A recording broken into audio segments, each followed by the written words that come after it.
and the lips. His face and the lips has undergone severe high degree burns at this point, which has affected him speaking, so he cannot speak at all.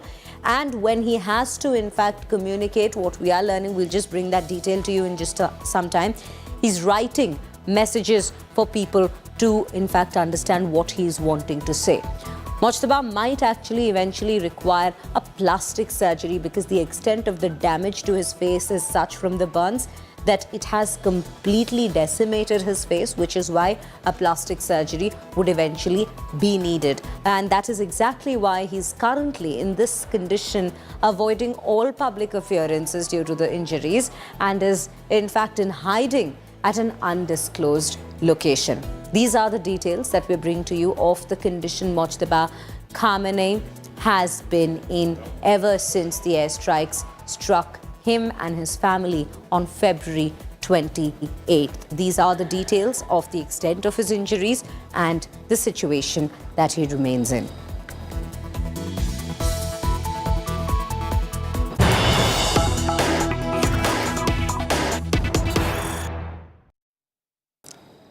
More breaking news. It's coming in at this point. This is with regards to Iran's naval action and the blockade that it's imposed on the Strait of Hormuz. Now, despite what we're learning, the blockade and US's amping up threats with regards to the Strait of Hormuz and how Iran needs to clear it out, Iran seizes vessels in Strait of Hormuz yet again. And this is coming in from Reuters reports that we're given to understand that Iran demands the US lift the blockade before resuming talks. It's Iranian speedboats that are able to harass shipping in the strait. Israel-Lebanon ceasefire at the same time has also been extended for the 3 weeks. Trump has ruled out the use of nuclear weapons. So all of these details and information has been brought to us in a media report by the Reuters at this given point. So there are several things happening simultaneously. The first 2 points that Iran has continued to stay put on is the fact that US needs to come out and completely end their blockade of the Strait of Hormuz, because Iran says that we had honored the ceasefire, we had agreed to clear out and in fact clear up the Strait of Hormuz and allow passage to vessels, but it is your blockade that is now not honoring the ceasefire that you yourselves have put in. The second part being, Donald Trump is very clear that there is no proceeding from this deadlock of a situation, no proceeding with a deal, no proceeding with lifting of the blockade from Strait of Hormuz until and unless Iran comes out to completely surrender all their nuclear weapons and comes out to agree that for the next 20 years at least, they will not be trying to procure any kind of uranium enrichment material. And the third part being, now that the ceasefire that has also simultaneously been struck between Israel and Lebanon, that has been extended by 3 more weeks, which comes in as a sigh of relief for all those who have been staying there. But of course, Israel and US are hell-bent on the fact that yes, Hezbollah will completely be wiped out from that very country. So several details and several developments taking place at the same time. Let's now quickly take you to give you a recap of all of that in terms of the ceasefire that has indefinitely been extended at this given point, because Trump warns Iran yet again that the war of words between US and Iran will continue even as a fragile ceasefire continues. So there is 2 things happening. There is a narrative war that's taking place beyond the battlefield, and the battlefield itself, which is at a standstill, but that ceasefire continues to hang by a very, very thin piece of thread at this point. After Trump slammed Tehran, Iran has hit back at Trump through a message of unity. Trump claimed that Iranians were having a very hard time figuring out who their leader is, alleging that there was a crazy infighting between moderates and hardliners in Tehran itself. And he's also said that Iran was in a turmoil and that he had given a chance to Tehran to get the turmoil dissolved. Now, Trump has reiterated that Iran wants to make a deal at the same time, but the deal needs to be an all in its entirety. Trump further said that he's ordered Navy to in fact clear up, shoot and kill any of the Iranian boats laying mines in the Strait of Hormuz. Trump's reiterated that no ships entered or left Hormuz without a nod from the US and that minesweepers were clearing out mines in the very region. Trump has also said he would not use a nuclear weapon against Iran at this point. That comes in as an assurance after that message had come in from him right before the ceasefire that Iran is going to see an end of civilization. So yes, there have been enough questions about whether Trump might be using a nuclear weapon against Iran at this point. That he's completely cancelled out and put out of the way in terms of options that they're weighing out in the US. He's also said that Iran might have loaded up their weaponry during the 2-week ceasefire, but added that the US military could knock that out in about just a day's time. Iran, however, stressed that their country is united, rejecting Trump's claims of a rift in the leadership in Tehran. Every story says, oh, Trump is under time pressure. I'm not. No. You know who's under time pressure? They are. Because if they don't get their oil moving, their whole oil infrastructure is going to explode. You know what that means? Because they have no place to store it. And because they have no place to store it, if they have to stop it, something happens that only Len can explain. Something happens underground that essentially renders it in very poor shape, and you never recover fully. You can recover 50, 60%, but you can never have it like it is right now. And they have a matter of days before that event takes place. So I'm not under any pressure whatsoever. We've never had so much ammunition. Our ships are loaded. We talked about the Fed's renovation. Can someone other than the Justice Department find out the things you said you wanted to learn? Well, could. I mean, look, it's pretty easy. When you look with Jerome Too Late Powell, I have a real problem because he should have been lowering interest rates a long time ago. And despite that, we fought through it, and we have the greatest economy we've ever had. You take a look. I mean, I don't know what the market is today, but we've broken every record over the last few days. And this is during a military operation or a war, whatever you want to call it. It makes no difference as far as I'm concerned. But we have this unbelievable economy. The S&P has a new record. The Dow is right at a new record. We already broke the record with the Dow. People said it wouldn't happen in 4 years. They said in 4 years it won't be able to be possible to break 50,000, and we broke it with the Dow. And I'm actually a little bit surprised that we're breaking it constantly, even now, during this conflict. Because when we broke it, I called a lot of the people here. I called JD, I called Marco, I called Howard, I called Scott. I said, I hate to tell you, fellas, but we have to do a little bit of a detour. We have to go to Iran and make sure they don't have a nuclear weapon. We had just broken every financial record. And the amazing thing is we continue to break them even during the war. Now, fuel went up, but I thought it would have gone up much more. And a lot of ships are coming to the United States, and they're using the United States instead of the Hormuz Strait. Amazing things are happening. Our country is amazing. You know, we don't have an oil shortage. We're drill, baby, drill. We are right now producing more oil than Saudi Arabia and Russia combined. Did you know that?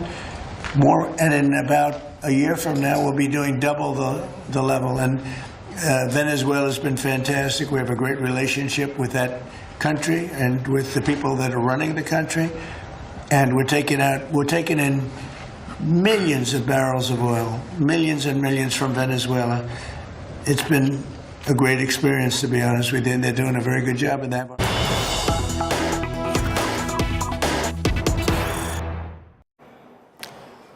Breaking news that's coming in. This with regards to an oil storage crunch that Iran is slowly starting to face, which we are bringing to you details about as to how they're tackling with this very problem, especially in their key export hub, Kharg Island. This is, again, a report that's being brought to us by tanker trackers.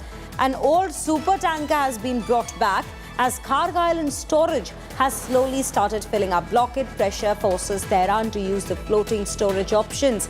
Iran is bringing an old tanker out of retirement, signaling a growing bottleneck in the oil storage, highlighting how sanctions and conflict are straining Tehran's ability to export crude while trying to keep production running. So yes, at one hand, viewers, what the Strait of Hormuz blockade is doing is Iran has not stopped producing and drilling oil. They have kept their production continuing even during this very time. And Kharga Island is one of their biggest export hubs, export points. But at the same time, where does all the produced oil then be stored? Because the storage facilities have a certain capacity. With the Strait of Hormuz blockade, with vessels stuck at the very stretch, at the maritime stretch there is oil now that is piling up in these storage units. So yes, the excess oil that's now come in, which is not being able to be transported via the Strait of Hormuz, because at the end of the day, this strait accounts for 20% of the entire global requirement in terms of energy and oil as we speak. Well, what they have started using now is oil tankers that were put into retirement. This is what we are learning at this given point of time. It's an old VLCC tanker in Nashar at this point that has been used and brought out of retirement to, in fact, tackle this storage problem itself.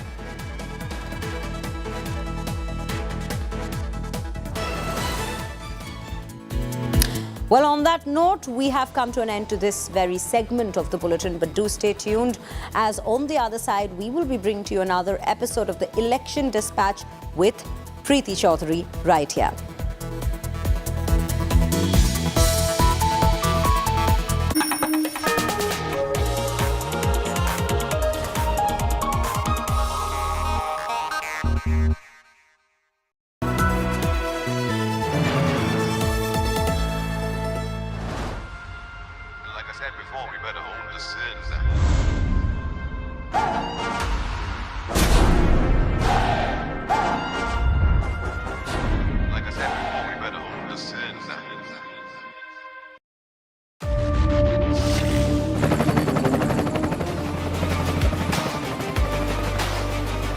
Character, the taste of success. जिंदगी में आगे बढ़ना है तो खुद से आगे निकलना होगा। जब दिल में हो जज्बा तो रास्तों की क्या जुर्रत जो हमारी उड़ान को रोक सके। BKT tyres, they long tyre life, exceptional road grip और unmatched comfort.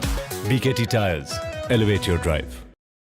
AU current account के साथ मिलता है free UPI QR overdraft facility और एक ही ऐप से बैंक के सारे काम। AU सोच बदलो और बैंक भी।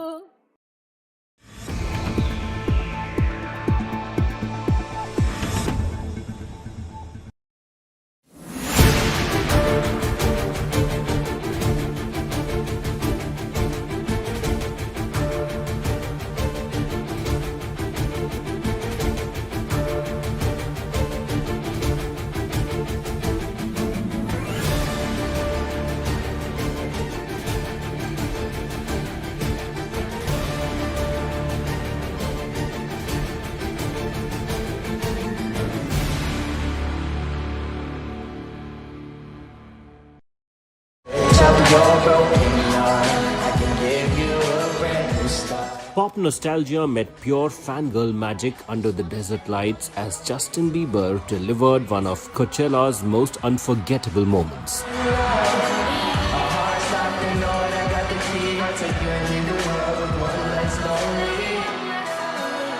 In a surprise that sent the crowd into a frenzy, Bieber turned back, and this time it was Billie Eilish stepping into the spotlight as the ultimate fan-turned main character. During his second headline set, Bieber welcomed a string of surprise guests, but it was Billie Eilish's appearance that stole the night. What followed was a full-circle moment filled with emotion as he sang to a visibly turned Billie, who looked overwhelmed as her longtime idol sat beside her and held her close while singing.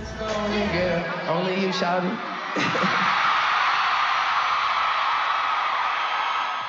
Moreover, the moment added emotional weight, recalling their much-loved 2019 meeting, when a teenage Eilish famously broke down meeting Bieber.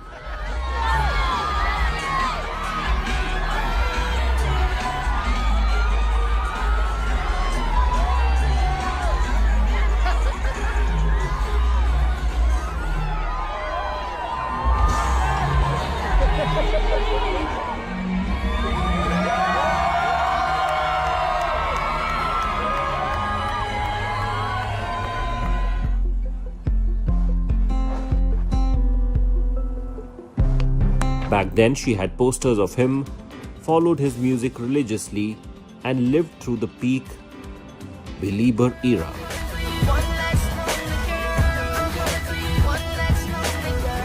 This time, however, that memory was reimagined on a far grander scale. Live, intimate, and in front of thousands. Only you, shawty.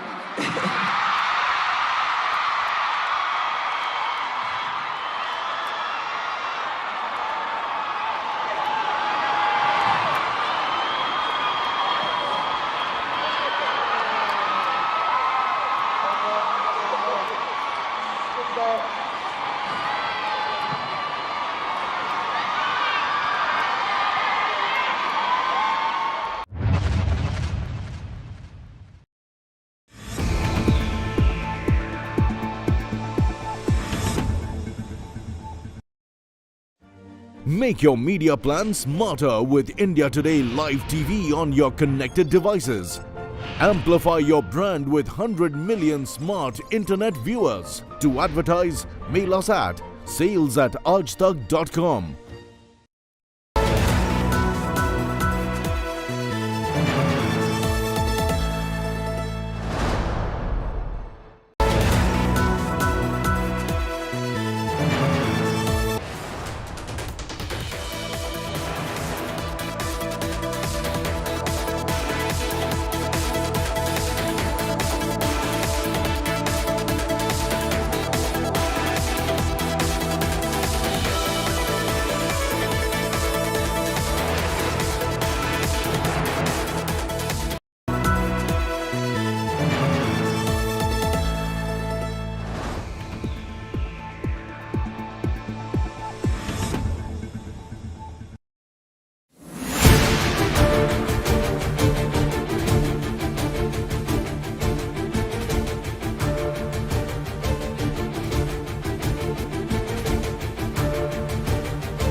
Tamil Nadu is witnessing a surge in voter participation with long queues seen since early morning, signalling a bumper turnout across the state.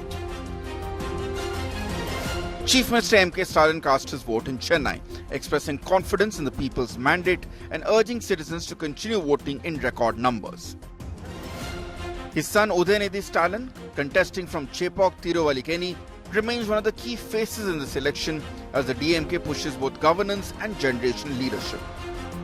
AIDMK Chief Edappadi K. Palaniswamy also exercised his franchise as he leads the party's bid for a comeback, banking on anti-incumbency and grassroots mobilization. Senior leader O. Paneerselvam and other AIDMK figures were also seen voting, adding momentum to the opposition camp. In one of the biggest highlights, actor Vijay's arrival at a polling booth drew massive crowds. His party TVK is making its electoral debut, turning this into a high-profile three-way contest. TVK's Adav Arjuna too cast his vote. Superstar Rajinikanth cast his vote and greeted supporters. Actor-politician Kamal Hassan also voted, appealing to citizens to strengthen democracy through participation.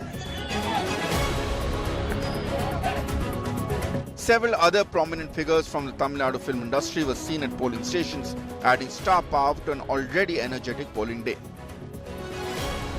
Tamil Nadu BJP chief Naina Nagendran cast his vote in Sattur as the party looks to expand its base in the state. BJP leader K. Annamalai voted at a polling station in Coimbatore. A notable moment unfolded when BJP leader Tamilisai Soundarajan, contesting from Mylapore, crossed paths with Chief Minister Stalin at the same polling station, exchanging brief greetings. With high-stakes star power and record participation, Tamil Nadu's electorate has made its voice heard. Now all eyes are on the verdict. a massive turnout and a high-stakes contest. The big question is it going to be continuity or change in Tamil Nadu? With Nagarjun, Pramod, Anaga, Apurva and Shibimol from Tamil Nadu, Bureau Report, India Today.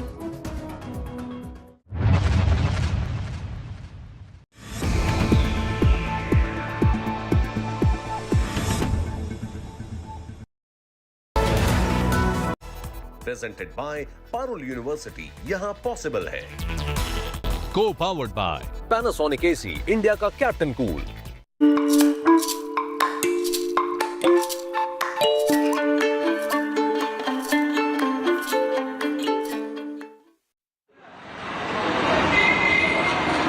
It's a 5-year cycle.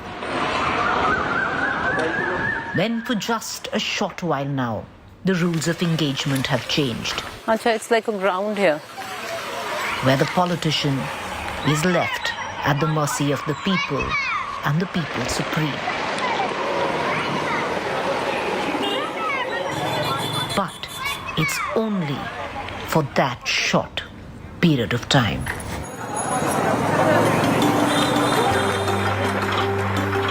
Murshidabad,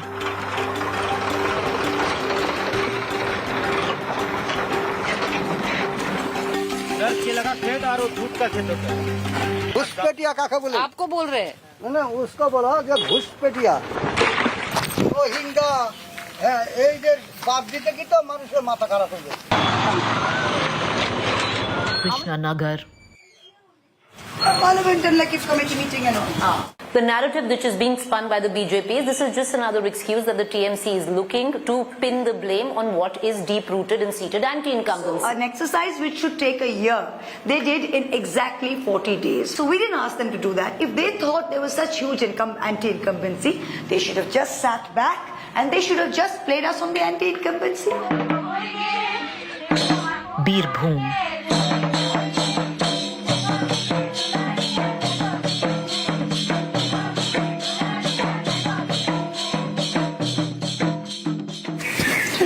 चलो new word today new Bengali Mamata क्या बोला था दीदी हाँ भालो থাকবেন ভালো থাকবেন आप भी ভালো থাকবেন আমার মনের মানুষের টানে Asansol,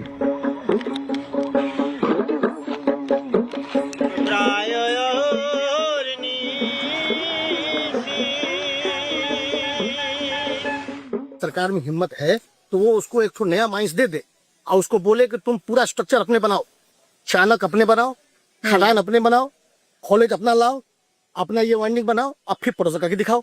वो नहीं करना चाहता है. आपका सेटअप ले लेना चाहता है पूरा, आपका माइंस कीन लेना चाहता है. तो हम लोग जितना आदमी है ना, ज्यादातर जनरेशन बाई जनरेशन चल रहा है. जैसे मेरा 3rd जनरेशन है, हम 3rd जनरेशन, इनफैक्ट मेरे बाद भी एक जनरेशन है, वो भी माइंस में, मतलब 4th जनरेशन.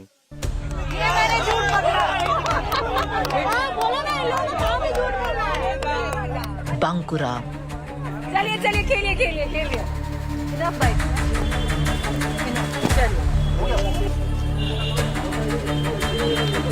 अभी तक इन्होंने एक भी नहीं फेंका है, एक भी नहीं मतलब डाला है अंदर, एक नहीं डाला है. अगर एक भी डालना होगा तो उसके लिए राम लाला जी को ही बुलाना पड़ेगा, मुझे लगता है. 100% गया है, उस पॉकेट में फेंका है, खाली है. अच्छा ये तो मेरे सामने इनका गया है, ये तो झूठ पकड़ा मैंने, ये मैंने Purulia,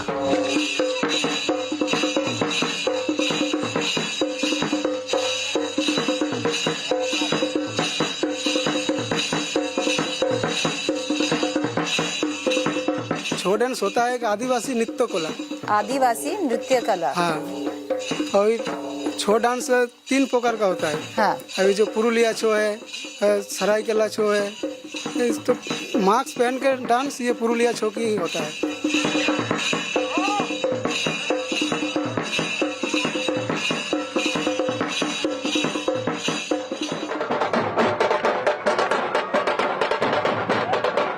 Nandigram,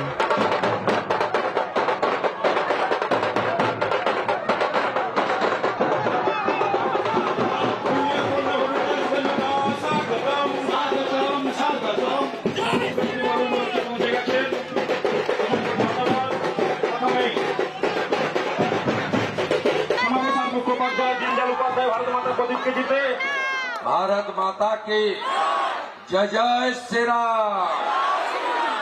সর্বস্তরের ভদ্রমণ্ডলীকে আজকের এই নির্বাচনী সভায় আন্তরিক শ্রদ্ধা, শুভেচ্ছা, অভিনন্দন।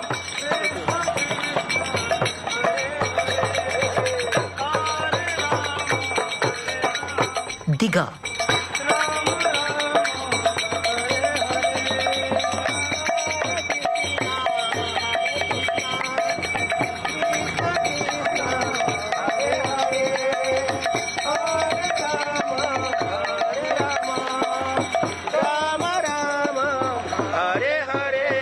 दादा बदलना चाहिए या सरकार रहना चाहिए? देखिए, बदलना चाहिए।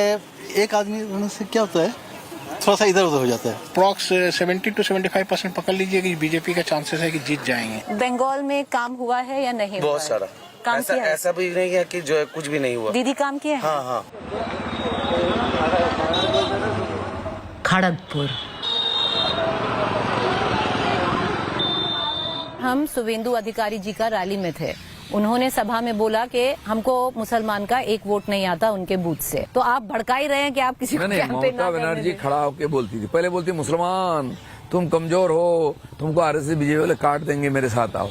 मुसलमान तो संगठित है, अब हिंदू उल्टा संगठित हो गए, बोलते देखो मुसलमान संगठित है, 1 सेकंड में तुमको खत्म कर देंगे, हम है इसलिए हो। तो कौन भड़का रहा है? मुख्यमंत्री बोलेंगे तो उसका तो बदला बोलना ही, उल्टा उत्तर तो देना ही है। Kolkata. I really hope. I hope they do well. Right. You're still hoping you'll find your name there? She's an optimist. You're not. I never could imagine that I'll be sitting in Hindustan Park and not be able to vote. दादा area जानते हैं, थोड़ा मदद कर देंगे समझाने में? हाँ, आ जाएं। क्या नाम है दादा? सुल्तान। सुल्तान। मेरा नाम प्रीति दादा। Every region, every district. Their hopes, aspirations, importantly, their preference.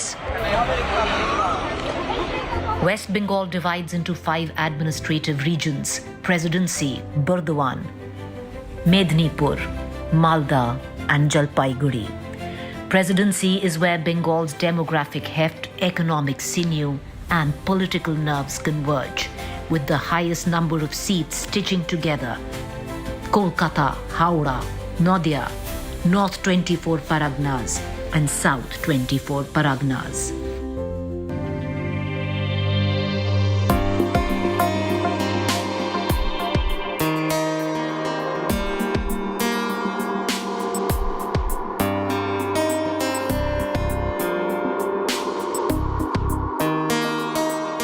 South 24 Paragnas, the stunning Sundarbans.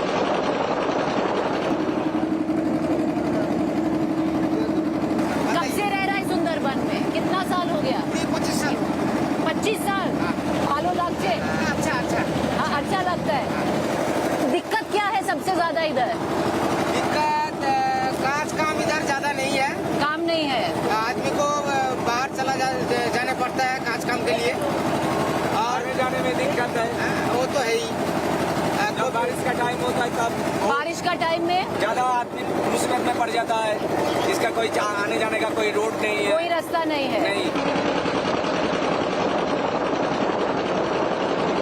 दीदी काम किया है इधर? बहुत ज्यादा नहीं, बोल नहीं सकते। नहीं किया है ज्यादा, थोड़ा थोड़ा, बहुत ज्यादा नहीं। काम किया है, बहुत अच्छा काम किया है। इधर रोड नहीं था, कुछ भी नहीं था, अच्छा रोड बनाया दीदी, अच्छा सबको, हम गरीब आदमी को घर दिया। और घर दिया? हाँ दिया। उसमें और जो वो प्रधानमंत्री का योजना या दीदी का योजना? दीदी का योजना है। दीदी का योजना है, उससे घर मिला है? मिला है घर। इस बार सबसे बड़ा मुद्दा इधर चुनाव का क्या है? चुनाव में कुछ मुद्दा नहीं है, हम लोग को अच्छा चाहिए, ब्रिज हो जाएगा तो हम हम इधर से उस तरफ आना है, वही तकलीफ है हम लोग को। वोटर लिस्ट में नाम है, कटा है यहाँ पे? नहीं नहीं, नाम कटा नहीं है। इधर लोगों का कटा है, थोड़ा थोड़ा कुछ कटा हुआ है, पर इतना ज्यादा नहीं है। इतना ज्यादा नहीं है इधर।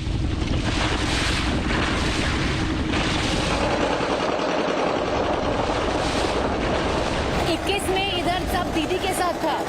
हाँ, यहाँ का टीएमसी का 21 में। हाँ, इस बार क्या लग रहा है, हवा क्या बोलते हैं? हम लोग तो ज्यादा आपका नहीं, जो आप चला जाएगा, हम लोग का मुसीबत में पड़ जाएगा। क्या कह रहे हैं बताओ? हम चला जाएगा, आप मुसीबत में पड़ जाएगा। क्यों मुसीबत में पड़ेगा दादा? वही क्या, हम लोग तो बाहर का काम करके खाने वाला आदमी वो बोल नहीं सकता है, इसीलिए। लेकिन जो अंतर जाने वो अंतर ही जानता है। जो अंतर जाने किसमें? वो डायरेक्ट बोल सकता है क्या? डायरेक्ट बोलने वाला चीज है क्या? डायरेक्ट बोलने वाला चीज नहीं है, आप कह रहे हो? अच्छा, पर समझ में तो आ गया दादा आप क्या बोले। वो आप भी जान गए, अंतर से आप भी जान गए।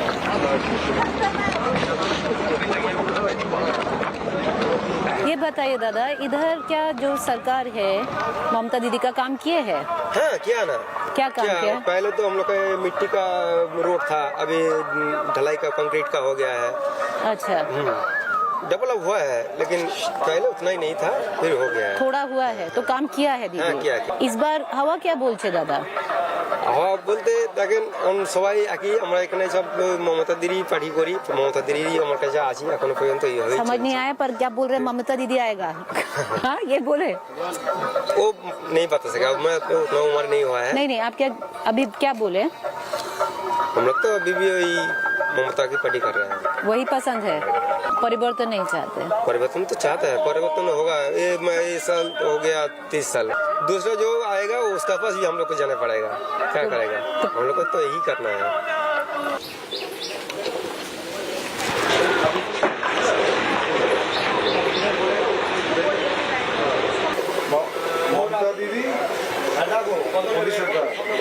Tossing a coin. दीदी बीजेपी।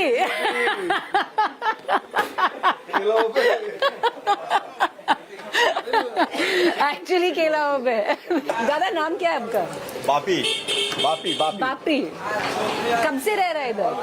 इधर कब से रह रहा है? सुंदरबन में कितना साल? सुंदरबन भालो। छोटे से अभी तक या बाहर से आया है? नहीं, छोटा से इधर ही रह रहा है, इधर ही रह रहा है। अच्छा, तो पर जन्मस्थान इधर ही। आपका नाम?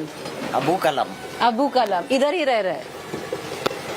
क्या चाहिए सुंदरबन में? काम वाम हुआ? कुछ सुविधा है? नहीं है? सब है। ठीक है दादा।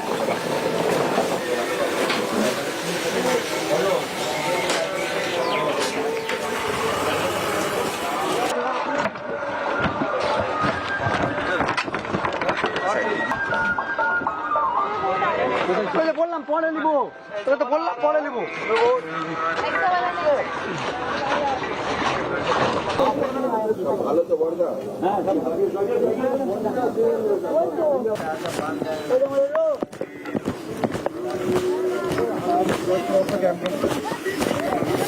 क्या नाम है दादा?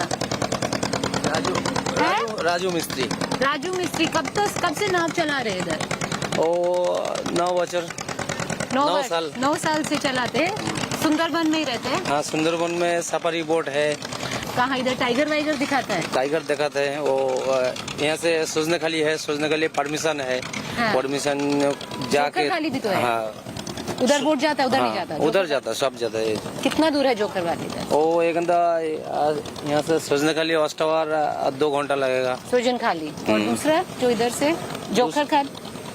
जोखर खाल 4 घंटा लगेगा। काम हुआ है इधर? हाँ, काम है। हाँ, विकास हुआ है? क्या विकास हुआ है? वो अलग से हमारा टूरिस्ट बोट का सब इलाका है, नदी का रास्ता है, सभी है। सरकार से खुश है? हाँ, खुश है।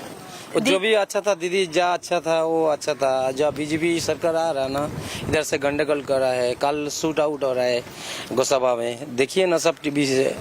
क्या शूट आउट हुआ? वो गली करके दिया बीजेपी का, टीएमसी का। बहुत आदमी इधर झगड़ा करता है। झगड़ा कर रहा है? कौन झगड़ा कर रहा है? टीएमसी झगड़ा कर रहा नहीं है? बीजेपी कर रहा है इधर से। बीजेपी झगड़ा कर रहा है। दीदी पसंद है? दीदी काम किए है? हाँ दीदी काम कर रहा है वो इधर से रास्ता घाट में सभी कर क्या रहा है? परिवर्तन नहीं चाह रहे? ना परिवर्तन नहीं चाह रहे।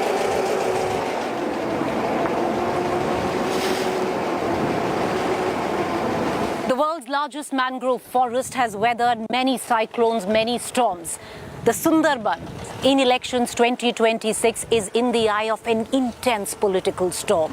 The state and the centre at loggerheads on ecology of this area, on development or the lack of it in this area. Caught as collateral, the people. Acute lack of employment, most of them migrating outside.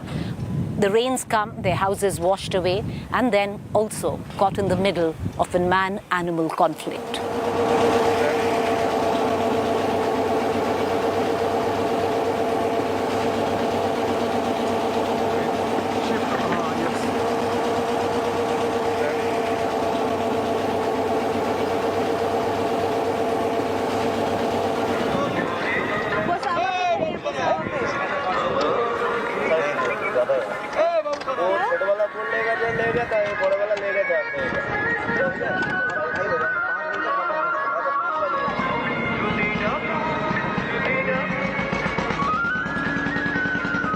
Khali Sundarbans lives in the shadow of fear of an attack of the Royal Bengal tiger.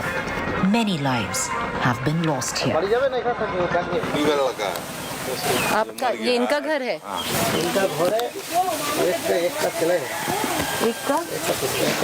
मतलब? एक लड़का है काकड़ा है ना समुद्र, काकड़ा उसके क्यों ना केकड़ा है ना, केकड़ा पकड़ने के लिए गया था, वहाँ अटैक हो गया। इनका लड़का केकड़ा पकड़ने के लिए गया था, वहाँ पे अटैक हुआ है। कितना टाइम हुआ? मतलब 2-2.5 साल हुआ। 2-2.5 साल पहले। वही শরীরটা জঙ্গলে ফাড় থেকে এবার শেষ করে তো খুব বাড়ছে। মানে এর যে ছেলে মরে যাওয়ার পর এর মেয়েটা প্রথম আগুনে পুড়ে মরে যায়। এর মেয়েটাও मारा जाए। अच्छा इनका लड़का जब मर गया शेर का अटैक में, तो इनकी लड़की फिर यहाँ जल के मर गई घर के अंदर। गाइड को भी बुला लो। गाड़ी फोन कर, गाड़ी चल रहा है। इनको बोलो गाइड को भी बुला लो। এখানে খারাপ হয়ে গেছে জানতে রে। হ্যাঁ ওই ওই দিন কি চলে আসবো ওখানে, আমরা ওখানে যাব। ওগুলো গুটি থাকে ফরেস্টার অফিস থেকে দেওয়ার পরে ওগুলো আমাদের হাতে বোনা। কি ফরেস্ট থেকে? হ্যাঁ ফরেস্টার অফিস। কত টাকা দেয়? जालेर मीटर हिसाब टाका देगा। अच्छा फॉरेस्ट से देता है, जाल का जितना जाली है उसका मीटर हिसाब से इन लोगों को पैसा देता है। पर ये जाल क्या करता है? वो सेफ्टी के लिए जंगल में लगाता है, सेफ्टी के लिए कि बाघ अटैक नहीं करने सके।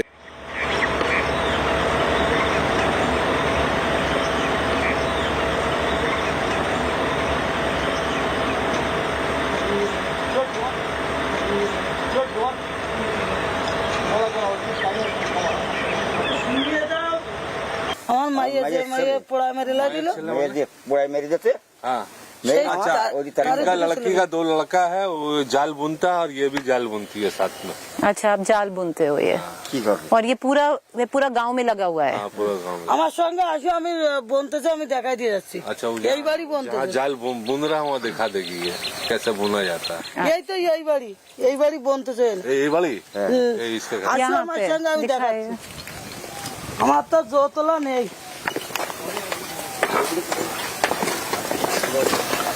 एक बार बुनने दिखाओ।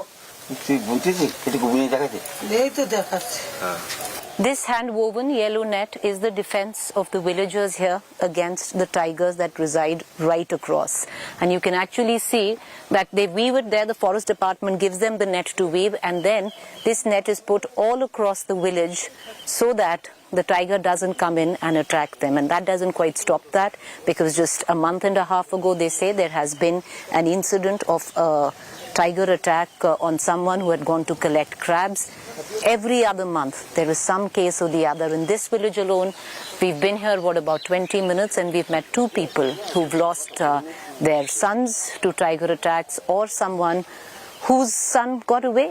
जंगल में है। तो हम क्या देख सकते हैं? मैम तो इसको सेंटर भी बंद हो गया, आपको यहाँ पर जो टाइगर अटैक है इतना ज्यादा क्यों रिपोर्ट होता है? यहाँ के सुंदरबन का जो आइलैंड है 102 आइलैंड है, जिसके अंदर में 54 आइलैंड में लोकेलिटी बन गया और 40 आइलैंड जो है मैंग्रोव फॉरेस्ट, जो इंडिया का लार्जेस्ट वर्ल्ड का लार्जेस्ट मैंग्रोव फॉरेस्ट है। तो यहाँ का जो आदमी लोग है, यहाँ का रोजी रोजगार है फिशिंग क्रैब और हनी, फिशिंग क्रैब और हनी। तो इस ठंडा का मौसम में जो क्रैब है हम लोग का मलेशिया, थाईलैंड, चाइना में चल जाता है, क्योंकि बहुत डिमांड हो जाता है क्रैब का। तो इस टाइम में लोकेलिटी का लोग सोचते हैं कि बाकी टाइम का गर्मी का धान बना के वो लोग चल जाते हैं क्रैब का चक्कर में, कि हम लोग थोड़ा मोड़ा क्रैब मिल जाएगा तो बाजार में ज्यादा दाम में हम लोग बिक सकते हैं। तो सुंदरबन का आधा लोग चल जाते हैं क्रैब पकड़ने, और जब क्रैब पकड़ने जाते हैं फॉरेस्ट के अंदर में, जो खाल खाड़ी क्रीक बा चैनल के अंदर में जब जाते हैं उस टाइम में टाइगर अटैक होता है। Only last month there was another attack, but this time the man survived. दादा नाम? रतन मंडल। रतन मंडल। क्या जोरे बोलते हैं? क्या करते हैं? जंगल है माछ काकड़ा मारी। जंगल में जाते हैं मछली और केकड़ा पकड़ने। 1 महीना पहले जब गया था तो क्या हुआ था? বাঘের সামনে পড়েছিলাম, বাঘে ধরেছিল আমাকে, তারপরে লোকজন ছিল, তারপরে বেঁচে এসেছি 4টের দিকে, ये लोग जब বিকাল 4টের दिखे छोटा क्रीक बा चैनल के अंदर में जाना पड़ता है, नाव लेके, छोटा जो लोग जो नाव होता है, छोटा क्रीक बा चैनल के अंदर में जाना पड़ता है क्रैब पकड़ने। उस टाइम में उसके ऊपर में टाइगर अटैक हुआ था। टाइम था शाम 4 बजे था, जंगल के अंदर से जब आ रहा था उस टाइम में इसके ऊपर में टाइगर अटैक पीछे से पीछे पीछे से। तो पीछे से अटैक किया तो बच कैसे गए दादा? বেঁচে গেছি, ও বাঘরে আমি মানে যুদ্ধ করেছিলাম বাঘের সঙ্গে। अच्छा, उससे लड़े? मारपीट किया बाघ के साथ मारपीट किया? उसके साथ। তারপরে লোক ছিল দৌড়ে এসেছিল, जो आसपास लोग थे वो दौड़ के आए, वो छोड़ दिया, बाघ भाग गया। और चोट लगा? हाँ चोट लगा। क्या, कहाँ पे? इधर से पीछे दिखाइए, देखना मिल रहा है आपको? दिखाएगा दादा? ये पूरा, हाँ ये इधर है, हाँ ये पूरा इधर भी है, उधर भी है। এইখানে কামড়াই ছিল, ऐसे आके पकड़ा है, मुंह से पकड़ा है इधर। उसके बाद वापस गए हो केकड़ा पकड़ने? नहीं जाओगे? नहीं यार, नहीं जाएगा, अब नहीं जाएगा। पर अब केकड़ा नहीं पकड़ेगा तो कैसे, क्या करेगा?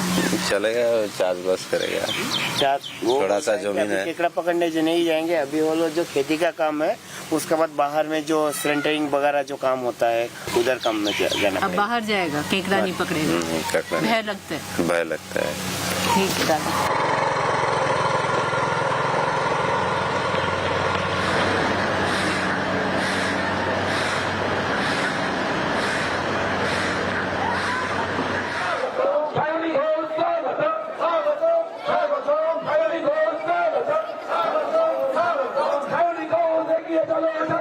Far from Sundarbans, Howrah rural, TMC MP and star campaigner this election, Shravani Ghosh, is on the campaign trail. खेला होगा, दिल्ली का लड्डू खाया है, अब बंगाल का रसगुल्ला और राजभोग खिलाकर आपको अब की बार यमुना पार भेजेंगे। क्या देखने आए? शावनी घोष देखने आए। पसंद भालो है? हाँ। ममता दीदी? भालो जिंदाबाद। ममता जिंदाबाद। पर क्यों जिंदाबाद? वो टीएमसी? क्यों? टीएमसी क्यों भालो? লক্ষ্মীর ভান্ডার আমাদের কন্যাশ্রী হ্যাঁ, রূপশ্রী সব মিলতা है।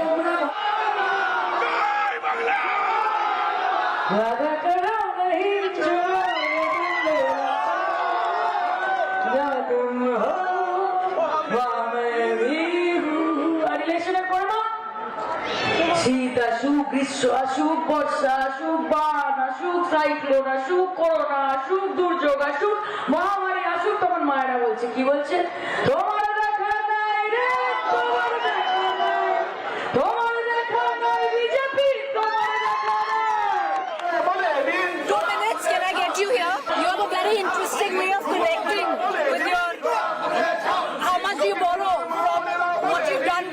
an actor. Yeah, it's a performance certainly that matters, and it keeps the energy up, the excitement high, and like I tell you that we are on the ground for 365 days, so we like to change the narrative a bit, the attitude a bit, the style a bit.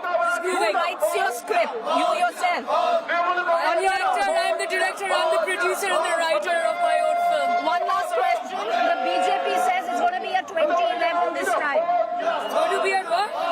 A 2011. Oh, like a Paribarton and things like that. They are mistaken. I always tell them that it's good to be dreaming, but a dream often it comes true, but in the case of BJP, it's never going to come true because Banerjee holds the ground pretty firmly here.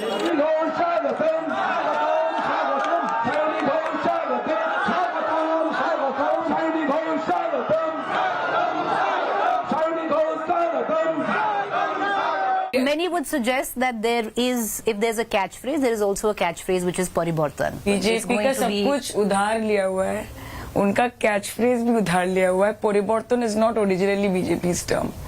Ask their leaders, not the Bengali leaders. Ask them what is the meaning of Parivartan. They will not know what it is. We are not talking about Parivartan. We are talking about Prattavartan. That means the return of the legacy of Mamata Banerjee. But do you see that there is, you think there's no anti-incumbency? No, I can never say, that's what I'm saying. There has to be some. Okay. There are lapses. Why won't there be? That's human to make lapses. It has to be such a big state. You know, one of the things that we hear on ground is Mamata bhalo, but the local leadership is terrible. And that's who they want to get rid of. Lots of people we've spoken with. So what are the there is areas? I'll tell you where I've been. The roads are not there, the lights are... No, it's misuse of power, oppression, cut money, syndicate. That the local leaders are... Mamata bhalo. Mamata bhalo. That's what we are saying. If Mamata bhalo hai, tale Mamata ke rakho. But for the first time, Shani, what you see on ground is a pitched, polarizing battle. It wasn't quite there in 2021, but the sheer fact that there is acceptance now, where you talk about Jai Shri Ram, it echoes. Do you see what was subaltern regionalism, religion is now taking over? That mold that Bengal was, somewhere down the line has cracked. Don't you think that's shameful? No, I'm asking you. I'm saying that hate has been normalized. And it's not Bengal, it's all over India. It's normal to abuse minority. It's normal to abuse the Muslims.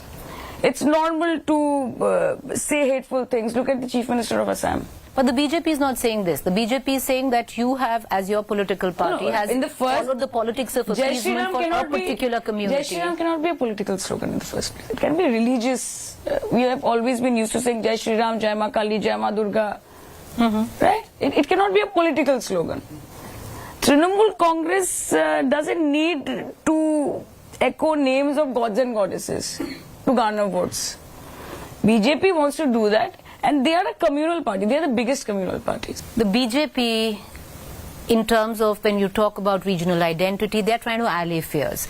They say that you try and prey on Bengali identity and try and fearmonger and say that machli nahi khane ko milega if they come. So you're trying to create an atmosphere of fear and distrust for the Bharatiya Janata Party. They are trying to do that in other northern states. Aren't they doing it? In the northern belt. Ram Navami ne, Navratri mein band karwa dete hain na. But because that majority, but the majority there is different. BJP doesn't care. The culture there is different. If they come here, they are going to impose themselves on us. That's what. That is the only reason why the South doesn't allow them. They want to impose Hindi. They want to impose their own rules and regulation. They want to dictate what we wear, what we eat, where we go, who we want to marry.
कमल खिलना तय है।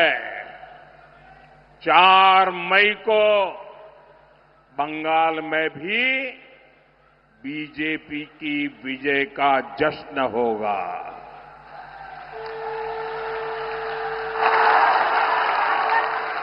मिठाई भी बटेगी और जालमुरी भी बांटी जाएगी। वैसे मैंने सुना है कि जालमुरी ने भी कुछ लोगों को जन्नाटेदार झटका दिया है। जालमुरी मैंने खाई, लेकिन जाल टीएमसी को लगी है।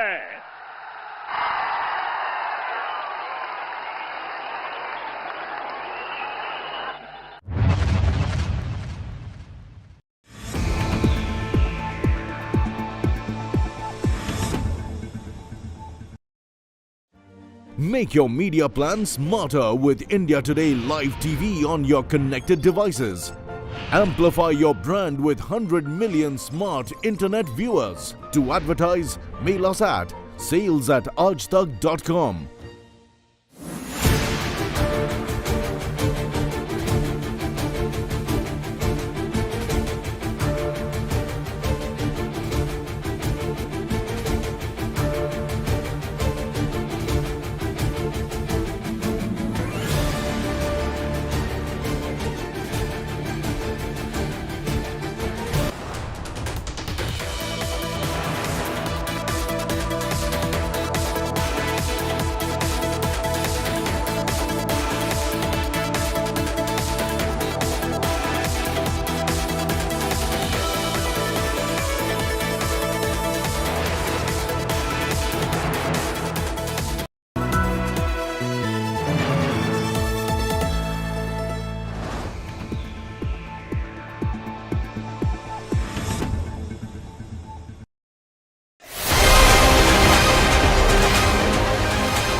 Massive turnout, long queues, and a charged political atmosphere. West Bengal votes in big numbers in phase 1. Even as voting continues, campaigning for phase 2 hits top gear. From Krishnanagar, Prime Minister Narendra Modi claims the surge in voter turnout is a sign of change. Prime Minister's poll pitch in Bengal called out TMC's alleged Jungle Raj. He also slammed the TMC Sarkar over failure to protect Bengal's betis. And Mojtaba is even facing harsh attack from former ally Congress MP Rahul Gandhi, targeting Didi, accused the TMC of paving the path for BJP in Bengal. Three-cornered battle for Bengal is sharpening by the hour. From record voting to rhetorical firepower, the question remains, who will Bengal choose? Bureau Report, India Today.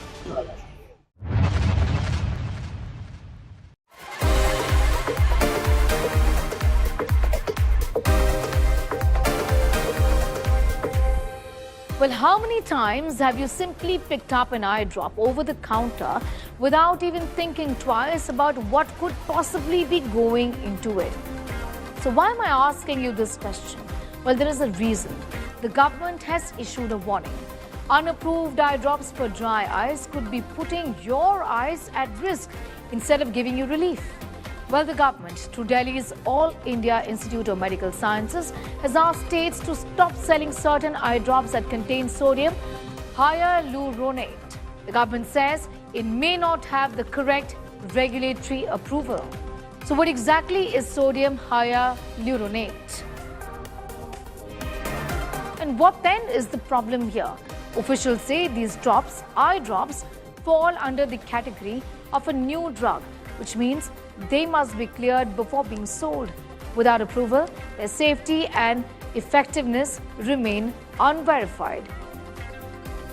Experts are advising people to use only doctor-prescribed eye drops and to buy medicines only from trusted sources. The fact is, even simple dry eye drops can be risky if unapproved. They may worsen irritation, increase dryness and raise infection risk. Doctors are advising that one must check a label. Consult your doctor before use.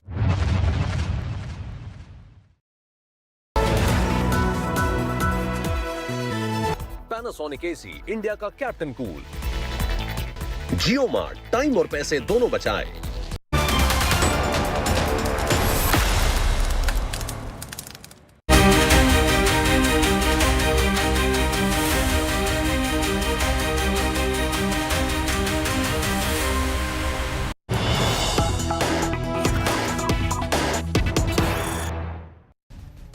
Very good morning, viewers. Welcome back. You're watching The Burning Question this hour on India Today with me, Sriya Kundu, and we will be starting the segment with breaking news that's coming in from that war theatre that still continues to be brewing with tensions in West Asia. Now, what we are learning amid all of this is that the Indian embassy in Tehran has come out to issue a safety advisory. The Embassy of India in Tehran advises Indian citizens not to be travelling to Iran, whether by air or land. The Indian Embassy has come out to say, and I quote, leave Iran via designated routes. They have in fact issued an emergency contact as well for stranded Indians in the very region. Remember, the Indian Embassy in Tehran has been issuing similar such advisories since the very beginning of the conflict in the month of February, at the end of February rather. Geeta Mohan joins me on the broadcast with more details on the same. Geeta, very good morning to you. Just to understand the details of this very advisory that's been issued, yes, there's a ceasefire underway there, which has been extended. So probably the best of time for all those who are still stranded in this conflict-bound region to get out of that very place before it escalates any further, if at all. That's right. There are still quite a few Indians who are still in Iran, particularly in the city of Qom and other universities. And the advisory is because we've not seen a forward movement in the talks between US and Iran. And therefore, should things escalate, it could get really difficult for India to then evacuate Indians. And therefore, they're saying not to travel to Iran. This is particularly an advisory for Indians to not travel to Iran at this point in time, whether by air or by land. And airspace restrictions are already operational and continue. But there are ways to enter through land. And the Indian Embassy is asking Indians neither to travel by air nor by land. Stay with us. There's more news coming in with regards to the war itself. Let's quickly take a look.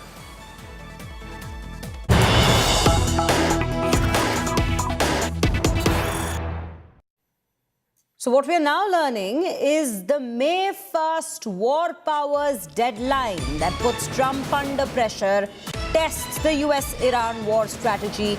This is according to the New York Times report. It's a war powers clock ticks. Legal test for the US-Iran war post the deadline.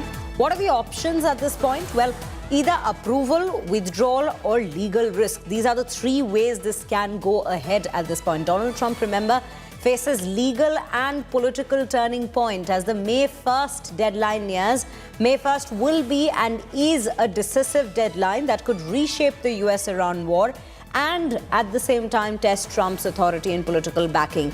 60-day limit under the war powers resolution ending. Action beyond this requires Congress approval. Now, US has notified Congress on March 2nd itself, triggering countdown after joining the Iran strikes. Conflict already impacting global energy flows and Gulf security, especially around the Strait of Hormuz. Let's quickly first take a look at this reaction that's coming in from Donald Trump himself before we proceed with more details and discussion with Geeta. I took it out militarily. Now all we're doing is sitting back and seeing what deal. And if they don't want to make a deal, then I'll finish it up militarily with the other 25% of the targets. We've hit 78% of the targets that we've wanted to hit. We've knocked out their manufacturing. We've knocked out their missile production. We've knocked out their drone production. We've knocked out everything. In some cases, when I say knocked it out, 70, 80, 90%. It's amazing what we've done. So I've done that within that period of time that I mentioned, but I don't want to rush myself, because every story says, oh, Trump is under time pressure. I'm not. No. You know who's under time pressure? They are. Because if they don't get their oil moving, their whole oil infrastructure is going to explode. You know what that means? Because they have no place to store it. And because they have no place to store it, if they have to stop it, something happens that only Len can explain. Something happens underground that essentially renders it in very poor shape, and you never recover. Geeta, coming back to you, there are a couple of things here. The Congress, since the very beginning, and the United States as a whole, as a country in itself, has been questioning the very requirement of this war since day one. There's been budgetary approvals that have also been put forward, and the cost of this war has been rising for US at the same time. And for Iran, from what it looks like, their whole purpose seems to be very simple, that yes, they will not give in to any unreasonable demands being made from the US and disrupt the entirety of the energy supply chain across the world, so that the other countries to weigh in and probably convince US to come out to strike a deal which is also acceptable to Iran. So where is this war headed if we speak of May 1st? But it won't be the first time that Donald Trump does something without congressional, permission for that matter, or approval for that matter. Well, at this point in time, the ball is in Iran's court. It's the Iranian delegation that is not agreeing to coming to Islamabad for the talks because of the harsh position that has not just been taken by Trump, but the ball-by-ball commentary by President Trump, which has riled many quarters within Iran on whether if Iran is willing to give up everything nuclear. And so Iran has now changed this position in tact, saying that first clarify and there should be clarity on the demands before we even go ahead with talks in Islamabad, not wanting to have yet another inclusive round of talks. On the other hand, yes, the May 1st deadline is a serious one, wherein you're seeing fissures within the Republican Party, many questioning whether if they should go ahead and approve this war beyond the 1st of May, it will cost them their elections, their midterms, and their voter base. And there are some who are saying they're willing to support President Trump even beyond. But the fact of the matter is that the biggest debate within America when it comes to Republicans and Democrats is the fact that there was no congressional clearance taken ahead of going to war on the 28th of February. They only put forward or notified the Congress on the 2nd of March. Right, Geeta, absolutely. And that's where it all stands. And of course, May 1st is when we will see finally where this war is headed, especially with that timeline coming to an end. On that note, viewers, let's quickly take a look at some more news that's coming in.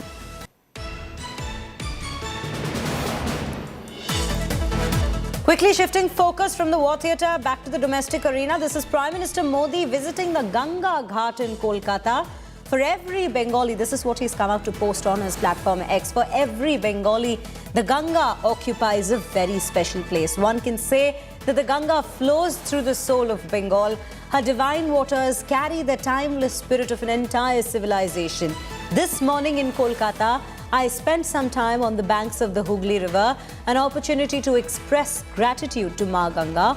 Also have the opportunity to meet the boatmen whose hard-working nature is admirable, and the morning walkers in that very region. On the Hooghly itself, reiterated our commitment to work towards the development of West Bengal and the prosperity of the great Bengali people. This is what Prime Minister Modi has come out to in fact post. These are some of the pictures he's put up on his X profile itself from the banks of River Ganges. This is from the Hooghly region specifically that he in fact went ahead to visit during his Bengal visit this morning itself. And he's met with certain boatmen in the region. He's also spoken to some of the morning walkers there. And yes, as the BJP and its leaders have been saying, that the air of change can be felt in Bengal. That's what the BJP has to say. Piyush Mishra quickly joining me on the broadcast. Piyush, these are the visuals and this is the remark that we see from the Prime Minister today after the phase 1 of polling has been done already.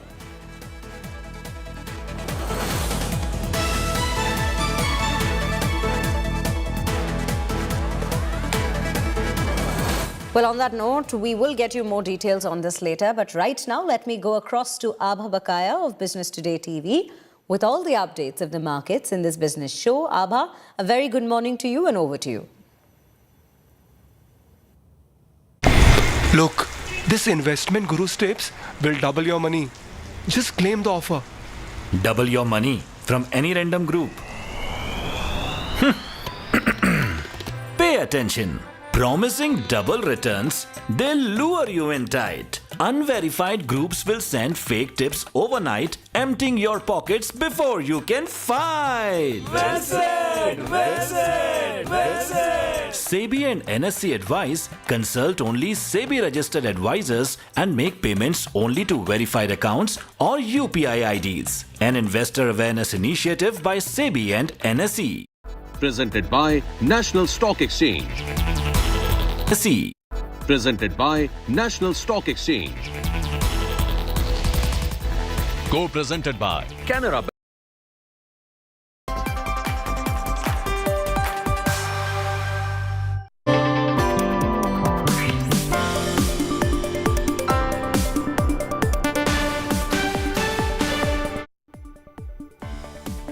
Hello and welcome. You're with us here on Business Today. I'm Abha Bakaya. Let's take a look at the headlines at this hour.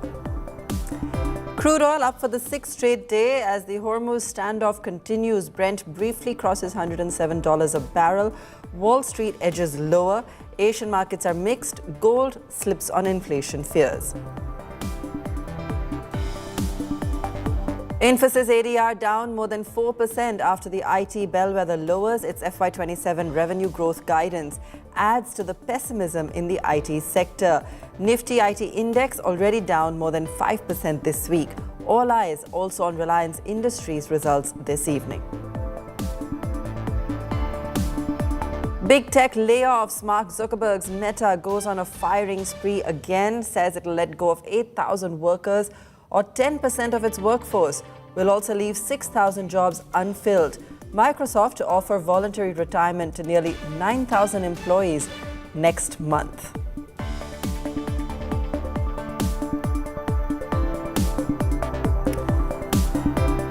Commentary coming in now from the finance minister. The Modi government taking cognizance of the anthropic mythos threat. Finance Minister Nirmala Sitharaman holding high-level meet to assess cybersecurity threats from AI, tells banks to take all necessary measures to secure their IT systems and safeguard customer data. And are there no takers for Donald Trump's gold card visa? Just one person has been granted the $1 million visa in 4 months. It's a big rollback on Commerce Secretary Howard Lutnick's claim that more than $1 billion worth of visas have been sold. Well, the rupee is continuing to see pressure building up once again, opening 11 paise lower. The rupee is now at 94.22 versus 94.1. It's slipping back further over the 94 range. That's the latest that we're seeing on the currency. The chief economic advisor defending the rupee, saying the rupee is fundamentally undervalued and the current levels could actually draw investors. The CEA has also said the rupee provides attractive entry point and has fallen 132 paise just this week. So putting a positive spin on the kind of decline we've seen on the currency. Shell joining us as always this morning. Shell, let's take a look at the setup. And once again, I have to say it is going to be, among other things, but IT also in focus, given what we're seeing on Infosys and that ADR crash. Well, good morning to you, Abha, and to all who are watching us, a very warm welcome. Firstly, thank God it's Friday, so we are going to have a nice weekend ahead of us. But yes, there is a cooling off of breath across the board, Abha, be it Nifty or Bank Nifty, and IT sector is absolutely ripe for fresh shorts to come in particular stocks like Persistent and Tata LXC. So that's the broader structure as far as the charts are concerned for the IT space. I agree with you. Infosys, TCS, both of them in pain post the HCL Tech earnings. So that weakness continues. But strength in the market across the board, Abha, in the chemicals and the pharma space. Look at the pharma index. It leapt yesterday 2.2% higher. The Nifty Chemicals Index is also shaping up pretty well now, above 200-day moving average. So stocks to look forward to are Camlin Fine, Balaji Amines, Himadri Specialty Chemicals, and of course from the pharma space, erstwhile favorites Lupin and Glenmark are making a very, very strong show. Within steel, I'll keep an eye out on Hindalco, JSW Steel, as also the old world favorite National Aluminium. So Friday's close should be strong, and let's see how it goes. For the last 3 weeks, Nifty has rallied. This week, it's paused by about 180 points. That's okay. It has paused, but like we said, everything does seem to continue to be gung-ho for the moment. I'm just taking a look at some of the other stocks in news this morning to see perhaps where else we may see action. Adani Energy Q4 numbers out. That's a beat on estimates, so keep an eye on that one. We've got CIE Auto and Cyient also delivering. Cyient is a miss, so keep an eye on that one as well.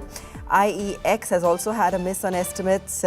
And those are a couple of earnings-driven numbers this morning. LTM also has met estimates, and Mahindra Logistics is a beat on earnings. So we'll keep an eye, in fact, on Mahindra Logistics as well. Meanwhile, UTIAMC has seen a net loss, and that's actually quite a big loss that they've seen. So we might see a negative reaction on that one as well. So those are a few earnings-driven updates, and then of course there are a few other corporate updates as well that we'll run you through shortly. But we're just counting down to opening, and a few seconds to go this morning. Tata Capital will also be in focus. Reliance earnings are coming up, so that will also be something that markets will eagerly be watching out for as well. So keep an eye on a whole host of these stocks this morning, as well as, of course, as Shell described, some of the areas of focus as well in terms of momentum and what is looking like a fundamentally good buy on the back of valuations right now. Infosys is the big one, and we'll talk to Mayuresh about that in just a second as well. We are expecting a sharp drop on the back of earnings and more to do with guidance going forward as well. The AI threat really looming large on these IT companies. All right, there you have it on your screen. Opening bell, Nifty down about 0.2% this morning. We've got 24159 on the screen. JP Morgan, incidentally, has downgraded Indian equities to neutral now. They've said their year-end target for the Nifty is now closer to about 30 than 27, now 20,500. So they're actually looking a little weak on India at the moment. But this morning, just about steady at this point. And let's pull up some of those stocks and sectors to see where all the action is this morning. And I have to say the index is recovering ground fairly quickly. So it might look like we're going to end in the green as well. We've got Infosys on your screen. Let's just pull that up for you because that's the big one to track. And let's pull up Infi and see how it's shaping up after that sharp drop on the ADR. We were also 3% down in pre-open, and on opening, let's pull it up for you as well and see where we're at on IT this morning. Mayuresh also joining us. Mayuresh, happy Friday to you. And Infi is the big one. Let's talk about it. I'm not sure that it's a surprise given the kind of noise we've been hearing across the IT majors this quarter. But what are you making of the numbers? Morning, Abha. No, I think below par, and therefore I think 4 years of subpar growth in terms of expectations being laid out for Infosys and for the sector as a whole over the last few quarters is clearly weighing on prices. And therefore, I think the kind of guidance that Infosys has also given, I think it does embed client-specific headwinds. And therefore, I think in a disruptive environment where a large part of capital allocation is happening by product and platform companies across the globe, hyperscalers across the globe, and the mid-single-digit revenues from AI that our companies are probably delivering. I think the kind of numbers that can come through in terms of constant currency from the existing business models and the margins that they're probably delivering can probably be a little bit subpar in terms of accelerated growth that AI companies and AI engines can probably deliver. And therefore, the market is probably a little bit circumspect in terms of the growth dynamics that these companies can deliver going forward, both in terms of absolute numbers and relative in terms of adoption of AI as well. So the price damage largely done with in terms of sector as a whole. But because of missing levers in terms of growth factors at play, my own sense is that a re-rating of this sector at this point of time looks a little bit difficult. Absolutely. All right. Now, a digital red alert for Indian banks as well. Finance Minister Nirmala Sitharaman has held a meeting with bank chiefs and the RBI to tackle a dangerous new disruptor. A new advanced AI model can independently find unknown security flaws and break through financial systems. The Finance Minister has now ordered a proactive measures directing lenders to hire elite cybersecurity experts and establish a real-time intelligence network with CERTIN. For more on this, we're joined by Surbhi on the story. Surbhi, take us through how serious this is. We've been, of course, reading about mythos, but the fact that the regulator is also addressing it means this is top priority right now. Yes, yesterday's meeting, which the finance minister chaired and was also attended by IT Minister Ashwini Vaishnaw, was a very comprehensive meeting. They had officials from RBI, MeitY, CERTIN, everyone, as well as bank chiefs and IB representatives available at the meeting, and they discussed the kind of threats that mythos can come up with. This is not only an issue in India, but also globally. A lot of countries have been looking at it. Separately, the RBI has also been holding consultations, given the kind of security breaches and bank frauds we've seen in the past happening in India. So it's something that the ministry is seriously looking at. We believe that the government is also going to have a set of consultations with Anthropic in the US at some time in the coming weeks.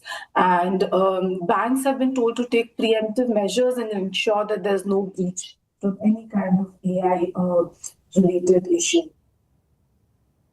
All right, thanks for that. And taking us through, Supriya, and we'll of course keep an eye on developments on that front. Taking a look at the index, and let me bring Shail in as well. Shail, opening trades, what else are you tracking? Well, Abha, I'm tracking Himadri Specialty Chemicals. As I had pointed out, the chemical space is doing pretty well. The market is flat as flat can be. 24,100 is a very good option writing support. So let's see how 24,100, 24,000 holds. Remember, we've gone all the way up to 24,600 from 22,200. So it's a 2,400 point rally. Some of it is going back into the market, but lots of interesting stocks which are doing pretty well in terms of gainers. Look at Zodiac Clothing, 10% higher, 391 for you. There is strength that is coming into CIE India. This is the auto ancillary that you just marked, 3.5% higher. Yechiel Limited, this is a glass maker, 766, circuit up 5%. The chemical space is in good shape. And of course, if you are an ETF tracker like me, then Mafang ETF is at a fresh all-time high, 179. So that's how the market is, but advanced decline fairly in favor of bears, I would say, and that's how the market is at this point of time. Abha, a very strong breakout happening in AU Bank. This needs to be bought, fresh record high. All right. AU Bank, Mayuresh, let me bring that to you, as well as anything else from the banking and financial pack that you're looking at. No, so being a little bit more specific here. Again, large private banks have given reasonable numbers, I think, as per market expectations. But the fear here is in terms of growth levers, again, in terms of deposit accretion, to be more specific. And therefore, I think, how do these growth levers play out for the large private banks with large asset bases that they've probably created? And therefore, I think if there is some element of intermittent riskier growth in terms of advances, how does that play out in the second half, specifically on GNPAs and GNPA? And therefore, looking at ratings rankings as we see it at Markets with India, our own sense is that public sector banks are a little bit better placed compared to the private ones. On two counts. One, I think deposits remain far more stickier with the public sector universe in terms of their client base. And second, in terms of tier 1 ratios and even the risk-weighted assets, alongside the provisioning that they've probably done, makes us believe that from a valuation and from a perspective of price, I think they are a little bit strongly placed. very strong numbers so far that PSU banks have reported, except Union Bank, which had a miss yesterday. But I think generally PSU banking space should do relatively better in terms of BFSI as a sector. All right. Now, a fresh US tariff blow for Indian solar industry. The US has slapped anti-dumping duties on solar panels and duty on shipments from India, Indonesia, Laos, a massive 123% of initial duties on Indian imports. Final duties to be decided in the second week of July. So not great news, and the latest from the US on tariffs, this time for the Indian solar industry, anti-dumping duties on solar panels and shipments from India, Indonesia, Laos. And it's a massive 123% initial duties on Indian imports, final duties to be decided in July. All right, we're watching out for Reliance earnings as well, Mayuresh. So just, we just have a little bit of time on the show, but I want to get your perspective on that and anything you're going to be eyeing from the commentary this time. Also, two things. One, I think specifically when it comes to the petchem side of the business, it should still be a relatively better Q4. However, I think with the disruptions that have happened in March and April because of the Middle East crisis, naphtha, which is almost 45% in terms of imports that probably come through from the Middle East, can probably be a little bit of a circumspect and a spanner in the wheel. And therefore, I think the feedstock options that Reliance has relatively better off compared to a lot of other feeders and refiners. But generally, I think how does that play out in terms of Q4 numbers and expectations of Q1, something to be watched out for. On the retail side of the businesses, both Jio and Reliance Retail, I think it should be a steady state show. And therefore, I think retail businesses should hold up and compensate for some element of subpar performance that can probably come through specifically from the petchem segment. But Q1 might be a little bit disruptive for petchem, for oil and gas as far as Reliance is concerned. And how much of retail balancing can happen in Q1 is ideally what the street will cover. All right, so keep an eye on Reliance and what we might see. And in terms of going forward, and I'm hesitant to ask Shell because these days we don't know what news is going to come out of the US even on the weekend. But what can we look forward to in the week ahead? Abha, see, the ceasefire is indefinite now. They'll somehow convince Iran to come on the table and get out of this. People who come up with the reports like you'll see 20,500 on the Nifty. What can I say about them? I think they are too I really have no view on that one. But I see a lot of sectoral churn happening for the better. And we've had a very strong rally. Let's just look at what price tells us. That's the only truth that is there on the Lal Street. Bhav Bhagwan hai, and Bhav is saying that it's a time to cool off a bit. We'll start Monday on a fresh note. We've given back about 200 points on the Nifty on a weekly basis. Let's see how it is. Market is in good shape. Whatever you might see in equity reports and all, what can I say? All right. Thanks so much, gentlemen. Have a good weekend. And we'll be back to track market closing for you right now, holding steady at 24,078. Thanks for watching. Look, this investment guru's tips will double your money. Just claim the offer. Double your money from any random group. Pay attention. Promising double returns, they'll lure you in tight. Unverified groups will send fake tips overnight, emptying your pockets before you can fight. Visit! SEBI and NSE advise, consult only SEBI registered advisors and make payments only to verified accounts or UPI IDs. An investor awareness initiative by SEBI and NSE. Presented by National Stock Exchange. Co-presented by Canara Bank. Together we can.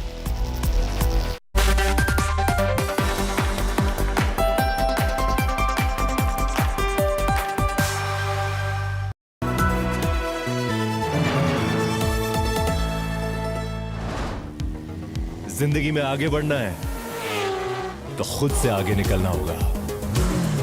जब दिल में हो जज्बा तो रास्तों की क्या जरूरत। जो हमारी उड़ान को रोक सके। BKT tyres, they long tyre life, exceptional road grip और unmatched comfort. BKT tyres, elevate your drive.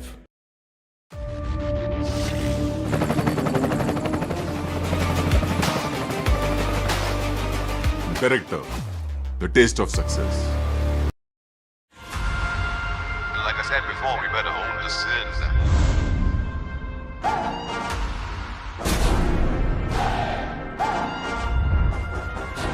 Like I said before, we better own the sin. AU savings account में मिलते हैं amazing benefits, paperless banking and higher interest, वो भी हर महीने। Money money money money every month. सोच बदलो और बैंक भी। Across Bengal, from winding lanes to sweeping landscapes, from the voices that echo to the ones that remain unheard. On the ground, there's never just one story. This is Election Dispatch.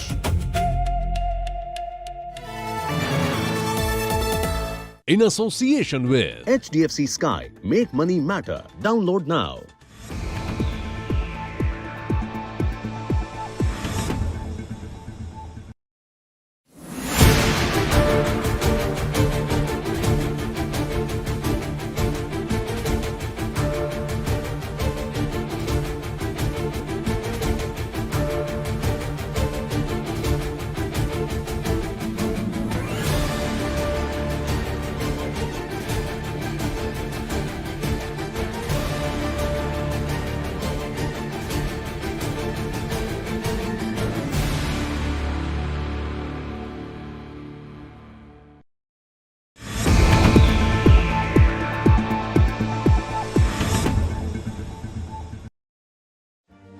Make your media plan smarter with India Today Live TV on your connected devices.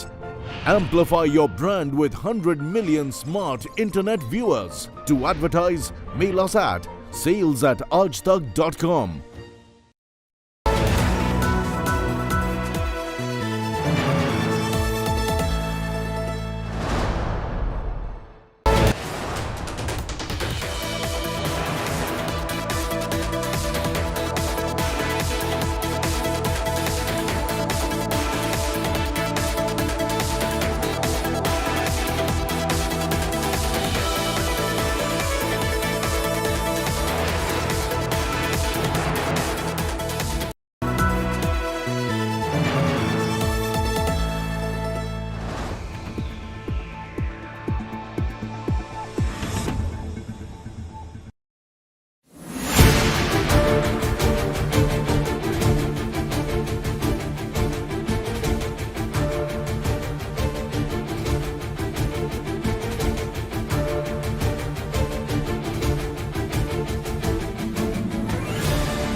TMC के महाजंगल राज का बहुत बड़ा नुकसान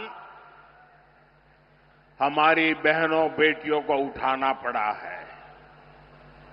हंसखाली में एक नाबालिग बेटी के साथ गैंगरेप और हत्या, ये टीएमसी के भय वाले मॉडल का ही उदाहरण है। यहां बेटियों की तस्करी की घटनाएं भी लगातार बढ़ रही है। इस भय से बंगाल की बेटियों को मुक्ति चाहिए।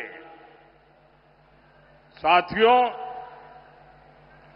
टीएमसी बंगाल की बहनों का सच्चा सशक्तिकरण कभी भी नहीं कर सकती। इसका उदाहरण आपने पिछले हफ्ते संसद में भी देखा है। बीजेपी संसद और विधानसभा में महिलाओं के लिए 33% आरक्षण को लागू करना चाहती है। संसद में इस पर चर्चा हुई, लेकिन टीएमसी नहीं चाहती कि बंगाल की बहनों को ज्यादा सीटें मिले। इसलिए इन्होंने कांग्रेस के साथ मिलकर संसद में कानून को रोक दिया। बंगाल की हर महिला टीएमसी को इस अपराध की सजा जरूर देगी।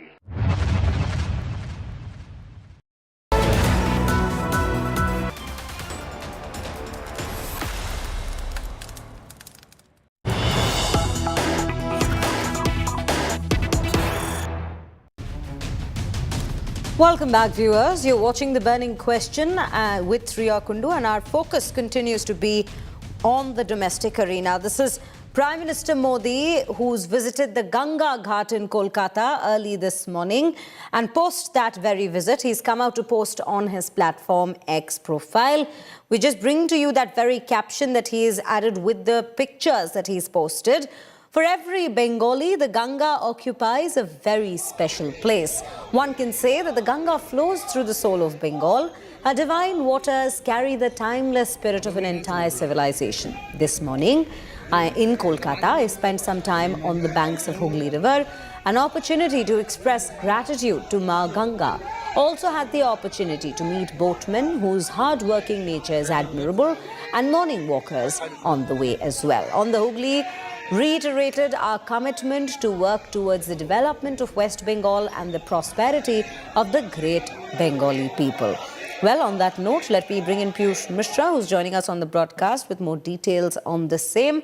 Piyush, just a day, the morning after the Phase 1 voting took place in Bengal, this is a rather emotional message, one can say, that the Prime Minister has come out to post to also show the connect that he has with the people in Bengal at the same time.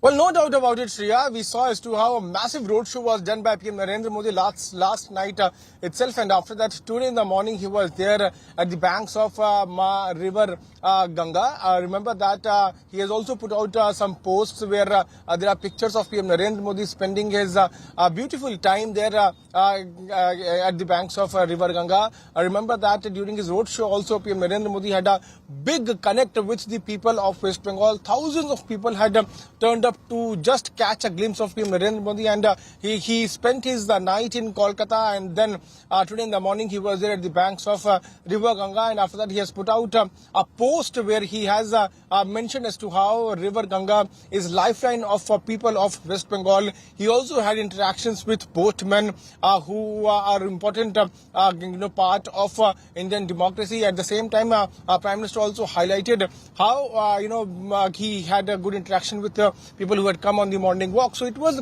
a beautiful day, a beautiful beginning of PM Narendra Modi in the state of West Bengal, and all these things are happening at a time when the campaigning for assembly elections are going on. Yesterday we saw as to how there was a massive turnout of people, and more than 90% people turned up to cast their vote, which is certainly giving a big boost to not only BJP but also to Trinamool Congress. Both are sounding very confident, but this time we are now seeing how BJP is sounding very confident, and they are very sure that this time they are going to form the government with not only the majority mark but with good numbers in their kitty.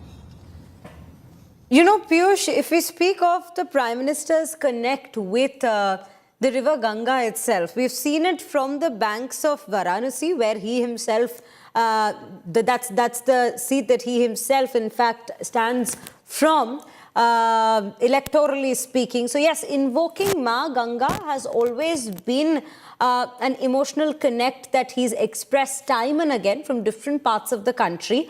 And people of Bengal too, we've seen how deeply Ma Ganga plays, the river Ganga plays a role in their lives. Of course, there's an entire community that bases its entire livelihood from the river here as well. And that's what he was speaking about when he spoke. He's mentioned about the boatmen. There's that fishery industry as well, which also has seen a major controversy right ahead of elections in the state of Bengal itself. Well, no doubt about it. PM Narendra Modi has a personal connect with River Ganga, and I still remember when he had gone to contest from Varanasi, he had spoken to media where he highlighted that "मैं यहाँ खुद नहीं आया हूँ, मुझे माँ गंगा ने बुलाया." So he has had a very special connection with माँ Ganga, and that's why since 2014 PM Narendra Modi has been contesting from Varanasi, and today in the morning also he spent his time at the banks of River Ganga, and like you rightly mentioned, Shreya, that yes, River Ganga has a very important role in the lives of people of West Bengal. Economically also it plays a very important role because a lot of business carries out through the banks and River Ganga. So Prime Minister was highlighting that itself. I remember that last night he held a road show which was for around 10 to 12 kilometers. Initially he was supposed to carry out road show only on the trucks, but after that their road show carried forward from Kolkata to Howrah. So it was also extended because of the kind of love which PM Narendra Modi was enjoying. So we have seen as to how PM is trying to make a personal connect, and people are also extending their complete support to the presence of PM Narendra Modi. And today in the morning he was here at River Ganga. BJP is now putting all its efforts to ensure that in second phase also people turn up in large number, and voting happens in large number, so that BJP can have an advantage. We'll have to wait and watch as to how both the political parties, be it about TMC or BJP, the kind of claims and counterclaims which they are making, how it turns up when the results are out on 4th of May. Very true, Piyush. It is a high-stakes battle that we see playing out in Bengal. And next up, viewers, let's take you through all that happened in the state of Bengal and Tamil Nadu yesterday, because both states have witnessed what we're now calling a historic surge at the ballot box. Bengal and Tamil Nadu delivering record-breaking turnout, rewriting electoral benchmarks from over 92% in Bengal to over 85% plus in Tamil Nadu itself. The numbers point to a deeply charged high-stakes mandate. Chief Election Commissioner Gyanesh Kumar has hailed this as the highest ever turnout since independence, saluting voters for their unprecedented participation across both states. So what's in fact driving Bengal's massive turnout? Let's take a deep dive, and a quick one at that. A reduced voter base after SR pushing percentages higher could be one of the reasons. A fiercely polarized contest, definitely, that the states have seen, especially Bengal has seen. Bengal's legacy of high participation has always been there. We've witnessed over 80% across the last 3 elections, assembly elections that's taken place since 2011. Citizenship and identity debates adding urgency, and powerful cadre networking ensured that voters actually reached the booths to cast their vote. Now, the political battle over this surge is already underway, because Banerjee says high turnout reflects people defending their rights and rejecting the BJP's agenda in the state. While the BJP, on the other hand, claims Bengal has voted for change and an end to the TMC rule, for that matter. In Tamil Nadu, on the other hand, the turnout story has its own drivers. It's a cleaned-up voter list after SIR boosting percentages again, which is a common factor between both states. The other one being a high-stakes Dravidian face-off. It's a 3-way contest that the state is witnessing this time. Again, with the Vijay factor coming into play, there is star power energizing voters, which we've seen all along during the campaigns. Strong cadre mobilization here as well, that's led to voters coming out in numbers to cast their vote and exercise their democratic right. And a surge of youth and the first-time voters pushing participation to record levels. Now, Chief Minister Stalin, on the other hand, has hailed the record turnout, saying that it reflects the strength of democracy.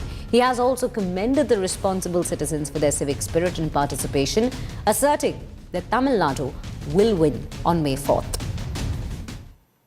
Bangla জ্বলছে না, vote দেখে 4 তারিখে বুঝবেন। ভোটের বাক্স খুলবে আর দেখবেন BJP জ্বলছে আর লুচির মতো ফুলছে, জ্বলছে আর লুচির মতো ফুলছে। তখন বুঝবেন দেখ কেমন লাগে। এত ভোট কাটার পরেও এত পার্সেন্টেজ ভোট কেন পড়েছে জানেন? এটা আমার মনে হয়, I may be wrong also. তার কারণ হচ্ছে মানুষ জানে এই ভোটটা তাদের অধিকার রক্ষার লড়াই। কারণ এরপরে এনআরসি করবার প্ল্যান করবে, ডিলিমিটেশন করবে, বিল নিয়ে এসেছিল। एसआईआर के बारे में थोड़ा, इसलिए थोड़ा सब हर वोटर जेन्युइन है, तो इसलिए voter percentage 90 crosses the 90 above 90%. सो हम लोगों का फेवर में है वोट. आज ही तो फर्स्ट था 150 सीट का था, तो लगभग 130 हमारा होगा 130 प्लस. बंगाल के अंदर जो मतदान हुआ है वो बदलाव का मतदान हुआ है. अब एमराज गया, अब रामराज आएगा.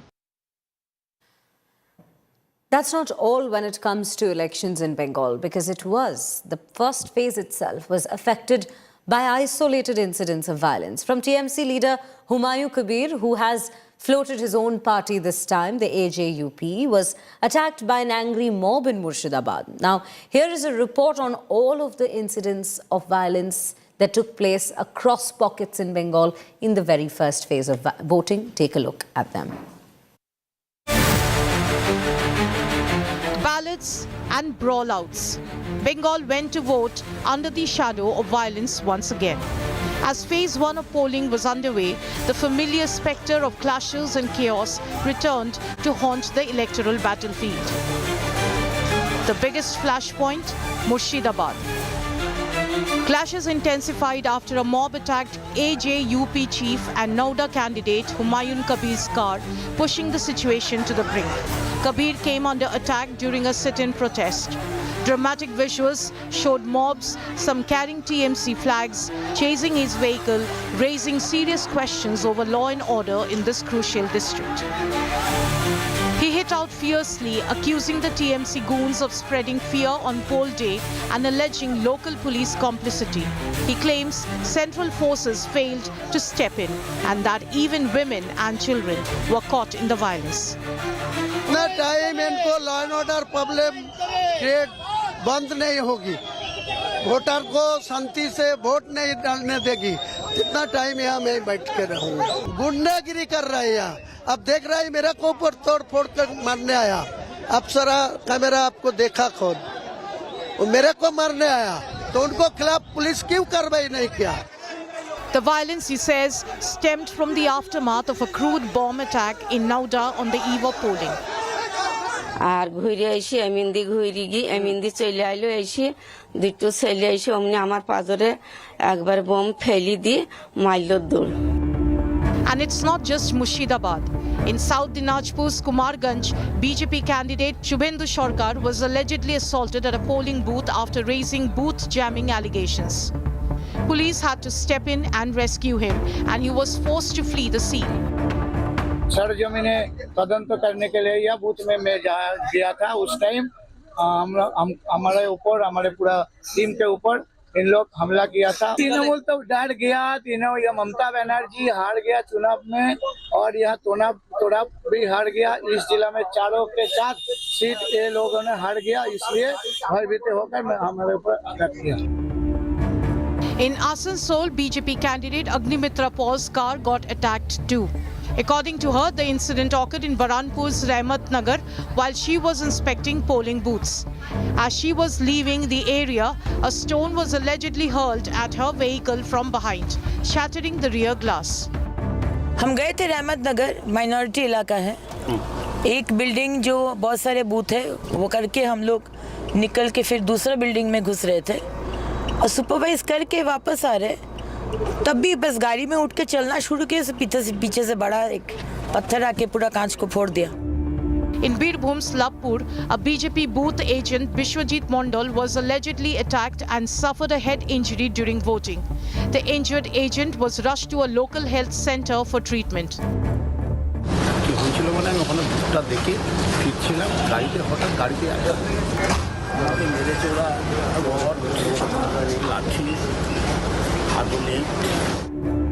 Another high-stakes battleground, Nandigram, LOP Suvendu Adhikari, after casting his vote, launched a blistering attack on the state government, claiming Hindus in Bengal are upset, even citing distress calls from women voters. आंसू बोले हिंदू को बचाइए, हिंदू को बचाइए. इस बार के चुनाव में देख लीजिए, उनको पूछिए, मैं तो नहीं बोलूंगा. नहीं बिल्कुल वोटर हिंदू माता बहन किस तरीके से रो रहा है. देखिए. और चुनाव आयोग का रोल आप कैसे देखते हैं? चुनाव आयोग का role, they are trying. High turnout, higher stakes, and an even higher pitch of political confrontation. As Bengal votes, the battle for power is unfolding not just through ballots, but amid allegations, clashes, and a deepening war of narratives. Bureau Report, India Today. On that note, we are shifting our focus to a different story, one that had stirred quite a controversy across the country, especially in the parliament itself, a few months back. This is weeks after his unpublished memoir stirred a storm in the parliament. Former army chief Naravne has now cleared the air on the controversy surrounding his book, setting the record straight that the Modi government had full faith in the army. It's General Naravne who's emphasized forces were given a free hand at the line of actual control. And his memoir is a personal account and not a political weapon in any way or form. He's also added that not an inch of territory was lost or ceded, underlining a key principle. The armed forces are apolitical and must not be dragged into political crossfire. This, in fact, comes after, in February 2026 itself, it was Rahul Gandhi who raised the issue within the parliament's lower house. Holding up the memoir and triggering the very controversy, it was Rahul's charge that the army was let down by the government, a charge that's now directly being countered by the author, that is by the former army chief himself. What is your perception, if I may, of Raksha Mantri Rajnath Singh saying, "Jo uchit lage wo karo" ya "Jo uchit samjho wo karo," or words to that effect? No, I think it shows the great confidence that the government had in the army and its hierarchy and in the service chief, that they knew that whatever decision will be taken would be taken keeping all factors in mind. And at the end of the day, it is a military operation. It is a military strategy which has to be applied within the overall framework of the national strategy and policy. So there is nothing, I won't use the word wrong, I think it is a correct way of having done things, that you have given the complete operational freedom to the person who is best suited to exercise that freedom. So unfortunately, I think people are misinterpreting that to say that it was sort of a abrogation. It is not abrogation at all. And I reiterate, it only shows that the government has full confidence in its armed forces. It has had full confidence earlier. It has full confidence now, and I'm sure it will have it in the future also. Because I was covering Operation Snow Leopard in Ladakh that time, and I don't know if that's the correct version, whatever I've read in public domain. I thought you were quite aggressive on ground, weren't you? I mean, you as the army chief, General Joshi as army commander, and that entire, those soldiers on ground. Yes, so we did whatever we had to do within the constraints, and we have various protocols in place and how to deal with the PLA. So within those frameworks, we tried to do our best. And yes, at the end of the day, we did gain the upper hand. On that very note, we are wrapping up the bulletin right here, but do stay tuned to India Today as we bring you all the top stories into the next hour on India's agenda with Sneha Mordani. Thank you for watching.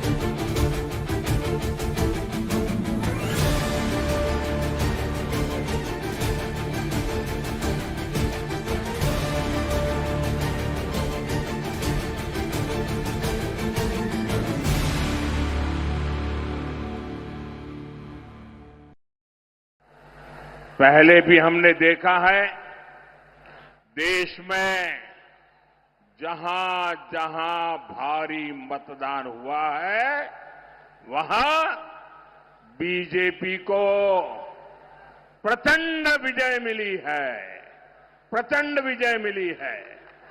जहां जहां यह स्थिति बनी विजय प्राप्त हुआ है। इसलिए BJP NDA की विजय का परचम पूरी शक्ति से लहराना है। ये लहराने वाला है। कमल खिलना तय है। 4 मई को बंगाल में भी बीजेपी की विजय का जश्न होगा।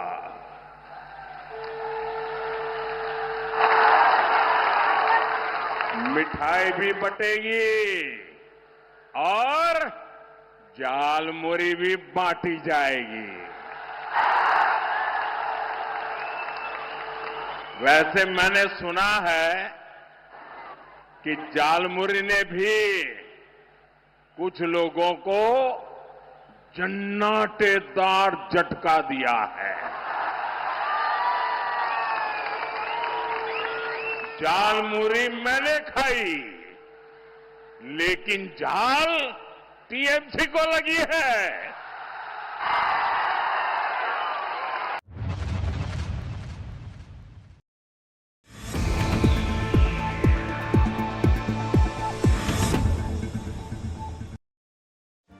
Make your media plan smarter with India Today Live TV on your connected devices.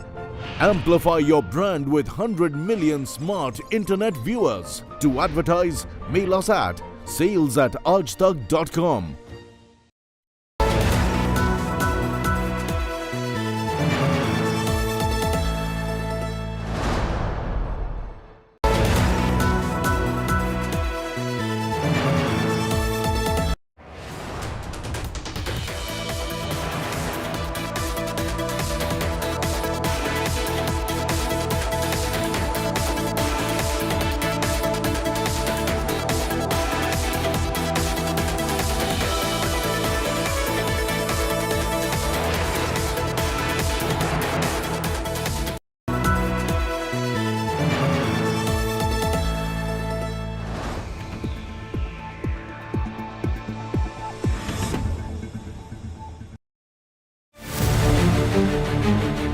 Ballots and brawlouts.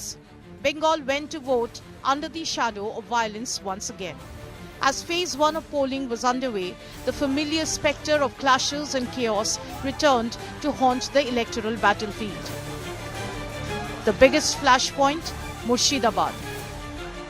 Clashes intensified after a mob attacked AJUP chief and Nada candidate Humayun Kabir's car, pushing the situation to the brink. Kabir came under attack during a sit-in protest. Dramatic visuals showed mobs, some carrying TMC flags, chasing his vehicle, raising serious questions over law and order in this crucial district. He hit out fiercely, accusing the TMC goons of spreading fear on poll day and alleging local police complicity. He claims central forces failed to step in and that even women and children were caught in the violence. The violence, he says, stemmed from the aftermath of a crude bomb attack in Nada on the eve of polling. And it's not just Murshidabad.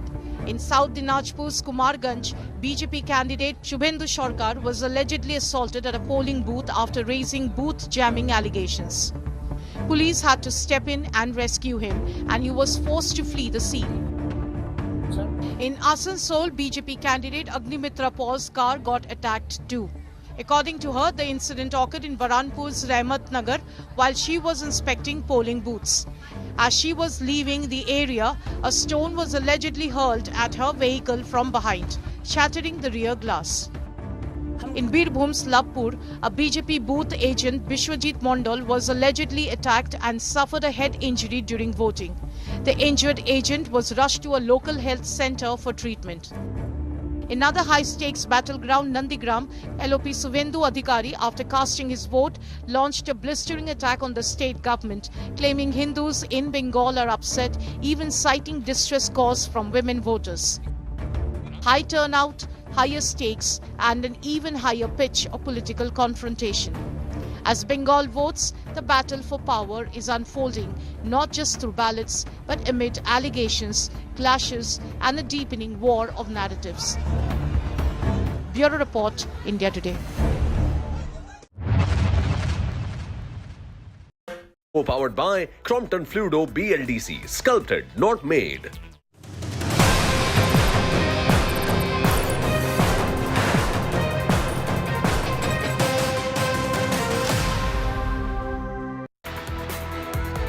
A very good morning. You're watching India Today Television. I'm Sneha Mordani. This is India's agenda. Let's begin this edition with the headlines.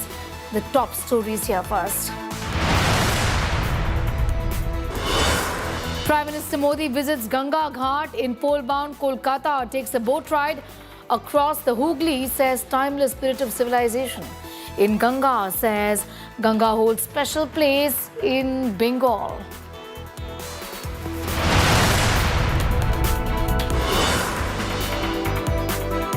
Home Minister Amit Shah's big warning to rioters in Bengal, says Didi's goons didn't step out in phase 1, says we'll hang goons upside down and straighten them up. दीदी के गुंडों को भी कहकर जाता हूं, दूसरे चरण में भी मत निकलना, वरना 5 तारीख के बाद उल्टा लटका कर सीधा.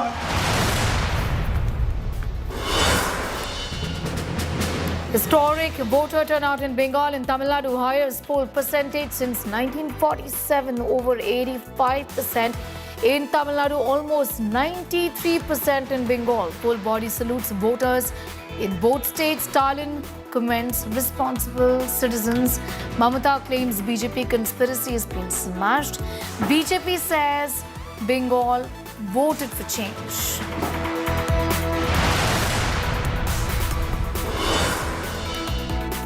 Ex-army chief breaks his silence on the book controversy. General Nada Moawad's response to Rahul Gandhi says, don't politicize armed forces. Explains jo uchit samjho, meaning clarifies we were given a free hand.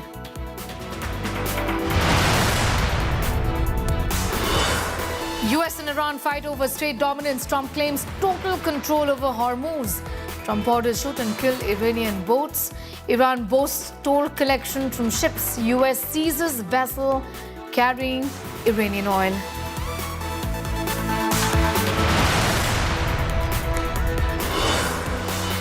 Mega Trump hellhole hangama. Trump endorsed hellhole nation dig inappropriate in poor taste. Charge MES says it doesn't reflect reality of India-US ties. Podcaster calls India hellhole nation. Indians branded gangsters with laptops. US enters into a damage control mode.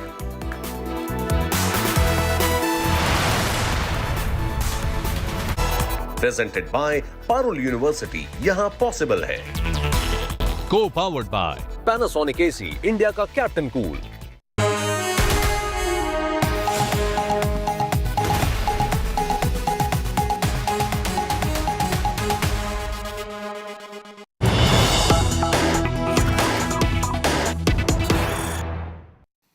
And we have more news coming in at this point in time. Prime Minister Modi visits the Ganga Ghat in Kolkata. For every Bengali, the Ganga occupies a very special place, says the Prime Minister. One can say that Ganga flows through the soul of Bengal. Her divine waters carry the timeless spirit of an entire civilization, says Prime Minister Narendra Modi, seen in these pictures, enjoying a boat ride at the Hooghly at this point in time. He's now said that he spent the morning in Kolkata. I spent some time on the banks of the Hooghly River, an opportunity to express gratitude to Ma Ganga. Also had the opportunity to meet boatmen whose hard-working nature is admirable, and morning walkers as well. It's an important message there from the Prime Minister, Piyush, where he's spoken about the importance of Ganga in our civilization. He speaks about commitment to work towards the development of West Bengal, replete with deep messaging during the polls, isn't it? Well, that's right, Sneha. As you know, that the campaigning for second phase of elections in West Bengal is going on, and PM Narendra Modi yesterday addressed 2 big rallies, and after that he also visited Belur Math, did a grand road show in Havda, and I spent night in West Bengal. And today in the morning in Hooghly River, we saw PM Narendra Modi spending his time. He has shared some pictures also where he clicked a few pictures. He can be seen sitting on a wooden boat in Hooghly River. Camera can be seen in his hand, and PM Narendra Modi has posted these pictures on his social media profile on X, where he mentioned that Ganga flows through the soul of Bengal, and we are committed for the development of people of Great Bengal people. And all these things are coming at a time when both PM Narendra Modi and Amit Shah are having a great time in the state. They are reaching out to electorates in large numbers. Home Minister Amit Shah also did a massive road show yesterday, and he addressed two rallies. PM Narendra Modi also did road show. So BJP is trying its best to reach out to the people ahead of second phase of voting, and for that the star campaigners including PM Narendra Modi and Amit Shah are in Kolkata and reaching out to electorates. Yesterday we also saw there was a bumper voting which happened for the first phase of elections. Around 90% people cast their vote, and this is certainly going to give a big confidence to the voters in the second phase also, as they will also come out and cast their votes in large numbers. And that's what various BJP leaders have also been requesting to the people. But as far as these pictures are concerned, PM Narendra Modi today in the morning spent a great time there at the banks of river Hooghly, and after spending his time, he also has put out a post. And if we talk about his connection with river Ganga, we still remember Sneha that PM Narendra Modi, when he had started his electoral journey from the Varanasi, he said that मैं यहाँ खुद नहीं आया हूँ, मुझे माँ गंगा ने बुलाया है. So he has had a special connection with माँ Ganga since ages, and since 2014 when he has been contesting elections from Varanasi, we have seen him spending time on the banks of river Ganga in Uttar Pradesh. And today we are getting these pictures from Hooghly River, where Prime Minister is putting out pictures of spending a beautiful morning today in Kolkata. We'll have to see how people are going to look into all the campaign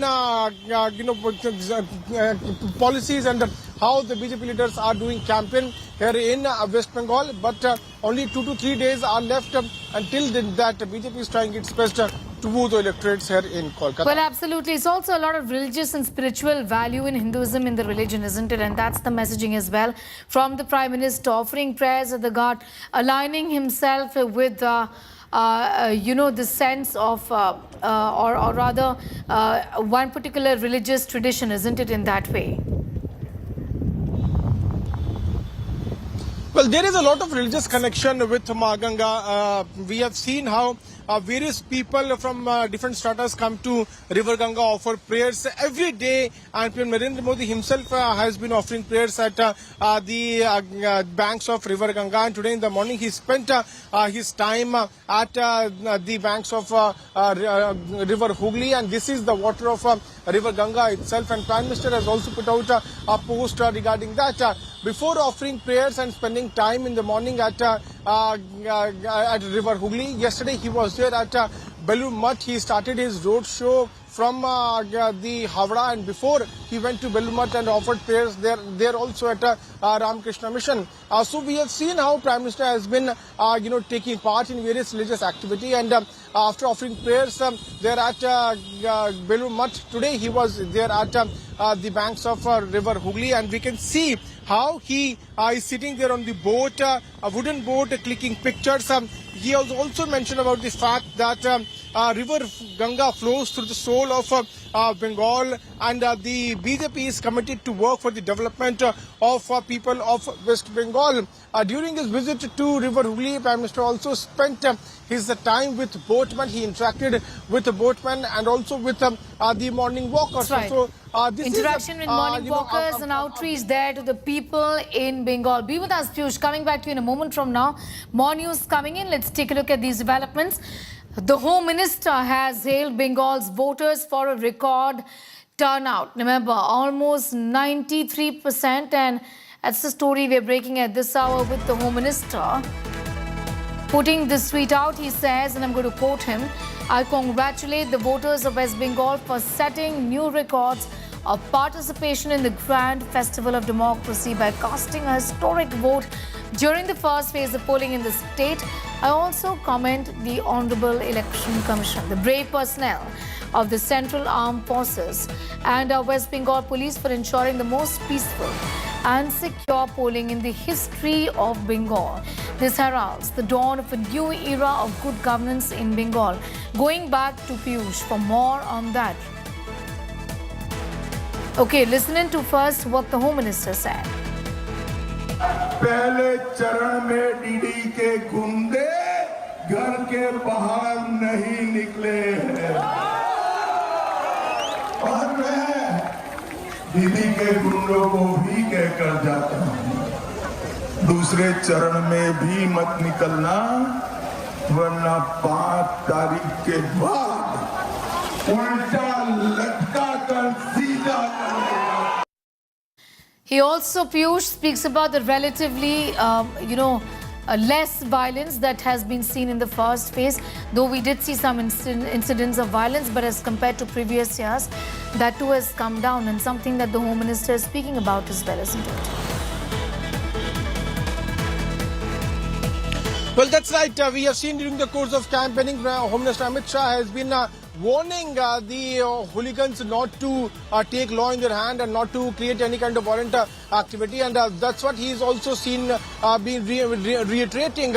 Remember that yesterday people turned up in large numbers. Around 90% of people came out and they cast their vote, which is certainly indicating the kind of confidence which is now there among the people. We have seen every time, be it about the last Lok Sabha elections also, and before that also 2021 Assembly elections, we have seen a lot of violent activities taking place.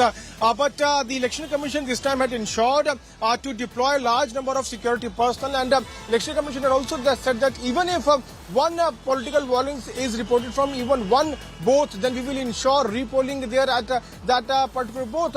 So there was enough security. When we went to various booths in Nandigram, we saw massive deployment of security personnel at multiple booths, and this was done to ensure that people feel confident, they feel secure, they come out and they cast their vote in large number, and that has now happened. We have now seen how 90% of people have come out and cast their vote in first phase. Now, Home Minister Amit Shah is also complimenting CAPF for this. He is also applauding the efforts that have been put in by Election Commission. And in his message to the hooligans here in West Bengal, he has said that in first phase there was no violent activity which was reported, and hooligans were restricted to their houses. And in second phase also they should be there in their respective houses so that people can come out and cast their votes. And if any violent activity will happen, we will ensure actions are taken against these hooligans. The message is now loud and clear that if you take law in your hand, then strictest possible actions will be taken, and that is what Home Minister Amit Shah is seen communicating to the hooligans in West Bengal. So it is somewhere also giving a lot of confidence to the people, to the voters, so that they can come out in large number and cast their vote. And BJP is sounding very confident because looking at the numbers, looking at the percentage of people who have come out and cast their vote, BJP feels that it is a huge indication of anti-incumbency, and people are fed up of Trinamool Congress, and that's why they are going to change the government, and that's why people are coming out in large number to exercise their right. Thanking you for the moment, Piyush, getting us those details. The Home Minister has hailed the big turnout, remember, almost 93%, and also spoken about the fact that this time it's been relatively peaceful, is what he indicated. A historic surge at the ballot box. Bengal and Tamil Nadu deliver record-breaking turnout, rewriting electoral benchmarks from over 92% in Bengal to over 85% plus in Tamil Nadu. The numbers actually point to a deeply charged, high-stakes mandate. Chief Election Commissioner Gyanesh Kumar has hailed this as the highest ever turnout since independence, saluting voters for their unprecedented participation across both states. So what's really driving Bengal's massive turnout? A reduced voter base after SIR pushing percentages higher? A fiercely polarized contest? Bengal's legacy of high participation? Citizenship and identity debates adding urgency, and powerful cadre networks ensuring voters reach the polls. The political battle over this surge is already underway.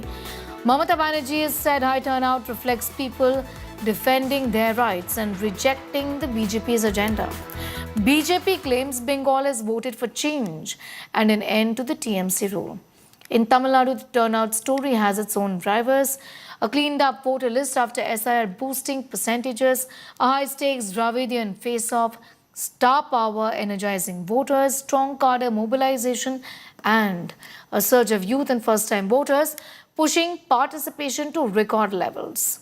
Chief Minister Stalin, on the other hand, has hailed the record turnout, saying that it reflects the strength of democracy.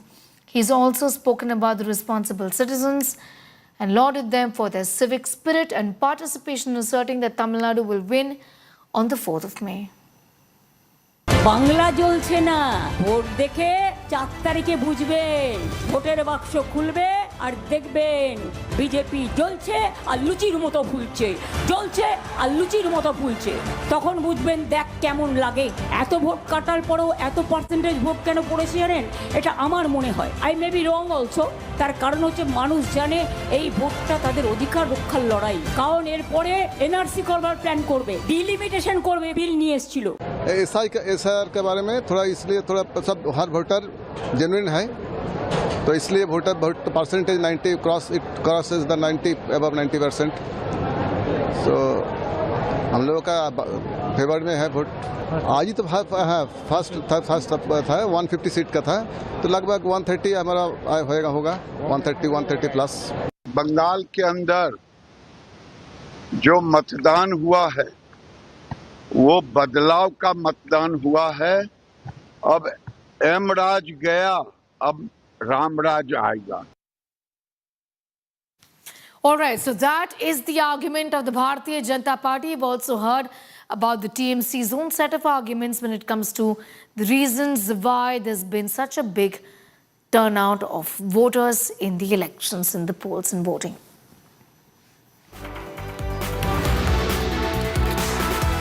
Let's give you a little bit of a history as far as the voter turnouts here are concerned. In the state of Bengal in the year 2011, it stood at 84%. In 2016, at 83%. Then in 2021, at 83%. Again, in spite of the fact that that was a year when COVID had really peaked in the country. In 2026, which is yesterday, it almost touched 93% and 92.88%.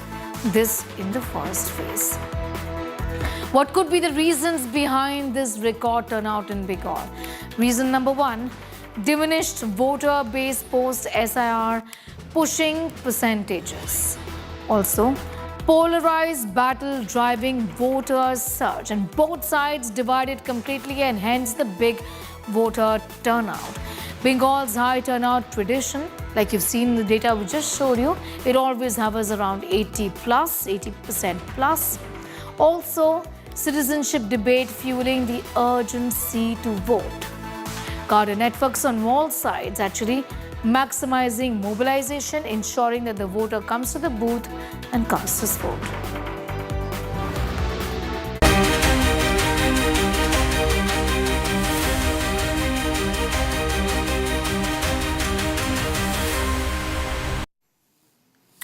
Let's get you more details as far as the West Asia war is concerned. Now, Trump has warned Iran yet again amid the ceasefire. War of words between US and Iran continues even as a fragile ceasefire continues. After Trump slammed Tehran, Iran has now hit back at Trump through a message of unity.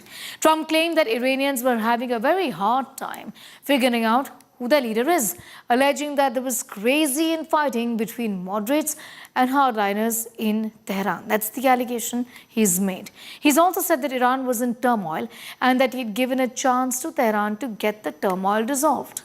Trump reiterated that Iran wants to make a deal. He further said he ordered the Navy to shoot and kill any Iranian boat laying mines in the Strait of Hormuz. Trump has reiterated that no ships entered or left Hormuz without a note from US and that minesweepers were clearing out the mines. He's also said he would not use a nuclear weapon against Iran. He said Iran might have loaded up their weaponry during the 2-week ceasefire, but added that the US military could knock that out in about 1 day. However, Iran has stressed that their country is united and has rejected Trump's claims of a rift in the leadership in Tehran. Meanwhile, US military has said that a third aircraft carrier has arrived in the Middle East amid the fragile truce with Iran. 2 other aircraft carriers, USS Gerald R. Ford and USS Abraham Lincoln, are stationed in Red Sea and the Arabian Sea. Every story say, oh, Trump is under time pressure. I'm not. No. You know who's under time pressure? They are. Because if they don't get their oil moving, their whole oil infrastructure is going to explode. You know what that means? Because they have no place to store it. And because they have no place to store it, if they have to stop it, something happens that only Len can explain. Something happens underground that essentially renders it in very poor shape, and you never recover fully. You can recover 50, 60%, but you can never have it like it is right now. And they have a matter of days before that event takes place. So I'm not under any pressure whatsoever. We've never had so much ammunition. Our ships are loaded. We talked about the Fed's renovation. Can someone other than the Justice Department find out the things you said you wanted to learn? Well, could. I mean, look, it's pretty easy. When you look with Jerome Too Late, Powell, I have a real problem because he should have been lowering interest rates a long time ago. And despite that, we fought through it, and we have the greatest economy we've ever had. You take a look, I mean, I don't know what the market is today, but we've broken every record over the last few days. And this is during a military operation or a war, whatever you want to call it. It makes no difference as far as I'm concerned. But we have this unbelievable economy. The S&P has a new record. The Dow is right at a new record. We already broke the record with the Dow. People said it wouldn't happen in 4 years. They said in 4 years it won't be able to be possible to break 50,000, and we broke it with the Dow. And I'm actually a little bit surprised that we're breaking it constantly, even now, during this conflict. Because when we broke it, I called a lot of the people here. I called JD, I called Marco, I called Howard, I called Scott. I said, I hate to tell you fellas, but we have to do a little bit of a detour. We have to go to Iran and make sure they don't have a nuclear weapon. We had just broken every financial record. And the amazing thing is we continue to break them even during the war. Now, fuel went up, but I thought it would have gone up much more. And a lot of ships are coming to the United States, and they're using the United States instead of the Hormuz Strait. Amazing things are happening. Our country is amazing. You know, we don't have an oil shortage. We're drill, baby, drill. We are right now producing more oil than Saudi Arabia and Russia combined. Did you know that? More, and in about a year from now, we'll be doing double the level. And Venezuela has been fantastic. We have a great relationship with that country and with the people that are running the country. And we're taking in millions of barrels of oil, millions and millions from Venezuela. It's been a great experience, to be honest with you, and they're doing a very good job, and they have our backing, okay? Sir, would you use a nuclear weapon against Iran? You posted on Truth Social a few weeks ago. We don't need it. Why do I need it? Why would a stupid question like that be asked? Why would I use a nuclear weapon when we've totally, in a very conventional way, decimated them without it? No, I wouldn't use it. A nuclear weapon should never be allowed to be used by anybody. We have total control of the strait. And the fact that it slows, you know, they would have opened it up 3 days ago. They came to us and they said, we will agree to open the strait. And all my people were happy. Everybody was happy except me. I said, wait a minute, if we open the strait, that means they're going to make $500 million a day. I don't want them to make $500 million a day until they settle this thing. So I'm the one that kept it closed. We have total control of it. Well, Iran's new supreme leader, Ayatollah Mojtaba Khamenei, was gravely wounded in the US-Israeli strikes that killed Ayatollah Ali Khamenei. According to a New York Times report, one of his legs was badly damaged and has already undergone 3 operations. He apparently is still awaiting a prosthetic limb. One of his hands was also operated. He's slowly regaining functioning is what we know. His face and lips were severely burned in the blast, making it very difficult for him to speak. would eventually require a plastic surgery. This via the New York Times. Now, because of these injuries and the grave nature of them, Mojtaba has been in hiding at an undisclosed location, is what the New York Times is now focusing on. However, continues in West Asia, even amid an indefinite truce with both the US and Iran trying to assert dominance over the Strait of Hormuz, a strategic waterway, as we've seen. Well, as a tit-for-tat seizure of vessels by US and Iranian forces continues, US forces have boarded another Iran-linked ship in the Indian Ocean. The sanctioned stateless vessel was carrying oil from Iran. This operation comes amid Tehran's forces seizing 2 commercial ships in the Strait of Hormuz. Iran has now claimed collection of its first revenue from tolls imposed on the ships passing through the Strait of Hormuz. Remember, Trump had previously said US would target ships if they pay Iran to use the strait. Meanwhile, Embassy of India in Tehran has advised Indian citizens not to travel to Iran, whether by air or land. Motor Vessel Majestic X, we intend to conduct the boarding of your vessel. Motor Vessel Majestic X, we intend to conduct the boarding of your vessel. Motor Vessel Majestic X, we intend to conduct the boarding of your vessel. Motor Vessel Majestic X, we intend to conduct the boarding of your vessel. I took it out militarily. Now all we're doing is sitting back and seeing what deal. And if they don't want to make a deal, then I'll finish it up militarily with the other 25% of the targets. We've hit 78% of the targets that we've wanted to hit. We've knocked out their manufacturing. We've knocked out their missile production. We've knocked out their drone production. We've knocked out everything. In some cases, when I say knocked it out, 70, 80, 90%. It's amazing what we've done. So I've done that within that period of time that I mentioned, but I don't want to rush myself, you know, because every story says, oh, Trump is under time pressure. I'm not. No. You know who's under time pressure? They are. Because if they don't get their oil moving, their whole oil infrastructure is going to explode. You know what that means? Because they have no place to store it. And because they have no place to store it, if they have to stop it, something happens that only Len can explain. Something happens underground that essentially renders it in very poor shape, and you never recover. So we were in Vietnam like for 18 years. We were in Iraq for many, many years. We're in for all the, I don't like to say World War II because that was a biggie, but we were 4.5, almost 5 years in World War II. We were in the Korean War for 7 years. I've been doing this for 6 weeks. And their military is totally defeated. They're outside of the little wise guy ships. I call them the wise guy ships, the little boats that they have running around with guns in them. And we'll take them out too when we see them. But their Navy is gone, their Air Force is gone, their anti-aircraft is gone, all of their anti-aircraft machinery is gone. Maybe they loaded up a little bit during the 2-week hiatus, but we'll knock that out in about 1 day if they did. We've done an amazing job. Their leaders are gone. You know, the leaders are all gone. 3 weeks. The leaders coming. Yeah, 3 weeks. And the leaders will most likely be coming here during that time. And I think when they do, that's a very historic meeting. They haven't met for many, many years, as I understand it. Never. They've never met. Think of that. They're next to each other. They're great people, and they've never met.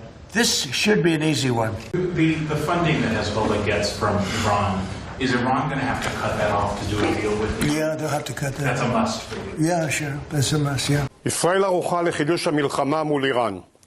צה"ל ערוך בהגנה ובהתקפה ומטרות מסומנות. ממתינים לאור ירוק מארצות הברית, בראש ובראשונה כדי להשלים את חיסול שושלת חמינאי, יוזם תוכנית ההשמדה נגד ישראל, ואת מחליפי המחליפים של מנהיגות משטר הטרור האיראני. ובנוסף, להחזיר את איראן לעידן החושך והאבן, על ידי פיצוץ מתקני האנרגיה והחשמל המרכזיים, וריסוק התשתיות הלאומיות הכלכליות. כאשר תתחדש המתקפה הפעם, היא תהיה שונה וקטלנית, ותוסיף מכות הרסניות במקומות הכואבים ביותר, בהמשך למכות העצומות שספג משטר הטרור האיראני עד עכשיו, שירעידו ויקריסו את יסודותיו.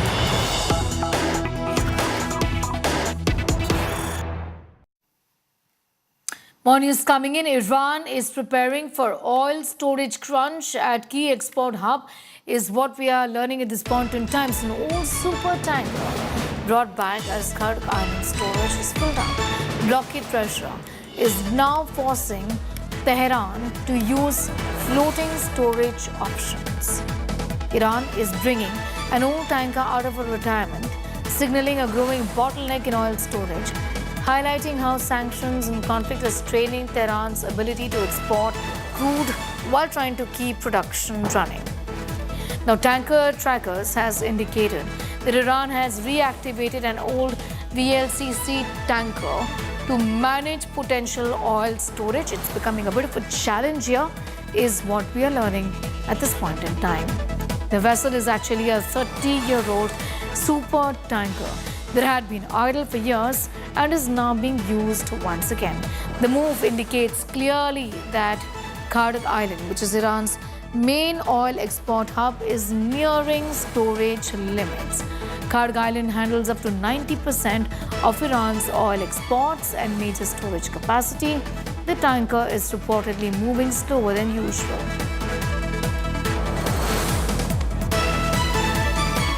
All right, so we are focusing right now on how Iran is staring at a clear oil storage crunch. It's not the supply which is the problem, but the storage which has become a challenge. Kharg Island oil storage is filling up completely. It does 90% of the work and it's almost there. Iran has reactivated old storage tanker Nasha, moved to manage oil storage overflow. This is a 30-year-old super tanker which has now been recommissioned by Tehran. Kharg, like I said, handles up to 90% of Iran's oil exports. Iran could be shifting to floating storage facilities. The move is to avoid shutting down the production, is what has now been said. Iran upping the stakes in Hormuz, releasing dramatic visuals of commandos now storming an India-bound vessel. 2 ships have been seized, 3 targeted in a day, turning a global oil lifeline into a big conflict zone. Here's more.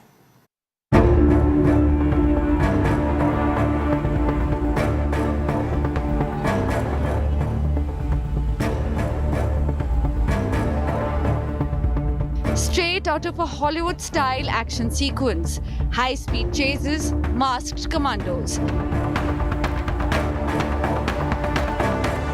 Iran's latest video shows how the Strait of Hormuz has turned into a theater of power. A day after seizing 2 merchant vessels, including the India-bound Epaminondas, Tehran puts out these visuals.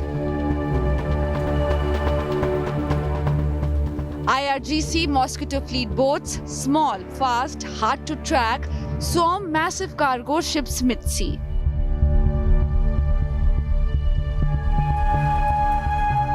Masked troops climb ladders, rifles in hand, stalking decks, sweeping engine rooms. On Epaminondas, gunfire and grenades damage the bridge. On MSC Francesca, full boarding operation. A 3rd vessel also fired upon. Iran claims the ships lacked authorization and tampered with navigation systems. But this is also retaliation. Days after US Marines release video of seizing an Iranian cargo ship, Tehran hits back at sea. For India, the alarm is real. An India-bound vessel hit. Recent attacks on Indian-linked ships despite assurances. In past 24 hours, there were certain incidents of firing on the foreign flagged vessels. Although none of the Indian vessel came under firing, but we are worried for the Indian seafarers on these vessels. So I am happy to inform that none of the Indian seafarers have been, injured in the firing on those foreign flagged vessels. One vessel, Euphoria, it was having 21 Indian seafarers on board and all of them are safe. Hormuz is now a red line. 2 ships seized, 3 hit, a global oil artery under threat. This is no longer transit. This is territory. And with India in the crosshairs, the conflict is no longer distant. Bureau Report, India Today. With that, it's time for a quick commercial break on the show. On the other side, we are getting you sensational and very disturbing revelations in Delhi's IRSR daughter's murder matter. Chilling details of psychopath killer out. More on the other side.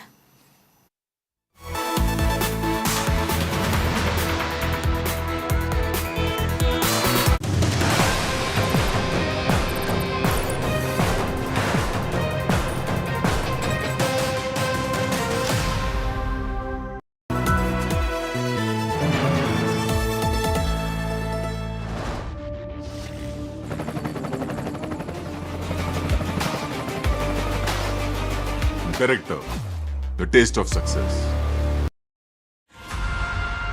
Like I said before, we better own the sin.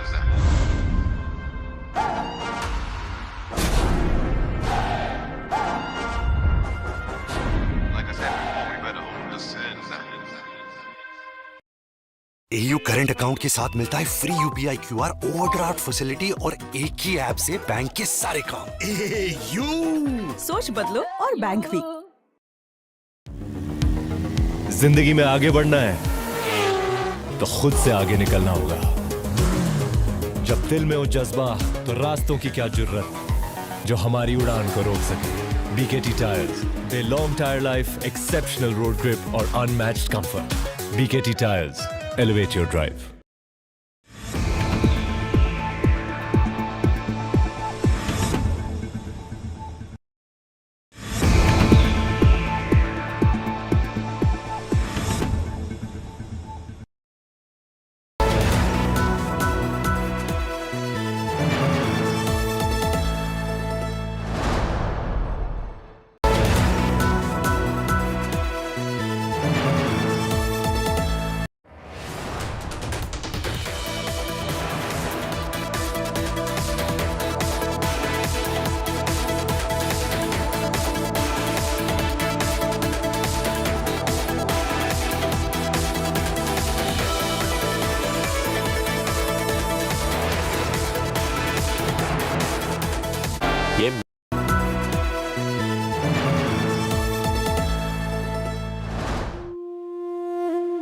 Across Bengal, from winding lanes to sweeping landscapes, from the voices that echo to the ones that remain unheard.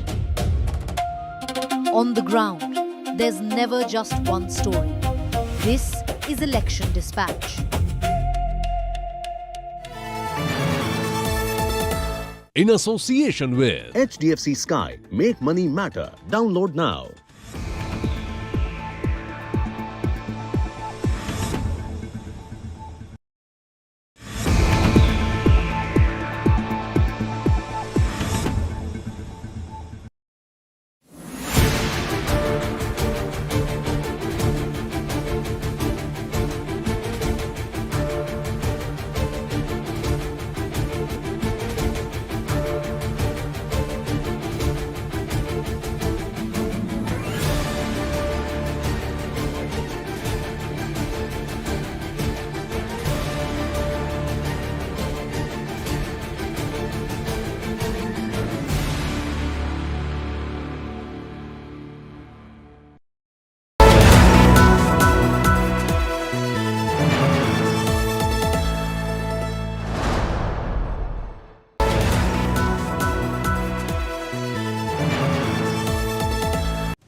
And we have more news coming in. These are shocking and explosive revelations in the Delhi rape and murder horror. This is what sources are indicating.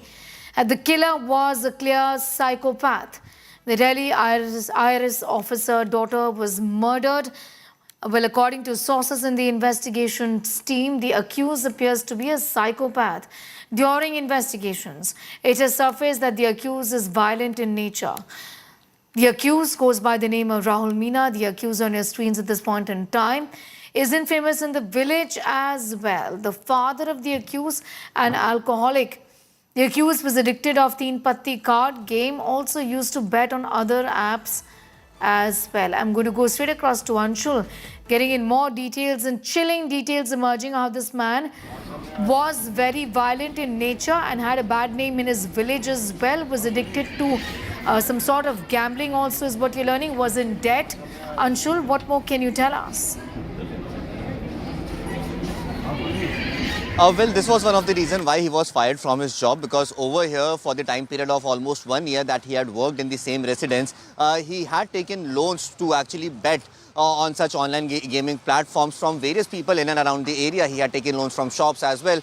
And eventually, once the complaint had reached the IRS officers and his family, they decided to let him go. And this became one of the points due to which he got a very, very angry rage. So after committing the crime in Alwar, where there are instances of previous cases of violence that has been reported by people who actually know him, by his neighborhood as well, he is seen as one of the person who is actually very, very violent in nature, and he used to get in fights with several people. It has also been confirmed that he used to play online card games such as Teen Patti, etc. And for that, he used to borrow money and then eventually bet them on these apps. Apart from this, the Delhi police in the interrogation has also been able to figure out that after committing this entire crime over here in Kailash Hills, he took a taxi, went towards Palam railway station, from where he was supposed to board a train which would take him back to Rajasthan. But due to some reasons, he was not able to board that train, and hence he decided to go and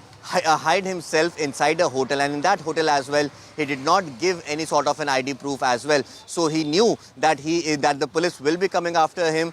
He knew that there will be traces that the police is going to find, and hence he was trying to cover those traces off. He did not give his ID card in the hotel in which he was staying as well, and somewhere or the other was trying to throw the police off track as well.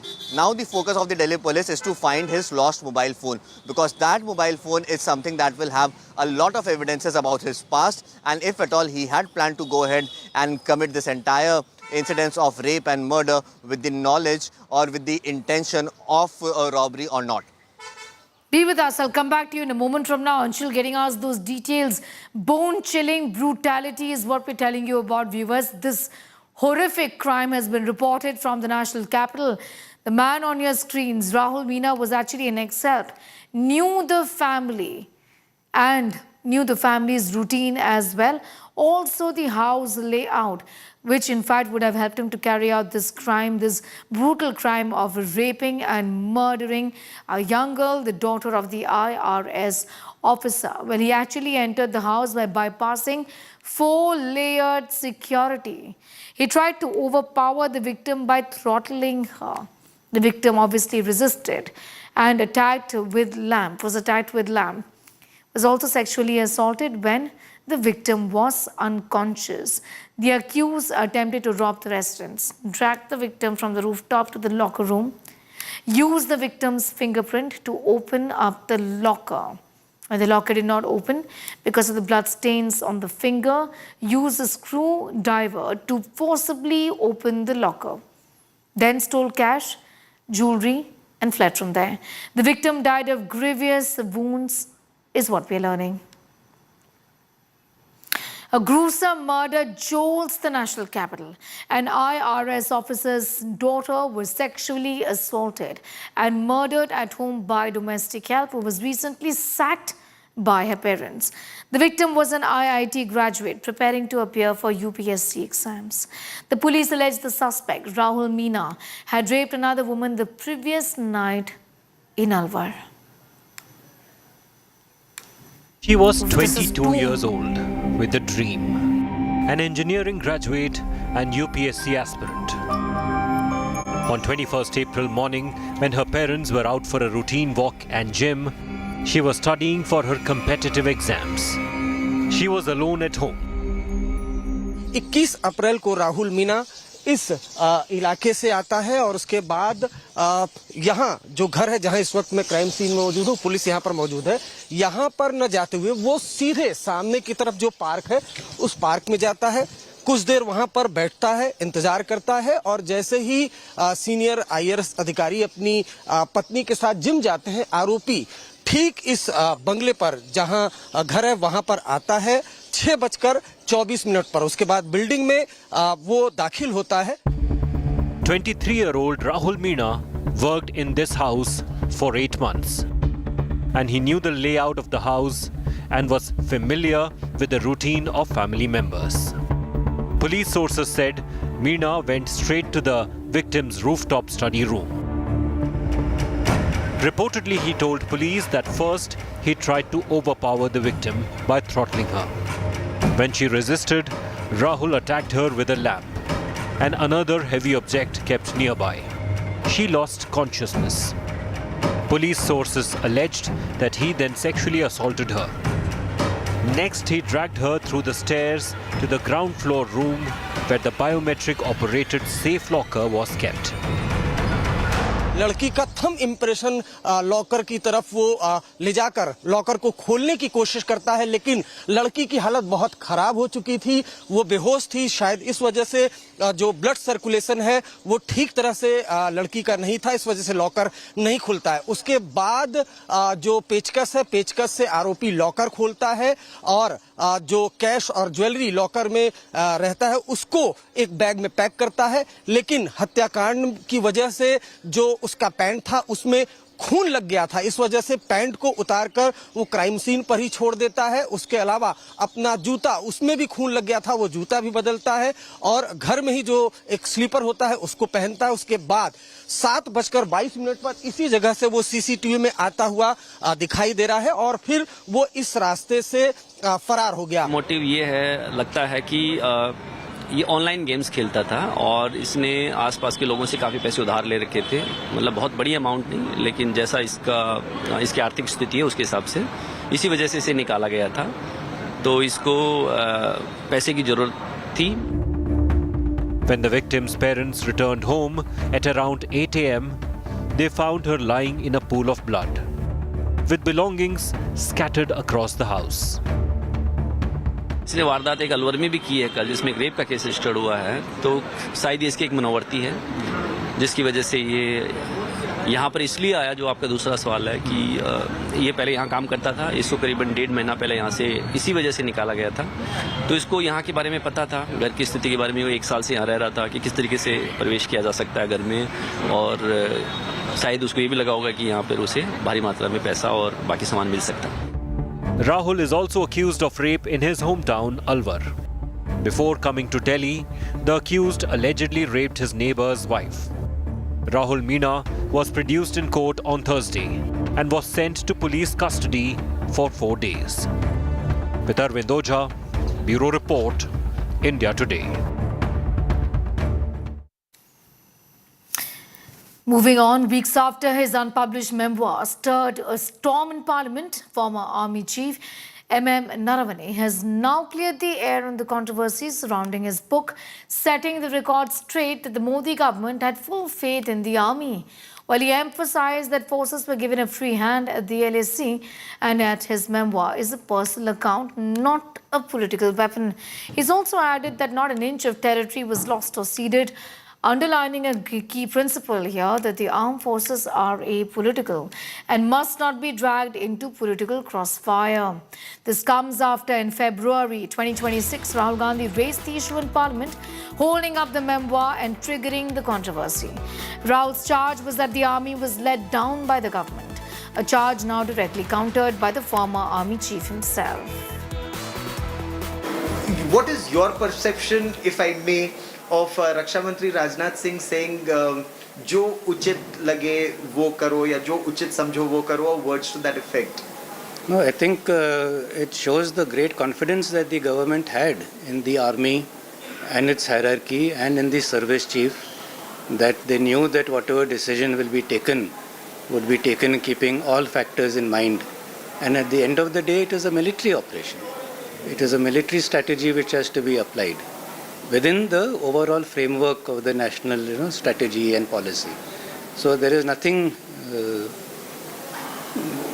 I won't use the word wrong, I think it is a correct way of having done things, that you have given the complete operational freedom to the person who is best suited to exercise that freedom. So unfortunately, I think people are misinterpreting that to say that it was sort of a abrogation. It is not abrogation at all. And I reiterate, it only shows that the government has full confidence in its armed forces. It has had full confidence earlier. It has full confidence now, and I'm sure it will have it in the future also. Because I was covering Operation Snow Leopard in Ladakh that time, and I don't know if that's the correct version, whatever I've read in public domain. I thought you were quite aggressive on ground, weren't you? I mean, you as the army chief, General Joshi as army commander, and that entire, those soldiers on ground. Yes, so we did whatever we had to do within the constraints, and we have various protocols in place and how to deal with the PLA. So within those frameworks, we tried to do our best. And yes, at the end of the day, we did gain the upper hand. You had the upper hand. There's some commentary that we've lost territory. No, we gained the upper hand, and that is why and this has nothing to do with the book. This is very well reported, and it was all on TV channels, the Chinese dismantling their bunkers and going back, and there is nothing classified in that. When it is all in the open domain. So no, because I am curious, and some of that information is classified. So therefore, it was definitely that we had the upper hand as far as that the end state of that portion of the operations Snow Leopard is concerned. So as army chief, you're confident that during your tenure, we haven't lost territory? Absolutely. Sir, and overall, how are we geared to deal with the situation like that? I mean, is the government, the political leadership, the military leadership, armed forces and the nation, are we on the same page? Yes, we are definitely on the same page. The armed forces are always looking at the threat perception. We are always looking at what new challenges are surfacing, and to deal with those challenges, what changes need to be done, whether in force structuring, whether in acquisition of new weapons. And all that, of course, requires governmental clearance. So it is a continuous interactive process. It is not something which stops and we'll say that, okay, today we are prepared to meet all challenges. Right, moving on, India has issued a sharp response after Donald Trump reposted a racist rant on Truth Social. The Ministry of External Affairs has called the remarks Trump referred to as inappropriate, uninformed and in poor taste, stressing that such comments do not reflect the reality of India-US ties. Washington has moved into a damage control mode, though, with its embassy in New Delhi reaffirming the strength of bilateral relations. A US embassy spokesperson said President Trump regards India as a great country with a very good friend at the top. The controversy stems from Trump reposting comments by American political commentator Michael Savage, who referred to India, China and others as hellholes, claiming they come to United States, drop a baby and instantly become citizens. He also described Indian immigrants as gangsters with laptops, sparking outrage and diplomatic pushback. A final important factor in the new orientation of India's foreign policy was the election of Prime Minister Modi in 2014. I'll leave it to my Indian colleagues to define how he has affected India internally, but externally, Modi has increasingly projected greater self-confidence in reaching out to a wide swath of countries throughout the world, expanding the scope of India's foreign policy and its sense of purpose in engaging others. Trump ने जो कहा है वो बहुत ही गलत बात कही है। भारत को नर्क बताना मुझे लगता है कि बहुत ही अपमानजनक और शर्मनाक बात है। हमारे सोचो आज अमेरिका की जो अर्थव्यवस्था इकोनॉमी है, उनकी जो आईटी है, टेक्नोलॉजी है, हमारे जो मेडिकल साइंस का क्षेत्र है, या जो है उनके दूसरे व्यापार के क्षेत्र हैं, सब में भारतीयों का जबरदस्त योगदान है। और ट्रंप की मजबूरी भी तो देखो, उसे भारतीयों की सारी टॉप पोस्ट तो भारतीयों को दिए, है ना। FBI के चेयर हेड कौन है? इंडियन है। तो एक तरफ तो आप भारतीयों की सेवाएं ले रहे हो, उनका फायदा ले रहे हो, दूसरी तरफ कह रहे हो भारत नर्क है। Well, India has responded to those statements that have been made rather distasteful in nature. It's an end to this edition. On the other side, we're telling you more about Amit Shah, the Union Home Minister's press conference after the bumper voter turnout in Tamil Nadu and in Bengal.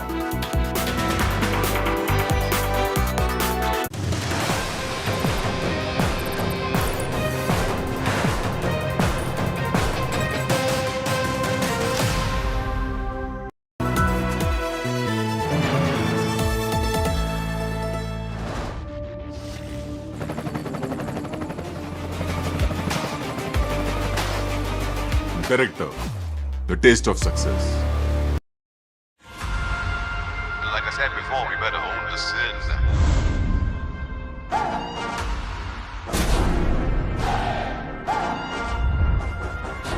Like I said before, we better own the sins.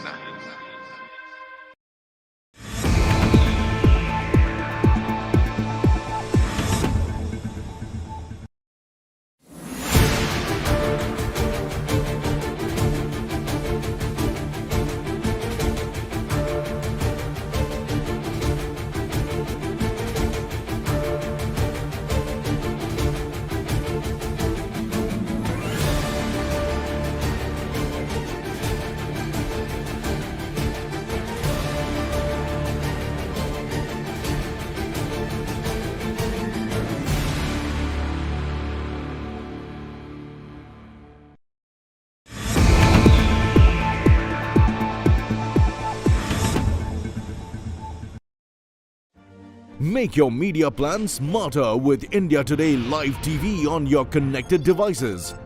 Amplify your brand with 100 million smart internet viewers. To advertise, mail us at sales@aajtak.com.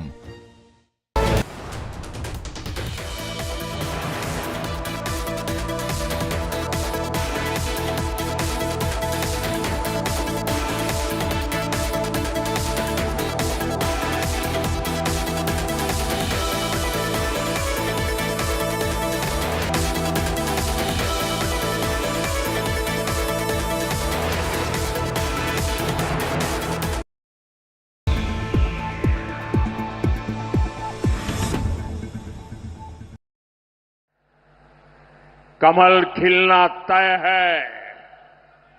4 मई को बंगाल में भी BJP की विजय का जश्न होगा।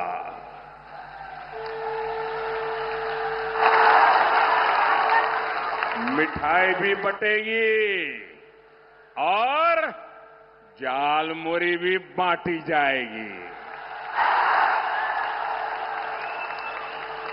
वैसे मैंने सुना है कि जालमुरी ने भी कुछ लोगों को जन्नाटेदार झटका दिया है।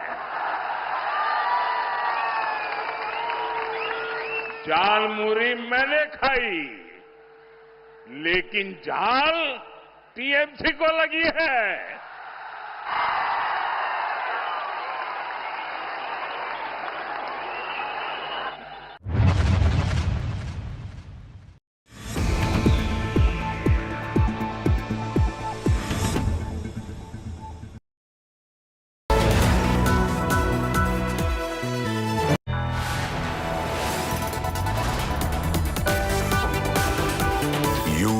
Watching India Today.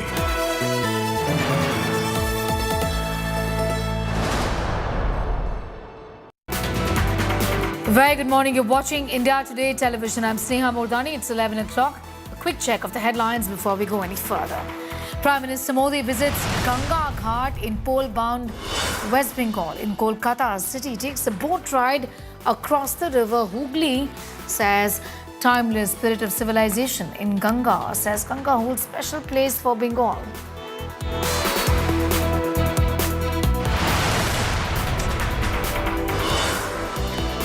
Minister Amit Shah's big warning to rioters in Bengal says Didi's goons didn't step out in phase 1. Says we'll hang goons upside down and straighten them up.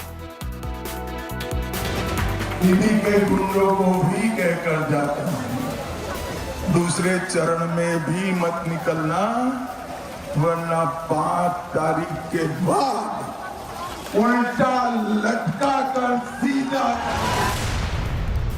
Historic voter turnout in Bengal. Almost 93% voters turned out in Bengal. Home Minister Amit Shah congratulates Bengal voters for the record turnout in phase 1 of the polls.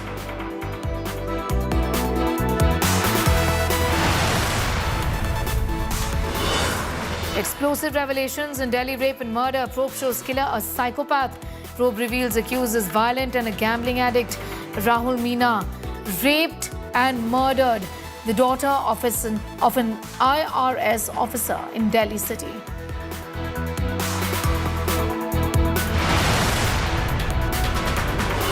US and Iran fight over Strait dominance. Trump claims total control over Hormuz. Trump orders shoot and kill Iranian boats. Iran boasts tolls collected from ships. The US seizes vessel carrying Iranian oil.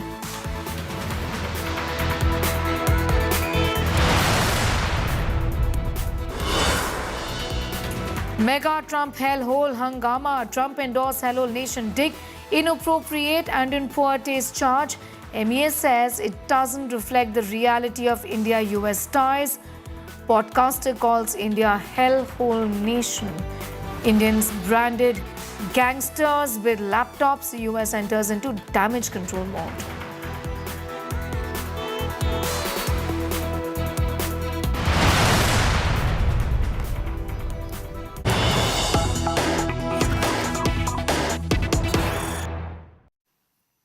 And news is coming in. Guwahati High Court has denied anticipatory bail to Congress leader Pavan Khera in FIR registered on complaint of Assam Chief Minister's wife.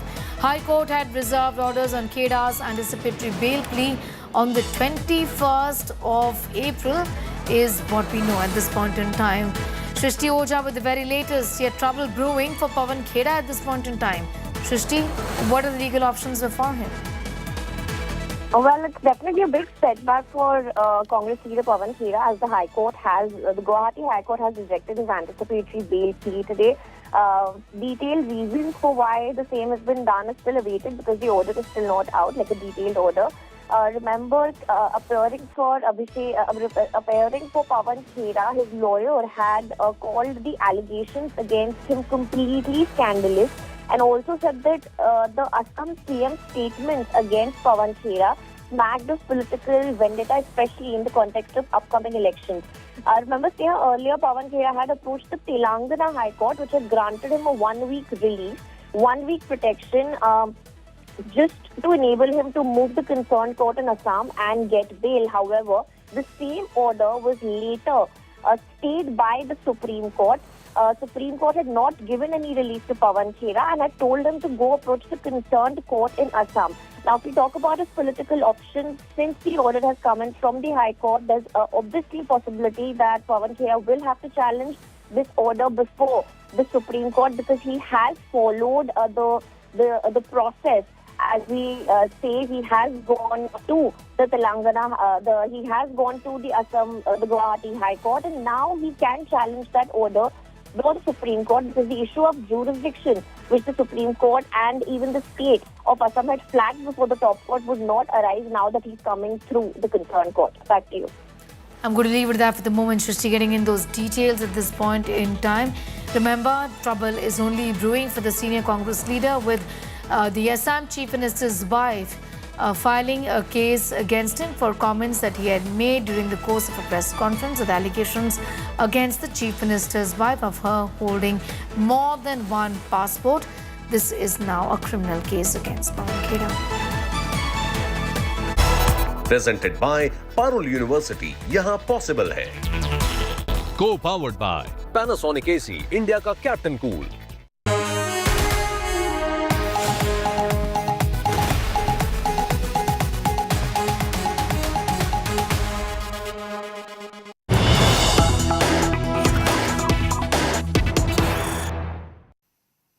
Okay, more news coming in at this point in time. We have the Minister Kiren Rijiju mocking Congress TMC amid the Bengal polls, where Rijiju says, bewildering. On the one hand, Rahul Gandhi ji is saying only Congress can defeat BJP in West Bengal, and on the other hand, he's saying due to TMC's polarizing politics, BJP will win West Bengal elections.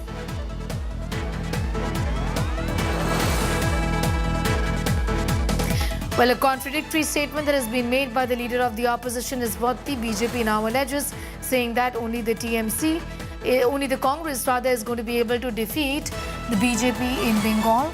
And also on the other hand, saying that BJP is winning these elections because of the fact that the TMC was unable to stop them at its tracks, and because of TMC's polarizing politics. In that sense, it's a contradictory statement, is what the Parliamentary Affairs Minister has said. Listen in.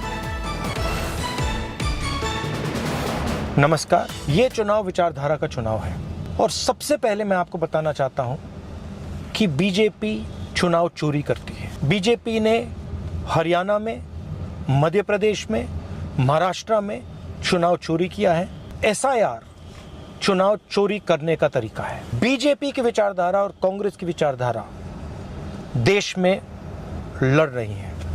भाई और बहनों, 4000 kilometre Bharat जोड़ो यात्रा में हमने एक ही message दिया था, नफरत के बाजार में मोहब्बत की दुकान खोलनी है। कॉन्स्टिट्यूशन कहता है that India, that is Bharat, is a union of states.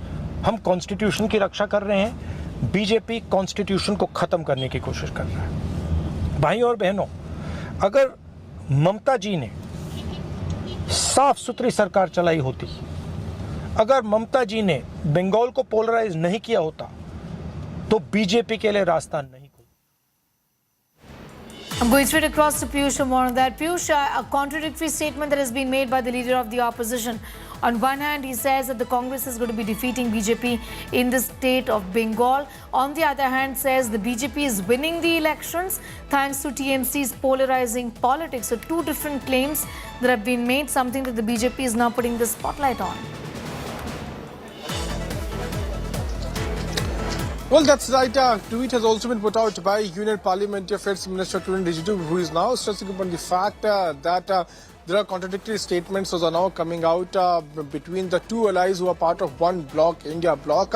And BJP is also thanking Rahul Gandhi for accepting that BJP is going to win in the state of West Bengal. Remember that this video of Rahul Gandhi is doing rounds on social media since yesterday when, during the polling itself, Rahul Gandhi had released this video asking people to vote for Congress and saying that because of polarizing politics of TMC, doors for BJP have been opened. So that last line of Rahul Gandhi, where he somewhere said that the doors for BJP are opened, has been used by various BJP leaders saying that because of the polarizing politics of TMC, BJP is now winning in the state of West Bengal. So this is certainly going to dent the prospects of India bloc. Though BJP is sounding very confident after the kind of voting which has happened yesterday in the first phase. We are talking to various BJP leaders, Sneha. They are now saying that after yesterday's polling, people in the second phase will feel more confident and they will come out in large numbers and vote for the Bharatiya Janata Party. We'll have to wait and watch what result will come out on 4th of May. But for the very first time in these elections, we are seeing how neck-to-neck fight is being contested in West Bengal. TMC also is very confident, but BJP is sounding more confident, saying that they are not only going to cross the magic numbers, but will also form the government with more than 170 seats. All right, I'm going to leave it there for the moment. Piyush getting in those details. It's a statement that has been made by Rahul Gandhi, and now the BJP is going after him, saying that two different things. Bewildering statement that has been made by the leader of the opposition, Kiren Rijiju, mocking him at this point in time. And staying with the elections, phase 1 of the West Bengal polls has ended and now phase 2 is underway. Prime Minister Narendra Modi is leading the BJP's campaign, took a boat ride at a Ganga Ghat and interacted with residents. The Prime Minister shared pictures and a video of his boat ride in which he can be seen sitting on a boat holding a camera and enjoying the view. The Prime Minister, who will address 2 rallies later in the day, one at Damdam at 11:30 and the other at Chadha Matrupur at 1 p.m. While Union Home Minister Amit Shah will campaign in Bengal as well, address 3 rallies in the poll-bound state. On Thursday, Amit Shah issued a strict warning to rioters following attacks on BJP leaders during phase 1 voting.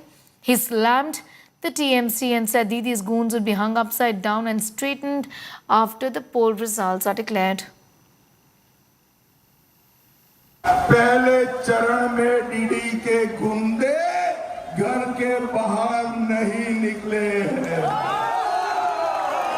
और मैं दीदी के गुंडों को भी कहकर जाता हूं, दूसरे चरण में भी मत निकलना, वरना 5 तारीख के बाद उल्टा लटका कर सीधा करेगा। Right, Prime Minister Modi, while addressing rallies in Bengal yesterday, came down heavily against the TMC. Listen in. One district, one product के जरिए लोकल को वोकल और वोकल को ग्लोबल बनाने का प्रयास कर रहा है। वहीं निर्मम सरकार ने पूरे बंगाल में एक ही काम किया है, 15 साल में एक ही काम, वन डिस्ट्रिक्ट वन सिंडिकेट।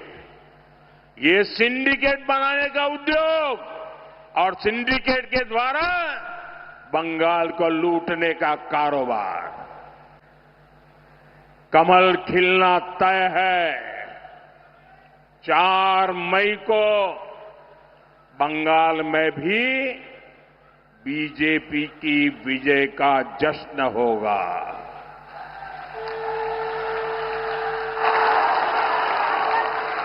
मिठाई भी बटेगी और जालमुरी भी बांटी जाएगी। वैसे मैंने सुना है कि जालमुरी ने भी कुछ लोगों को जन्नाटेदार झटका दिया है।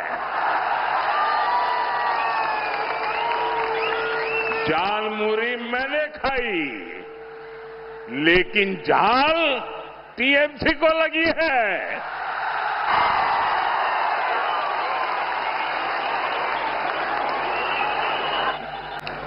टीएमसी के महाजंगल राज का बहुत बड़ा नुकसान हमारी बहनों बेटियों को उठाना पड़ा है।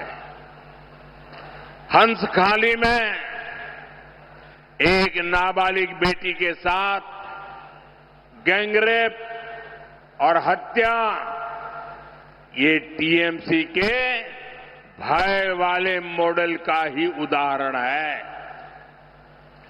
यहां बेटियों की तस्करी की घटनाएं भी लगातार बढ़ रही है। इस भय से बंगाल की बेटियों को मुक्ति चाहिए। साथियों, टीएमसी बंगाल की बहनों का सच्चा सशक्तिकरण कभी भी नहीं कर सकती। इसका उदाहरण आपने पिछले हफ्ते संसद में भी देखा है। बीजेपी संसद और विधानसभा में महिलाओं के लिए 33% आरक्षण को लागू करना चाहती है। संसद में इस पर चर्चा हुई, लेकिन टीएमसी नहीं चाहती कि बंगाल की बहनों को ज्यादा सीटें मिले। इसलिए इन्होंने कांग्रेस के साथ मिलकर संसद में कानून को रोक दिया। बंगाल की हर महिला टीएमसी को इस अपराध की सजा जरूर देगी. And the TMC Supremo Mamata Banerjee also took a jibe at Amit Shah on Thursday. Listen into what she said. আপনি বলছেন বাংলায় এসে ভোটের দিন আপনি জিতছেন, এটা আপনি বলতে পারেন? জনগণকে বিশ্বাস করুন, এটা তো জনগণ ঠিক করবে কাকে জেতাবে না জেতাবে। আপনারা এত কি বলবো, আমি ওনাকে বলছি না, বিজেপি পার্টিটাকে এত মহামূর্খ হন কি করে? তার মানে কি আপনি ইভিএম মেশিনে ফিট করে রেখে দিয়েছেন? তা নাহলে এ কথা আপনি বলেন কি করে? যত ভোট পড়ছে সব আপনার। আর আমি শুনেছি প্রেসের কাছ থেকে কোনো একটা কমিশনের অফিস থেকে যারা নির্বাচন পরিচালনা করেন খবর খাওয়াচ্ছে 4টে থেকে নাকি গন্ডগোল হবে। তার মানে কি গন্ডগোল করে প্ল্যান করেছেন ইভিএম ছাপ্পা দিয়ে, সিআরপিএফকে দিয়ে ছাপ্পা দিয়ে ইভিএম মেশিন করে দখল করার? বলে না ধর্মের কল বাতাসে নড়ে, আপনারা যেটাই করবেন সেটাই আপনাদের বিরুদ্ধে যাবে। Anupam Mishra getting in more details on that story. Anupam, even as campaign picks up, the daggers here are clearly drawn, isn't it? Well, you know, the campaign for the second phase has picked up. PM Narendra Modi is holding 2 public rallies. Amit Shah is holding one road show in Jagaddal. And on the other hand, Mamata Banerjee will also be holding a road show in Bhawanipur in her constituency. So it's clearly the next fight is for 142 seats. And, you know, these 142 seats are the stronghold of TMC.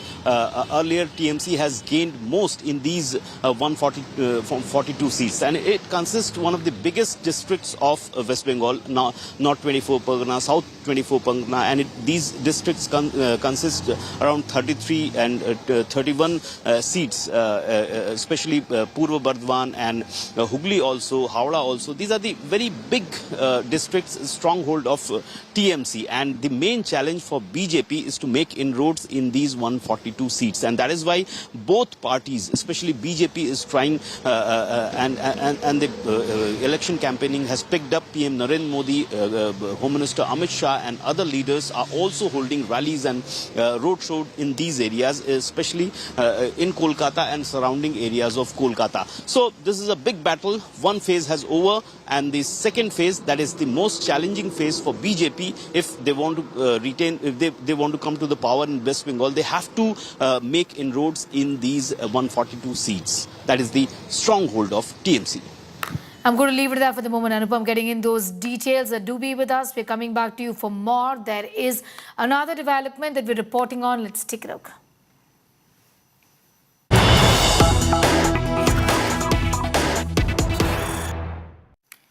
It's a big statement that has been made by the Bengal Chief Minister. Mamata's big Delhi after Bengal war cry. Mamata says, after winning Bengal, I'm coming for Delhi. In Kolkata, the Bengal Chief Minister, West Bengal Chief Minister Mamata Banerjee says the names of all of those who are working for BJP are listed. You've brought in people based on their BJP background and appointed officers accordingly. Remember, you don't have the capacity to defeat us, is what she said. We fight against injustice. We fight for our rights. I was born in Bengal and will die in Bengal. After winning Bengal, I will take over Delhi. I don't want power. I want the BJP's destruction in Delhi. Not only will there be destruction in Bengal, but the BJP will also have to be removed from Delhi, is what the Chief Minister said.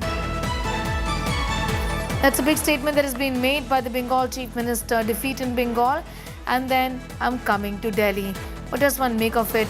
Mamata Banerjee making such a statement during the course of the campaign, where she says BJP has to be defeated in Bengal and in Delhi as well.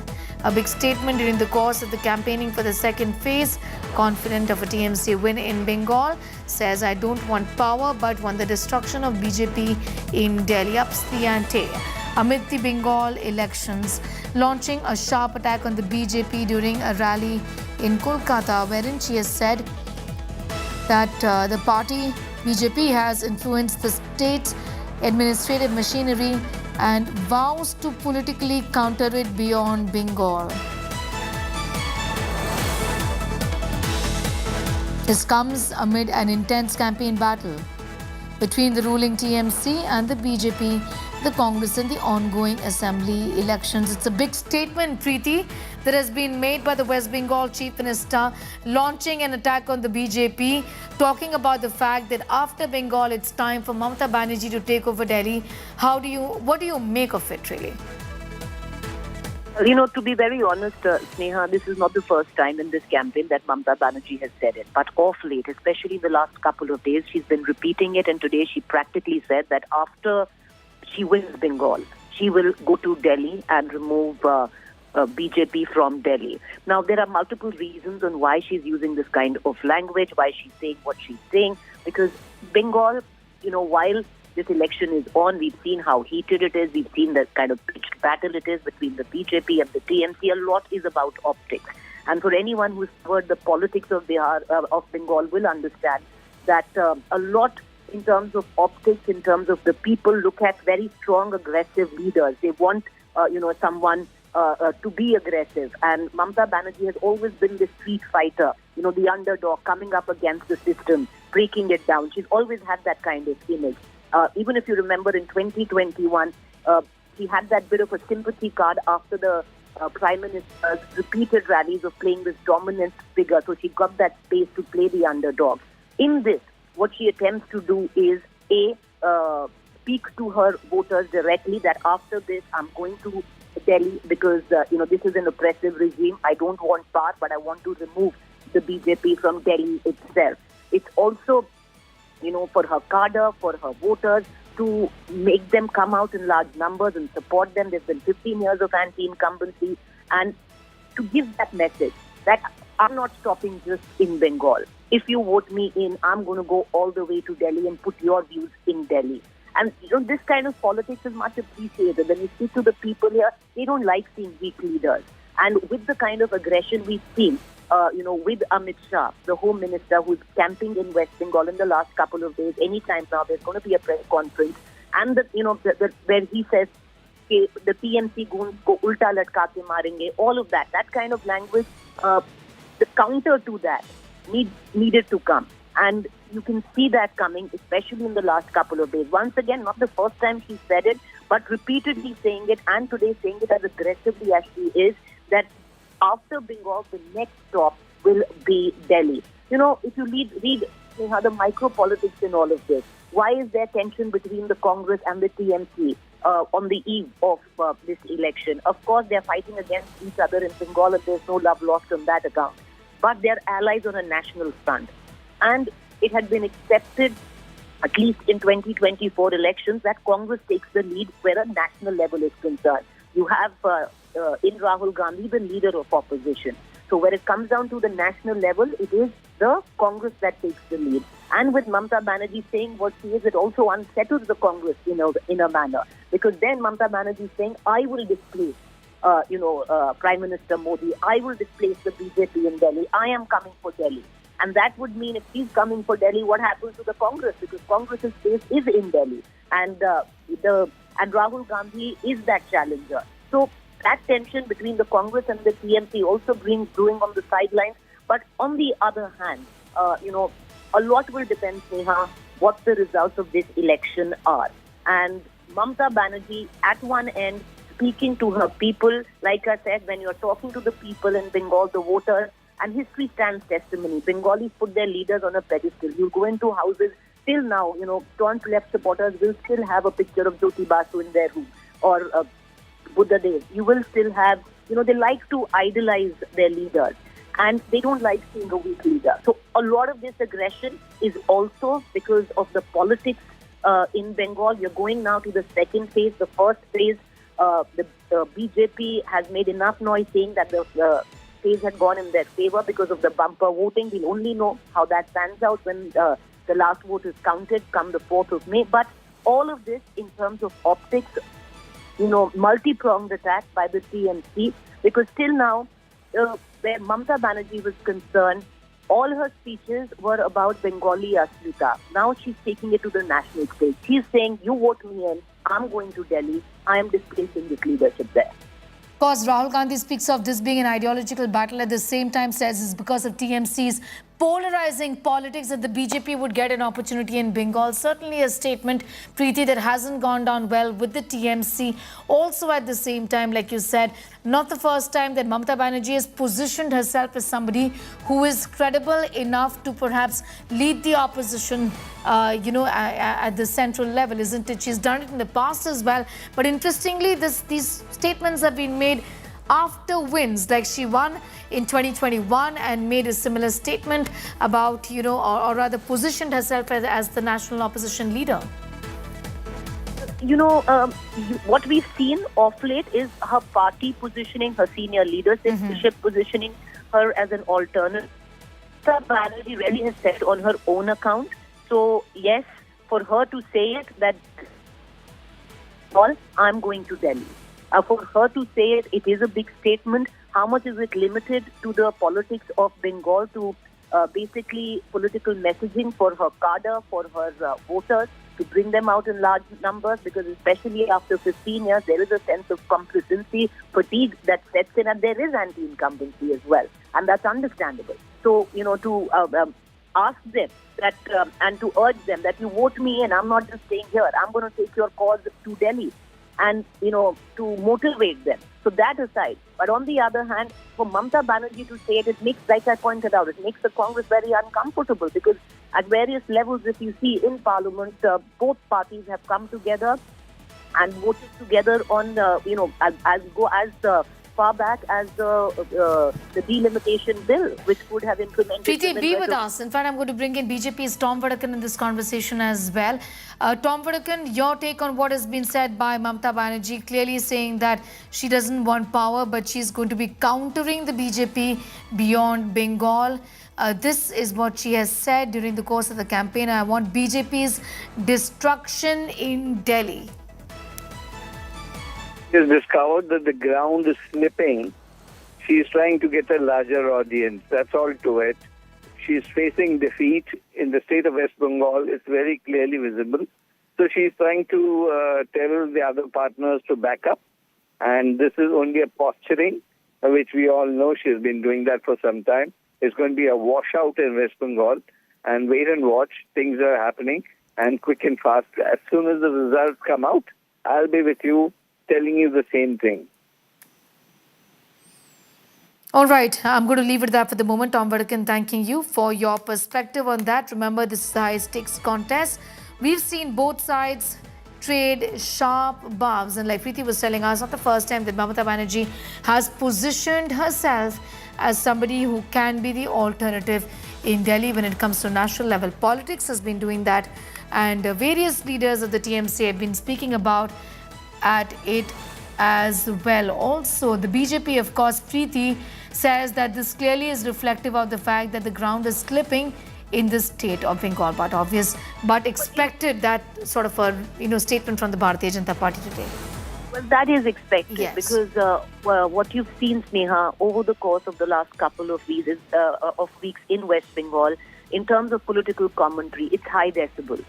You have the Amit Shah, the Home Minister, in the last couple of rallies directly attacked the TMC, directly attacked the cadre of TMC, saying the TMC goons ko ulta latka denge agar if they do something after the election. There is a sense to try and tell their voters, because there is anti-incumbency, to build on that, to make people believe that the party, which is the BJP, can come into power. And on the other side, and with that, to use that kind of aggressive language. On the other side, you have Mamata Banerjee, who till now had been playing on Bengali Asmita, subaltern regionalism, that's the Bahari versus the Bengali. And with that, she understands she needed to take it a notch higher. And how do you do it?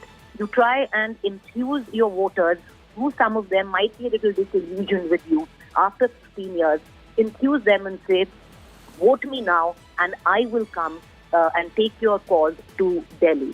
And all of this aggressive posturing, we don't know if it's posturing alone, how far it will go. But this is in terms of the consumption of local domestic Bengali politics. But there is, like I said, a larger messaging where Congress comes into question.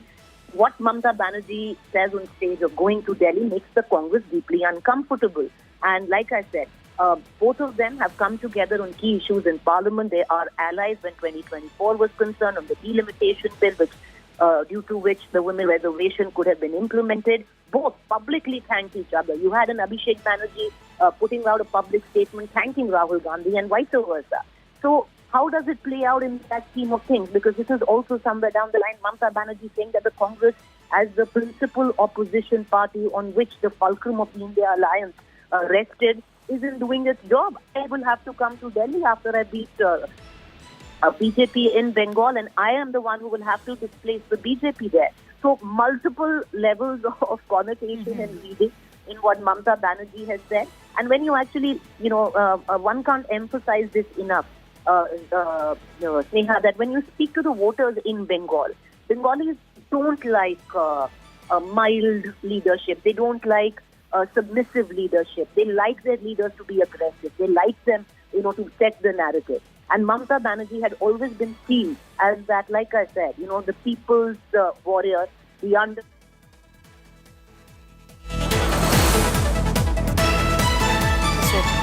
Getting into details, putting that.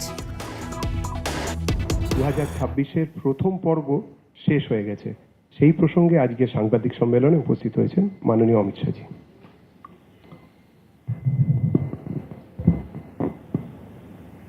मित्रों, आप सभी का Bharatiya Janata party की press वार्ता में स्वागत है। कल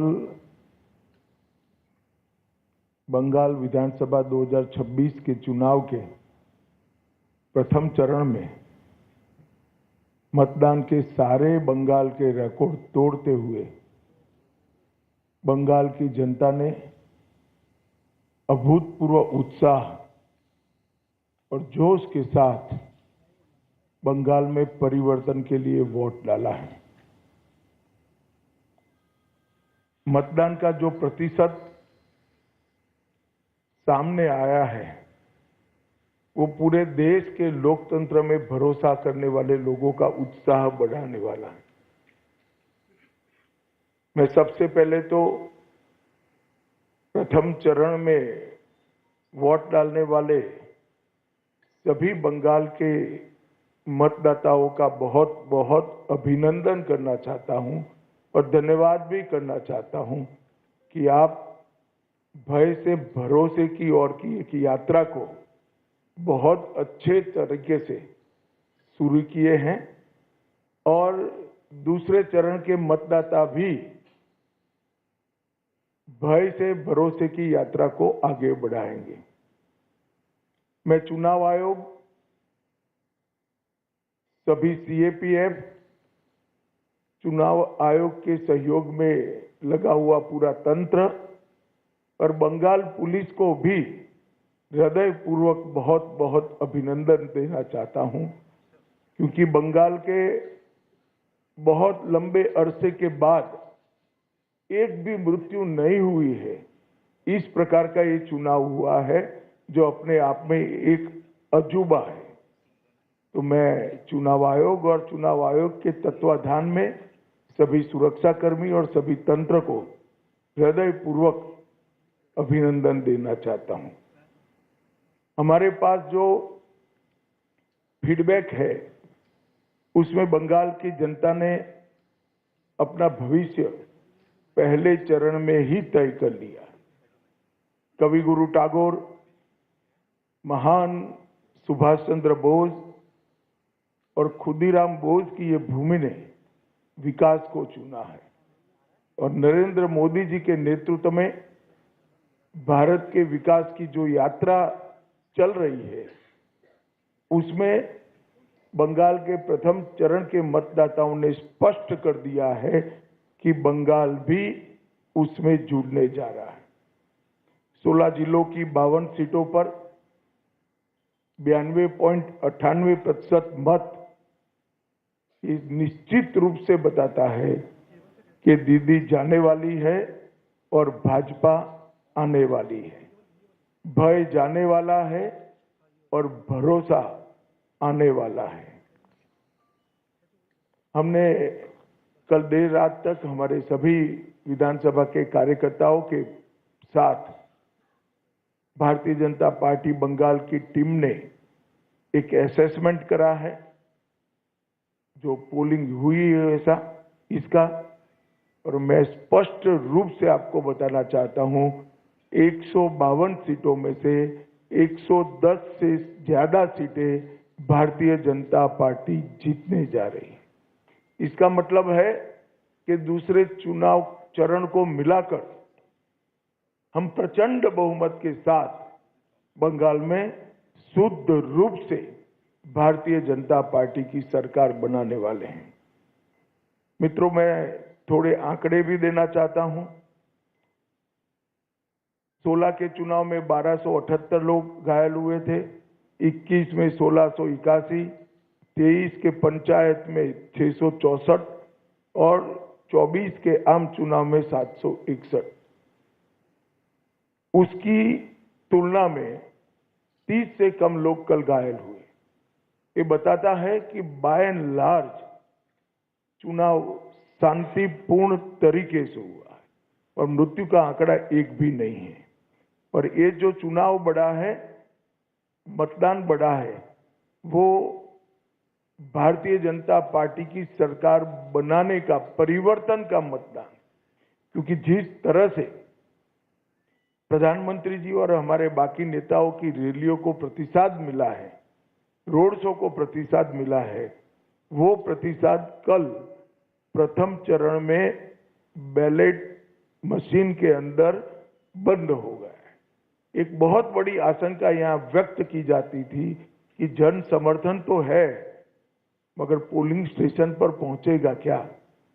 वो आशंका आज समाप्त हो गई है और मुझे विश्वास है कि दूसरे चरण में और उत्साह के साथ मतदान होगा। अब दूसरे चरण की भी मतदाताओं की जिम्मेदारी है कि यही परिवर्तन के दौर को वो आगे बढ़ाए। बहुत लंबे समय के बाद, जब कोई विपक्षी पार्टियां नहीं थी, हमारे देश की आजादी के बाद का वो दौर बात कर दीजिए, तो 5 तारीख के बाद अंग, बंग और कलिंग तीनों जगह भारतीय जनता पार्टी का शासन होगा, कमल का शासन होगा। और मैं मानता हूं ये निशानी हमारे पूर्वी भारत के लिए शुभांकर है। नरेंद्र मोदी जी ने 2014 में कहा था कि भारत की दोनों भुजाओं का, भारत माता की दोनों भुजाओं का सम विकास होना चाहिए। पश्चिम के क्षेत्रों में विकास काफी अच्छा हुआ है, कोई न कोई कारण से पूर्व के क्षेत्र पिछड़े हुए हैं। पूरा नॉर्थ ईस्ट, बंगाल, बिहार, उड़ीसा, ये पूरा भारतीय जनता पार्टी का शासन आने के बाद ये जो शुरुआत मोदी जी ने करी है पूर्व के विकास की, पूर्वोदय की, इसकी भी गति तीव्रता के साथ बढ़ेगी। मित्रों, एक बंगाल की मुख्यमंत्री जी अफवाह फैला रही हैं कि बंगाल में अगर भाजपा का शासन आया तो बाहरी लोग शासन करेंगे। मैं दीदी को बताना चाहता हूं, दीदी बंगाल का अगला मुख्यमंत्री बंगाल में ही जन्म लेने वाला, बंगाली मीडियम में पढ़ा लिखा और बंगाली बोलने वाला होगा। इतना ही है कि आपका भतीजा नहीं होगा, वो भारतीय जनता पार्टी का कार्यकर्ता होगा। अगली सरकार बंगाल के ही भारतीय जनता पार्टी के कार्यकर्ता ने बनानी है। भाइयों बहनों, भारतीय जनता पार्टी की सरकार बंगाल में बनने के बहुत बड़े मायने, हमारी सबसे पहली प्रायोरिटी होगी कि बंगाल की महिलाओं को हम सुरक्षा प्रदान करें, उनको भय से मुक्त करें। जिस राज्य की महिला मुख्यमंत्री ये कहती हो कि 7 बजे के बाद महिलाओं को घर से निकलने की जरूरत क्या है, मैं मानता हूं उनको शासन करने का कोई अधिकार नहीं। मैं आज बंगाल की माताओं बहनों को आश्वस्त करना चाहता हूं कि 5 तारीख को भारतीय जनता पार्टी की सरकार बनने के बाद रात को 1 बजे भी छोटी सी बच्ची, किशोरी स्कूटी लेकर निकलेगी, कोई गुंडा उसके सामने आंख उठाकर नहीं देख पाएगा। और ये प्रतीकात्मक रूप से हमने आरजी कर की पीड़िता की माताजी को और संदेश खाली की पीड़िता को भी हमने प्रत्याशी बनाया। जो बंगाल के टीएमसी के गुंडों की विक्टिम थी, वो असेंबली में बैठकर ये गुंडों के खिलाफ कठोर प्रशासन के नियम बनाने का काम करेगी। मुझे लगता है बहुत बड़ा परिवर्तन आने वाले दिनों में होने वाला है। और दीदी को महिला आरक्षण का विरोध करने का जवाब भी इस चुनाव में बंगाल की मातृशक्ति देगी, इसका मुझे पूरा विश्वास है। मित्रों, आज मैं बाकी सारे जो क्षेत्र बचे हैं उन लोगों को भी कहना चाहता हूं कि भारतीय जनता पार्टी की सरकार बनने के बाद व्यापारियों से कोई भतीजा टैक्स, भाईपो टैक्स नहीं लिया जाएगा। सिंडिकेट को हम समाप्त कर देंगे। जो प्रशासन का राजनीतिकरण हुआ है और राजनीति का क्रिमिनलाइजेशन हुआ है, वो एक प्रकार से नासूर बना हुआ है, उसको भी हम बंगाल की जनता को ये नासूर से मुक्त कराएंगे। बंगाल के अंदर आधुनिक खेती के लिए कोई संगठित प्रयास विगत 50 साल से नहीं हुआ है। मां गंगा की कृपा जो कांप को ढोकर लाती है और पानी की उपलब्धता है, इसी के आधार पर यहाँ का किसान खेती करता है। आने वाले दिनों में हमने तय किया है कि किसान की खुशहाली के लिए यहाँ के सारे परंपरागत क्रॉप है, इसके बड़े रिसर्च सेंटर हम यहाँ पर बनाएंगे। चाहे आलू हो, चाहे धान हो, चाहे बंगाल की मालदा की मसूर आम हो, पान हो, इस सभी के लिए इसकी खेती को वैज्ञानिक तरीके से हम आगे बढ़ाएंगे। और एक भ्रष्टाचार प्रस्तापित इंस्टीट्यूशनलाइज करने का काम ममता बनर्जी ने किया है। 32 से ज्यादा घोटालों के माध्यम से 10,000 करोड़ से ज्यादा रुपयों का भ्रष्टाचार बंगाल में हुआ है। 10,000 करोड़ के रुपए। हमारी सरकार भ्रष्टाचार मुक्त पारदर्शी शासन तो देगी ही देगी, मगर जिन्होंने भ्रष्टाचार किया है इनके खिलाफ एक श्वेत व्हाइट पेपर जारी कर सारे भ्रष्टाचार के आरोपों की सुप्रीम कोर्ट के रिटायर्ड जज से जांच कराकर भ्रष्टाचारियों को कड़ी से कड़ी सजा दिलाने का काम करेंगे, जिससे आने वाले अनेक सालों तक यहां पर कोई भ्रष्टाचार की करने की हिम्मत न कर पाए। मित्रों, हमने अपील की है कि आप परिवर्तन करिए। बंगाल के मतदाताओं को अपील की है। परिवर्तन का मतलब एमएलए बदलना नहीं है। परिवर्तन का मतलब सरकार चलाने वाली पार्टी बदलना नहीं है। परिवर्तन का मतलब मुख्यमंत्री बनाना नहीं। परिवर्तन का मतलब है घुसपैठ मुक्त बंगाल बनाना, घुसपैठ न हो ऐसी सीमाएं बनाना, भ्रष्टाचार से मुक्त प्रशासन देना, तुष्टीकरण की राजनीति से बंगाल को पूर्णतया मुक्त कर देना, रंगदारी और सिंडिकेट राज समाप्त करना, विकास की तेज रफ्तार, उद्योगों के लिए लाल जाजम बिछाकर उनका स्वागत और इसके माध्यम से युवाओं के लिए रोजगारी को आगे बढ़ाना, आधुनिक इंफ्रास्ट्रक्चर और इन्वेस्टमेंट दोनों के लिए short term long term policy बनाना और संसाधन जुटाकर इसको जमीन पर उतारना, कानून का राज प्रस्तापित करना, कैडर के राज से बंगाल की जनता को मुक्त करना और प्रशासन पर राजनीतिक दबाव मुक्त कर देना। मित्रों, हजारों हेक्टर भूमि अनधिकृत एंक्रोचमेंट में है। हम असम की तर्ज पर बंगाल में भी अनधिकृत एंक्रोचमेंट पर बहुत बड़ा ड्राइव चलाकर ये जमीन को बंगाल के विकास के लिए हम मुक्त कराने का काम करेंगे। यहाँ पर धार्मिक उत्सवों पर हमले की जो परंपरा बनी है, हम सुनिश्चित करेंगे कि सभी प्रकार के धार्मिक उत्सव, चाहे रामनवमी हो, चाहे सरस्वती पूजा हो, चाहे दुर्गा विसर्जन हो, कोई इस पर हमला न कर पाए, वो सुनिश्चित करेंगे। अंत में मैं बंगाल की जनता को इतना ही कहना चाहता हूं, देश का एक बहुत बड़ा हिस्सा नरेंद्र मोदी जी के नेतृत्व में विकसित भारत की यात्रा में जुड़ चुका है।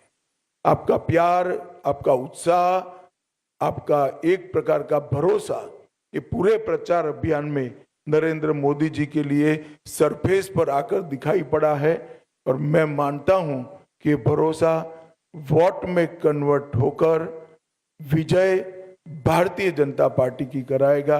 मैं फिर से एक बार दूसरे चरण के सभी मतदाताओं को कहना चाहता हूं, भय मुक्त होकर मतदान करिए, अपनी इच्छा से मतदान करिए और मतदान में रेगिंग न हो, इसकी बहुत अच्छी व्यवस्था चुनाव आयोग ने की है।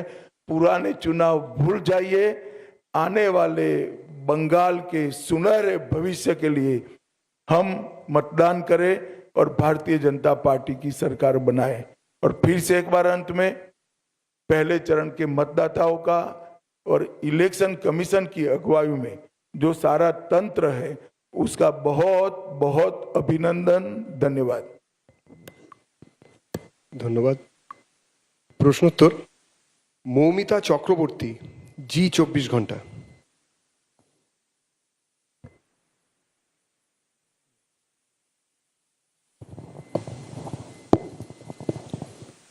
सर, सेकेंड फेज में ऐसा बहुत सारा केंद्र है जहाँ पे नॉर्थ 24 परगना या फिर साउथ 24 परगना, जहाँ से लड़कियों का पाचार का घटना बहुत ज़्यादा सुनाई देता है और माइनर एजेस लड़कियों। तो इस बारे में मतलब क्या व्यवस्था लिया जाएगा अगर भाजपा की सरकार आई तो? देखिए, ये मुझे कोई आश्वासन देने की जरूरत नहीं है। हमारा ट्रैक रिकॉर्ड है, जहाँ जहाँ भारतीय जनता पार्टी की सरकारें बनी, हमारी सबसे टॉप की प्रायोरिटी में से एक महिला सुरक्षा रही है और ये हमने कर कर भी दिखाया है। और बंगाल की माताओं बहनों को भी पूरा भरोसा है और हमने सिंबॉलिक रूप से महिला अत्याचार की विक्टिम को भी प्रत्याशी बनाकर बंगाल की विधानसभा में बिठाने का तय किया है। और मैं मानता हूं कि किसी भी पार्टी की एक टॉप मोस्ट प्रायोरिटी होनी चाहिए थी, महिला मुख्यमंत्री की तो सबसे पहली होनी चाहिए, परंतु ये हुआ नहीं है। भारतीय जनता पार्टी की सरकार ही ये करेगी। मौपिया नंदी, कोलकाता टीवी।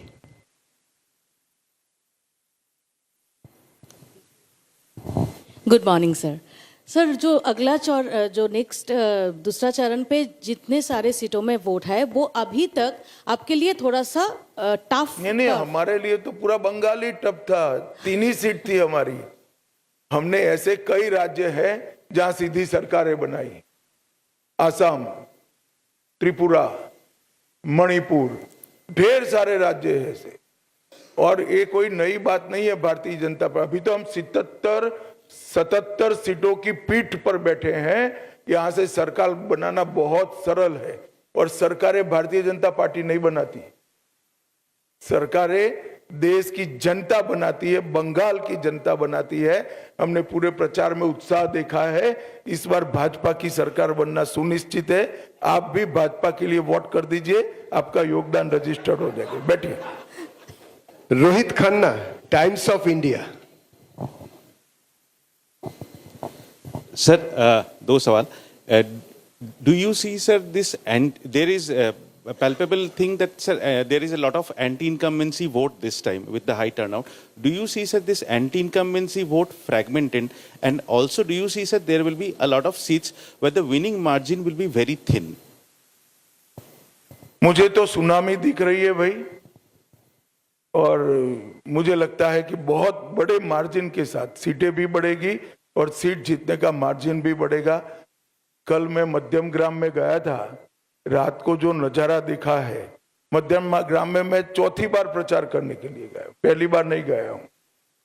मध्यम ग्राम में रोड शो बहुत, मतलब मेरी कल्पना से बहुत बड़ा था।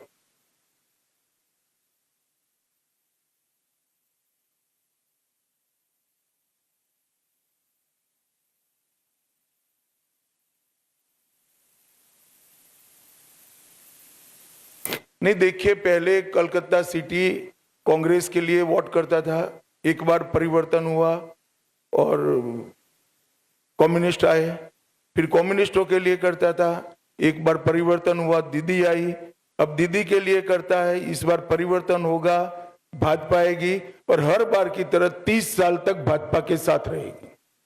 আমি যার নাম ডাকছি এবং তার তিনি হাত তুলবেন, মনোজ্ঞা লোহিওয়াল দিদি, এনডিটিভি। মনোজ্ঞা লোহিওয়াল দিদি, এনডিটিভির কিছু।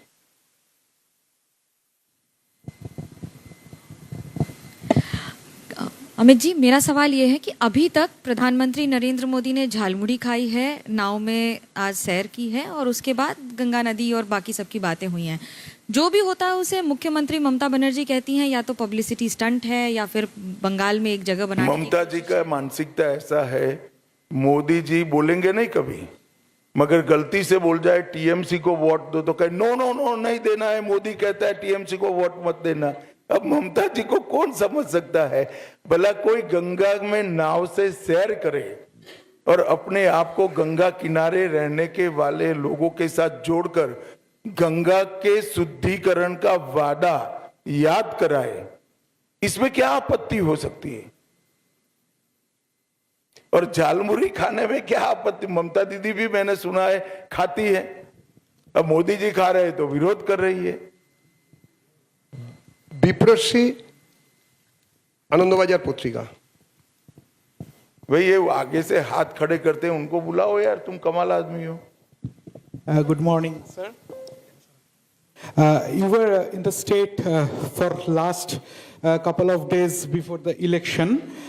On that basis, अरे यार couple of days नहीं, 14वां दिन है आज।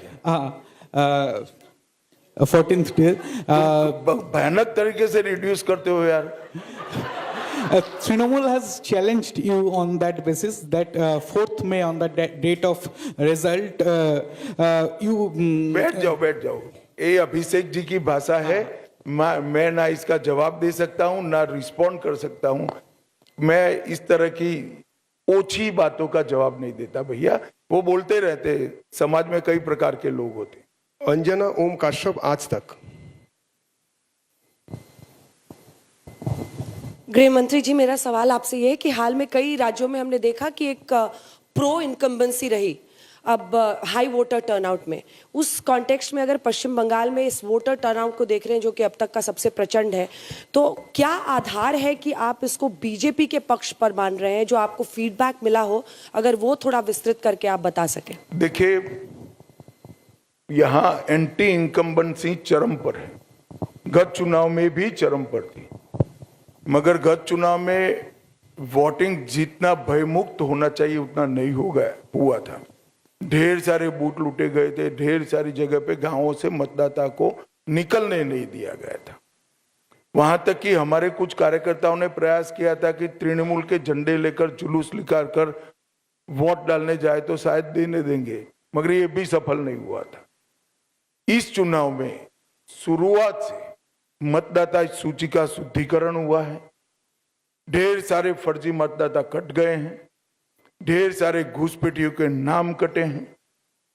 प्रशासन ने और पुलिस ने और सीएपीएफ ने सुरक्षा का चौक चौबंद व्यवस्था करा है और चुनाव आयोग ने भी अपनी पैनी नजर भयमुक्त वोटिंग के लिए बनाकर रखी है। और इसके कारण मुझे पूरा भरोसा है कि जो रोष है, ये रोष की अभिव्यक्ति मुक्त मन से चुनाव में हुई है, परिणाम हमारे पक्ष में आए। Sabyasachi যোগসংখ্য।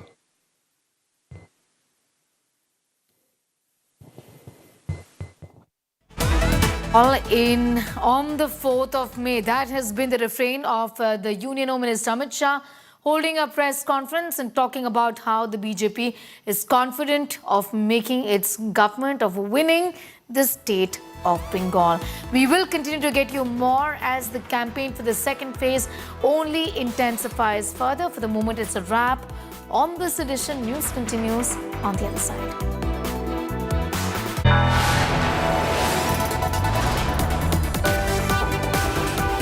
You are watching India Today.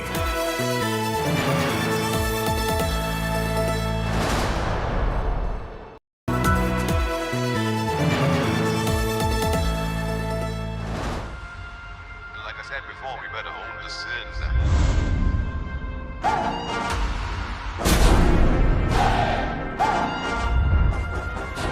Like I said before, we better own the sin.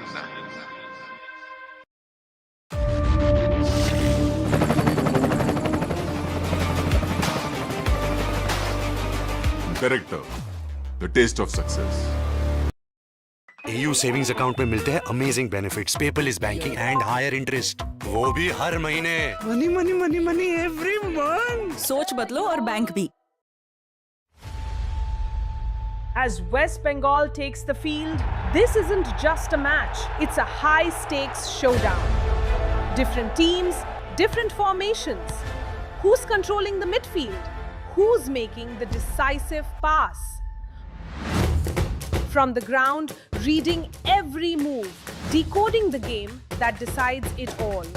Election News Track, only on India Today.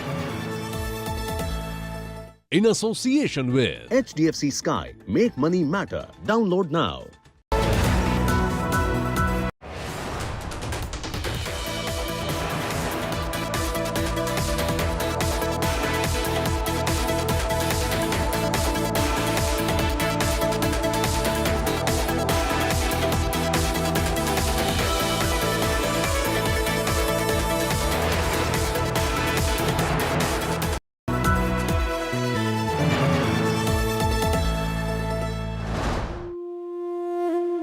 Across Bengal, from winding lanes to sweeping landscapes, from the voices that echo to the ones that remain unheard. On the ground, there's never just one story. This is Election Dispatch.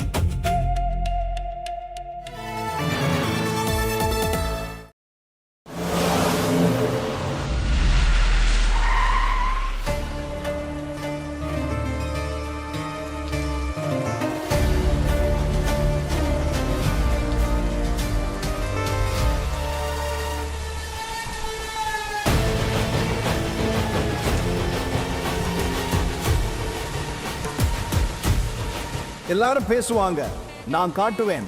ரராஜதீப் Sardesai, Indian political league, mind it.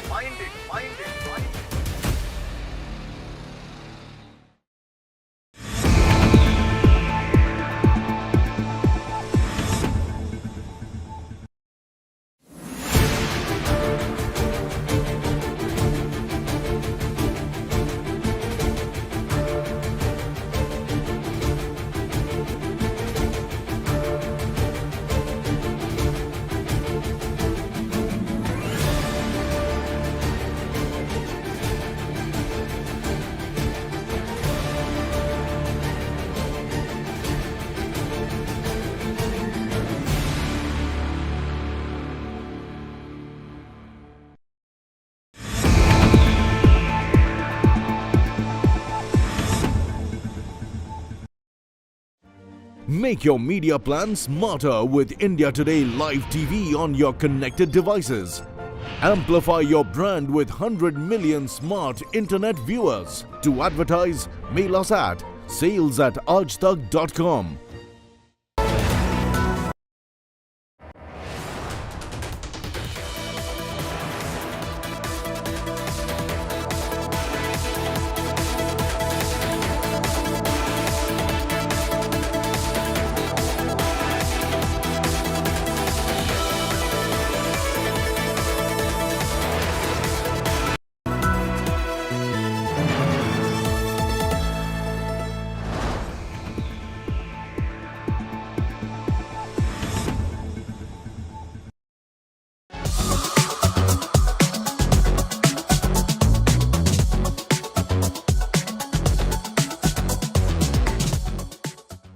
loved ones, senior citizens around you taking too many medicines. This could be really risky. A study has found that polypharmacy, which is the habit of taking many medicines, 5 or 10 or even more medicines every single day, is horrible. And worse, it's actually very common. The findings have been published in BMC Geriatrics based on studies of frail elderly patients with dementia or limited life expectancy. Mixing too many drugs can cause side effects, dizziness, even falls. It can lead to confusion and memory problems. Experts also caution families against assuming that more medications mean better care. In reality, each additional drug increases the risk of harmful interactions. What you must definitely do is ask your doctor about de-prescribing. Doctors can safely reduce unnecessary medicines. This approach takes into account the patient's overall health, level of frailty, and life expectancy. Medicines are tapered carefully with close monitoring. Only your doctor can do it. Stopping these medications suddenly is not safe.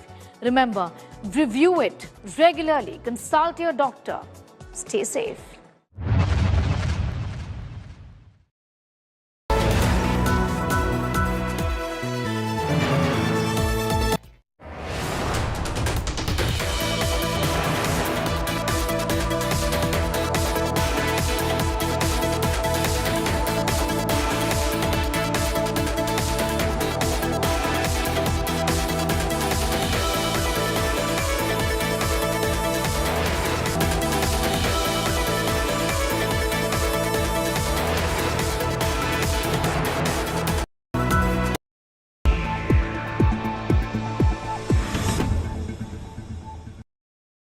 Hi, I'm Sana.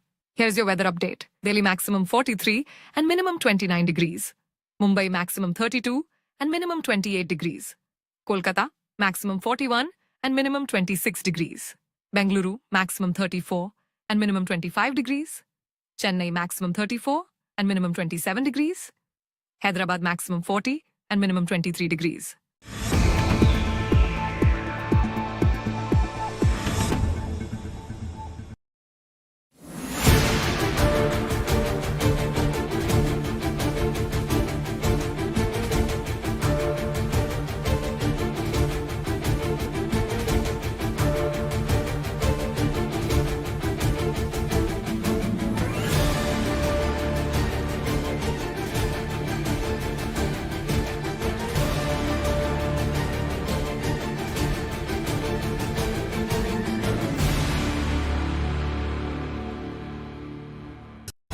Panasonic AC, India का captain cool. Presented by Parul University, यहाँ possible है. Co-powered by Panasonic AC, India का captain cool.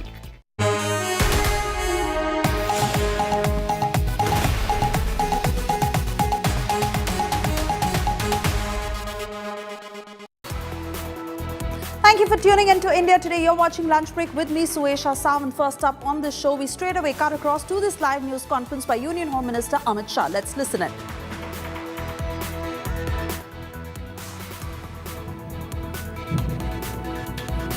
ধন্যবাদ। আজকে সাংবাদিক সম্মেলন এখানে শেষ হচ্ছে। And that news conference that has just concluded, where Amit Shah has exuded confidence over the victory in West Bengal. He said that the BJP will win 110 seats out of 152 seats that had gone into polling in the first phase of West Bengal. He's also spoken about the high voter turnout, which he has equivalized to BJP's victory in West Bengal. That's the clear statement he's made. He said that women's security is certainly the top priority in West Bengal if the BJP comes into power. In fact, in that interview to India Today, where he had said that if the BJP comes to power in West Bengal, then women in West Bengal will be able to go out anywhere at any time of the day or night, unlike what Chief Minister of West Bengal, Mamta Banerjee, has said, where she has warned women to not step out after 7 p.m. Also, the Ghuspet Mukt Bengal attack that he's fired at the TMC, where he said that the state of West Bengal will be free of infiltrators, corruption will be weeded out, And the path of development will be taken in West Bengal if the BJP comes to power. Not just that, he's even warned the corrupt. He said strict action will be taken and they must be very careful because the BJP will come into power. Most importantly, the signature statement he's made where he said that it is the son of the soil who will come to power in the state of West Bengal, and also stating the high voter turnout, where he said that that is a signal of how people have voted for change, people have voted for the BJP. The first phase in West Bengal has turned out positive for BJP is what Amit Shah has said. Listen into excerpts of that news conference.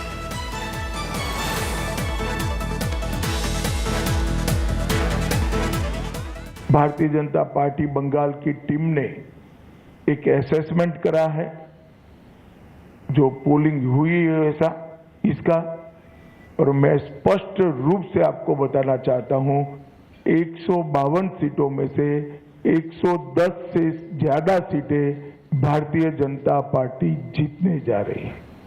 इसका मतलब है कि दूसरे चुनाव चरण को मिलाकर हम प्रचंड बहुमत के साथ बंगाल में शुद्ध रूप से भारतीय जनता पार्टी की सरकार बनाने वाले हैं।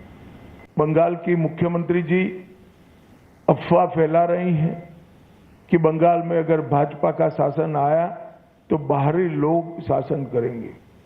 मैं दीदी को बताना चाहता हूं, दीदी बंगाल का अगला मुख्यमंत्री बंगाल में ही जन्म लेने वाला, बंगाली मीडियम में पढ़ा लिखा और बंगाली बोलने वाला होगा। इतना ही है कि आपका भतीजा नहीं होगा, वो भारतीय जनता पार्टी का कार्यकर्ता होगा। हमारे पास जो फीडबैक है उसमें बंगाल की जनता ने अपना भविष्य पहले चरण में ही तय कर लिया।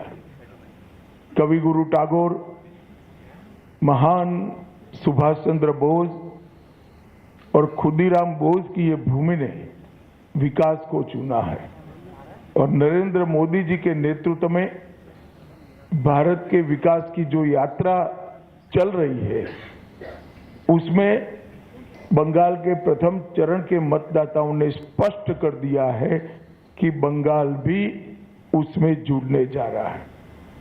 16 जिलों की 52 सीटों पर 92.98% मत ये निश्चित रूप से बताता है कि दीदी जाने वाली है और भाजपा आने वाली है। भय जाने वाला है और भरोसा आने वाला है। मैं चुनाव आयोग, सभी सीएपीएफ, चुनाव आयोग के सहयोग में लगा हुआ पूरा तंत्र और बंगाल पुलिस को भी हृदयपूर्वक बहुत बहुत अभिनंदन देना चाहता हूं, क्योंकि बंगाल के बहुत लंबे अरसे के बाद एक भी मृत्यु नहीं हुई है। इस प्रकार का ये चुनाव हुआ है जो अपने आप में एक अजूबा है। बंगाल विधानसभा 2026 के चुनाव के प्रथम चरण में मतदान के सारे बंगाल के रिकॉर्ड तोड़ते हुए बंगाल की जनता ने अभूतपूर्व उत्साह और जोश के साथ बंगाल में परिवर्तन के लिए वोट डाला है। मतदान का जो प्रतिशत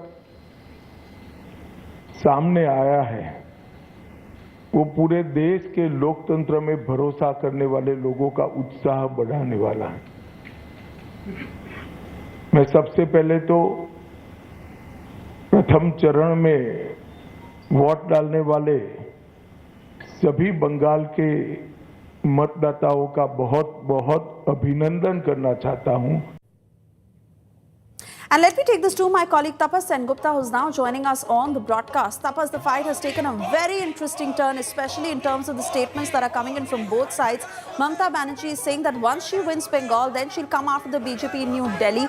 And Amit Shah saying that it is certain now BJP will win the state of West Bengal, and the higher voter turnout is a sign of how people have voted for change. Well, yes, absolutely, Shwesha. But as far as the political parties are concerned, be it BJP or Trinamool Congress, both are claiming and both are optimistic that they will win this election, especially after this huge voter turnout yesterday during the first phase.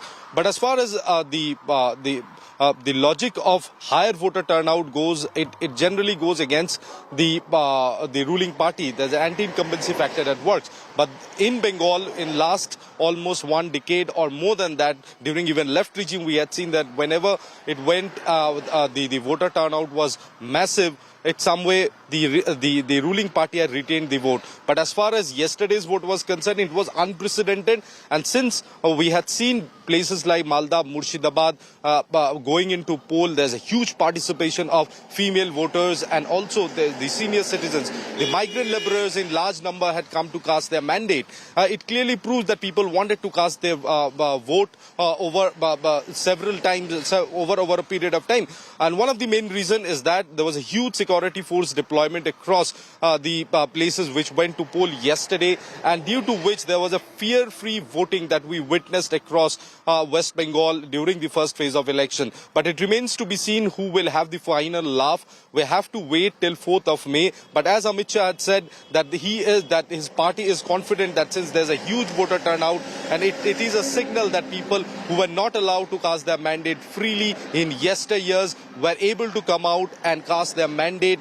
That means it will go in favor of BJP. On the other hand, the Trinamool Congress is also confident, stating that the fear of SIR have drawn all the migrant laborers, and especially in places like Malda, Murshidabad, Kuch Bihar, where there has been a massive deletion of names in the SIR process. They have come out to vote, and they had excised their mandate. And what Trinamool claims that voting will go in favor of Trinamool Congress and against the BJP.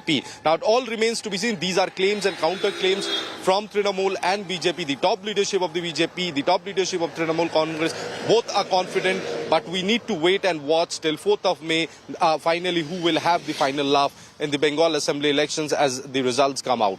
Swesha. Oh yes, absolutely. The much awaited results of West Bengal especially, that will come out on the 4th of May. In the meanwhile, Amit Shah making those very strong statements, expressing with complete confidence that the BJP is certainly winning the state of West Bengal. Listen in to some of those statements.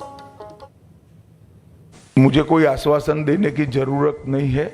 हमारा track record है। जहां जहां Bharatiya Janata party की सरकारें बनी, हमारी सबसे top की प्रायोरिटी में से एक महिला सुरक्षा रही है, और ये हमने कर भी दिखाया है।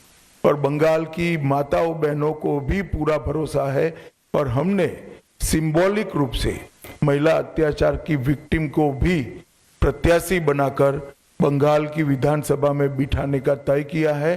और मैं मानता हूं कि किसी भी पार्टी की एक टॉप मोस्ट प्रायोरिटी होनी चाहिए थी, महिला मुख्यमंत्री की तो सबसे पहली होनी चाहिए, परंतु ये हुआ नहीं है। भारतीय जनता पार्टी की सरकार ही ये करेगी। पर कोई भ्रष्टाचार की करने की हिम्मत न कर पाए। मित्रों, हमने अपील की है कि आप परिवर्तन करिए। बंगाल के मतदाताओं को अपील की है। परिवर्तन का मतलब एमएलए बदलना नहीं है। परिवर्तन का मतलब सरकार चलाने वाली पार्टी बदलना नहीं है। परिवर्तन का मतलब मुख्यमंत्री बनाना नहीं है।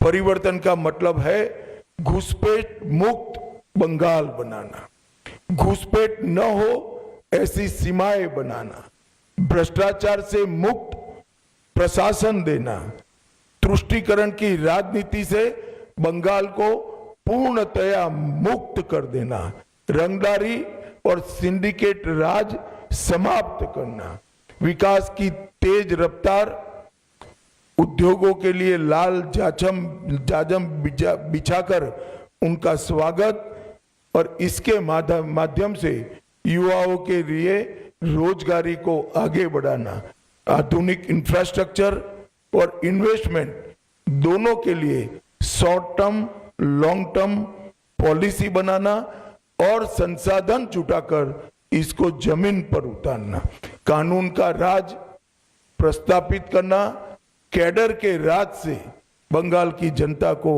मुक्त करना और प्रशासन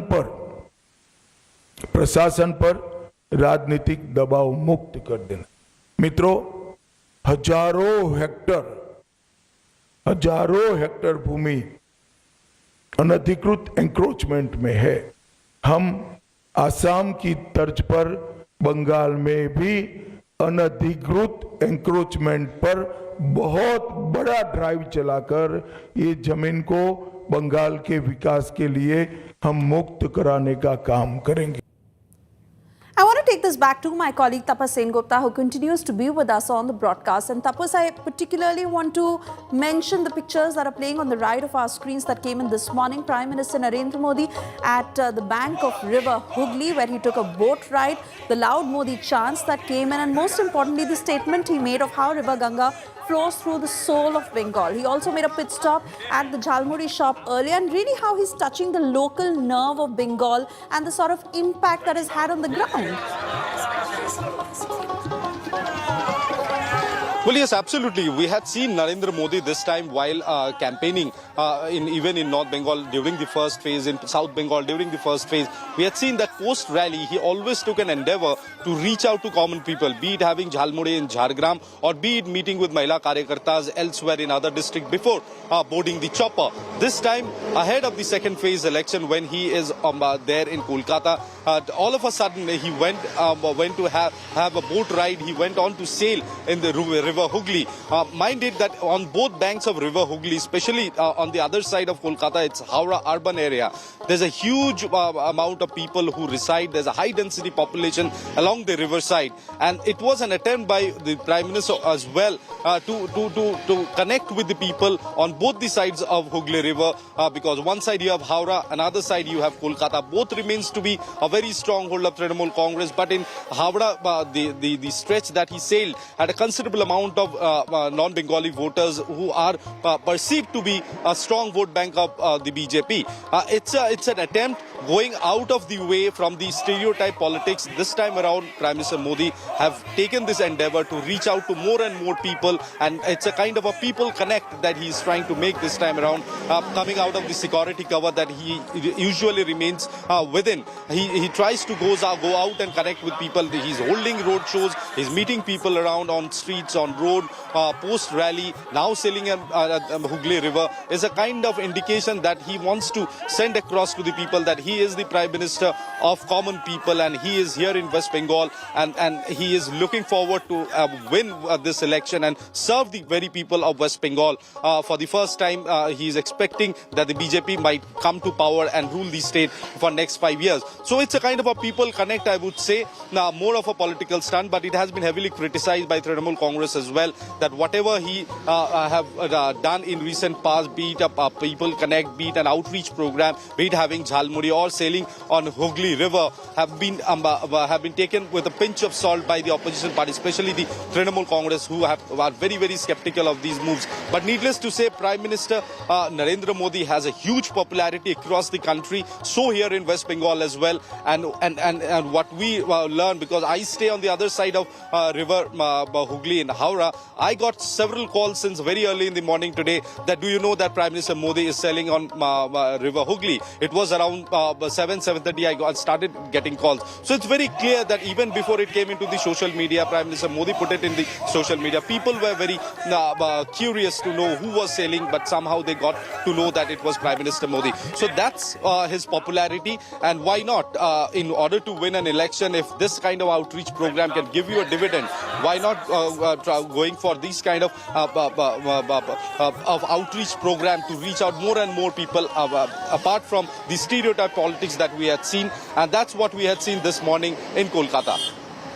Oh yes, absolutely, Tapas. And in fact, the other point I want to make a mention of how Union Home Minister Amit Shah has been emphasizing on the point of women's safety in Bengal if BJP comes to power.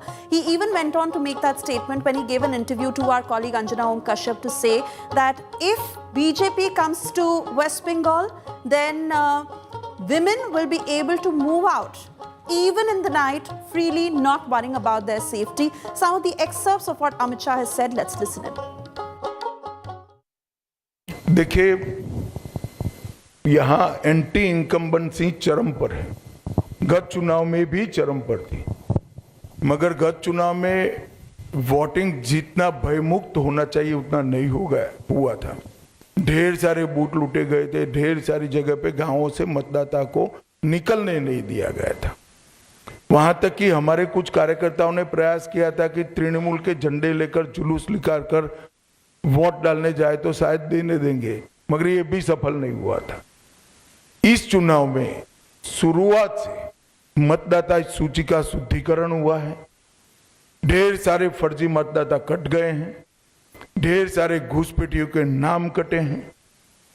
प्रशासन ने और police ने और CAPF ने सुरक्षा का चौक चौबंद व्यवस्था करा है और चुनाव आयोग ने भी अपनी पैनी नजर भयमुक्त वोटिंग के लिए बना। गृह मंत्री जी, मेरा सवाल आपसे ये है कि हाल में कई राज्यों में हमने देखा कि एक प्रो इनकम्बेंसी रही अब हाई वोटर टर्नआउट में। उस कॉन्टेक्स्ट में अगर पश्चिम बंगाल में इस वोटर टर्नआउट को देख रहे हैं जो कि अब तक का सबसे प्रचंड है, तो क्या आधार है कि आप इसको बीजेपी के पक्ष पर मान रहे हैं? जो आपको फीडबैक मिला हो, अगर वो थोड़ा विस्तृत करके आप बता सकें। देखिए, यहाँ एंटी इनकम्बेंसी चरम पर है। गत चुनाव में भी चरम पर थी, मगर गत चुनाव में वोटिंग जितना भयमुक्त होना चाहिए उतना नहीं हुआ था। ढेर सारे बूथ लूटे गए थे, ढेर सारी जगह पे गांवों से मतदाता को निकलने नहीं दिया गया था। वहां तक कि हमारे कुछ कार्यकर्ताओं ने प्रयास किया था कि तृणमूल के झंडे लेकर जुलूस निकाल कर वोट डालने जाए तो शायद देने देंगे, मगर ये भी सफल नहीं हुआ था। इस चुनाव में शुरुआत से मतदाता सूची का शुद्धिकरण हुआ है। ढेर सारे फर्जी मतदाता कट गए हैं, ढेर सारे घुसपैठियों के नाम कटे हैं। प्रशासन ने और पुलिस ने और सीएपीएफ ने सुरक्षा का चौक चौबंद व्यवस्था करा है और चुनाव आयोग ने भी अपनी पैनी नजर भयमुक्त वोटिंग के लिए बनाकर रखी है।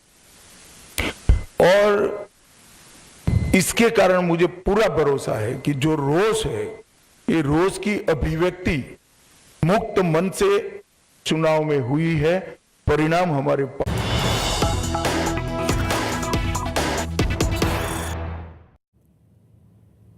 And we cut across to more breaking news coming in. The big statement that is coming from Mamata Banerjee, the Delhi after Bengal war cry, where Mamata Banerjee has said that after winning Bengal, she is going to come for Delhi. Yes, she said this in Kolkata. West Bengal Chief Minister Mamata Banerjee, who said, and I quote, "The names of all those who are working for the BJP have been listed. You've brought in people based on their BJP background and appointed officers accordingly. Remember, you don't have the capacity to defeat us.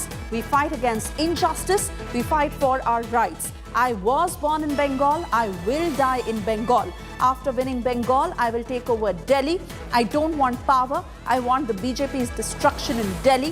Not only will there be destruction in Bengal, but the BJP will also have to be removed from Delhi," unquote. Listen into that statement. আর কি করবে ভাই?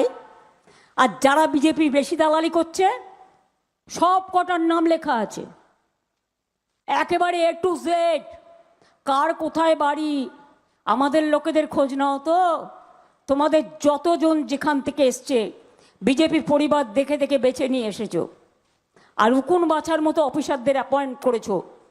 মনে রেখো, কোনো তোমাদের ক্ষমতা নেই আমাদের পরাস্ত করবার। এটা জেনে রেখো, আমরা অন্যায়ের বিরুদ্ধে লড়াই করি, অধিকারের জন্য লড়াই করি। আর বাংলায় আমি জন্মেছি, এই বাংলায় আমার মৃত্যু হবে। আমি তোমাদের দিল্লি দখল করবই, বাংলা দখল করার পরে সব দলকে নিয়ে আমি চেয়ার চাই না, কিন্তু আমি চাই দিল্লিতে বিজেপির বিনাশ। বাংলায় তো বিনাশ হবেও, দিল্লি থেকেও বিজেপি হাঁটাতে হবে।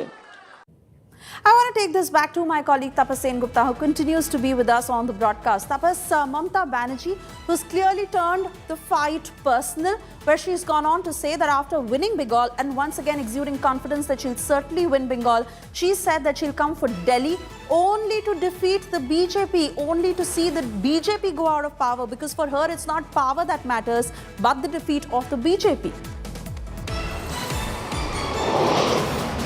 Oh, well, absolutely, Swesha, because it has been the narrative of the Trinamool Congress since last few months, and Mamata Banerjee have reiterated this point time and again, that after 2026, it's time for 2029. After Bengal, it's going to be Delhi. She wants to decimate the BJP from the center, and that's what her motto is. We know that Mamata Banerjee have been a very, very tall figure as far as national politics is concerned. As far as opposition is concerned, she had been the fulcrum of the opposition parties' alliance in multiple occasions, and she played a very crucial role. And having the outcome in the women's reservation bill had once again put all the opposition parties together once again, and Mamata Banerjee and Trinamool Congress played a very, very crucial role in the women's reservation bill. So keeping that in mind, after 26 election, the all eyes of Trinamool Congress and especially Mamata Banerjee will be on 2029 election, where they aim to defeat BJP and remove them from this center. That's what the motto of Trinamool Congress at this moment, and that's what she said, and that's referring to that only she have said once again yesterday while addressing a public rally, that after 26 it's going to be turned for BJP, and it's going to be turned for Delhi, and that's how she is planning. And what we learn from the sources that the Trinamool Congress are in talks with all opposition parties, and they are trying to learn from the mistakes that they have made in yesteryears during other elections, but this time around they're planning to come united without having any differences in amongst them. They will be fighting as unequivocally as a united force against the BJP, and Mamata Banerjee could well be the face of that opposition alliance in days to come. Back to you.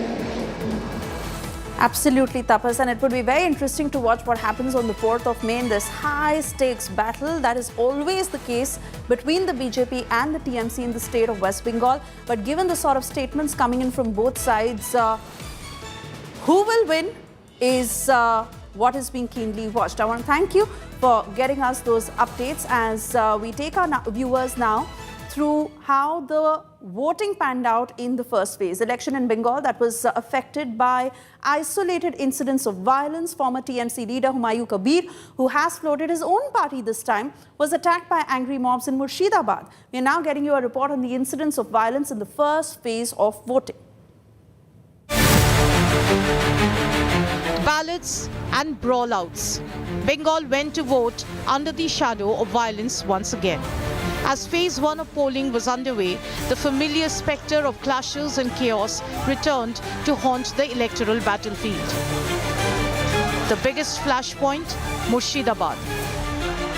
Clashes intensified after a mob attacked AJUP chief and Nada candidate Humayun Kabir's car, pushing the situation to the brink. Kabir came under attack during a sit-in protest. Dramatic visuals showed mobs, some carrying TMC flags, chasing his vehicle, raising serious questions over law and order in this crucial district. He hit out fiercely, accusing the TMC goons of spreading fear on poll day and alleging local police complicity. He claims central forces failed to step in and that even women and children were caught in the violence. इतना time इनको law and order problem create बंद नहीं होगी, voter को शांति से vote नहीं डालने देगी, जितना टाइम यहाँ मैं बैठ के रहूँगा। गुंडागिरी कर रहा है यहाँ, अब देख रहा है मेरा को ऊपर तोड़ फोड़ कर मारने आया, अफसरा कैमरा आपको देखा खुद, वो मेरे को मारने आया, तो उनको खिलाफ पुलिस क्यों कार्रवाई नहीं किया? The violence, he says, stemmed from the aftermath of a crude bomb attack in Nada on the eve of polling. আর ঘুরে এসে এমিন্দি ঘুরে গিয়ে এমিন্দি চলে আইলো, এসে দুটো ছেলে এসে অমনি আমার পাজরে একবার বোম ফেলি দিয়ে মারল দৌড়। And it's not just Murshidabad. In South Dinajpur's Kumarganj, BJP candidate Shubhendu Sarkar was allegedly assaulted at a polling booth after raising booth jamming allegations. Police had to step in and rescue him, and he was forced to flee the scene. सरजमीने तदंत करने के लिए यह booth में मैं गया था। उस टाइम हमारे ऊपर, हमारे पूरा टीम के ऊपर इन लोग हमला किया था। तृणमूल तो डर गया, यह ममता बनर्जी हार गया चुनाव में, और यह तोड़ा भी हार गया। इस जिला में 4 के 4 सीट ये लोगों ने हार गया, इसलिए भयभीत होकर हमारे ऊपर अटैक किया। In Asansol, BJP candidate Agnimitra Paul's car got attacked too. According to her, the incident occurred in Baranpur's Rahmat Nagar while she was inspecting polling booths. As she was leaving the area, a stone was allegedly hurled at her vehicle from behind, shattering the rear glass. हम गए थे रहमत नगर, minority इलाका है। एक building जो बहुत सारे बूथ है वो करके हम लोग निकल के फिर दूसरा बिल्डिंग में घुस रहे थे और सुपरवाइज करके वापस आ रहे, तब भी बस गाड़ी में उठ के चलना शुरू किया, पीछे से बड़ा एक पत्थर आके पूरा कांच को फोड़ दिया। In Birbhum's Labpur, a BJP booth agent Bishwajit Mondal was allegedly attacked and suffered a head injury during voting. The injured agent was rushed to a local health center for treatment.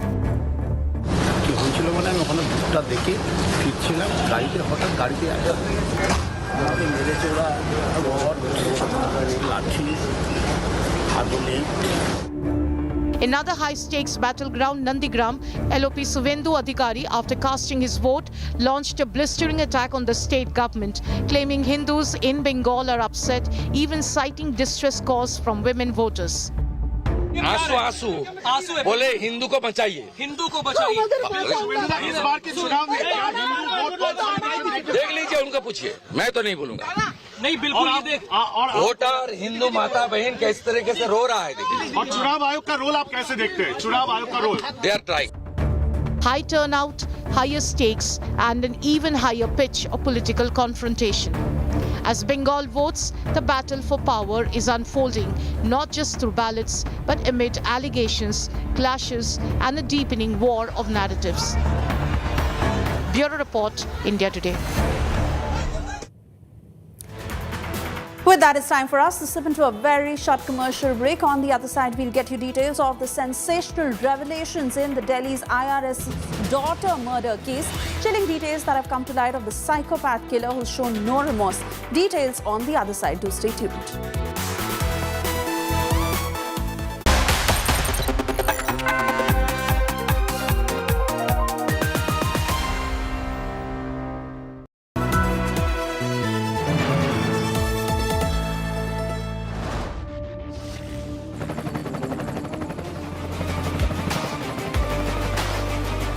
Character, the taste of success. Like I said before, we better own the sins.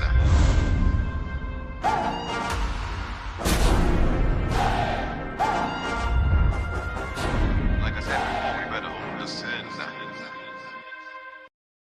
AU current account के साथ मिलता है free UPI QR overdraft facility और एक ही app से bank के सारे काम। AU सोच बदलो और बैंक भी। जिंदगी में आगे बढ़ना है तो खुद से आगे निकलना होगा। जब दिल में हो जज्बा तो रास्तों की क्या जुर्रत जो हमारी उड़ान को रोक सके। BKT tyres, they long tyre life, exceptional road grip और unmatched comfort. BKT tyres, elevate your drive. As West Bengal takes the field, this isn't just a match, it's a high-stakes showdown. Different teams, different formations. Who's controlling the midfield? Who's making the decisive pass? From the ground, reading every move, decoding the game that decides it all. Election News Track, only on India Today. In association with HDFC Sky. Make money matter. Download now.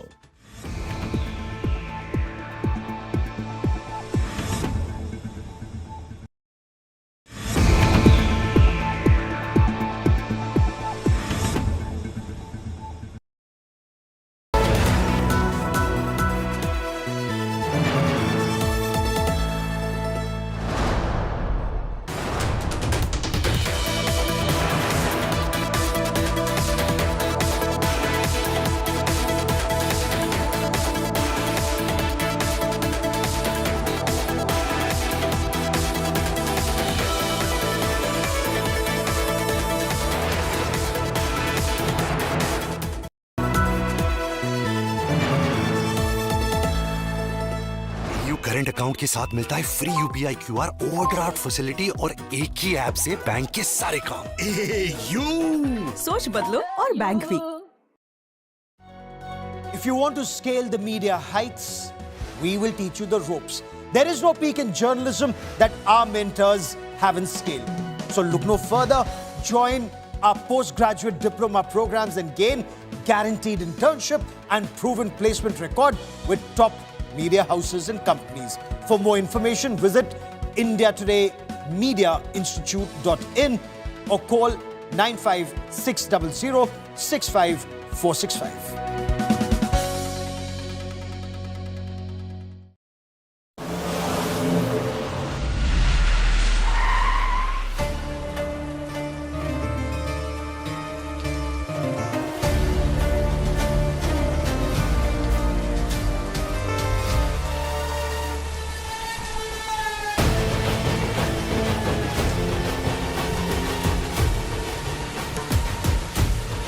எல்லாரும் பேசுவாங்க, நான் காட்டுவேன். Rajdeep Sardesai, Indian political league. Mind it.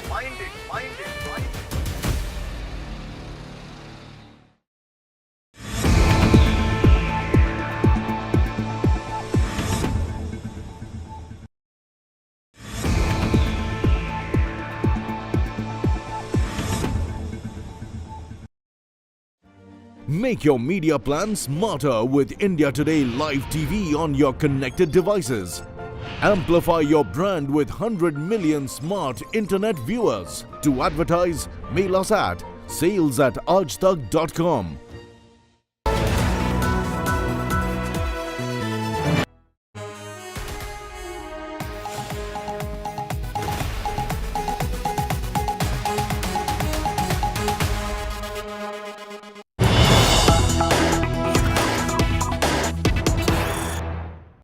বরণ করে নেবেন আমাদের। And we've cut across to these latest pictures coming in from Panihati. Prime Minister Narendra Modi leading this rally backing Arjikar victims' mother. Arjikar victims' mother, who's now BJP's candidate from Panihati. Prime Minister Narendra Modi, in support of her, is now leading this rally. Shortly from now, he will also be addressing the crowd as Prime Minister is leading this rally to back Arjikar victims' mother, who is now BJP's candidate in Panihati. বিশ্বব্যাপী লোকপ্রিয় জননেতা সম্মানীয় প্রধানমন্ত্রীজির হাতে তুলে দিয়ে তিনি বরণ করে নেবেন। মোদি মোদি মোদি মোদি। আমাদের And that is Prime Minister Narendra Modi on the dais backing the victim's mother, the Arjikar victim's mother, who's BJP's Panihati candidate, Ratna Debnath, who is the mother of the victim who had been raped and murdered at Arjikar Medical College. The protest that had led to a revolution and how women's safety had become the biggest talking point in the state of West Bengal. Ratna Debnath, who is contesting from Panihati for the BJP. Prime Minister Narendra Modi leading this rally to support Ratna Debnath, who is now BJP's candidate from Panihati constituency. She is campaigning on a platform for seeking justice, improving women's security and fighting against corruption under the TMC's rule.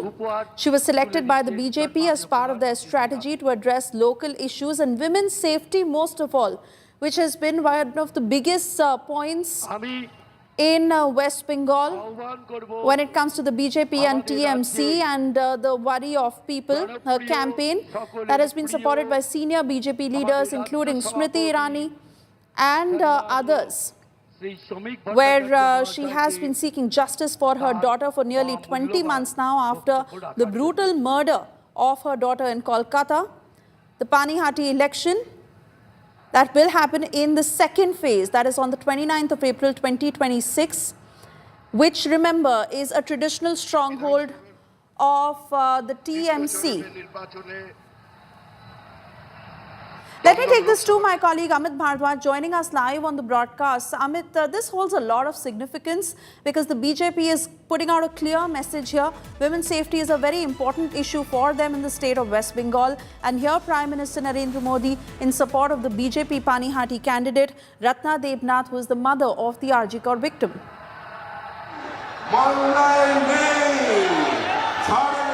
Suesha, if you remember the 2021 campaign of the Bharatiya Janata Party in West Bengal, they had pretty much also tried to ensure that women's safety remains one of the biggest issues for the elections and against Mamata Banerjee's government. This time around, the BJP also was looking for a concrete reason, a trigger point for the people across Bengal to vote in favor of the Bharatiya Janata Party in 2026 battle, and that's when Ratna Debnath, emerges as very important political figure in this electoral election, because if the BJP wants to put across a message of women's safety as their priority for the voters, Ratna Debnath is, possibly the strongest contender who can put across that point, and that is why she's sitting right next to the Prime Minister in Panihati right now as we speak. And this huge crowd outpour at Panihati ground where, hundreds and hundreds from across the constituency and also from North 24 Pargana has turned up. It is important because Ratna Debnath is promising only three things: Nyay, Suraksha, Vikas. That is justice, safety and development. Development being the core plank of the Bharatiya Janata Party. Nyay for her daughter, the RG Kaur victim, and safety for women of Bengal. That's the promise from Ratna Debnath. And the message today is pretty clear when she's sitting right next to the Prime Minister, that the BJP wants to remind the people, especially going for voting in the second poll, about the RG Kaur incident and about the women's safety issue that's troubling the voters, women voters to be specific, across Bengal. Even yesterday you had women voters turning up the polling centers talking about women's safety, and the Prime Minister Modi has started to address the crowd which has turned up in this heat and the moisture, that humidity that... मैं अपना भाषण शुरू करूं उससे पहले मैं देख रहा हूं कि बहुत मेरे बाल मित्र बहुत प्यारे प्यारे चित्र बना करके ले आए, पेंटिंग करके लाए हैं। कुछ बच्चे बहुत पीछे हैं। यहां जो व्यवस्था देखते हो उनसे मैं कहूंगा वो बच्चे निराश न हो। एक छोटा बालक तो बहुत दूर से कब से चित्र ऊपर रख करके खड़ा हुआ है। ये सब कलेक्ट कर लीजिए धीरे धीरे। अच्छा, आप लोगों ने इसके पीछे एड्रेस लिखा होगा तो मेरी चिट्ठी आपको आएगी, मैं जरूर आपको पत्र लिखूंगा, लेकिन जो भी करना है तुरंत कर दीजिए, वरना फिर बाद में बीच में मत लाइए। मिल जाएगा बेटा, दे दीजिए इनको।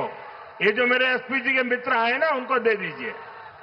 आप अपना नाम पता लिख करके भेज दीजिए मुझे। वहां पीछे एक बच्ची खड़ी है बहुत दूर।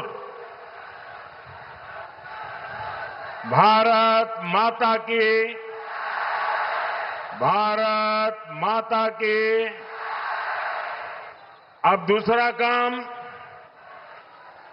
कोई जरा उस बच्ची को मदद कीजिए भाई, वो बेचारी बहुत छोटी बालिका है, उसका हाथ दुख जाएगा।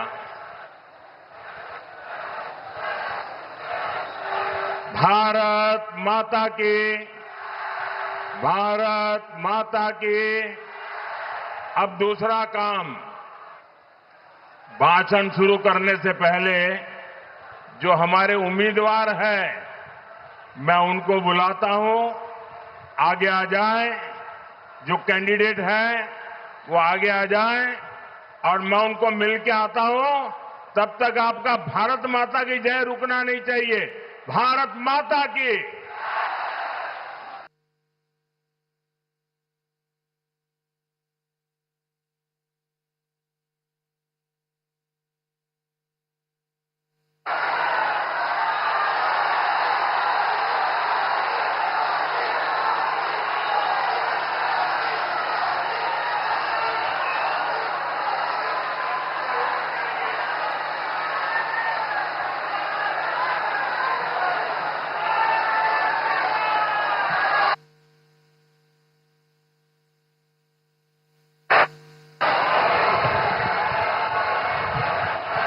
अभी भी एक पेंटिंग वहां भटक रहा है, जरा देखो भाई। जो भी यहां आगे भेज दो भाई, उस छोटी बच्ची को परेशान मत करो भाई। बहुत प्यारी बच्ची है, कोई बढ़िया सा कपड़े पहन करके आई है, उसको बिठाओ भाई। बच्चों का आशीर्वाद भी मुझे मिल जाता है। भारत माता की, भारत माता की जय मां काली, जय मां दुर्गा। नमस्कार। केमन आছেন সবাই? साथियों, मैं सबसे पहले बंगाल के लोगों को और तमिलनाडु के लोगों को बहुत बहुत बधाई देता हूं। खास करके मैं आज बंगाल की बात करूंगा। लंबे समय से बंगाल में परिवर्तन की जो लहर दिख रही थी, कल पहले चरण के मतदान ने उस पर मोहर लगा दी है। कल बीजेपी के पक्ष में जो समर्थन दिखा है, उसने बीजेपी की विजय का शंखनाद कर दिया है। जिस बंगाल में टीएमसी ने लोकतंत्र के मंदिर को कुचल दिया था, अपनी तानाशाही से लोकतंत्र के मंदिर को खंडित कर दिया था, उस बंगाल में पहले चरण में जनता ने लोकतंत्र के मंदिर का पुनर्निर्माण कर दिया है। अब दूसरे चरण में आपको इस लोकतंत्र के मंदिर पर विजय ध्वज फहराना है। लेकिन साथियों, इस वजह से अब टीएमसी बहुत बुरी तरह बौखला गई है। कल रात भर टीएमसी अपने गुंडों को ताकत दे रही थी, मैदान में आओ, मैदान में आओ। मैं बंगाल की जनता से कहूंगा, बीजेपी के सभी कार्यकर्ताओं से कहूंगा, हमें आशीर्वाद देने वाली जनता से कहूंगा, मत भूलिए, ये क्रांति की धरती है, ये वीरों की धरती है। और ये मत भूलना, हर बुझता हुआ दीपक थोड़ा फड़फड़ाता है। वैसे ही टीएमसी का दिया बुझने से पहले थोड़ा फड़फड़ा रहा है।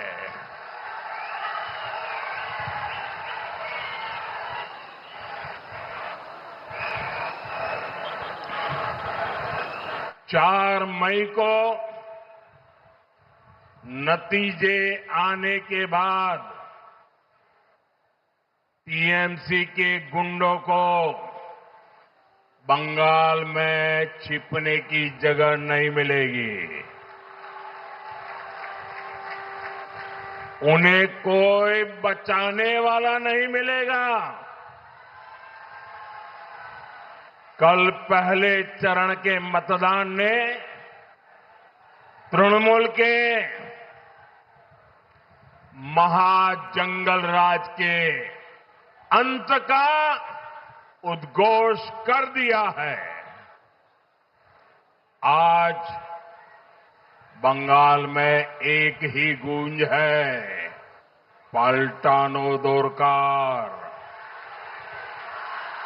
पलटानो दोरकार, पलटानो दोरकार। दोनों मुट्ठी बंद करके पूरी ताकत से बोलिए, पलटानो दोरकार, पलटानो दोरकार। साथियों, गुलामी की बेड़ियां तोड़ने के लिए नेताजी सुभाष चंद्र बोस ने राष्ट्र का आह्वान किया था। नेताजी ने नारा दिया था, तुम मुझे खून दो, मैं तुम्हें आजादी दूंगा। साथियों, ये बंगाल में नई क्रांति की बेला है। ये क्रांति आपके एक वोट से होगी। इसलिए मैं बंगाल की जनता से करबद्ध प्रार्थना करता हूं, आप हमें वोट रूपी आशीर्वाद दीजिए। हम मिलकर बंगाल को अनेक कष्टों से आजादी दिलाएंगे।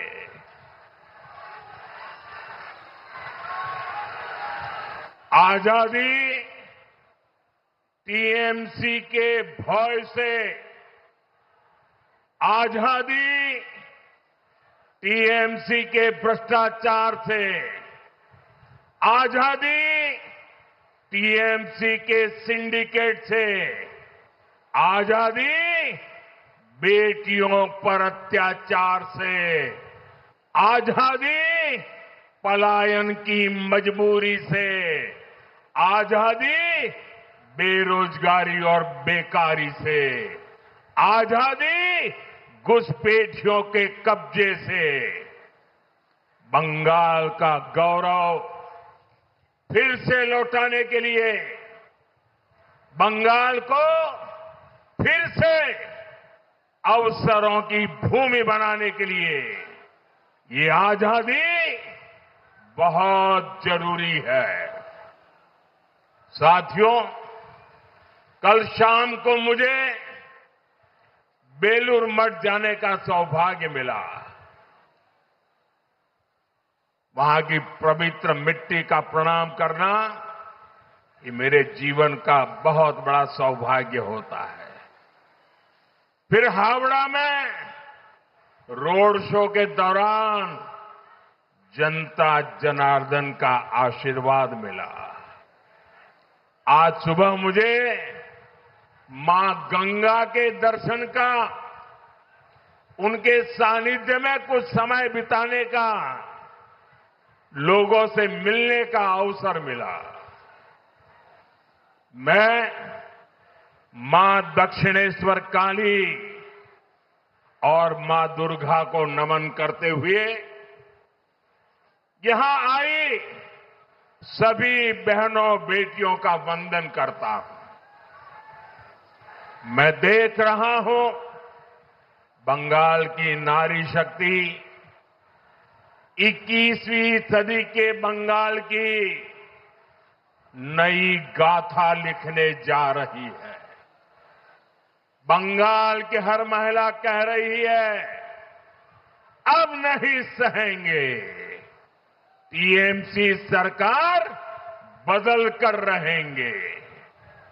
साथियों, टीएमसी एक महिला विरोधी पार्टी है और BJP women lead development model पर चलती है। आप देखिए, जिस मां ने अपनी बेटी को डॉक्टर बनाया और जिसकी बेटी को टीएमसी के महाजंगल राज ने छीन लिया, बीजेपी ने उस मां को अपना उम्मीदवार बनाया है।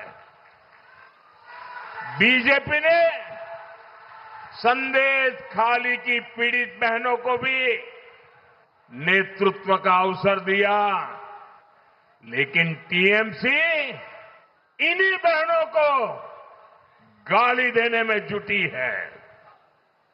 साथियों, जब बंगाल की बेटियां न्याय मांगती हैं, तो टीएमसी की निर्मम सरकार बेटियों को एक ही बात कहती है, रेप से बचना है, जिंदा रहना है तो घर से बाहर ही न निकलो। ये टीएमसी बोल रही है, सरकार की ये बात ये बोल रहे हैं। और कुछ सरफरे लोग मेरे इतने ही वाक्य निकाल करके कल चालू कर देंगे सोशल मीडिया में, और इसलिए मैं पूरा वाक्य कह रहा हूं, ये टीएमसी के लोग बोल रहे हैं। ये नहीं चाहते बेटियां खुले में घूमे, खुले आसमान के सपने देखे। साथियों, मैं आज बंगाल की हर बेटी को ये भरोसा दिलाने आया हूं, बीजेपी बेटियों के सपने नहीं कुचलने देगी।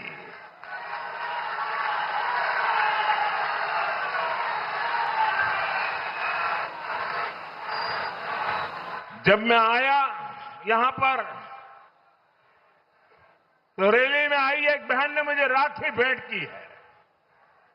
बंगाल की बहनों को उनका ये भाई भरोसा देता है कि बहनों की सुरक्षा हमारे लिए सर्वोपरि होगी। और इतना ही नहीं, 4 मई को बीजेपी सरकार बनने के बाद उन पर हुए हर अन्याय, हर अत्याचार की फाइलें खुलेगी। मैं फिर से कहता हूं, फाइलें खुलेगी। और ये मोदी की गारंटी है।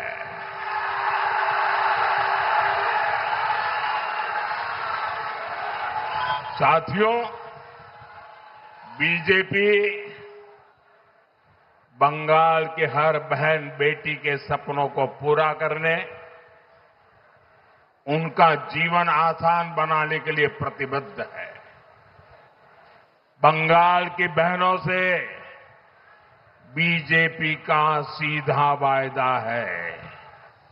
बीजेपी आपको सुरक्षा देगी, बीजेपी आपको सम्मान देगी और बीजेपी से ही आपको समृद्धि मिलने वाली है। बीजेपी सरकार में यहां की हर महिला के जीवन में खुशहाली आएगी। गरीब बहनों को मुफ्त राशन मिलेगा। कोई सिंडिकेट आपका हक नहीं छीन पाएगा। आपका घर का सपना भी पूरा होगा। पीएम आवास योजना के तहत 1.5 लाख रुपए तक की मदद मिलेगी। और जो घर बनेगा वो महिलाओं के नाम पर ही होगा।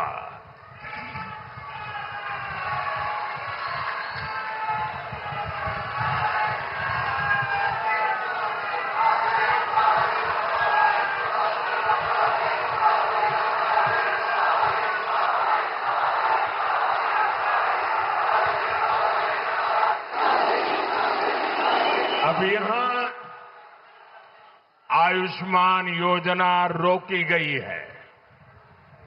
बीजेपी सरकार बनेगी तो महिलाओं को 5 लाख रुपए तक का मुफ्त इलाज मिलेगा। कितने लाख रुपए? कितने लाख रुपए? कितने लाख रुपए? 5 लाख रुपए।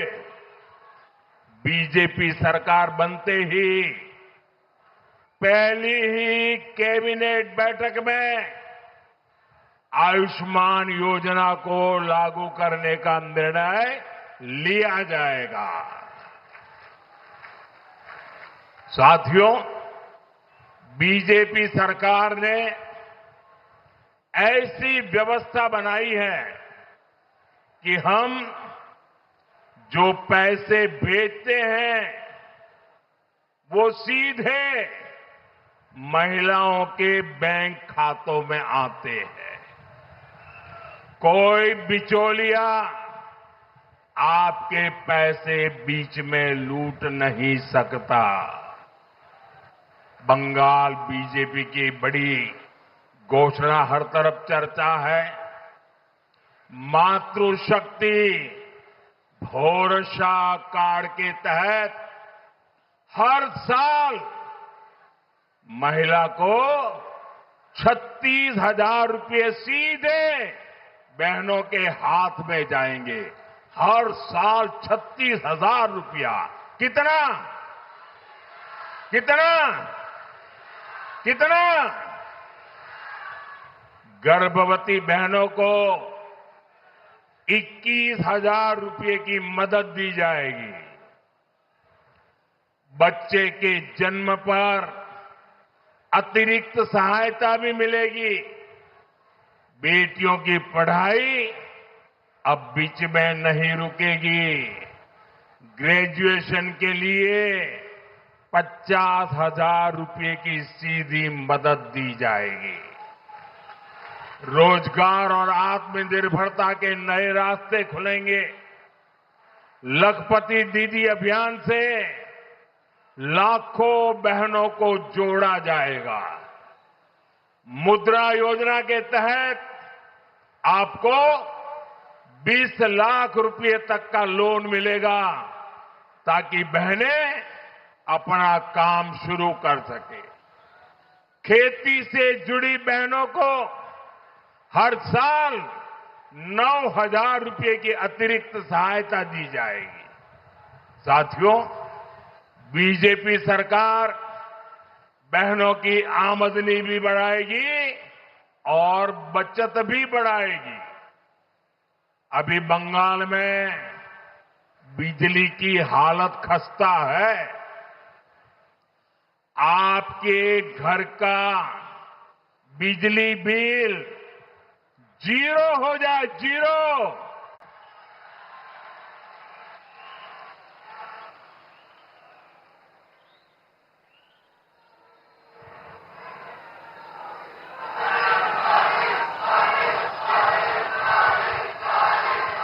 बिजली बिल कितना?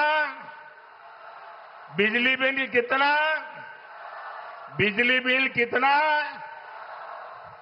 ये बिजली बिल 0 करने के लिए हमने पीएम सूर्यघर मुफ्त बिजली योजना शुरू की है। इसके तहत आपके परिवार को आपके घर की छत पर सोलर प्लांट लगाने के लिए 80,000 रुपये की मदद दी जाएगी। यहां दमदम जैसे शहरी क्षेत्र में तो इस योजना का आपको बहुत लाभ मिल सकता है। यानी बंगाल की बहनों बेटियों की पढ़ाई, कमाई, दवाई और सुनवाई बीजेपी बहनों बेटियों को हर चीज का भरोसा दे रही है। साथियों, बंगाल में बीजेपी सरकार बनेगी तो उसके लिए यहां के मिडिल क्लास का हित भी सर्वोपरि होगा। मिडिल क्लास सुबह से रात तक मेहनत करता है, बच्चों के सपनों के लिए बचत करता है, हर महीने ईमानदारी से टैक्स भरता है। मिडिल क्लास का जीवन आसान बने, इसके लिए बीते 11 वर्षों में केंद्र सरकार ने अनेक निर्णय लिए हैं। 2014 से पहले जब टीएमसी के समर्थन वाली दिल्ली में एक सरकार चलती थी, उस केंद्र की सरकार तब 2 लाख से अधिक की सालाना आय पर टैक्स लगाती थी। टीएमसी वो सरकार में भागीदार थी, 2 लाख रुपया पर टैक्स लगता था। हमने मिडिल क्लास को टैक्स में भारी छूट दी। आज 12 लाख रुपए तक की आय पर टैक्स 0 है, 0। साथियों, 2014 तक कांग्रेस की सरकारों के समय हर चीज पर बहुत ज्यादा टैक्स लगा करता था, लेकिन बीजेपी सरकार ने मिडिल क्लास की जरूरत के अधिकतर सामान पर जीएसटी या तो बहुत कम कर दिया है या फिर 0 कर दिया है। साथियों, आज आप जो मोबाइल इंटरनेट इस्तेमाल करते हो ना, मोबाइल उपयोग करते हो ना मोबाइल, जरा जोर से बताओ ना। आप लोग करते हो मोबाइल फोन का उपयोग? आप लोग करते हो? वो कांग्रेस के जमाने में बहुत महंगा होता था। कांग्रेस सरकार के समय 1 GB डेटा 300 रुपये में आता था। अब वही डेटा सिर्फ 10 रुपये से भी कम में आता है। मोबाइल डेटा सस्ता होने की वजह आज हर मध्यम वर्ग परिवार के हर महीने 4-5 हजार रुपये बच रहे हैं। आपके पक्के घर का सपना भी बीजेपी सरकार की प्राथमिकता है। इसलिए पीएम आवास स्कीम के तहत मिडिल क्लास परिवारों को ब्याज में भी राहत दी जा रही है। साथियों, पहले मिडिल क्लास परिवारों का बहुत बड़ा खर्चा बच्चों की हायर एजुकेशन पर होता था। बच्चों को डॉक्टर बनाने के लिए विदेश भेजना मजबूरी होती थी, लेकिन बीते 11 वर्षों में देश में मेडिकल की सीटें 2 गुना से अधिक बनाई जा चुकी है। इससे मिडिल क्लास परिवार के हजारों रुपये बच रहे हैं।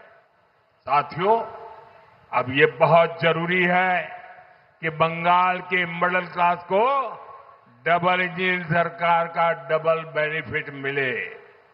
इसलिए मेरा बंगाल के मिडिल क्लास से विशेष आग्रह है, आप यहां बीजेपी सरकार बनाइए। हम दम के आप लोगों का जीवन आसान बनाने के लिए पूरा दम लगा देंगे। साथियों, भारतीय जनता पार्टी वो राजनीतिक दल है जिसकी बुनियाद में बंगाल के विचार है, बंगाल का प्रवाह है। हमें गर्व है डॉक्टर श्यामा प्रसाद मुखर्जी पर, जिनकी प्रेरणा से जनसंघ का जन्म हुआ, फिर समय के साथ भाजपा की स्थापना हुई। डॉक्टर श्यामा प्रसाद मुखर्जी का संकल्प था, देश का संविधान पूरे देश में लगना चाहिए, और उन्होंने नारा लेकर के लड़ाई लड़ी थी। वो कहते थे, देश में 2 विधान, 2 निशान, 2 प्रधान नहीं चलेंगे। उनके आशीर्वाद से हमने जम्मू कश्मीर से धारा 370 को हटाया, जम्मू कश्मीर में देश का संविधान लागू किया। साथियों, डॉक्टर मुखर्जी देश के पहले उद्योग मंत्री भी थे। अगर उनके विजन को आगे बढ़ाया होता तो देश आज और ऊंचाइयों पर होता। साथियों, डॉक्टर मुखर्जी का विजन, उनकी नीतियां आज भी बंगाल के औद्योगिक विकास को नई ऊर्जा दे सकती है। लेकिन हम यहां देखते हैं कैसे टीएमसी ने अपने 15 साल में बंगाल के औद्योगिक विकास को चौपट करके रख दिया है। टीएमसी के खोखले वादों और सिंडिकेट राज ने कोलकाता सहित बंगाल के सभी शहरों को, उद्योगों को, एमएसएमईज को बर्बाद कर दिया है।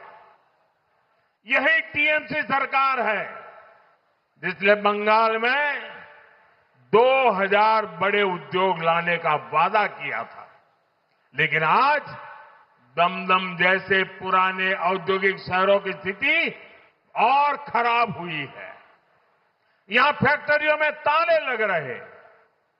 साथियों, कभी देश के दूसरे हिस्सों से लोग रोजगार के लिए कोलकाता आते थे, लेकिन आज युवाओं का पलायन यहां की सबसे बड़ी चुनौती बन गई है। आप स्पोर्ट्स का ही सेक्टर लीजिए, कोलकाता से बड़ा स्पोर्ट्स का हब देश में कहीं नहीं था, लेकिन आज बंगाल के युवा खिलाड़ी भी अच्छे अवसरों के लिए छोड़कर जा रहे हैं। आखिर क्यों? इसका जवाब आपको कुछ समय पहले भी मिला है, जब कोलकाता के ग्राउंड में शर्मनाक तस्वीरें आई। ये टीएमसी के नेता, विधायक, मंत्री सिर्फ यही खेला खेल रहे हैं। साथियों, निर्मम सरकार के राज में बंगाल की नगरपालिकाओं में कैश फॉर जॉब घोटाला भी सामने आया। इन लोगों ने रोजगार को बेचने का काम किया। जब तक ये टीएमसी वाले सत्ता में है, तब तक किसी गरीब के बच्चे को नौकरी नहीं मिलेगी। ये इनका कारनामा है। यहां के युवाओं को रोजगार देने के लिए आपको बीजेपी सरकार लानी ही होगी। साथियों, दमदम यह सिर्फ एक स्टेशन या एक इलाका नहीं है, ये कोलकाता का प्रवेश द्वार है। लेकिन दुख इस बात का है कि ये क्षेत्र विकास की दौड़ में पिछड़ रहा है। हर मानसून में यहां की गलियां तालाब बन जाती है। आज दमदम का दम पानी में निकल रहा है। साथियों, ये शहर आज भी 150 साल पुराने ड्रेनेज सिस्टम पर निर्भर है, जबकि 5 दशक में आबादी 6-7 गुना बढ़ गई है। कलकत्ता हाईकोर्ट ने बार बार अवैध निर्माण पर टिप्पणी की है। वीआईपी रोड और जेसोर रोड का जाम दमदम का दम घोंट रहा है। नगर पालिका का बजट हर साल करोड़ों का होता है, लेकिन वो पैसा जनता पर नहीं खर्च हो रहा। मैं आपसे पूछता हूं, क्या कालिंदी और जापुर के हालात बदले हैं क्या? बदले हैं क्या? साथियों, जापुर, मधुगढ़, हर जगह लोग आज पानी की समस्या से त्रस्त है। यहां बैंगजोला नहर उत्तर दमदम की जीवन रेखा है, लेकिन आज वहां अनियोजित विकास ने उसे एक चौक पॉइंट बना दिया है। ये विकास नहीं, जनता की उम्मीदों का विनाश करने का काम हुआ है। साथियों, ये टीएमसी के लोग आपको ये 150 साल पुराने पाइपों में उलझाए रखना चाहते हैं। कोशिश यही है कि हर बारिश में इनका जुगाड़ वाला टेंडर चलता रहे। आपको याद होगा कुछ साल पहले दमदम में एक दुखद हादसा हुआ। एक भाई खुले नाले में गिर गए, उनकी जान चली गई और जब निर्मम सरकार के मेयर से पूछा गया तो उन्होंने उतना ही असंवेदनशील बयान दिया। अपनी नाकामी छुपाने के लिए ये लोग उन हर गरीब बच्चों को ढाल बना रहे हैं जिन्हें टीएमसी सरकार ने आज तक शौचालय तक नहीं दिया। साथियों, दम दम की तरक्की के बीच में ये निर्मम सरकार के बिचौलियों की दीवार खड़ी है। इस दीवार को हमें साथ मिलकर तोड़ना होगा। हमें जुगाड़ वाला दमदम नहीं चाहिए, हमें इंजीनियरिंग वाला दमदम चाहिए। और ये काम आधुनिक सोच वाली बीजेपी ही कर सकती है। साथियों, आपकी ईज ऑफ लिविंग बीजेपी सरकार की प्राथमिकता है, लेकिन टीएमसी ऐसी पार्टी है जो विकास का हर काम रोकती है, रोड़े अटकाती है।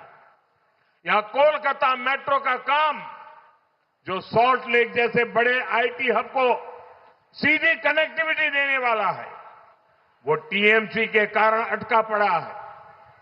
टीएमसी इस मेट्रो रूट से जुड़े एक प्रोजेक्ट के एनओसी पिछले 1 साल से अटकाए हुए हैं। जब तक टीएमसी यहां रहेगी, कोलकाता में ट्रैफिक की कुव्यवस्था कभी नहीं सुधर पाएगी। साथियों, दूसरे चरण में यहां के सभी भाजपा उम्मीदवारों को विधानसभा पहुंचाना है। यहां इन सारे उम्मीदवारों को आपके आशीर्वाद चाहिए, इसके लिए मैं आज आपके पास आया हूं। बीजेपी की सरकार बनानी चाहिए, इसलिए मैं आपके आशीर्वाद लेने आया हूं। बीजेपी का सीएम बनाना चाहिए, इसलिए मैं आपसे आशीर्वाद लेने आया हूं, ताकि पीएम और सीएम मिलकर काम कर सके। पीएम सीएम एक साथे उन्नयन होबे दिने राते। इसी आह्वान के साथ एक बार फिर आप सभी का बहुत बहुत धन्यवाद। मेरे साथ बोलिए भारत माता की, भारत माता की, भारत माता की। वंदे वंदे वंदे वंदे वंदे वंदे वंदे वंदे।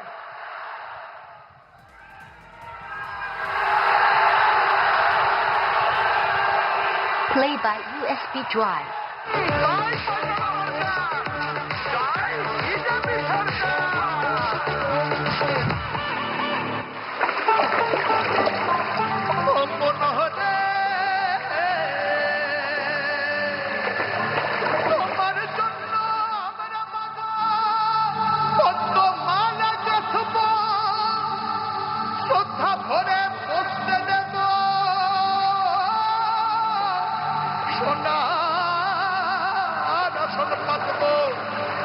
সযতনে সাজাবো মামলা।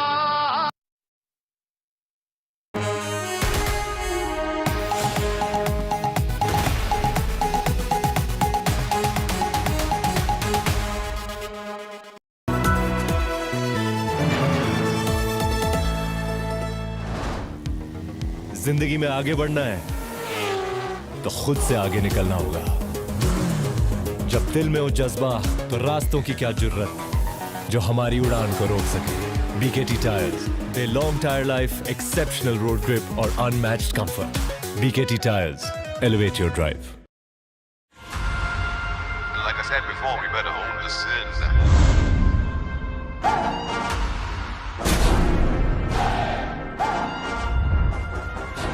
Like I said before, we better own the sins.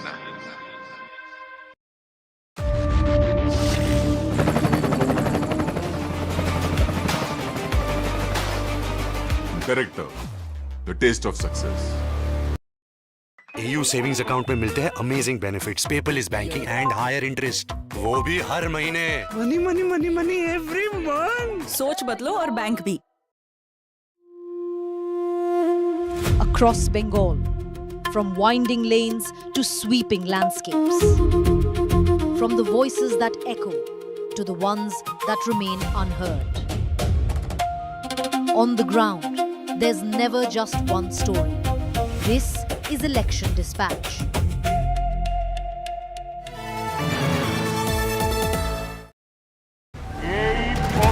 The game is on. The India Today Prime Team is out in the stadium, all padded up. The ultimate newsman opens the innings.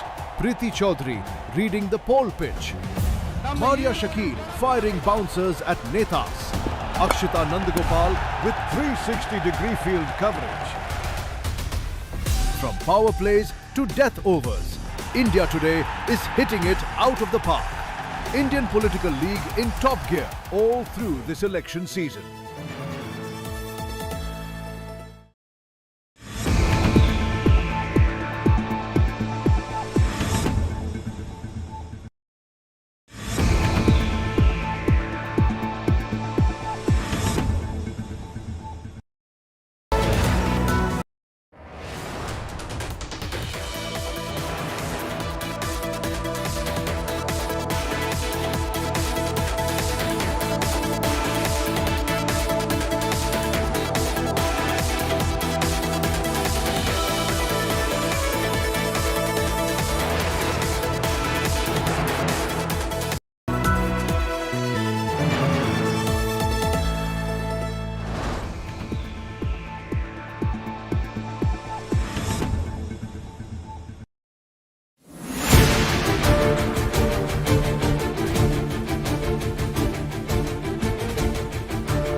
Make your media plan smarter with India Today Live TV on your connected devices. Amplify your brand with 100 million smart internet viewers. To advertise, mail us at sales@aajtak.com.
Make your media plan smarter with India Today Live TV on your connected devices. Amplify your brand with 100 million smart internet viewers. To advertise, mail us at sales@aajtak.com. Make your media plan smarter with India Today Live TV on your connected devices. Amplify your brand with 100 million smart internet viewers. To advertise, mail us at sales@aajtak.com.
Make your media plan smarter with India Today Live TV on your connected devices. Amplify your brand with 100 million smart internet viewers. To advertise, mail us at sales@aajtak.com. Make your media plan smarter with India Today Live TV on your connected devices. Amplify your brand with 100 million smart internet viewers. To advertise, mail us at sales@aajtak.com.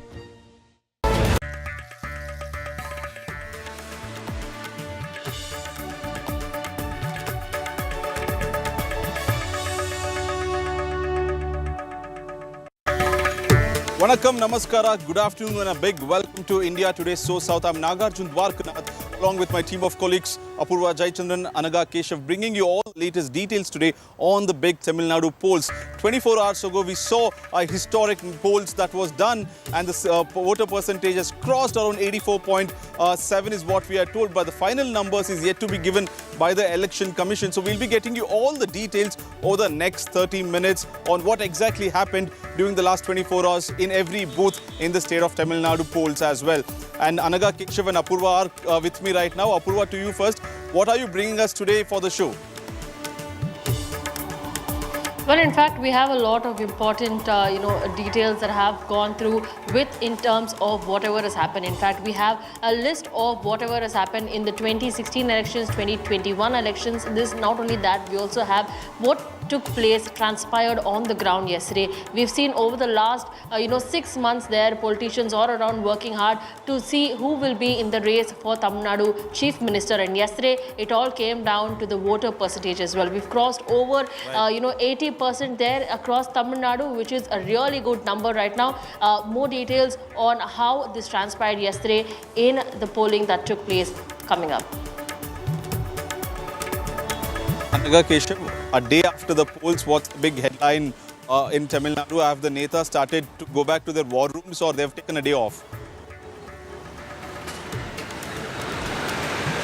Well, in fact, the Netas, after many months of rallying and public campaignings, have decided to actually take a vacation. In fact, Deputy Chief Minister Udayanidhi Stalin has gone abroad with his family to take a small break, a small vacation. But then throughout this bulletin, we'll be breaking down with data to our viewers about the kind of voter turnout and was it really because of Vijay or was it because of the impact of SIR? All these details backed with data on this bulletin. Request you both to stay with me for the next 30 minutes also, and like Anaga mentioned, we'll bring you all the data, we'll churn it and we'll break through to what exactly does that mean for the state of Tamil Nadu. And let's kickstart the bulletin with news from Tamil Nadu.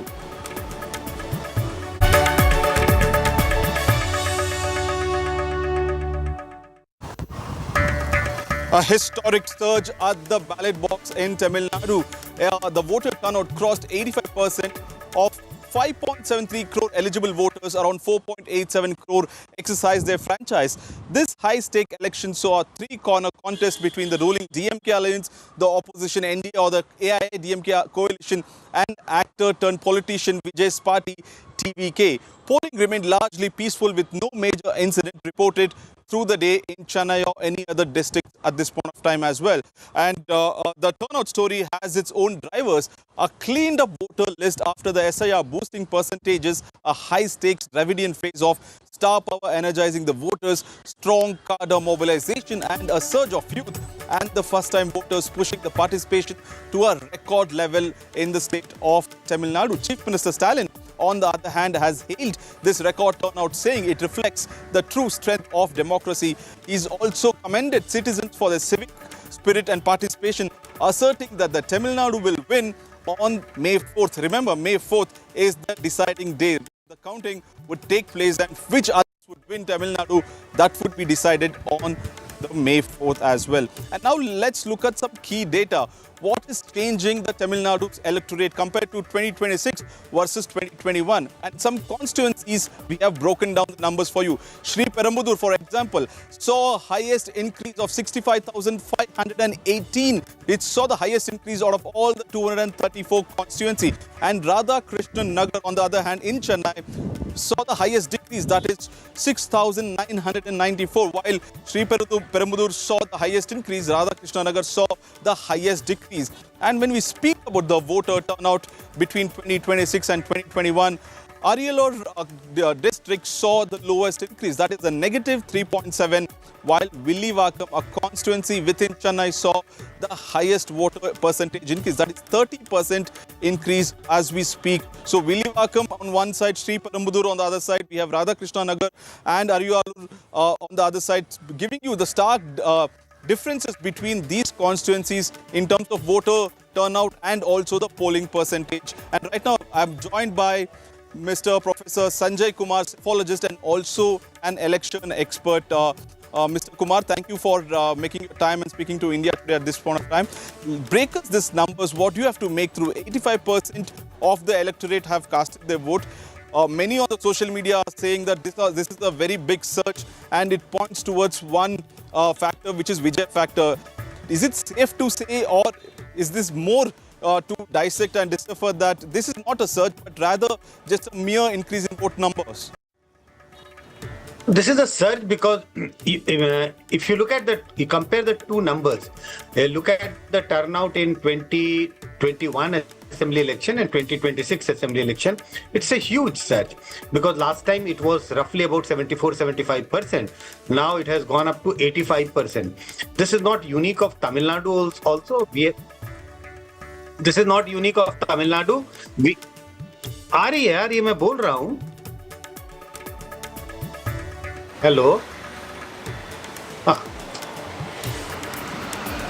So I have one question for you. How much of this voter turnout that we are talking about, 85%, which is the highest ever since we had independence, right? So how much of this surge can really attribute it to Vijay? Do you think that is an accurate way of interpreting this, that the highest voter turnout is because of the new entrant? See, if you look at that, this is the highest turnout which Tamil Nadu has witnessed. We have to also look at what is the new factor in this election. Yes, Vijay is a new factor. So we can attribute one of the reasons for increase in turnout, such a massive increase in turnout, to the Vijay factor. But don't forget that turnout has also increased in Kerala, turnout has also increased in Assam, the two states which went to poll earlier. Turnout has also increased enormously in Bengal. And these states doesn't have a Vijay factor. But yes, Vijay factor is one of the few factors which has contributed to a high turnout in Tamil Nadu. And the other factors are the SIR, which has resulted into cleaning of electoral roll, and the Vijay factor has contributed in a sense. The political competition has become more intense. It used to be a bipolar contest, so voters got a sense that it is a triangular contest, and they saw a new entrant in politics, so more enthusiasm among the voters. So definitely I will attribute Vijay's factor as one of the important factors for increased turnout in Tamil Nadu assembly election.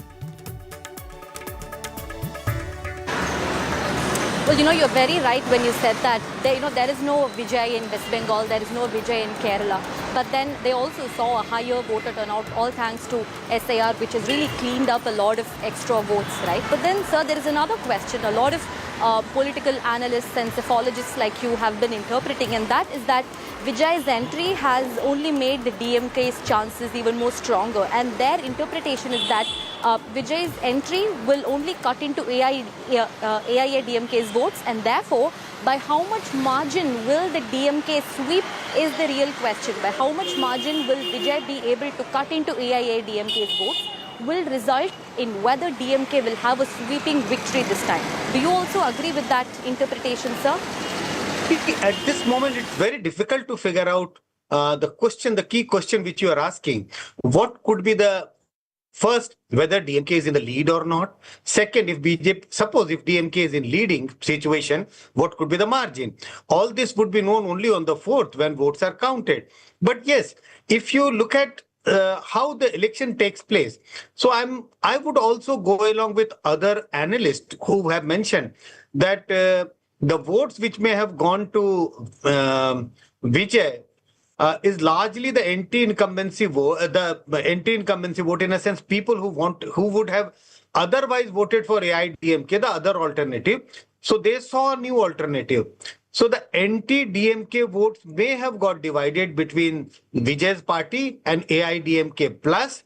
And if that happens, then there are chances of DMK registering a good victory or a handsome victory, because anti-DMK votes, people who didn't want DMK to be re-elected, their votes are getting split between the two alliances.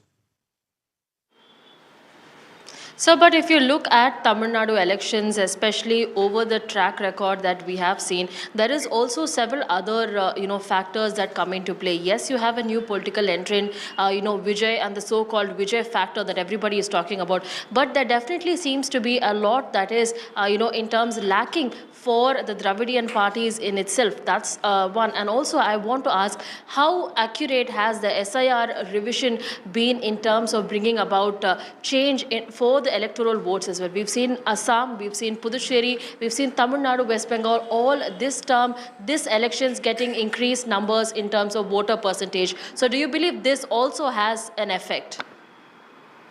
Certainly, SIR has an effect in pushing the turnout upward.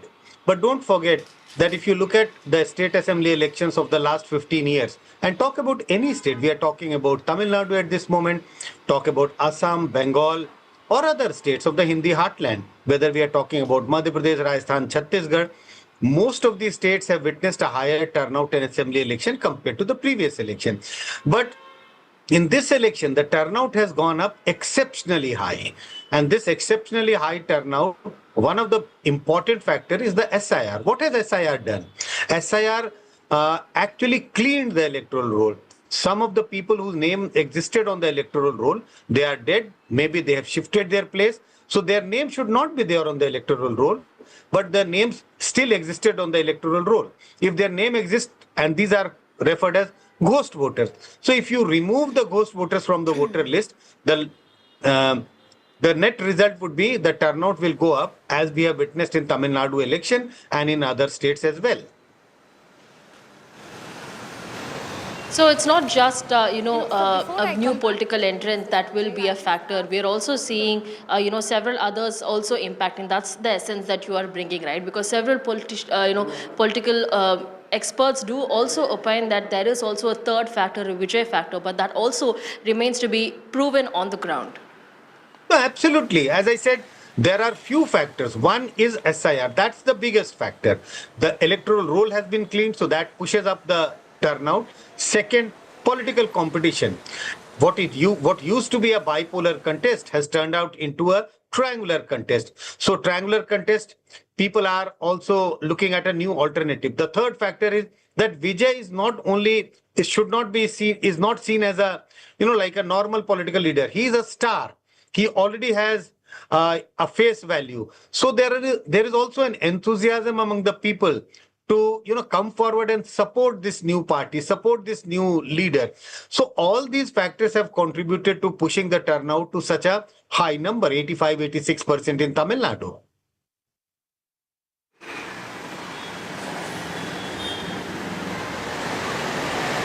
Before I come back to Mr. Sanjay, I just have some data to read out about how Chennai has really voted in the past versus the kind of turnout that we saw this time.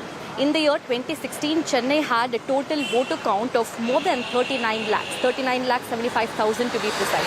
But then the turnout was only 24,33,000, which is just about 61.2%. And this is the urban voter turnout, still disappointing. And then in the year 2021, which is just the last assembly elections, the total number of voters went up to 40 lakh. But then the turnout was only 24 lakh, which is close to just half, which is just 60%. And then this time, the total number of voters after the SIR that we're talking about, after the cleanup and all that, it was only about 28 lakh voters just in Chennai. But then the turnout was 23 lakh, which is a significant jump. And in terms of percentage, we're talking about an 83.7%, which is a huge jump by 23.5% as compared to the year 2021. But then the total number of voters, if we talk about absolute numbers, comparing 2021 versus 2026, it has actually gone down in Chennai by 47,000 voters. So, sir, my question to you is, when it comes to urban voters, although the percentage has increased thanks to the SIR, but then in terms of absolute numbers, not a lot of people have come out to actually vote in Chennai. And what do you make of that? See, if you look at the turnout in terms of locality wise, you would see that the increase in turnout you will find much higher in the urban location. And why? As the case you have presented Chennai, because the size of ghost voter is much higher in electoral rolls of urban towns, big cities. What happens is that people keep moving from one place to another, even within the city. So you are living at one place, you shift to some other locality, and what happens? People don't bother to get their name struck off from the locality where they were staying earlier. So names of people, the possibility of names of people appearing in several voter lists, 2-3 more voter lists in the same city is much higher in urban locations compared to villages. Such cases is very less in the villages. So what has happened? You cited the data. Actual number of voters has come down in Chennai, but the turnout has gone up. What does it indicate? That number of ghost voter may be much higher in Chennai city compared to other smaller towns or the rural locations of Tamil Nadu, and that is why you see the jump in the turnout from roughly 60%. It has gone up to 83-84%. Well, yes, in fact, not only in Chennai, in across other districts as well, we've seen the voter turnout also raising. I will go back to Mr. Sanjay again, but before that, let's talk about, the most important thing, which is the elephant in the room. We're talking about the third party, the Tamaraga Vetri Karagam, that has come into effect this time around. It's the first party that is going ahead for elections for the first time. There needs to be a lot more that, one has to assess when it comes to the Tamaraga Vetri Karagam's entrance. We've seen that Vijay not only is as been called Talapati fondly, but we're also seeing several youth voters who have been drawn and inclined towards voting for a change, voting for Talapati. In fact, yesterday across polling booths, not only where Vijay was contesting from, which is Perambur as well as from Tiruchi East, but also other areas as well, we saw several young voters, first-time voters coming out, donning what they believe was an attire that Vijay usually dons, which is a clean, crisp white shirt and khaki pants. And in fact, we've also seen time and time again across photographs, across videos of several public going ahead and talking about how Vijay will meet the next change. In fact, several youth, even across rallies that TVK had held, yes, there were permissions denied for the TVK and there were a lot of hurdles that the Tamaraga Vetri Karagam had to cross, but ultimately to see that Vijay did have the following there, that is not a small number that one can refute. Not only that, this also goes to the topic of the Dravidian parties, and like I rightly mentioned, Mr. Sanjay, I will come back to you with the same question. Does Vijay's entrance into politics at this time? We've seen many stars. We've seen Ulaganayagan Kamal Hassan, we've seen Rajinikanth, who almost had an attempt at a hand at politics earlier on. We've seen stalwart leaders like MGR, we've seen Yechiel Leiter, all of these leaders who had a cinematic backing and then came into politics. And when you talk about these Dravidian parties, be it DMK or AIADMK, how do you see Vijay's entrance breaking, into this three-pronged front? At this moment, it's very too early to say because on the 4th only we will get to know the results, and then we would get a sense how much vote Vijay's party has been able to garner and how many seats they have been able to win. But I think there are some signals that the Vijay's entry in Tamil Nadu politics is going to be in a we could say not it's not going to be a very, very marginal player. Yes, I don't think at this moment that Vijay may be in the race of forming the government. Who knows? This is just a speculation at this moment. But yes, in the past also we have seen, you gave examples from Tamil Nadu, but in the past we have seen two kinds of examples. Look at the entry of Aam Aadmi Party. Aam Aadmi Party made a huge entry into Delhi politics and Punjab politics. But if we look at the Bihar, so Prashant Kishore's party was a failure. So I would place Vijay's party somewhere in between. As you know that Aam Aadmi Party was exceptionally successful in Delhi Assembly elections 2015 and 2020. Right. And they also managed to register a massive victory in Punjab. But if you look at Prashant Kishore's party in Bihar, they managed to get only 3.5% vote and could not open their account. So Vijay's party would be somewhere in between. I don't think, maybe I'm wrong, who knows? on the 4th of May. I don't think he's close to forming the government, but I also don't see him performing the way Prashant Kishore's party performed in Bihar. So it is going to be a good start. How good? Whether the votes are in 2 digits, what percentage of votes his party is going to poll, whether he's going to win sizable number of seats, whether his party will win more than number of seats what people have expected. All this would be clear only on the 4th of May. But yes, there are initial signals that his party is going to do well in these assembly elections. Well, it is also very true that Tamil Nadu has been one such state which has never thrown a hung assembly. The people in Tamil Nadu have always been very clear about which way should the mandate go. But that said, this time the election has been extremely unpredictable. Even veteran journalists who I speak to say that they're still unsure. They're really not able to really decide which way will the election really go and how much impact can Vijay really have in this election. And that has made this election season all the more interesting and a lot more fun to even report. It has been a reporter's delight indeed. That said, thank you so much, Mr. Sanjay, for joining us on India Today. Thank you, Apurva.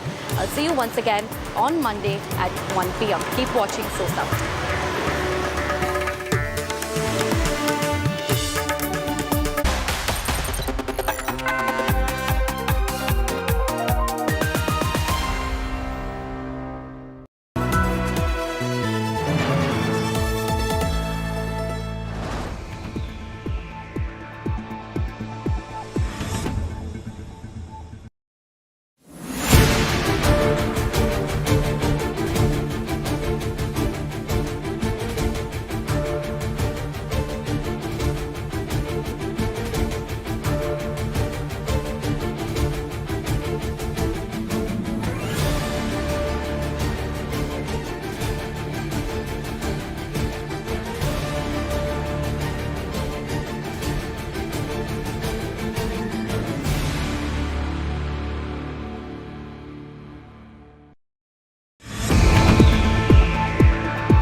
Make your media plan smarter with India Today Live TV on your connected devices. Amplify your brand with 100 million smart internet viewers. To advertise, mail us at sales@aajtak.com.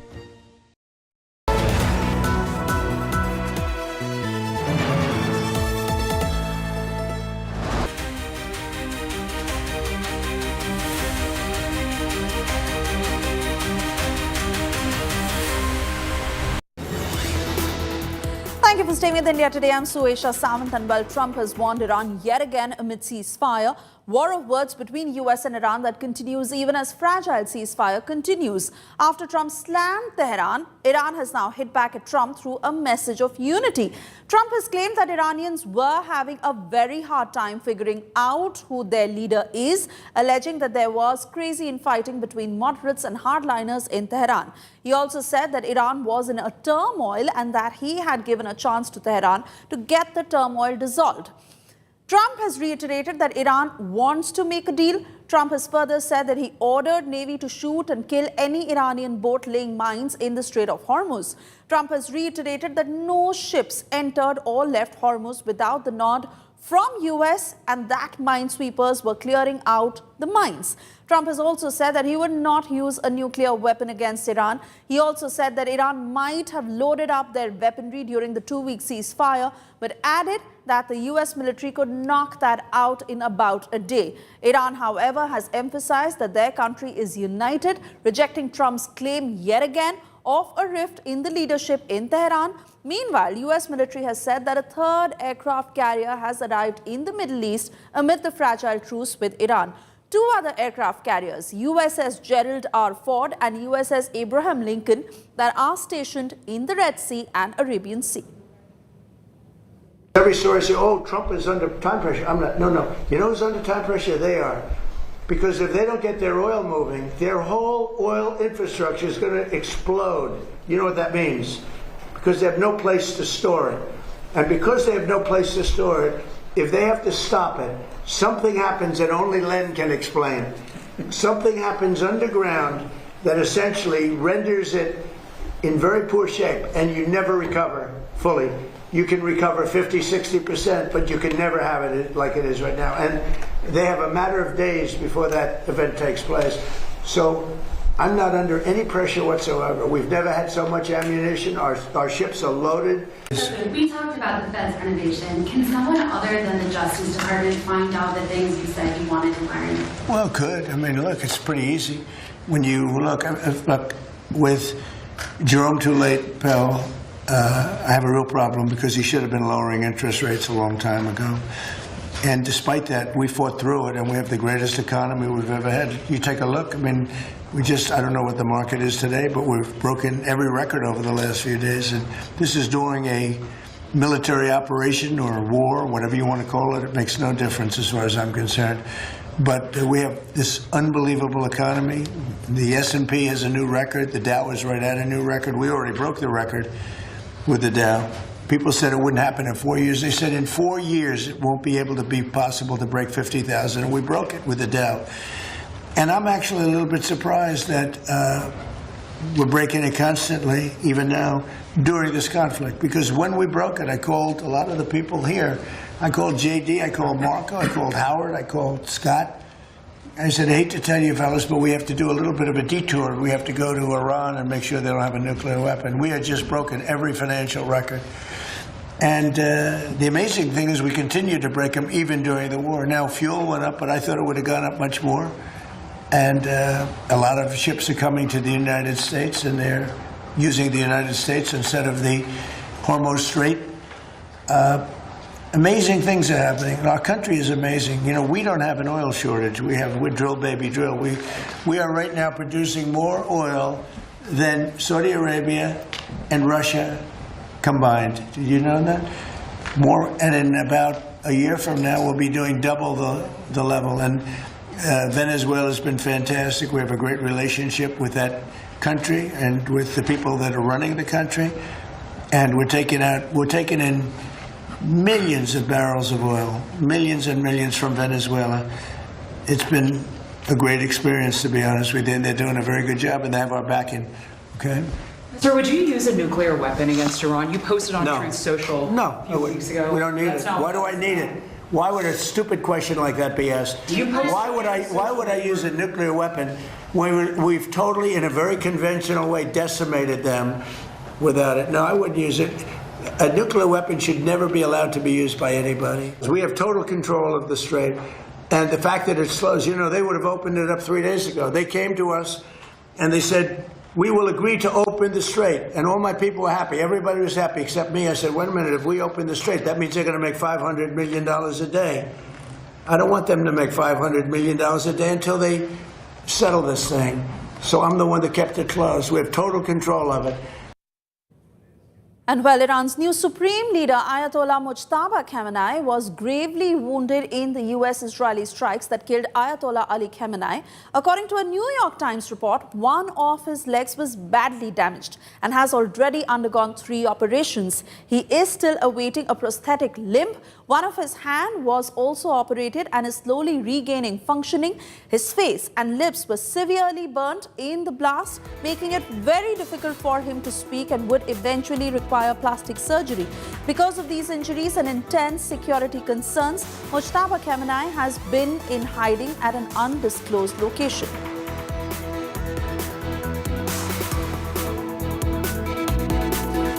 And with that, it's a wrap on this edition of the news. Do stay tuned to India Today. My colleague Anisha Mathur joins you on the other side with the very latest. This is Suesha signing off.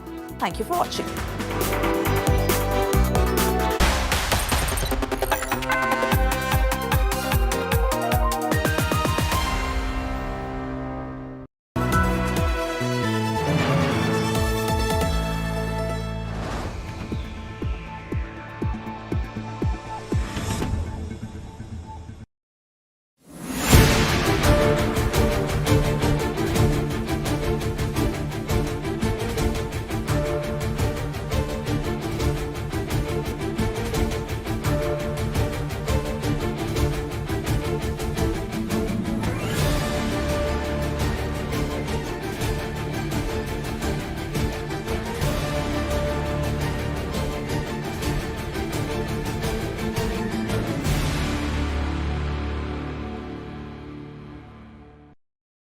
Hi, I'm Sana.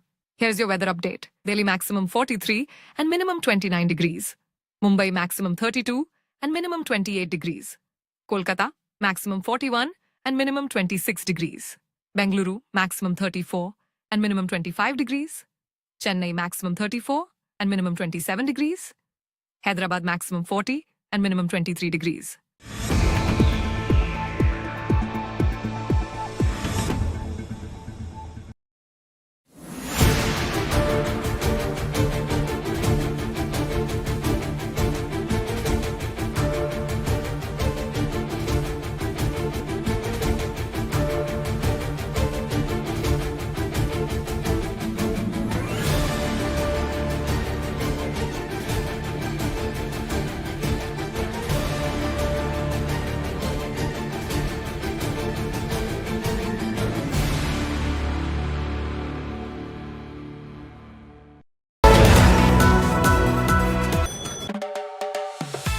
Bengal is at a political crossroads, and I'm here on the ground as it unfolds.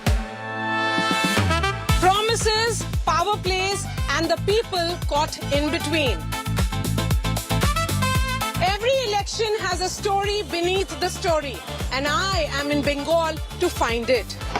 Maria Shakil, bringing Bengal as it unfolds.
Panasonic AC, India का captain cool.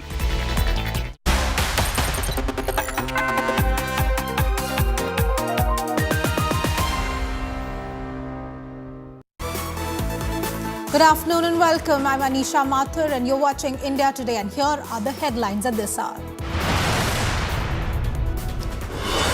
Home Minister Amit Shah versus Mamata Banerjee. War of words in poll-bound Bengal. Mamata's big Delhi after Bengal war cry says, after winning Bengal, I am coming for Delhi. HM Shah mocks Mamata, says there is nothing left for her in Bengal.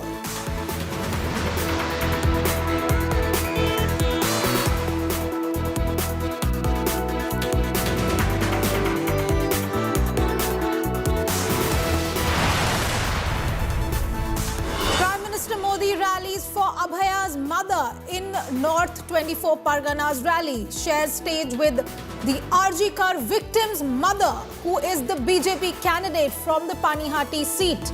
Modi slams Mamata Banerjee, says mother lost her beti under TMC's Jungle Raj.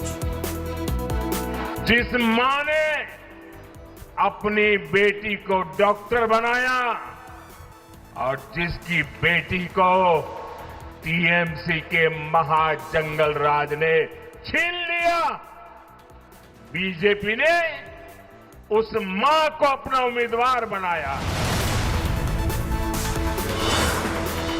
Prime Minister visits Ganga Ghat in pole-bound Kolkata, takes a boat ride across River Hooghly, says timeless spirit of civilization in the Ganga.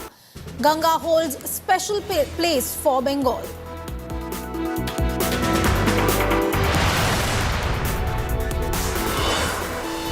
Explosive revelations in Delhi rape and murder. Probe shows killer a psychopath.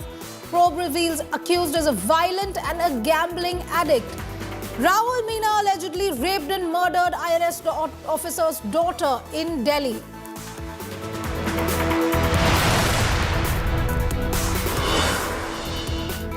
US and Iran fight over Strait dominance. Trump claims total control over Hormuz.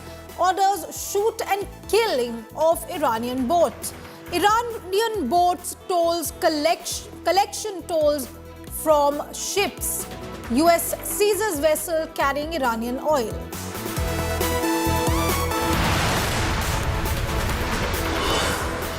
Mega Trump hellhole hangama. Trump endorsed hellhole nation dig. Inappropriate and in poor taste. MEA says it does not reflect reality of India-US ties. Podcaster calls India a hellhole nation. Indians branded gangsters with laptops. US enters into damage control mode.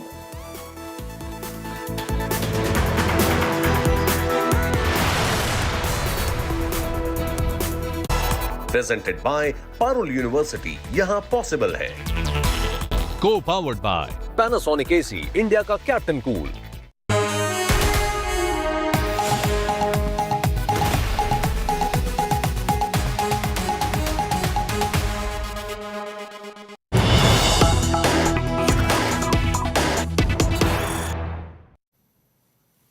And breaking news coming in from Bengal, the poll-bound state where now Home Minister Amit Shah has again made a big attack on Mamata Banerjee government amid the polls. After Mamata Banerjee gave the call for Delhi after Bengal, Home Minister mocks Mamata's will come to Delhi message. Amit Shah says there is nothing left for Mamata here anyway. Amit Shah says it's a good thing for Didi to come to Delhi.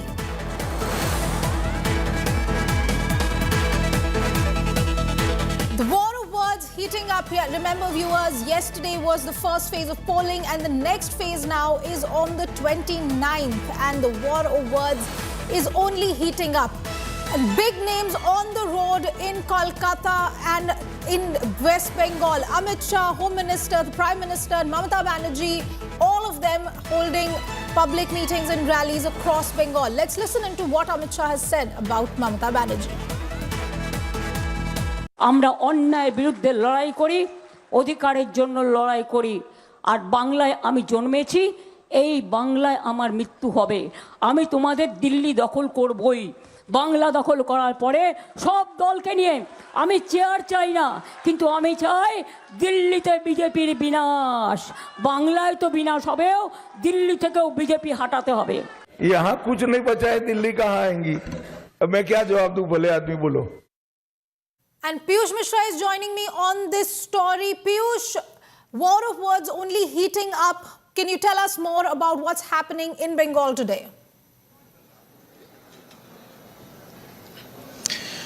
Well, like you rightly mentioned that yes, war of words is heating up between BJP and TMC, and Home Minister Amit Shah has, said that even if Mamata Banerjee wants to come to Delhi, then it's her wish, but nothing is left for her in the state of West Bengal. Why? Because BJP, after the first phase of polling, is very, very confident that similar trends will be seen in the second phase of polling, as people are coming out in large number to cast their vote, and they want to bring parivartan, they want to bring change in West Bengal. So BJP, for the very first time in the last few elections, is sounding very confident. It is also saying that in the first phase, out of 152, BJP will cross the mark of 110, which is certainly a big number. You would remember, Anisha, that in the last elections, in these first phase of elections, BJP was able to get only 59 seats. But when Home Minister Amit Shah is saying that the party will cross the tally of 110 out of 152, then it is certainly a big boost for BJP Karyakartas, and that's what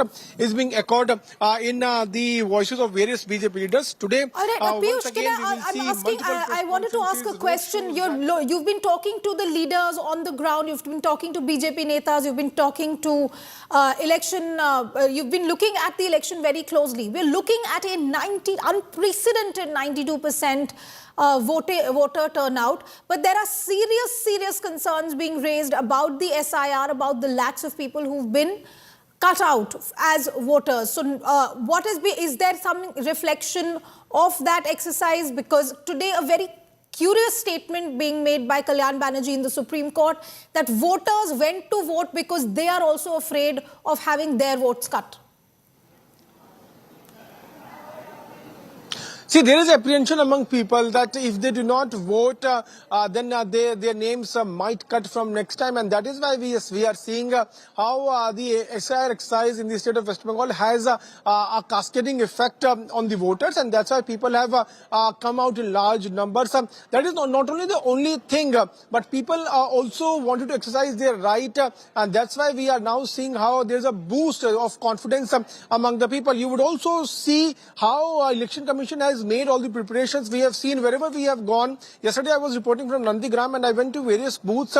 Wherever I have gone, I have seen a large number of deployments of CAPFs, and that was done to ensure that there is no poll violence.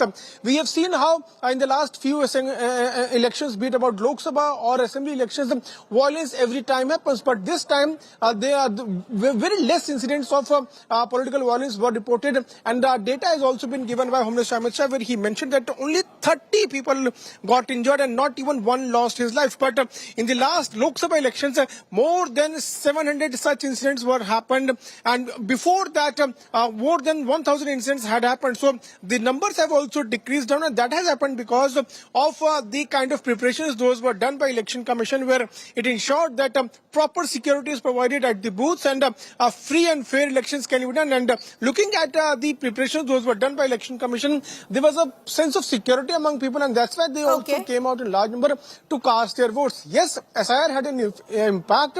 People were apprehensive that if they do not vote, then next time they might face some sort of difficulty, and that's why we saw a large number of people turning up. In next phase also, we are expecting similar sort of trends to continue. But looking at the numbers and looking at the amount of people which have come out, BJP is sounding very confident. All right, thank you very much for that, Piyush Mishra. The election, we're keeping a very, very close eye on the election in West Bengal.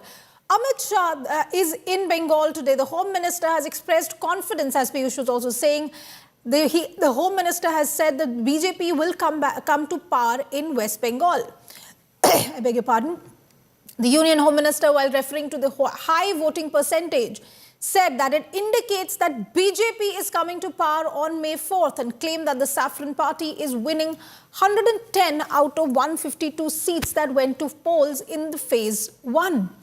Launching a scathing attack on the TMC, Amit Shah has said that BJP's top priority will be an infiltrator-free Bengal, warning that the corrupt will face strict action under the BJP rule.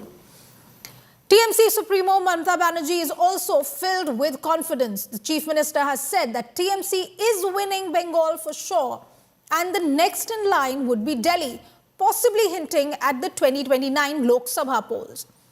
Mamata Banerjee also said that she does not want power, but she wants to oust the BJP from power. Meanwhile, Prime Minister Modi took a boat ride at the Ganga Ghat earlier in the day and interacted with residents. In the visuals on your screens right now, viewers, the Prime Minister can be seen seated on a wooden boat with a camera in hand, with the Vidyasagar Setu visible in the background.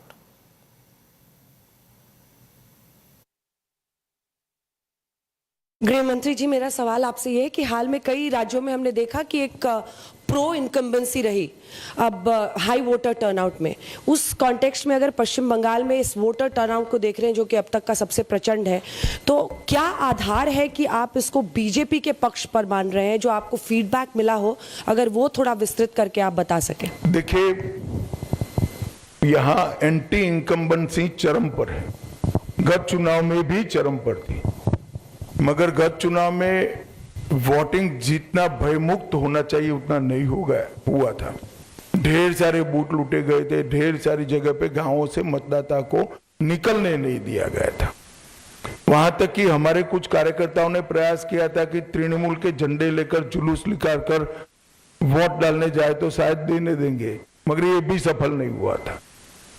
इस चुनाव में शुरुआत से मतदाता सूची का शुद्धिकरण हुआ है, ढेर सारे फर्जी मतदाता कट गए हैं, ढेर सारे घुसपैठियों के नाम कटे हैं। प्रशासन ने और पुलिस ने और सीएपीएफ ने सुरक्षा का चौक चौबंद व्यवस्था करा है। और चुनाव आयोग ने भी अपनी पैनी नजर भयमुक्त वोटिंग के लिए बनाकर रखी है। और इसके कारण मुझे पूरा भरोसा है कि जो रोष है, ये रोष की अभिव्यक्ति मुक्त मन से चुनाव में हुई है, परिणाम हमारे पक्ष में आए। भारतीय जनता पार्टी बंगाल की टीम ने एक असेसमेंट करा है, जो पोलिंग हुई है ऐसा इसका, और मैं स्पष्ट रूप से आपको बताना चाहता हूं, 152 सीटों में से 110 से ज्यादा सीटें भारतीय जनता पार्टी जीतने जा रही है। इसका मतलब है कि दूसरे चुनाव चरण को मिलाकर हम प्रचंड बहुमत के साथ बंगाल में शुद्ध रूप से भारतीय जनता पार्टी की सरकार बनाने वाले हैं। And Prime Minister Narendra Modi held a mega rally in Kolkata's Dum-Dum just a day after Phase 1 polling in Bengal. Sharpening his attack on what he termed TMC's Jungle Raj, the rally's key moment was Modi backing the RG car victim Abhaya's mother, Ratna Debnath. The Prime Minister said Bengal's daughters have suffered atrocities under TMC rule. Referring to Abhaya, he said that her mother once dreamed of making her a doctor, but she was left abandoned by the system after her murder. In a political counter, the BJP has now fielded her mother, with Modi promising safety and security for every daughter in the state. The BJP has fielded, remember, RG car victim Abhaya's mother, Ratna Debnath, from Panihati, projecting her candidacy as both symbolic and central to its Bengal campaign. Opening his address, Modi said that the TMC lamp is flickering before it goes out, claiming Paltano Darkar is echoing across Bengal.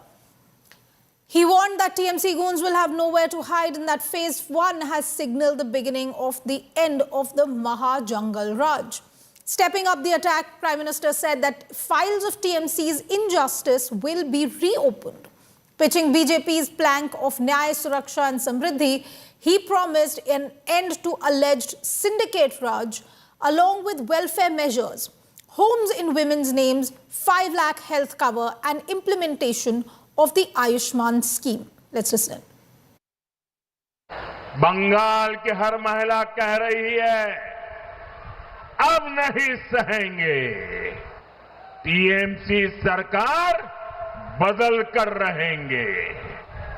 साथियों, TMC एक महिला विरोधी party है और BJP women lead development model पर चलती है। आप देखिए, जिस मां ने अपनी बेटी को डॉक्टर बनाया और जिसकी बेटी को टीएमसी के महाजंगल राज ने छीन लिया, बीजेपी ने उस मां को अपना उम्मीदवार बनाया है। जब बंगाल की बेटियां न्याय मांगती हैं, तो टीएमसी की निर्मम सरकार बेटियों को एक ही बात कहती है, रेप से बचना है, जिंदा रहना है, तो घर से बाहर ही न निकलो। ये टीएमसी बोल रही है, सरकार की ये बात ये बोल रहे हैं। और कुछ सरफरे लोग मेरे इतने ही वाक्य निकाल करके कल चालू कर देंगे सोशल मीडिया में, और इसलिए मैं पूरा वाक्य कह रहा हूं, ये टीएमसी के लोग बोल रहे हैं। ये नहीं चाहते बेटियां खुले में घूमे, खुले आसमान के सपने देखे। 4 मई को नतीजे आने के बाद टीएमसी के गुंडों को बंगाल में छिपने की जगह नहीं मिलेगी। उन्हें कोई बचाने वाला नहीं मिलेगा। कल पहले चरण के मतदान ने तृणमूल के महाजंगल राज के अंत का उद्घोष कर दिया है।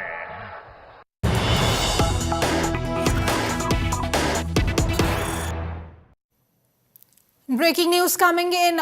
The High Court of Guwahati, the Assam High Court, has denied anticipatory bail to Pavan Khera, and India Today has accessed the order that has been passed by the High Court. The court has given a very, very serious strictures to the in the case, saying that this is not just a defamation case, there are allegations of forged documents as well. Custodial quizzing of Pavan Khera is imperative. Guwahati SC High Court, I beg your pardon, Guwahati High Court has said that Khera dragged an innocent lady. Remember, this case is pertaining to the allegations that Congress leader Pavan Khera had made regarding alleged multiple passports of Himanta Biswa Sharma, the sitting Chief Minister of Assam. His wife, Pavan Khera, had made serious allegations against Rinki Sharma. And the Guwahati High Court, while denying anticipatory bail, says prima facie case of possession of forged documents and not merely defamation. The High Court has said Pavan Khera is avoiding police investigation and that custodial interrogation is imperative in order to unearth who are his associates who collected these forged documents. Srishti Ojha is joining me on this story. Srishti, it's a big comment from the Guwahati High Court. The Assam High Court coming on, weighing in on Rinki Sharma's side, saying that she's not in politics. This is not a case of political rhetoric. What more do we know? Well, Anisha, definitely the fact that the Guwahati High Court today denied anticipatory bail to Pavan Khera was a major setback to him. But if we see the order, there are some adverse remarks that have also been made by the High Court against Pavan Khera. The court has said that prima facie there is a case of possession of forged documents and not merely defamation against Khera. Another important remark that has come in from the High Court is that custodial interrogation of Pavan Khera is imperative. It is required to unearth who are his associates and who collected those documents for Khera. Not just that, according to High Court, Pavan Khera is also avoiding police investigation. Remember, the argument, a major argument placed by the legal team of Pavan Khera was that the allegations against him are being made only due to political reasons. But what the High Court has said is honestly completely opposite. The court is saying that whatever has been done by Pavan Khera, that was done to gain political mileage. The Assam's Chief Minister's CM's wife is not in politics. So had the case been against CM, it could have been a case of political rhetoric. But in this case, Pavan Khera has dragged an innocent lady into the controversy to gain political mileage. According to High Court, there is no material at all to suggest that the case against Khera is in any way to injure him or humiliate him, and he's also failed to prove beyond any reasonable doubt that the wife of Assam Chief Minister possesses passport of 3 other countries. So definitely a major setback for Pavan Khera, and I think the only remedy at this point for him legally speaking would be to challenge this order before the Supreme Court. Back to you. All right, thank you very much for that, Srishti Ojha. We'll see now what steps Pavan Khera takes next in this matter, because earlier also he had gone to the Supreme Court, which had sent him back to the Assam High Court. Presented by Parul University, यहाँ possible है. Co-powered by Panasonic AC, India का Captain Cool.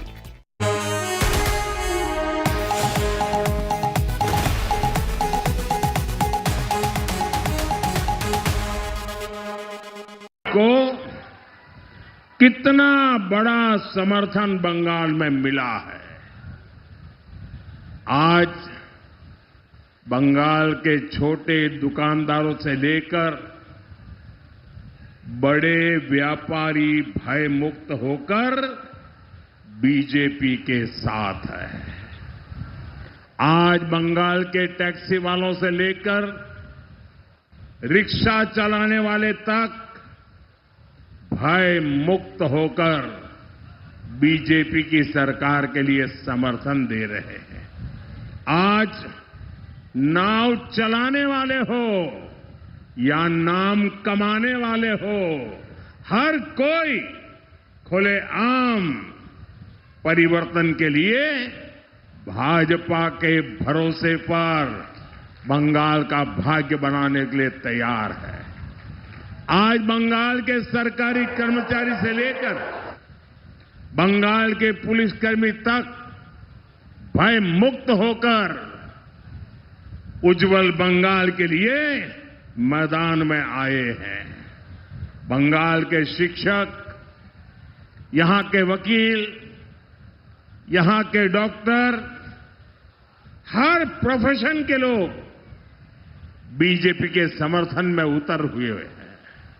हर कोई कह रहा है, चारों तरफ से एक ही गुंज सुनाई दे रही है, एक ही नारा सुनाई दे रहा है, एक ही आवाज आ रही है, पाल्टानो दोरकार, पाल्टानो दोरकार, पाल्टानो दोरकार, पाल्टानो दोरकार, पाल्टानो दोरकार, पाल्टानो दोरकार। साथियों, पहले चरण के मतदान ने ये पक्का कर दिया है कि कई जिलों में टीएमसी का खाता भी नहीं खुलेगा।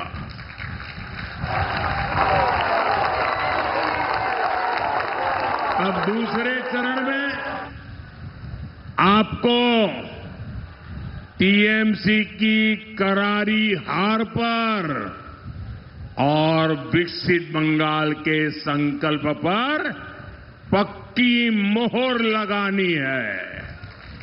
लगाओगे? ज्यादा से ज्यादा मतदान करोगे? ये कल जो हुआ है उसका रिकॉर्ड तोड़ोगे? ये कल जिन्होंने मतदान किया है उन्होंने आपके लिए चुनौती खड़ी कर दी है।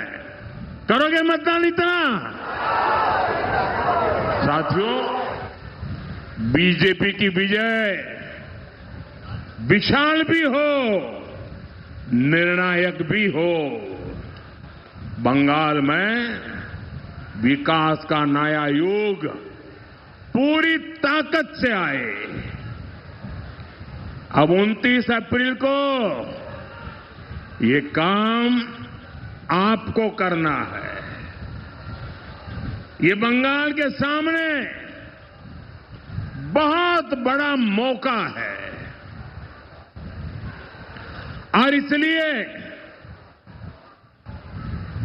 एक भी वोट छूटना नहीं चाहिए। मेरा आपसे आग्रह है, बीजेपी के सभी प्रत्याशियों को भारी बहुमत से जिताकर भेजिए। साथियों, पिछले 15 वर्षों में टीएमसी ने बंगाल को केवल और केवल लूटने का काम किया है। ऐसा कोई काम नहीं जहां टीएमसी का करप्शन नहीं है। इसलिए बंगाल की जनता कह रही है, भर्ती घोटाला छोलबेना, भर्ती घोटाला, भर्ती घोटाला, भर्ती घोटाला। पूरी ताकत से बोलिए, भर्ती घोटाला, भर्ती घोटाला, चिटफंड घोटाला, चिटफंड घोटाला, कोयला खनन घोटाला, कोयला खनन घोटाला, बालू के खनन में घोटाला। पूरी ताकत से बोलिए आप, मेरे से भी आपकी ताकत ज्यादा होनी चाहिए। गरीबों के राशन की लूट छोड़ देना, गरीबों के राशन की लूट, तस्करों को छूट, कटमनी, कमीशन। साथियों, पिछले 15 वर्षों में टीएमसी की सरकार ने बंगाल की पहचान को तहस नहस कर दिया है। बंगाल में घुसपैठियों को लाकर बसाया जा रहा है। यहां घुसपैठिए बंगाल की जमीनों पर कब्जा कर रहे हैं, यहां के लोगों का रोजगार छीन रहे हैं। एक और टीएमसी का करप्शन, दूसरी ओर घुसपैठियों का दबाव बंगाल के युवाओं को अपना घर छोड़कर रोजगार की तलाश में पलायन करना पड़ रहा है। इस समस्या का समाधान तभी होगा जब टीएमसी पूरी तरह जाएगी और बीजेपी पूरी शक्ति से आएगी। इसलिए करप्शन और घोटालों से मुक्ति के लिए पलटानो दरकार।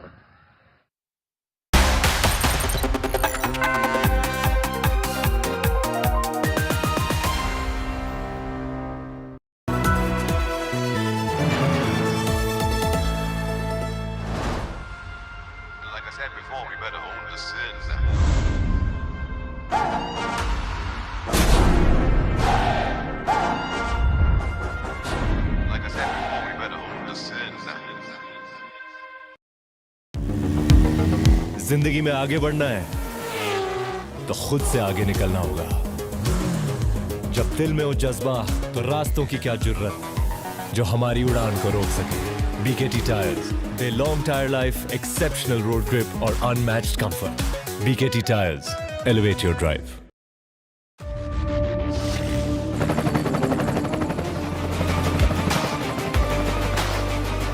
Character, the taste of success. Across Bengal, from winding lanes to sweeping landscapes, from the voices that echo to the ones that remain unheard. On the ground, there's never just one story. This is Election Dispatch.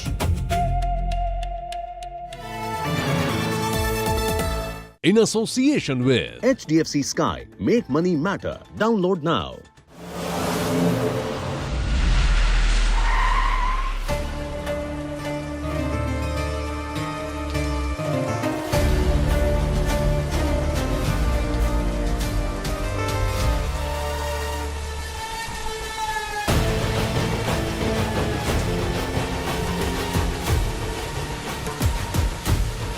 எல்லாரும் பேசுவாங்க, நான் காட்டுவேன். Rajdeep Sardesai, Indian political league. Mind it.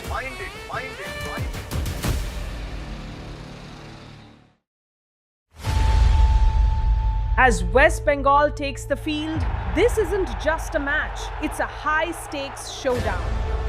Different teams, different formations. Who's controlling the midfield? Who's making the decisive pass? From the ground, reading every move, decoding the game that decides it all. Election News Track, only on India Today.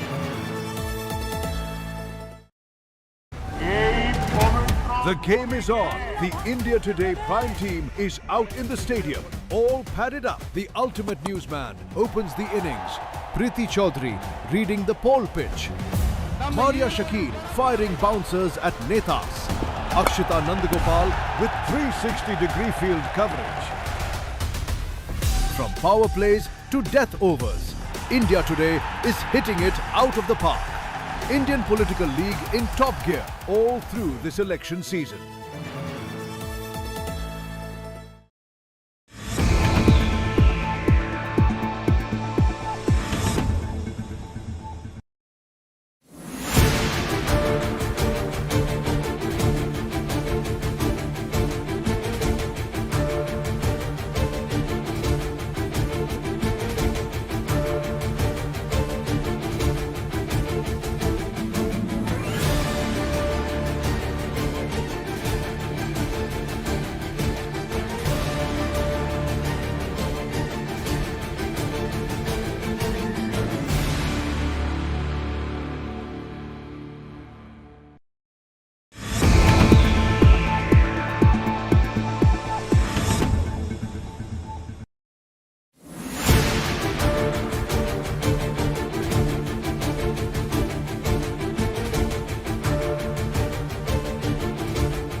Make your media plan smarter with India Today Live TV on your connected devices.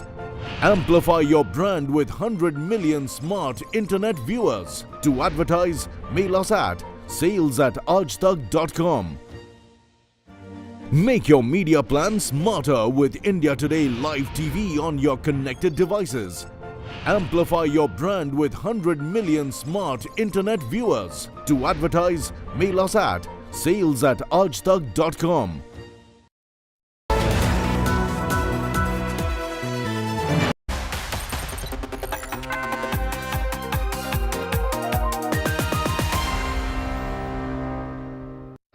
दीवारों पर देश विरोधी बातें लिखी जा रही है और छात्र अपनी पढ़ाई के बजाय सड़कों पर प्रदर्शन करने को मजबूर है।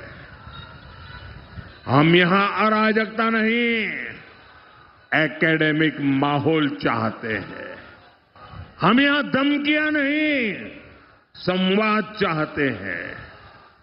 जो सरकार अपने ही राज्य के सबसे बड़े शिक्षण संस्थान को नहीं बचा सकती, वो बंगाल का भविष्य क्या बचाएगी? बंगाल के नौजवानों का भविष्य क्या बचाएगी? साथियों, देश जब अंग्रेजों के अत्याचार से, अंग्रेजों के दमन से तंग आ चुका था, तब नेताजी सुभाष चंद्र बोस ने आजादी की आस जगाई थी। उन्होंने पूरे देश को आह्वान किया था, तुम मुझे खून दो, मैं तुम्हें आजादी दूंगा। आज बंगाल 15 साल के महाजंगल राज से परेशान है। 15 सालों के महाजंगल राज में यहां बहुत खून बहाया गया है, लेकिन अब बंगाल में नई क्रांति का आरंभ हो रहा है। इस क्रांति के मूल में आप है, जनता जनार्दन है, यहां के नौजवान हैं, यहां की बहनें हैं, बेटियां हैं, यहां का किसान है, यहां का मजदूर है। और ये क्रांति आने का रास्ता क्या है? भारत के संविधान से आपको मिली एक वोट की ताकत है, एक वोट की ताकत है। इसलिए मैं आप सभी से एक विनम्र आग्रह करने आया हूं। भाई ये चित्र ले लो ने बेटी से, 1 मिनट बेटा ले लेते हैं, आप कितनी मेहनत करोगी, दे दीजिए। धन्यवाद, धन्यवाद, धन्यवाद, धन्यवाद।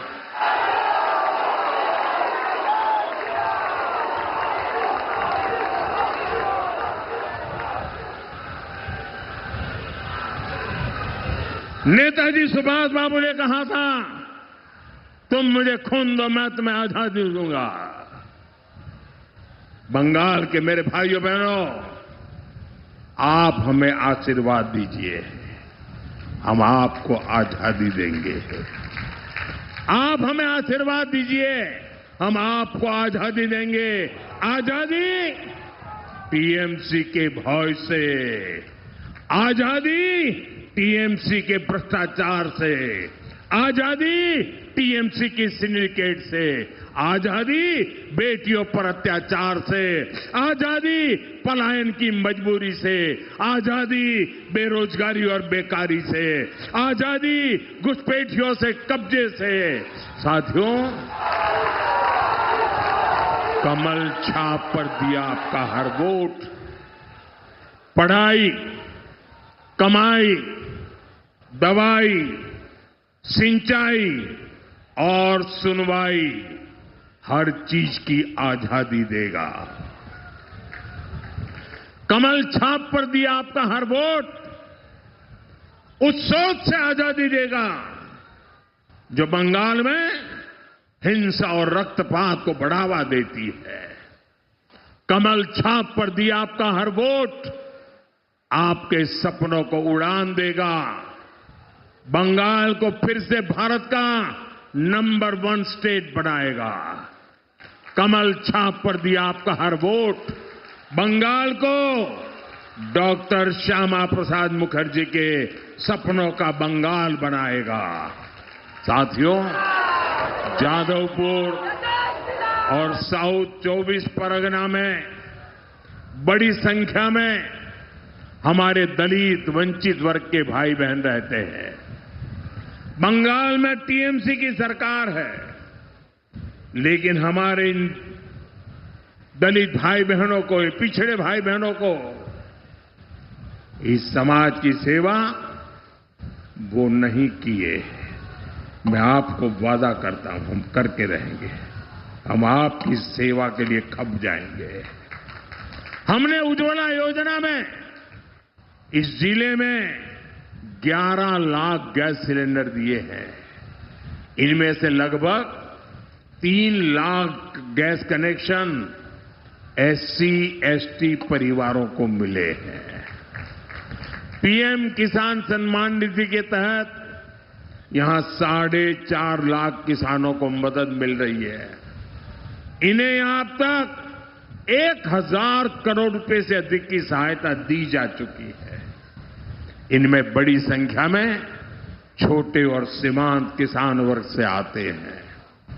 ऐसी कितनी ही योजनाएं केंद्र सरकार इस वर्ग के लिए चला रही है।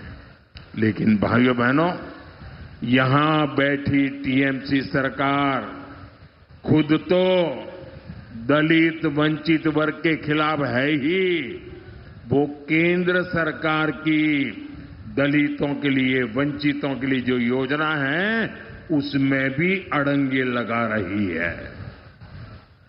आप मुझे बताइए, बीजेपी सरकार गरीबों को मुफ्त इलाज की सुविधा देना चाहती है। इसके लिए हम आयुष्मान भारत योजना चला रहे हैं। गरीब परिवारों के 5 लाख रुपए तक के मुफ्त इलाज का खर्च मोदी सरकार उठाती है। लेकिन टीएमसी ने इस योजना को बंगाल में रोक रखा है। पीएम आवास योजना में भी टीएमसी सरकार घपला कर रही है। सही लाभार्थियों को पक्के घर मिलने नहीं दिए जा रहे हैं। साथियों, ये जादवपुर का सुभाष ग्राम कोडालिया, ये क्षेत्र नेताजी सुभाष की विरासत से जुड़ा है। इतना गौरवशाली क्षेत्र, लेकिन आज यहां लोग साफ पानी की समस्या से जूझ रहे हैं। आर्सेनिक की वजह से कई जगह पानी जहरीला हो रहा है। गरीब, दलित, वंचित समाज के लोगों का जीवन दांव पर लगा है। लेकिन टीएमसी सरकार ने इसका कोई ठोस समाधान नहीं दिया है। हमारी केंद्र सरकार ने हर घर नल से साफ जल पहुंचाने के लिए जल जीवन मिशन शुरू किया है। लेकिन टीएमसी ने उसे भी अपने भ्रष्टाचार का शिकार बना लिया है। भाइयों बहनों, इन समस्याओं का समाधान अब दूर नहीं है।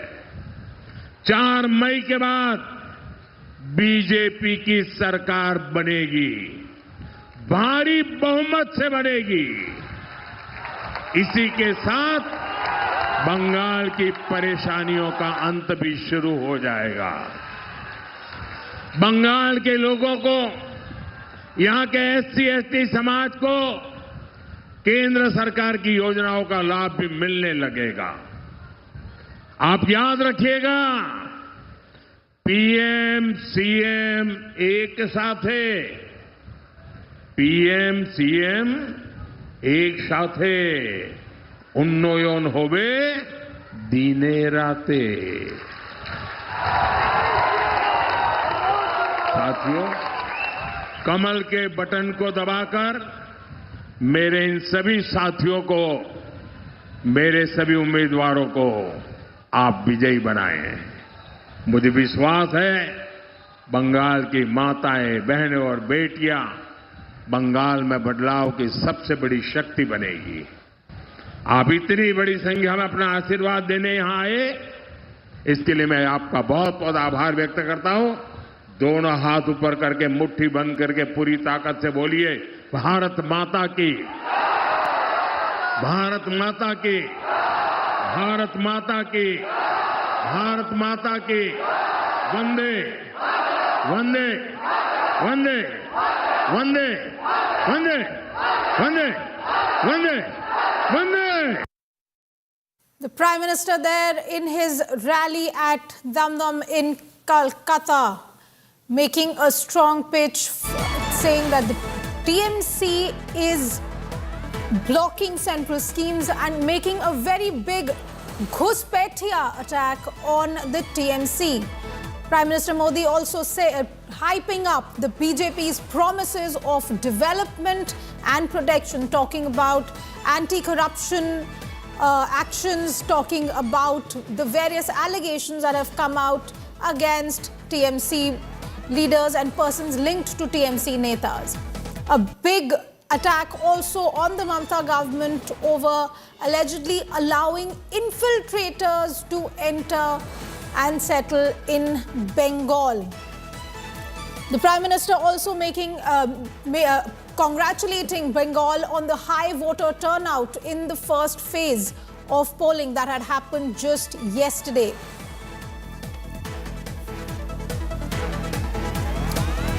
The Prime Minister of India is in the thick of campaigning in West Bengal, and in his speech just concluded a few moments ago really, he has come out in a strong attack against the Mamata Banerjee government. The Prime Minister also promising multiple schemes and promising better governance, promising jobs, talking about employment, talking about development, talking about infiltration.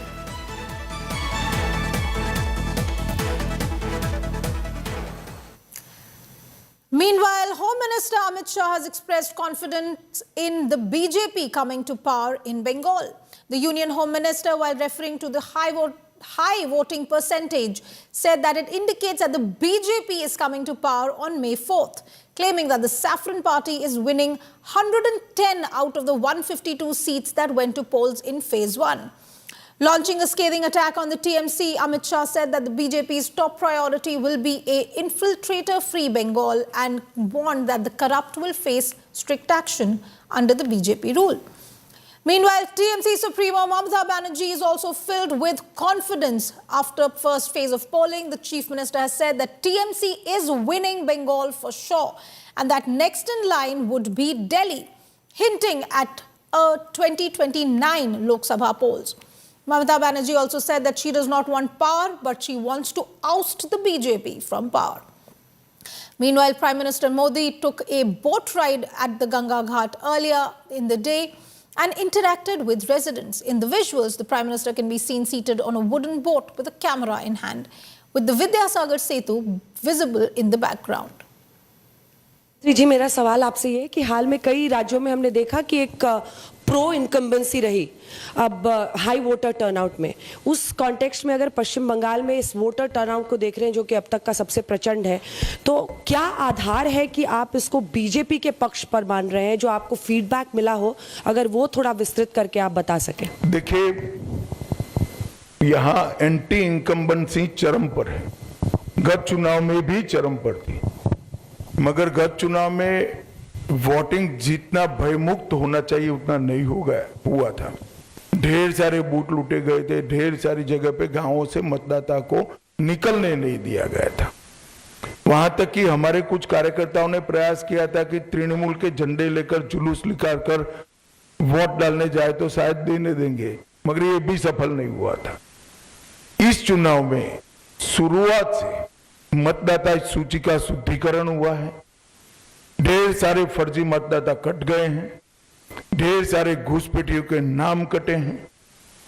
प्रशासन ने और police ने और CAPF ने सुरक्षा का चौक चौबंद व्यवस्था करा है और चुनाव आयोग ने भी अपनी पैनी नजर भयमुक्त वोटिंग के लिए बनाकर रखी है।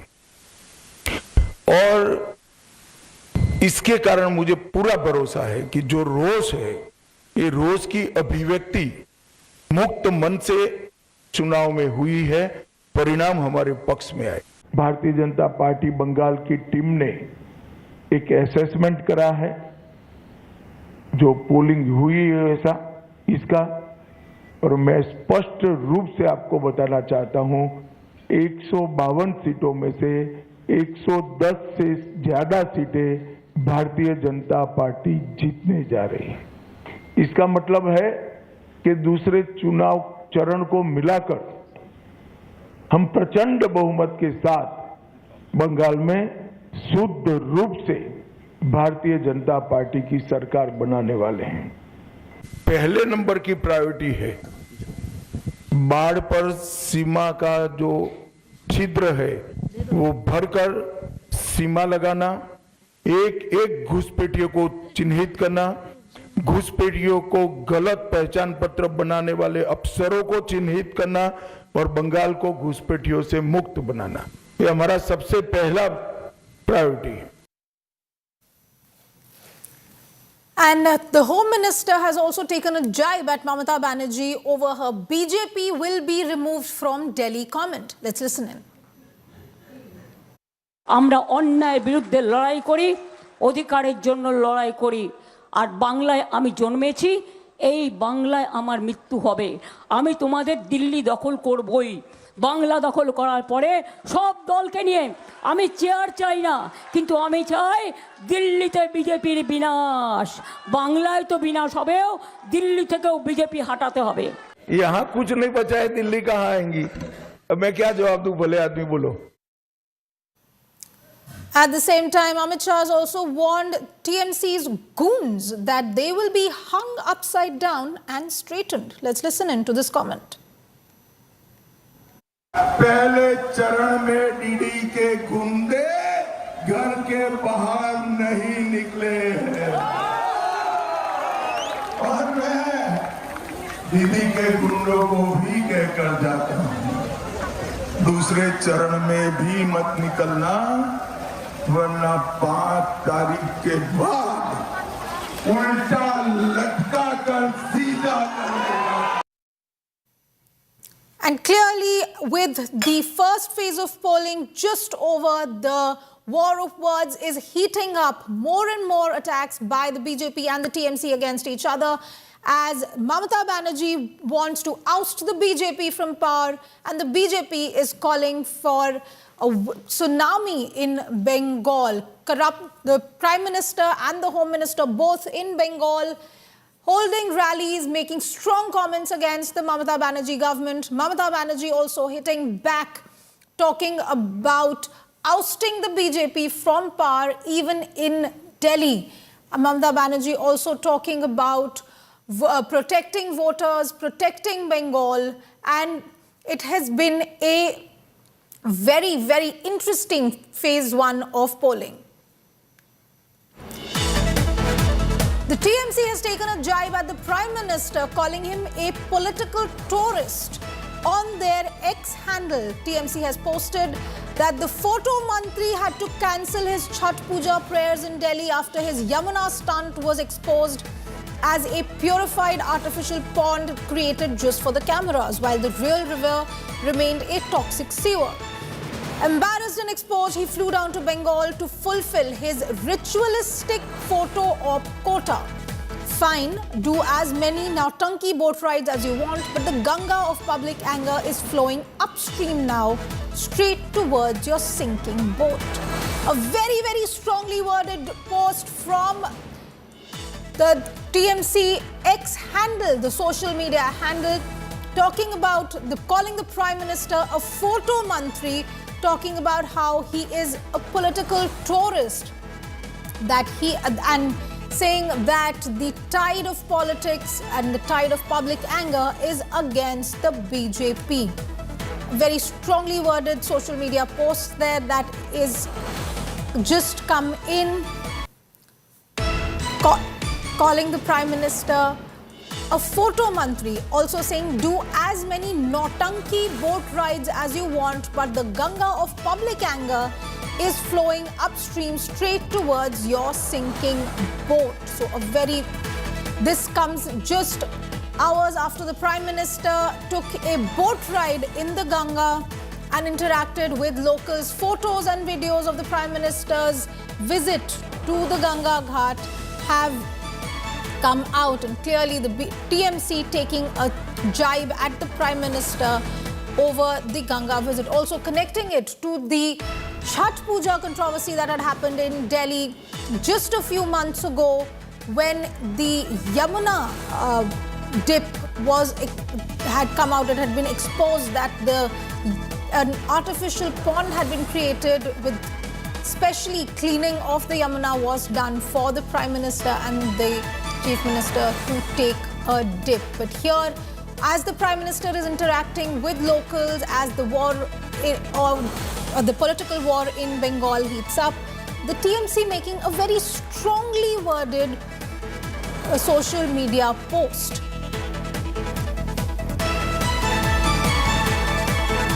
In fact, the TMC calling this his ritualistic photo op quota as the Prime Minister is in Bengal. Remember, today it is a very, very high frequency election going on. The Prime Minister is there, the Home Minister is there, senior BJP leaders on the ground all across West Bengal. The TMC also led by Mamata Banerjee putting up a fight in the Bengal polls, and now the TMC calling the Prime Minister a political tourist and saying that he has flown down to Bengal only to fulfill his ritualistic photo op quota, calling the boat ride in the Ganga a Nautanki. So very, very strong words being used there in this tweet, in this social media post by the TMC here. Let me read it once more for you, viewers. The social media post by the TMC's official handle has called the Prime Minister a political tourist, calling him a photo mantri. And it's time now for me to take a very short break. On the other side, my colleague Suesha Sawant takes over. Keep watching India Today.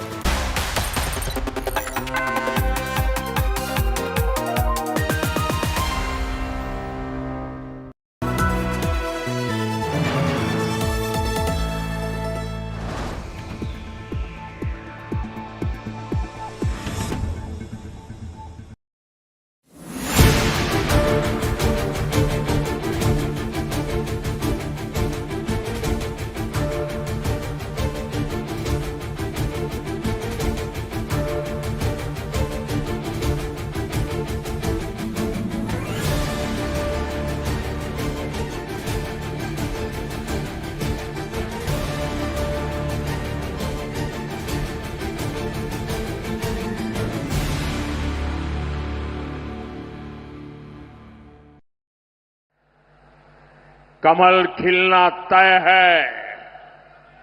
4 मई को बंगाल में भी BJP की विजय का जश्न होगा।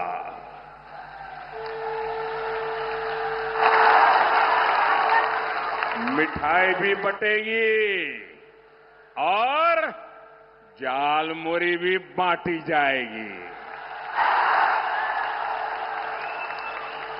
वैसे मैंने सुना है कि जालमुरी ने भी कुछ लोगों को जन्नाटेदार झटका दिया है।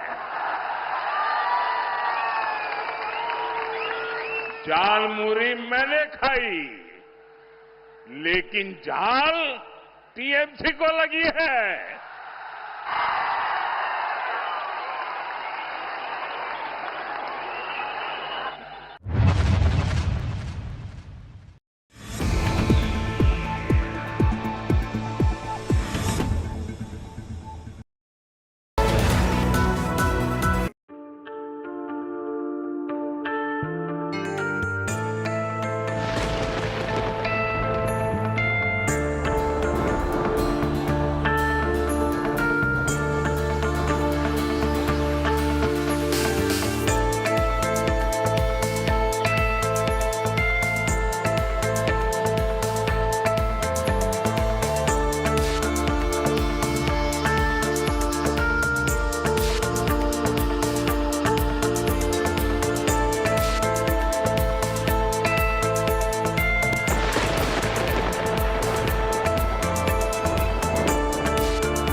a political crossroads, and I'm here on the ground as it unfolds.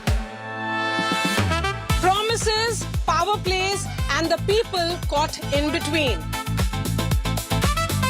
Every election has a story beneath the story, and I am in Bengal to find it. Yechiel, bringing Bengal as it unfolds.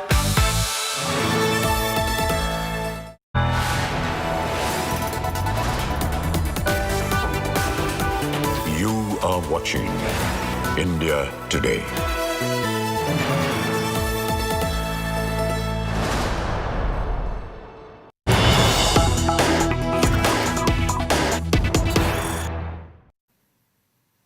Very good afternoon and thank you for staying tuned to India Today. I'm Suesha Samant and we straight away cut across to breaking news coming in. India Today tracking down the hotel from which accused Delhi rape and murder. The accused, Rahul Meena, who has been arrested. Rahul Meena, after committing the rape and murder, went towards Palam railway station, but he was not able to take the train. Post that, he took an auto and went to a hotel in Dwarka. It is from this very hotel that the accused was arrested. He checked into the hotel around 9:30 and eventually was arrested around 6 p.m. in the evening. The name of the hotel is Hotel Castle Meridian, where he checked in. Delhi police was able to recover the cash and jewellery from the spot itself. The cash and jewellery that the accused had stolen from that house. India Today tracking the whereabouts of that man and what he did after committing the crime. Take a look at this report. Hotel in Dwarka Sector 9 itself. If I could just show you in the visuals, this is Hotel Castle Meridian, in which after committing the entire crime, the accused initially went towards Palam railway station, from where he was supposed to board a train towards Rajasthan, but he was not able to do that as he got late, and eventually he turns towards Dwarka and comes over here. Initially he had boarded a cab from the residence of the IRS officer, went towards Palam station, and then eventually came to this Hotel Castle Meridian, in which he went to room number 201 to actually go ahead and stay over there. It is from this room itself from where the recovery had happened and the arrest had happened as well. He reached over here, he checked into this hotel, and then he was staying here, probably waiting for someone, is what Delhi police sources have told India Today at this point in time. Now, the interrogation of the accused is underway. Delhi police will try to recreate the crime scene at the residence and also will take him to Alwar. However, whatever happened over here, how he reached over here and how he tried to hide himself in this hotel in a very secluded area in Dwarka, this is something that the Delhi police has found out, and on that very day, the entire scene was recreated over here as well. With video journalist Rahul Meena, this is Anshul Singh for India Today. As Provin, the Delhi rape and murder case deepens. Chilling details that have surfaced. Delhi police has been able to recover more than 1 lakh rupees in cash from the accused, and the jewellery that he stole from the house has also been found from that hotel in Dwarka. Rahul Meena was involved in online betting, and he used to take loans from people for betting online, heavy debts that he was in. Delhi police is also identifying the people who had lent money to the accused. According to sources in the investigation team, that the accused appeared to be a psychopath. He is of very violent nature. The accused is also very infamous in his village. Rahul Meena has been accused of sexually assaulting his friend's wife in Alwar as well. He committed this crime just hours before raping and killing the 22-year-old in Delhi's Dwarka. A gruesome murder that has jolted the national capital. An IRS officer's daughter who was sexually assaulted and murdered at home by that domestic help who was recently sacked by her parents. The victim was an IIT graduate. He was preparing to appear for the UPSC exams. The police alleged the suspect, Rahul Meena, who had raped another woman the previous night in Alwar. She was 22 years old with a dream. An engineering graduate and UPSC aspirant. On 21st April morning, when her parents were out for a routine walk and gym, she was studying for her competitive exams. She was alone at home. 21 अप्रैल को राहुल मीना इस इलाके से आता है और उसके बाद यहाँ जो घर है जहाँ इस वक्त मैं क्राइम सीन में मौजूद हूँ, पुलिस यहाँ पर मौजूद है, यहाँ पर न जाते हुए वो सीधे सामने की तरफ जो पार्क है उस पार्क में जाता है, कुछ देर वहां पर बैठता है, इंतजार करता है और जैसे ही सीनियर IAS अधिकारी अपनी पत्नी के साथ जिम जाते हैं, आरोपी ठीक इस बंगले पर जहां घर है वहां पर आता है 6:24 पर। उसके बाद बिल्डिंग में वो दाखिल होता है। 23-year-old Rahul Meena worked in this house for 8 months and he knew the layout of the house and was familiar with the routine of family members. Police sources said Meena went straight to the victim's rooftop study room. Reportedly, he told police that first he tried to overpower the victim by throttling her. When she resisted, Rahul attacked her with a lamp and another heavy object kept nearby. She lost consciousness. Police sources alleged that he then sexually assaulted her. Next, he dragged her through the stairs to the ground floor room where the biometric-operated safe locker was kept.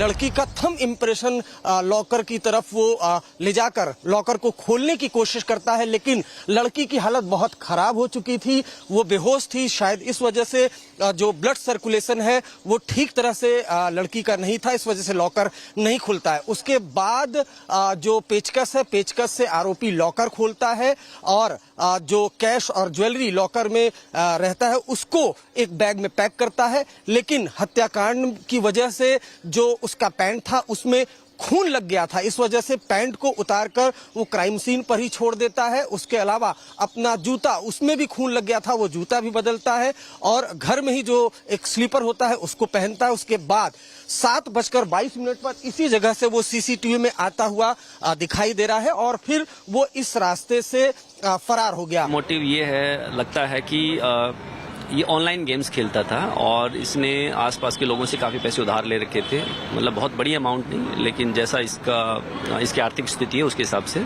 इसी वजह से इसे निकाला गया था, तो इसको पैसे की जरूरत थी। When the victim's parents returned home at around 8 a.m., they found her lying in a pool of blood, with belongings scattered across the house.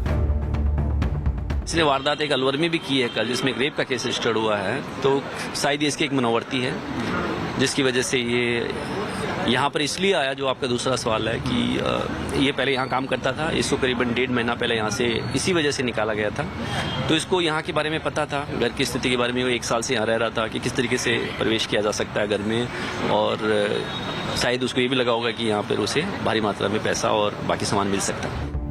Rahul is also accused of rape in his hometown, Alwar. Before coming to Delhi, the accused allegedly raped his neighbor's wife. Rahul Meena was produced in court on Thursday and was sent to police custody for 4 days. With Arvind Ojha, Bureau Report, India Today. And we now go across to my colleague Sakshi Batra of Business Today, who joins us with all the latest updates from how the markets are faring. Over to you, Sakshi. Look, this investment guru's tips will double your money. Just claim the offer. Double your money from any random group. Pay attention. Promising double returns, they'll lure you in tight. Unverified groups will send fake tips overnight, emptying your pockets before you can fight. Well said, well said, well said. SEBI and NSE advise consult only SEBI registered advisors and make payments only to verified accounts or UPI IDs. An investor awareness initiative by SEBI and NSE. Presented by National Stock Exchange.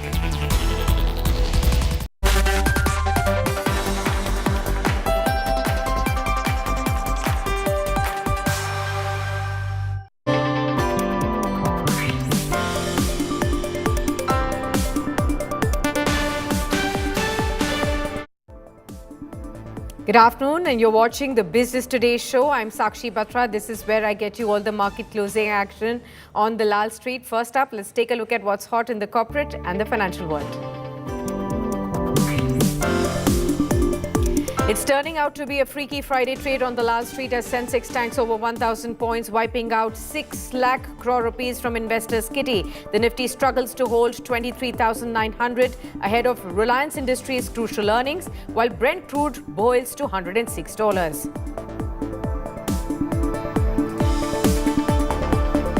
It is a total washout for the IT sector in India as the Nifty IT index has crashed 10% in a week. From Infosys to Wipro to HCL Tech, there's a wave of weak guidance and shrinking global spending that has triggered a massive sell-off, leaving investors with faint hopes of recovery. Finance Minister Nirmala Sitharaman has tasked the State Bank of India chairman to lead the national frontline against Mythos AI threat.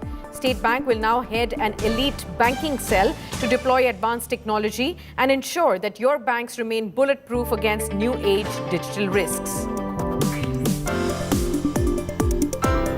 India's medical device industry is demanding a massive price overhaul, exposing how the current MRP system allows patient costs to skyrocket up to 1,000% over factory prices of medical devices. Association of Indian Medical Device Industry is now urging the centre to cap trade margins and to end the exploitation in hospital bills. India may sell its stake in the Chabahar port project to an Iranian entity ahead of the expiry of a key US sanction waiver this Sunday. Reports also indicate the move is aimed at reducing sanctions-related risks, with India Ports Global Limited likely to divest its holding in the Chabahar Free Zone venture.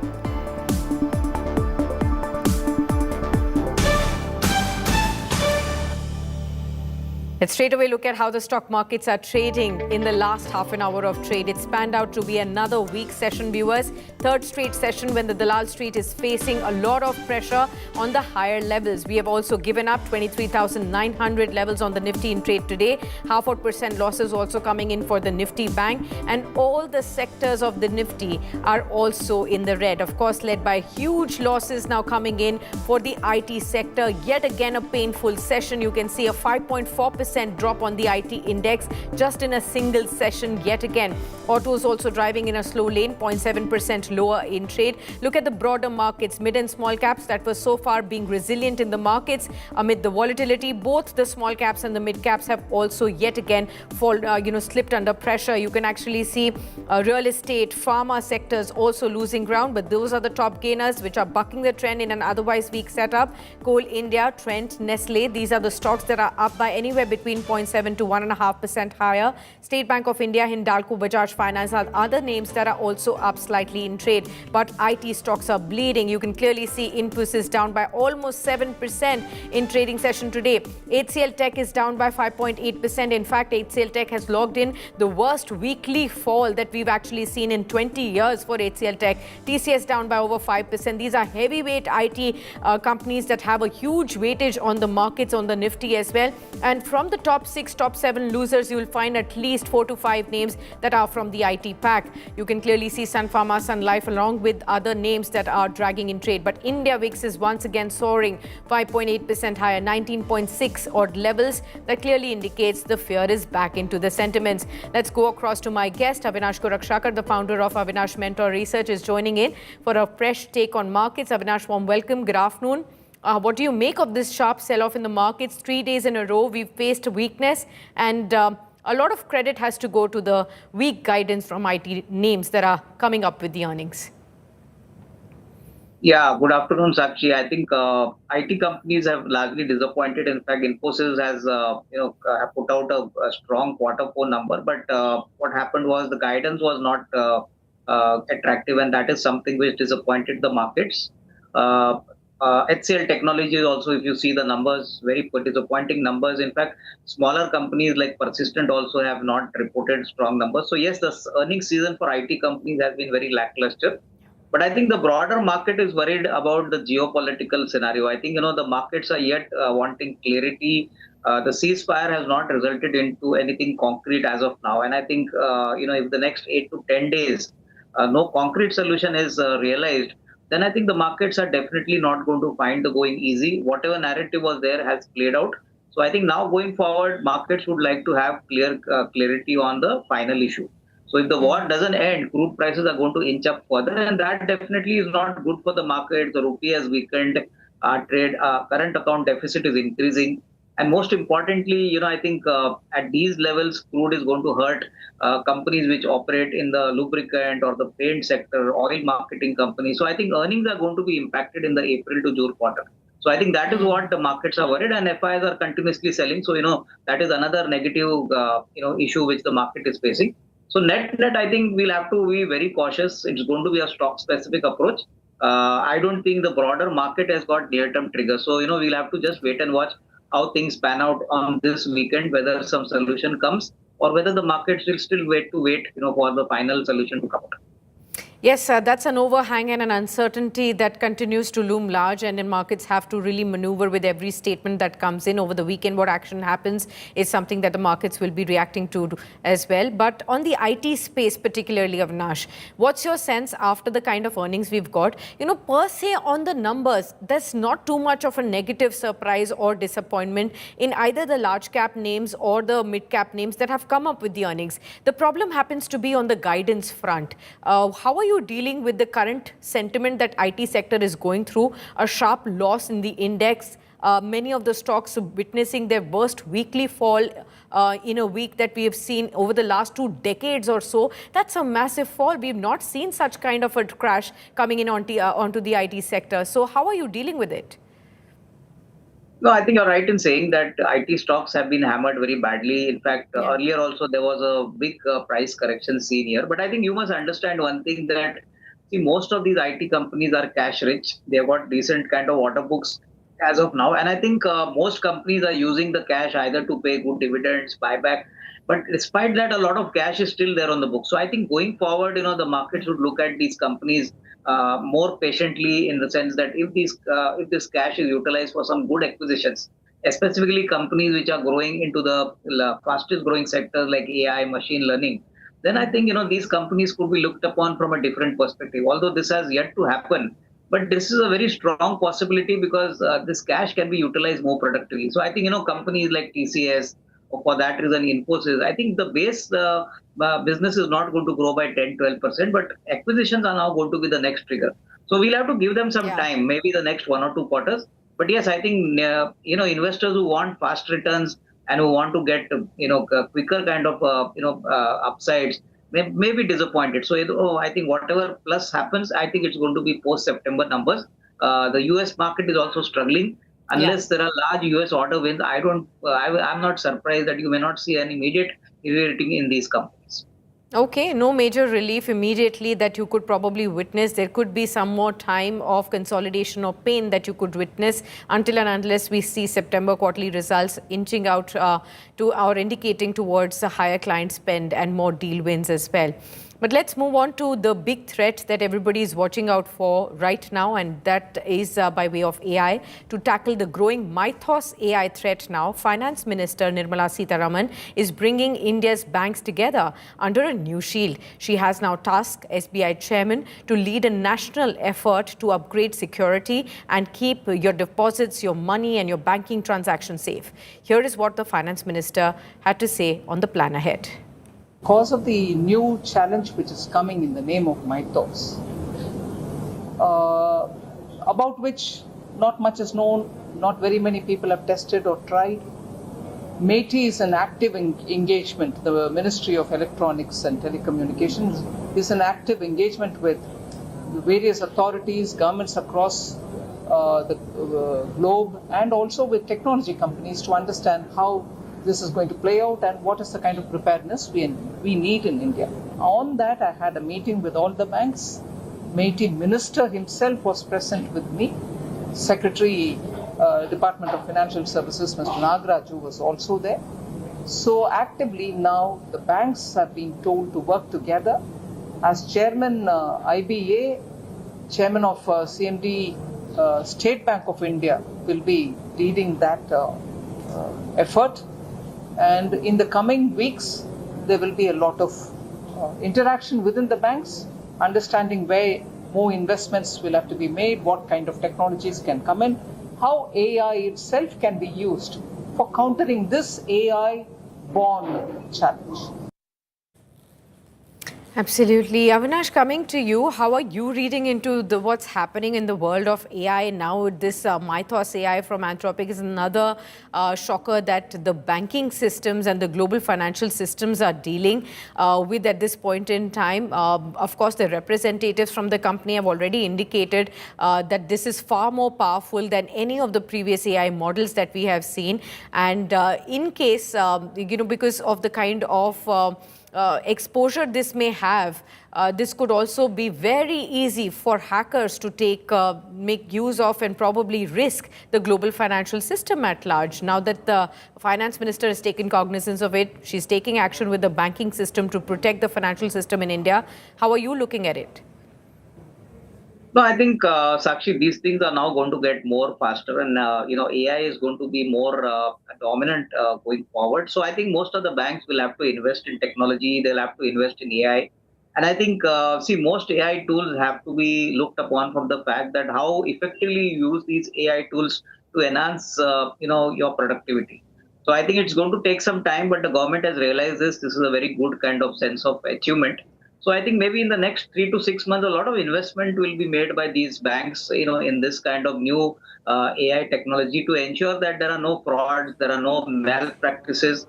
And, I think at the end of the day, the banks are going to be very clear what they want to improve their productivity. So, by employing less people, they would like to increase their business. So definitely in the short term, these things are going to create a little scare. I don't think it's going to actually impact them significantly in the very short term. But longer term, in the next, say, 12 to 18 months, I think definitely unless banks migrate and use more of AI, they are going to lose a lot of business and obviously their productivity will suffer. So I think it's a good move, but some more investments in this area will be definitely be coming. And I think mostly all these AI tools are going to be used to enhance their productivity. I don't think they're going to lose business, but productivity is now going to be very critical, in the banking sector. Absolutely. Let's shift focus to the healthcare space, and this may concern a lot of our viewers as well. Your hospital bill might be just hiding a massive secret you may not have known about so far. The medical devices industry has now flagged what it calls an MRP trap, where patients could be paying significantly higher prices than the actual cost of the medical devices. From something as basic as a syringe to critical devices like heart valves, the gap between the cost and what the patient pays is substantial. Industry body, the Association of Indian Medical Devices Industry, has now urged the centre to review the current pricing system. Let me go across to my colleague Neetu Chandra Sharma for more details on this story. Neetu, first up, are patients in India overpaying for medical devices, and what is the industry now urging?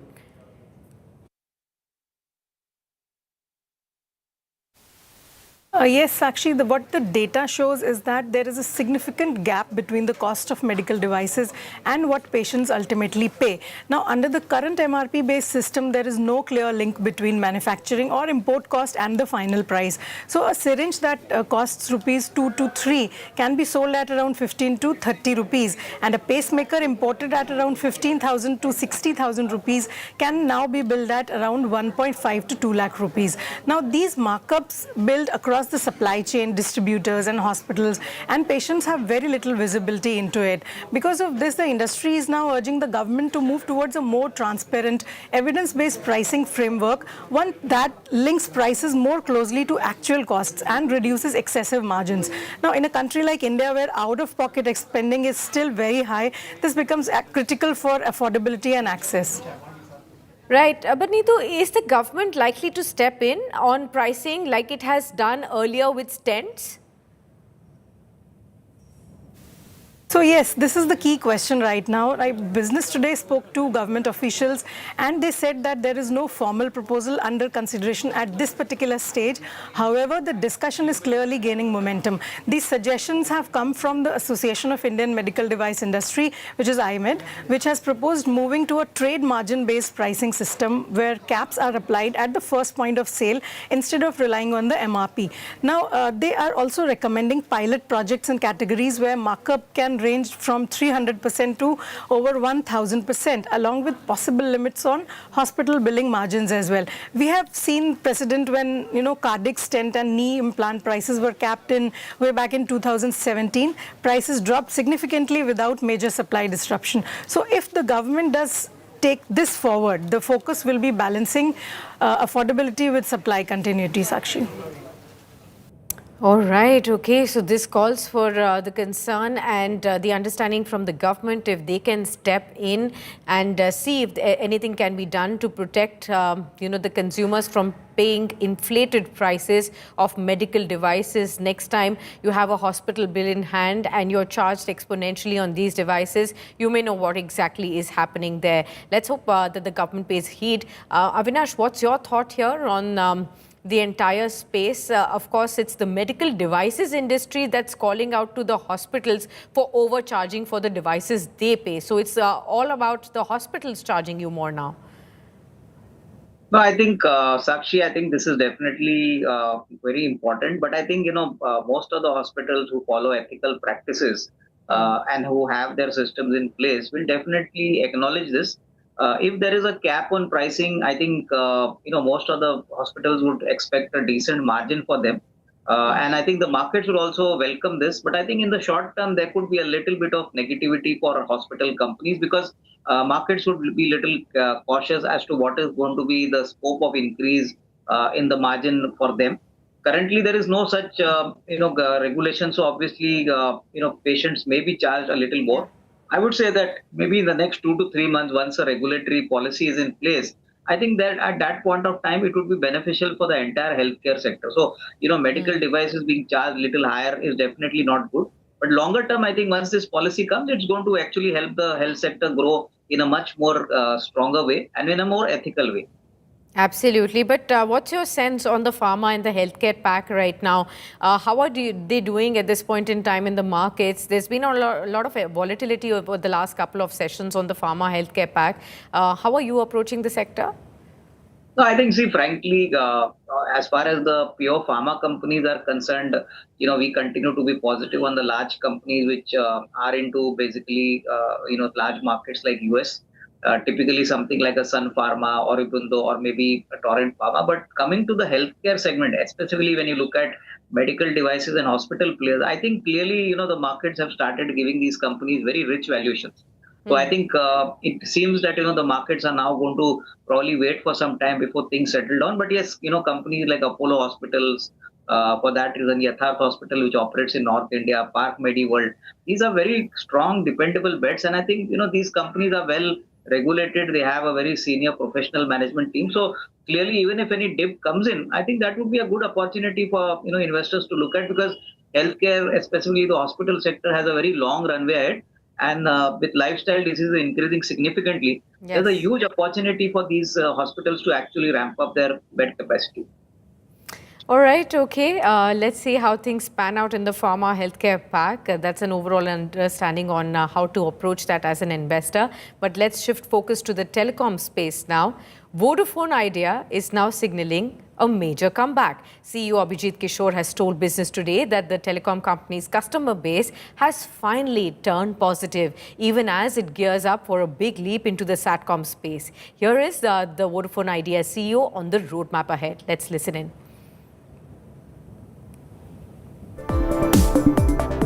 The minister's comments on Vodafone Idea, government holding a share, and where does it stand at this point? Because a committee has been set so far. Where does this go from here? Because it's in the works for a couple of weeks or so. First of all, I think we're very, very thankful to the government of India and the Honorable Supreme Court for kind of giving the reassessment opportunity. And as we speak right now, the reassessment is on. We are waiting for the outcome, and we are waiting for the government to come back to us to tell us, what's really the outcome of the reassessment. Have you heard on any timelines from them? No, I mean, their work is on. Let's wait and see, as and when it comes. As a COAI representative, there was a lot of chatter around SATCOM versus terrestrial for the longest time. What are your views on that? Because Starlink and other players are still not on in 2026. We were hoping that we will see a SATCOM device in the market. From Vodafone's perspective also, what is your strategy in terms of satellite communication? As I said, on the strategy part, I will not be able to comment right now because, we are in the silent period. Don't want to kind of comment on anything which is not as per the regulatory. From the industry point of view, see, we have always maintained that SATCOM is something that is a complementing service. We at Vodafone Idea Limited have a tie-up with ASD Global, which is a direct-to-mobile company. We've made that tie-up public, and we are working towards concluding that. But yeah, it's a long journey. We need some clearances from the government. So those work are on as we speak. How do you see the post-SATCOM era? Because you said we are at an inflection point. Even the ministers said that post-SATCOM era for the company and the industry overall, but it's still not begun though. But what are your thoughts on that? My sense is it's still some time away. Once we are closer to the post-SATCOM era, then we'll come and comment on that. Right now, I think the job at an industry level, at a COI level for us is to ensure that we get past all the regulatory and the security clearances for the SATCOM. So one last question on the trend that we've seen in the last couple of quarters. And this quarter, March 2026, TRAI subscriber data shows towards M2M, revenue coming from M2M. Do you also see that growing forward from here as a multiplier? As I said, on Q4 and anything onwards, I can't really comment. But what I can definitely say is that one of the things that was bothering us was the loss of customer. And as we have started to kind of put the investment and what you see in the TRAI report in February and March, that's very heartening to see the customer addition getting into the positive. All right, so that was Vodafone Idea CEO talking about how things are progressing with the government. They're looking forward to all the regulatory hurdles being crossed. Avinash, your sense on the telecom space, Vodafone Idea, Bharti Airtel. Currently, there are two players. Of course, today is when Reliance Industries comes out with the earnings later in the evening, and we'll get to hear how soon is Jio IPO also getting launched. So there'll be three players now to talk about in the telecom space. But for now, on Bharti Airtel and on Vodafone Idea, what you heard? No, I think, the market has been growing quite rapidly. For Vodafone, it's a good part that last 2 months, customers have been added. They've been losing a lot of customers, so I think it's a good signal. Most importantly, Bharti is also doing well. I think their 5G rollout has been very aggressive, and I think in the African markets, Bharti continues to grow quite strongly. My sense is that the telecom market is now a very well matured market, but still offers tremendous growth opportunities. And an investor who wants to take a medium term or a long term call and build a solid portfolio should look at adding Bharti Airtel in a very structured way, maybe in a SIP fashion, which is definitely going to help him generate a good amount of risk reward. So I think the business continues to be good, and we are positive on the telecom sector. Positive on the telecom sector as a whole. Okay, let me also bring up a few sectors that are also buzzing. I'll talk about the defense sector as well, Avinash. You've been seeing some pickup happening as far as the defense stocks are concerned. Today, the shipbuilder names are all in focus. Even though the index is down by 1.5%, we've seen Cochin, GRSE, Mazagon in the early part of the session. Also, they moved up. They've softened from the day's high point, but they're still holding up into the green at this point in time. The defense story seems to be coming back in some ways. What's your approach right now? No, I think defense continues to grow because the number of orders which have come in has been quite strong, and I think this order book wins have been accelerated since the last 3 to 6 months. In fact, a couple of days back, Bharat Electronics got another 500 crores order. So I think the shipbuilding companies like Garden Reach, Cochin Shipyard, Mazgaon Dock, these companies are sitting on the next 2 years or 3 years order book. So revenue visibility is very strong, and I think this is going to further accelerate. So I think investors should look at these companies as long-term wealth multipliers, and I think they need to have the patience and the conviction to hold on. Because see, currently valuations are fair to expensive, but if you're looking at the next 2 or 3 years going forward, then I think you should definitely build some of the stocks in your portfolio. I think you all can, the investor can definitely look at buying these stocks in a staggered manner, because valuations currently may not justify the price, but next 2 to 3 years, the opportunity still looks to be quite massive. So I think structurally very strong opportunity, but only for the longer term. In the short term, I don't think you're going to see any major upside. Okay, I'll also bring up the solar stocks that are actually trading weak in today's trading session, and there's a reason why. We've seen solar cell, panel manufacturers coming under pressure. This is right after the US announced preliminary tariffs on solar imports from 3 countries, including India, and the broader markets in the weakness also further dented the sentiment across this. We've seen insolation energy, we've seen dragging in trade today, Vari, Premier Energies, other solar stocks like API Green, JSW Energy. A lot of them have also declined in trading session today. Your sense, Avinash, on the kind of stocks that we are seeing within the solar space? So I think clearly this can be a little short-term negative, but longer term, I think the domestic market for most of these solar companies is massive. We are yet to basically increase the share of solar in the overall power mix. And I think, if the opportunity is to be seen, I think the next 3-4 years, I think government policies remain stable. Then I think you're going to see a lot of growth coming from the domestic Indian market itself. So I think nothing to worry. Maybe this is just a short-term kind of negative. Okay, I'll just stop you there. We have a breaking news coming in, and this is an important one, viewers, when it comes to India and US and the bilateral trade talks. India-US have agreed upon a trade framework. Interim deal talks have gained momentum. An Indian delegation that visited Washington, D.C. From April 20th to 23rd. There seems to be an agreement now after those talks happened. There were talks on market access, on digital and investment discussions, which have been called positive and constructive. Let me go across to my colleague Surbhi, who's been tracking this very closely. Surbhi, give us an understanding of what all has been agreed upon in this latest meeting between India and US, and does it point to us again inching closer to the final trade deal? Yes, it seems to be a very positive outcome from the talks. Both sides have been talking on market access, customs, non-tariff barriers, digital trade, and the idea is to take the overall framework forward. However, while there's no official word on when the draft agreement will be finalized, it seems that, work has gone forward. We also need to see what happens to the Section 301 investigations that the US has launched, and whether they will agree to India's request to remove the investigations. Okay, thanks a lot then Surbhi for giving us more details. Do you have any indication of when the next round of talks will happen? Now we are still waiting for the delegation to come back to India. All right. Okay, Surbhi. Thanks a lot for getting us those details. Viewers, the markets have shut shop. Let me quickly wind up the segment for you. So we have 23,897 currently on the Nifty, with all of you looking at how 275 points have been lost in today's trading session. Third straight session of losses onto the Indian markets. Across the board, a sharp sell-off is what we've seen. The Nifty Bank also ending in the red. But IT index 5.2% lower. That's where the pain point is. The declines were 2,343. Versus advances of 764. So market breadth also pointing out towards the weakness. Mid and small caps also end almost 1% lower in trade. That's how the markets have shut shop. The Nifty Bank down by 0.4%. The biggest Nifty losers that we have seen today are from the IT pack. Clearly, that's where the pain has emerged from. So talk about names like HCL Tech, Infosys, TCS. They have all dragged in trade. At least 5 of the tech names within the top 5, top 7 names on the Nifty are from the IT pack.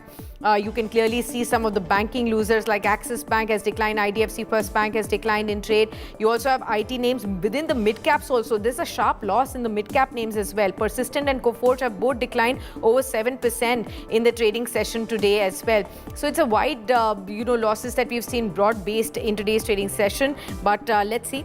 We've ended the session in the red. Both the Sensex now down by 982 points and the Nifty down by 275 points. Of course, Avinash, I'm coming back to you. I think the big trigger on Monday will be one, of course, what happens as far as the US-Iran talks are concerned geopolitically, whether we get any more color on the trade talks, bilateral trade talks between India and US, and thirdly, Reliance Industries earnings.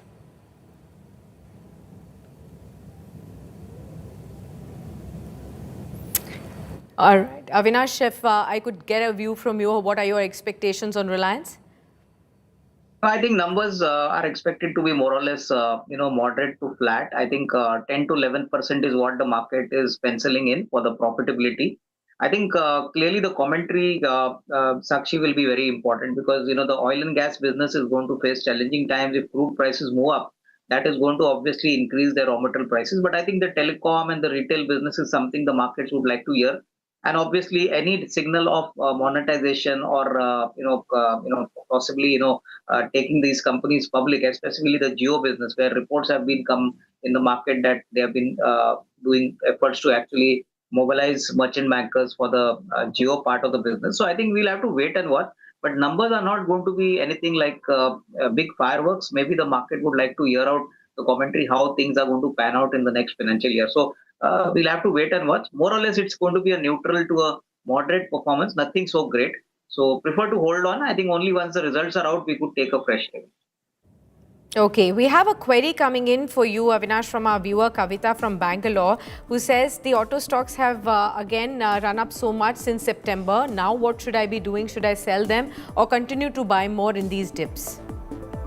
No, I think auto is going to be a sector where I feel there's going to be a strong outperformance, despite the fact that this year the monsoons are not going to be very strong, which has been indicated by the IMD.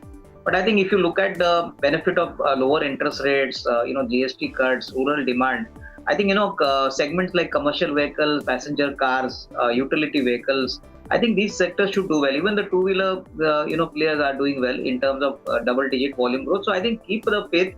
And definitely auto should be an outperformer sector over the next 12 months. All right. Okay, Avinash, thank you so much for being with us on the program and for guiding all our viewers on their queries. Always a pleasure to host you with us, and hope we return in the next week with some more green on the screen. Viewers, in case you have any questions about the stocks in your portfolio or your investments in gold and mutual funds, send your queries to us on the WhatsApp number that's flashing on your screens. We can definitely have top market experts to guide you on the same as well. Many thanks for tuning in. Thank you so much. Have a great weekend. We'll see you now on Monday morning with all the market opening action.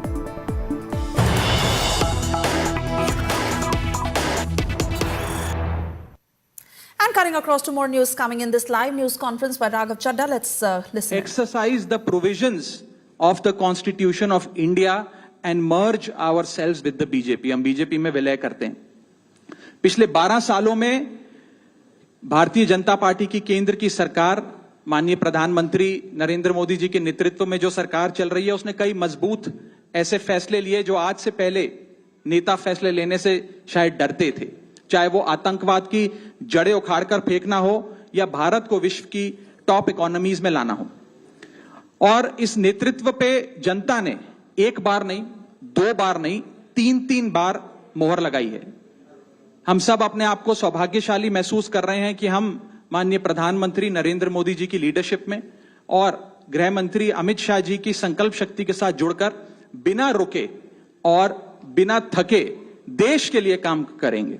और जिन लोगों के मन में थोड़ी पीड़ा थी, दुख था कि मैं बतौर एक सांसद जो ऑर्डिनरी सिटीजन्स के ऑर्डिनरी इश्यूज को पार्लियामेंट में उठा रहा था, मैं शायद नहीं उठा पाऊंगा क्योंकि मेरी अपनी पार्टी ने मेरी आवाज बंद कर दी थी. मैं उन्हें भी कहना चाहता हूं कि आप चिंता मत करिए, मैं उसी कमिटमेंट, उसी जोश और उसी एनर्जी के साथ आपके तमाम मुद्दे उठाता रहूंगा. जय हिंद. मैं अपने साथी संदीप जी को बोलता हूं, आपसे संवाद करेंगे. आप सभी का बहुत बहुत धन्यवाद. मुझे नहीं पता कि मैं कैसे शुरू करूं और क्या कहूं.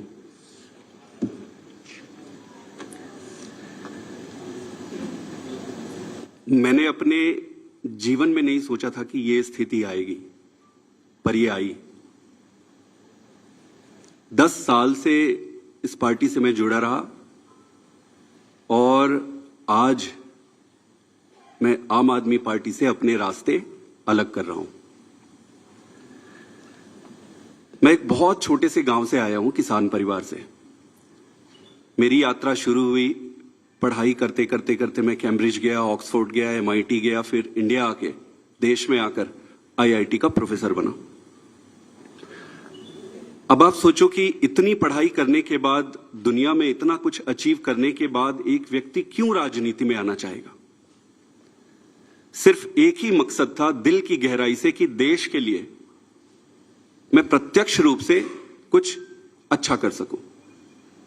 और इसी भावना से इंडिया आया और इंडिया आके फिर राजनीति में जुड़ा. आप खुद ही सोचिए कि जिस व्यक्ति के पास पद, पैसा, प्रतिष्ठा सब कुछ था, उसका और क्या कारण और मकसद हो सकता है राजनीति में आने का. सिर्फ और सिर्फ देश सेवा ही एकमात्र मकसद था। पार्टी ज्वाइन करने की जब बारी आई कि भाई कौन सी पार्टी ज्वाइन करें, तो बहुत सारे पॉलिटिकल पार्टियां थी, बड़ी पॉलिटिकल पार्टियां थी, वेल स्टैब्लिश्ड पॉलिटिकल पार्टीज थी। आम आदमी पार्टी को ही क्यों ज्वाइन किए, ये जानते हुए भी कि पार्टी शुरू हुई है, पार्टी छोटी है, कहीं पर भी जाते कहीं पर भी काम मिल जाता और आगे जीवन शुरू कर सकते थे। लेकिन उन सब के बावजूद आम आदमी पार्टी को चुना। क्यों चुना? वो इसलिए चुना क्योंकि एक काम की राजनीति, नई राजनीति की बातें कही गई और उसको लेकर आया गया। ये सारी बातों को सुनकर, इन सारी चीजों को देखकर आम आदमी पार्टी ज्वाइन किए और इन 10 सालों में ईश्वर साक्षी है, मैंने खूब मेहनत की है। न दिन देखा न रात देखी, घर परिवार सब त्याग के छोड़ के सब कुछ झोंक दिया, अपने लिए नहीं। आपने देखा होगा कि मैंने कभी भी अपने आप को आगे नहीं किया। बहुत सारे तो मुझे फर्स्ट टाइम भी देख रहे होंगे या फोटो में ही देखे होंगे। मैंने कभी अपने आप को आगे नहीं किया। क्यों? पार्टी को आगे रखा, अरविंद केजरीवाल जी को आगे रखा, और इतने लाखों वॉलंटियर हैं जो निस्वार्थ भाव से देश में, सच्ची श्रद्धा से देश में बदलाव के लिए काम कर रहे थे, उनको आगे रखा। मेरा सिर्फ एक ही मकसद था कि देश के लिए काम करना है, और मेरी ईमानदारी का, मेरी निष्ठा का प्रमाण मैं नहीं दूंगा। आम आदमी पार्टी का एक एक वॉलंटियर देने तैयार होगा, खुद लीडरशिप देने तैयार होगी और पार्टी ही देगी। दोस्तों,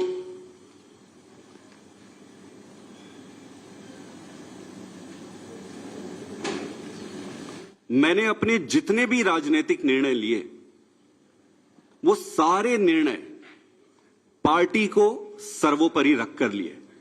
किसी भी व्यक्ति को भाई भतीजा, जान पहचान, बहुत सारे रास्ते में दिक्कतें आती है, लालच आते हैं, प्रलोभन आते हैं।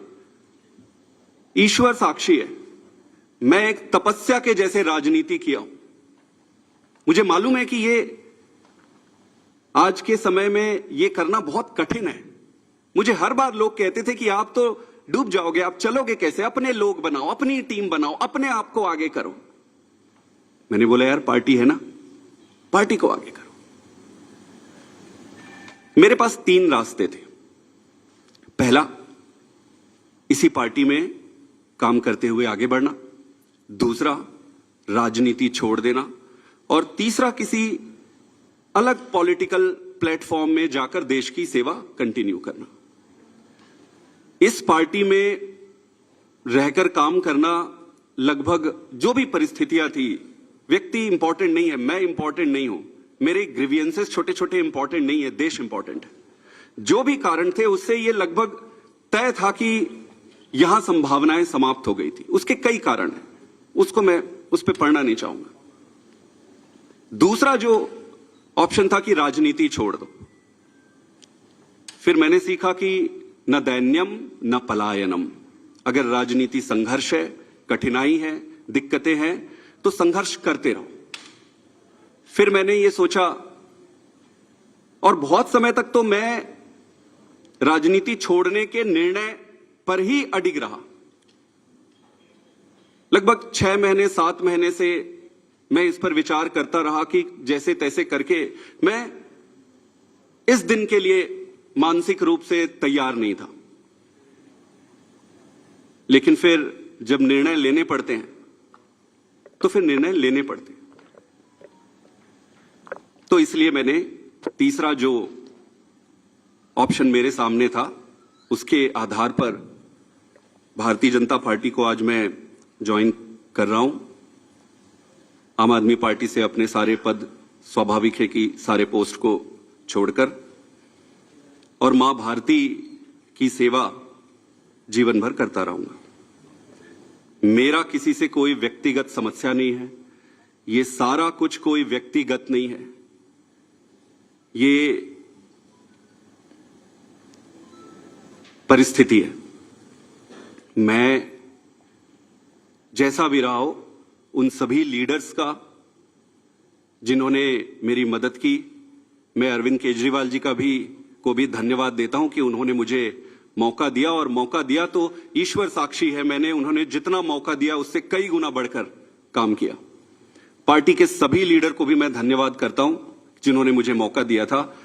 सबसे बढ़कर सारे वॉलंटियर्स को जिन्होंने मेरे साथ कदम से कदम मिलाकर और कंधे से कंधा मिलाकर एक अनजान, एक नए आदमी की मदद की, उन सबको भी धन्यवाद देता हूं और इनको शुभकामना भी देता हूं, क्योंकि देश में राजनीतिक दल रहने चाहिए, सक्सेस होने चाहिए, तो उनको बहुत बहुत शुभकामनाएं। मेरा रास्ता आज से अलग है और मैं अपने पंजाब के सभी वॉलंटियर, सभी लोगों को भी धन्यवाद करना चाहता हूं जिन्होंने मुझे इतना प्यार दिया। छत्तीसगढ़ के भी, गुजरात के भी, मध्य प्रदेश के भी, पूरे देश के वॉलंटियर जिसके साथ मैंने काम किया, उन सबको बहुत बहुत धन्यवाद देना चाहता हूं। और मैं ये अनाउंस कर रहा हूं कि मैं आज से मेरा रास्ता अलग होता है। आप सबका बहुत बहुत धन्यवाद। एक दो सवाल अगर आपके हैं, एक एक करके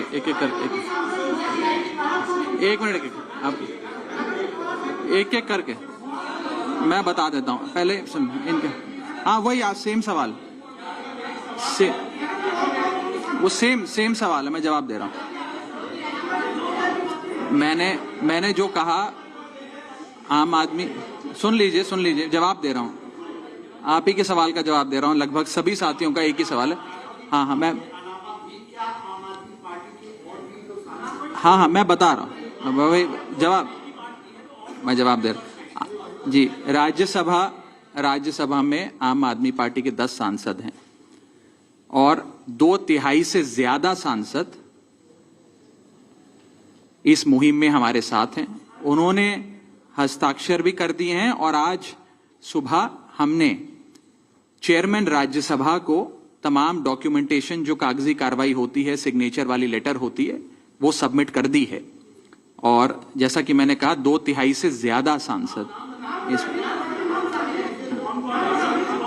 मैं आपको इसकी पूरी सूची अभी उपलब्ध करा देंगे। इसमें से तीन लोग तो आपके सामने बैठे हैं। इसके अतिरिक्त world class cricketer Harbhajan Singh हैं, राजेंद्र गुप्ता जी हैं, विक्रम साहनी जी हैं, स्वाति मालीवाल जी हैं, और हम 3 तो आपके सामने बैठे ही हैं, अशोक जी, संदीप जी और मैं स्वयं। ठीक है, और कोई एक सवाल? यही सबका सवाल था। नहीं, गलत कैलकुलेशन है। और अभी और भी हैं जो साथ आएंगे जी।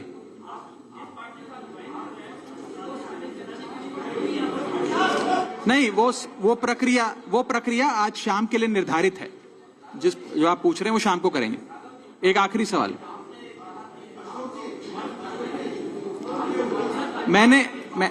मैं बता देता हूं। नहीं, आपको जवाब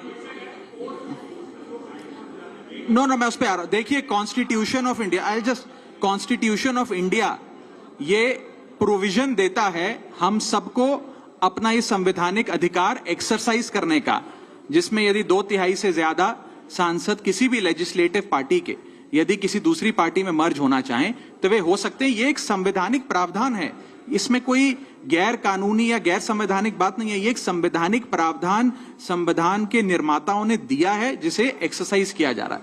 बहुत बहुत शुक्रिया। बाकी फिर अब मिलते रहेंगे, फिर बात करेंगे।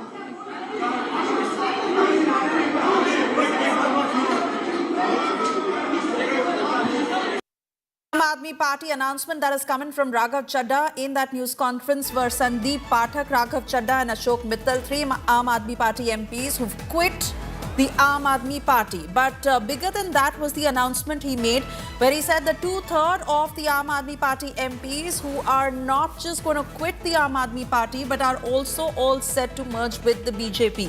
So all in all, 7 Aam Admi Party MPs who are set to join the BJP. And going by the announcement that Raghav Chadha made, in all probability, the formal joining in should happen this evening. Certainly a big dent to the Arvind Kejriwal-led Aam Admi Party, where this is the hugest exodus that is now being witnessed by the Aam Aadmi Party, and that too in such a short time. Sandeep Pathak, Raghav Chadha, Ashok Mittal, who put out their stories of why they quit the Aam Aadmi Party. Let me take this to my colleague Pooja Shali joining us on the broadcast. Pooja, bigger than that, 7 Aam Aadmi Party MPs were set to quit and join the BJP. This is an absolutely explosive announcement that has come in. And how did the BJP really manage to keep this under wraps? 3 members of parliament, Raghav Chadha, Sandeep Pathak, Ashok Mittal, and consider Swati Maliwal as much in the sense she has not joined the BJP, but she's anyway moved out of the Aam Aadmi Party, or at least has been in conflict with the AAP. So that's 4 in many ways. And then Raghav Chadha heard praising the Prime Minister today, saying Aam Aadmi Party has moved away from its ideals. I remember the day when I go back to when I was a young reporter and Raghav Chadha joined the Aam Aadmi Party. He's also a chartered accountant. He was clearly one of those blue-eyed boys of the AAP, close to Arvind Kejriwal in the coterie. He was also the brains in many ways for a young AAP. Sandeep Pathak, Ashok Mittal are the ones who have joined later. However, the fact that Raghav Chadha today has joined the BJP, this is absolutely huge, and from other 3. Now, many would be asking, how come he's still a member of parliament from the AAP? Now, this is a blow to the Aam Aadmi Party because as per the anti-defection law of the Indian Constitution, 2/3 majority members of the legislature party, which comprises of MPs or MLAs, MPs in this case, when they decide to collectively join another party, it's known as a merger. So the anti-defection law does not really apply on them. That means they continue Pooja, to stand the point as that the you MP. just mentioned, I want to take this to Aishwarya Paliwal joining us on the broadcast. Aishwarya, the fact that 7 Aam Aadmi Party MPs are all set to join the BJP, and obviously talks that were happening for a while now, and all of this kept under wraps until Raghav Chadha just said it. Well, let me tell you, not exactly under wraps, because let me tell you, there were actually a lot of rumors and murmurs doing rounds, at least over the past 4 months, that we could see Raghav Chadha, jumping ship and joining the Bharatiya Janata Party. Sandeep Pathak's name too, let me tell you, was doing rounds in the corridors. But yes, Ashok Mittal, someone, who very recently was made the deputy chairperson from the Aam Aadmi Party, in the upper house. So he was someone that, his name actually has actually sprung a surprise. But yes, these 2 names, if we speak about Raghav Chadha and if we speak about Sandeep Pathak, these 2 names actually were doing rounds. And not just that, we are now seeing how Swati Maliwal, Harbhajan Singh and other names also now. All these people have now jumped the ship, and in Rajya Sabha, all of them have now merged themselves from the Aam Aadmi Party, joining the Bharatiya Janata Party. We will now have to see what the Aam Aadmi Party has to say. From what we understand, we will see some kind of statement coming in from the Aam Aadmi Party. But yes, this will be a big shocker for the Aam Aadmi Party. They will also be working very closely with regards to Punjab, because this is a statement which has been made on record by Sandeep Pathak, and he has said that now our focus will be the state of Punjab. Oh yes, absolutely. And like you were saying, that we wait to hear what Arvind Kejriwal will really say on this. Was the Aam Aadmi Party expecting that this is going to happen? Because very honestly, the rift, the bickering, the differences were quite out there in public domain. Probably something that the party could have been foreseeing, especially Arvind Kejriwal. But one cannot undermine the fact that this is a big blow to the Aam Aadmi Party and their future, and how they possibly want to keep the pack alive.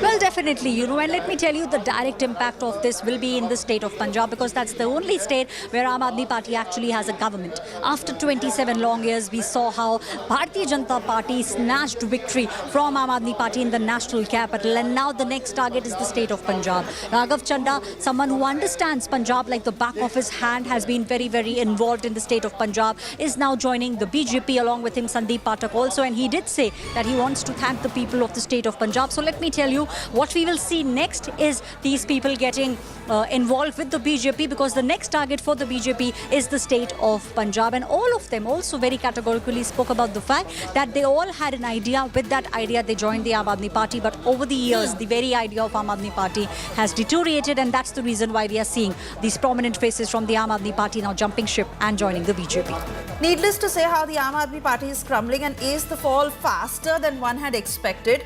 But with regards to 7 MPs, 7 Aam Aadmi Party MPs now set to join the BJP, what their roles will be is also the big question. Aishwarya, I quickly want to take this back to Pooja Shali, who continues to stay with us on the broadcast from the newsroom. Pooja, like you were telling us that, all of us have seen how the Aam Aadmi Party was built bit by bit and the many promises that they came with. Of course, the downfall that we have been witnessing now, especially after the liquor scam and everything started crumbling.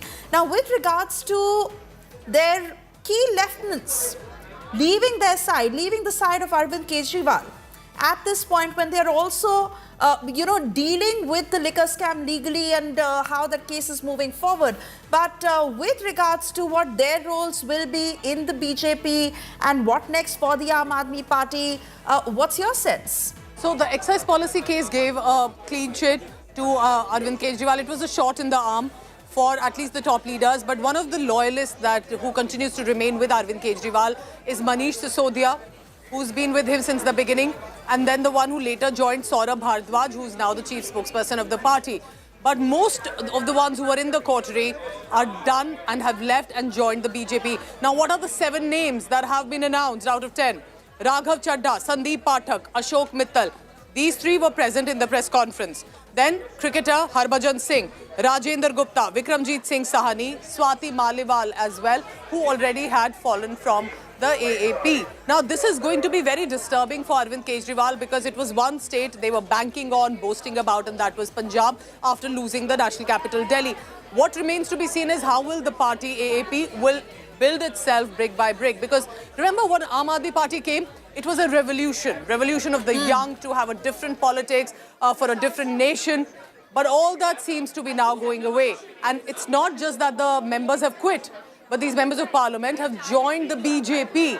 That perhaps is a bigger shocker. Now, shocker, when I use this word, of course, there were already theories that were floating.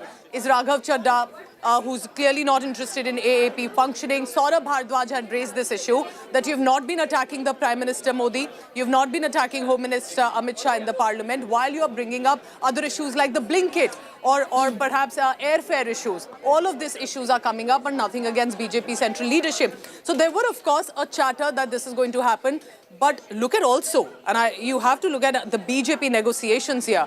3 members of parliament, not one, of the Aam Aadmi Party, coming on record in a press conference to say that we're not only quitting the AAP, we are joining the BJP, and that then becomes a merger as 7 of them have quit, as announced by Raghav Chadha. Now, Harbhajan Singh also is a well-known name, bowler, cricketer. Others as well have been in many ways the backbone, financial backbone as well for the AAP. So where does this leave the party?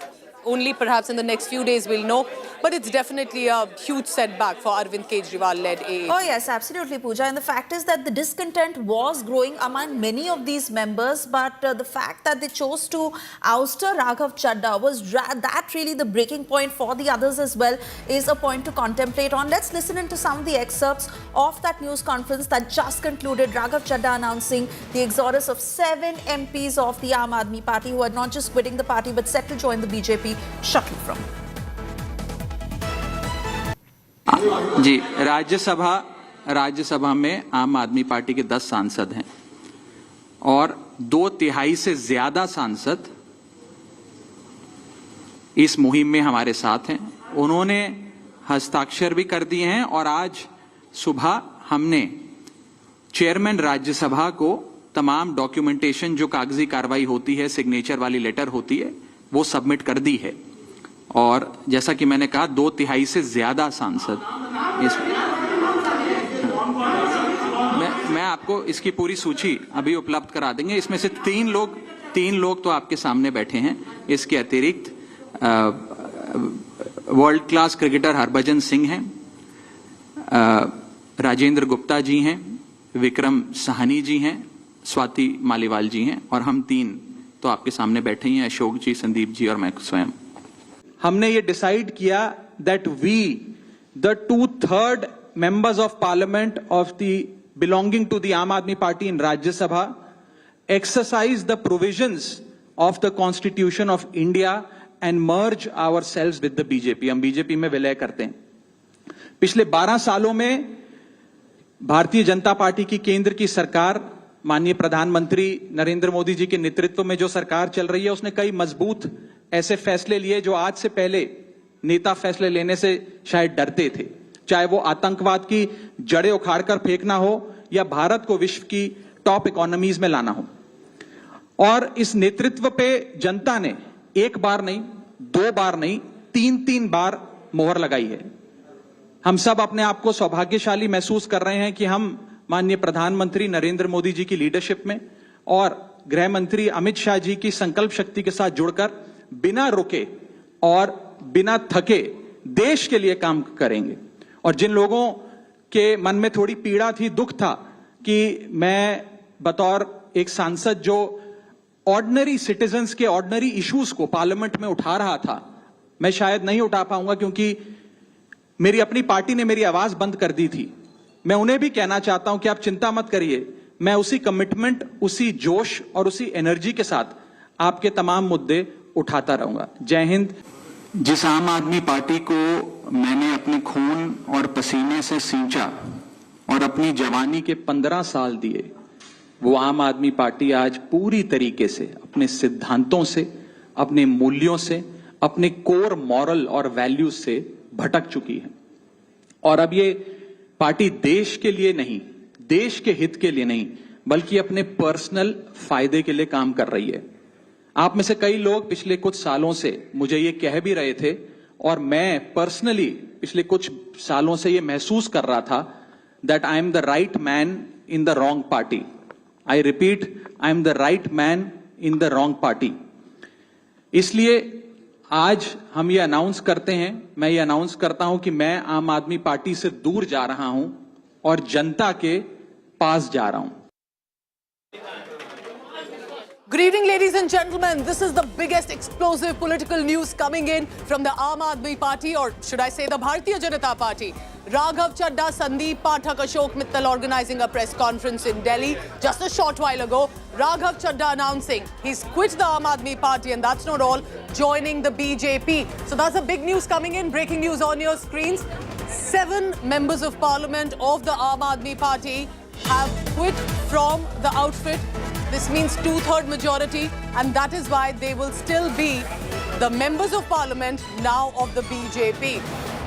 Look at that image on your screen. The image of Arvind Kejriwal hugging and attending Raghav Chadda's wedding just about a few months ago. And that, remember, is reflective of how when his wedding was organized, it was because of Bhagwan Singh Mann, the Punjab CM.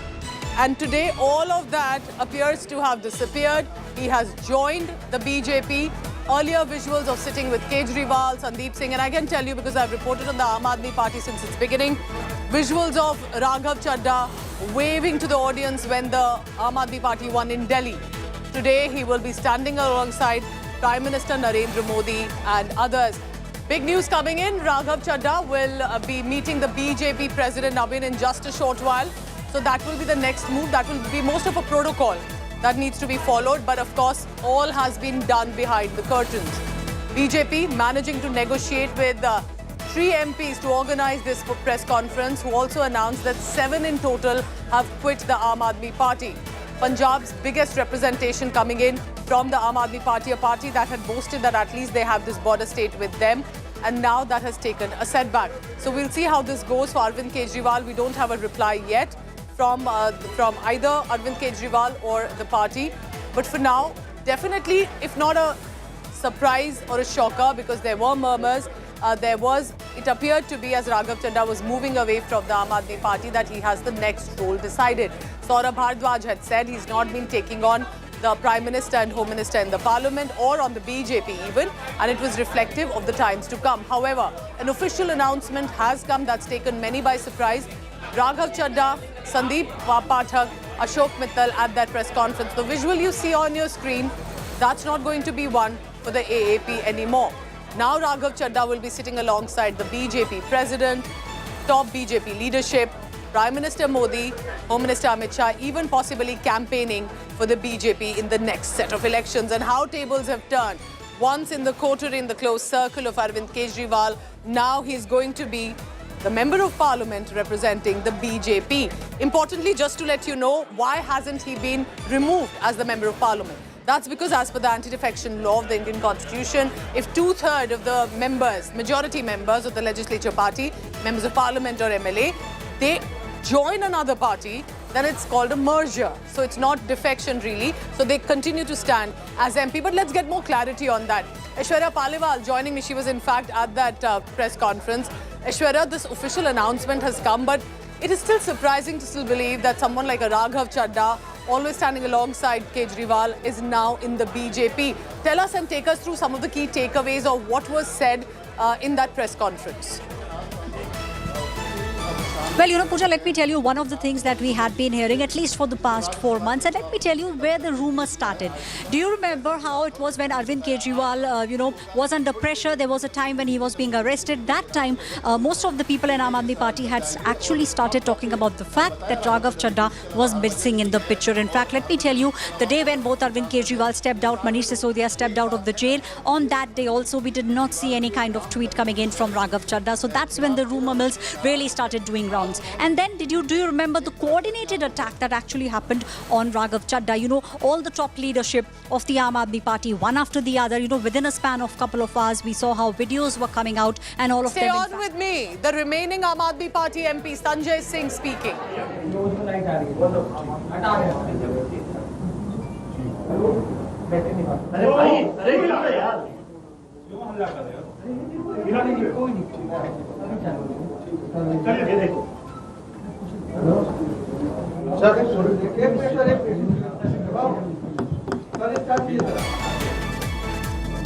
शुरू करें। सभी पत्रकार बंधुओं को नमस्कार।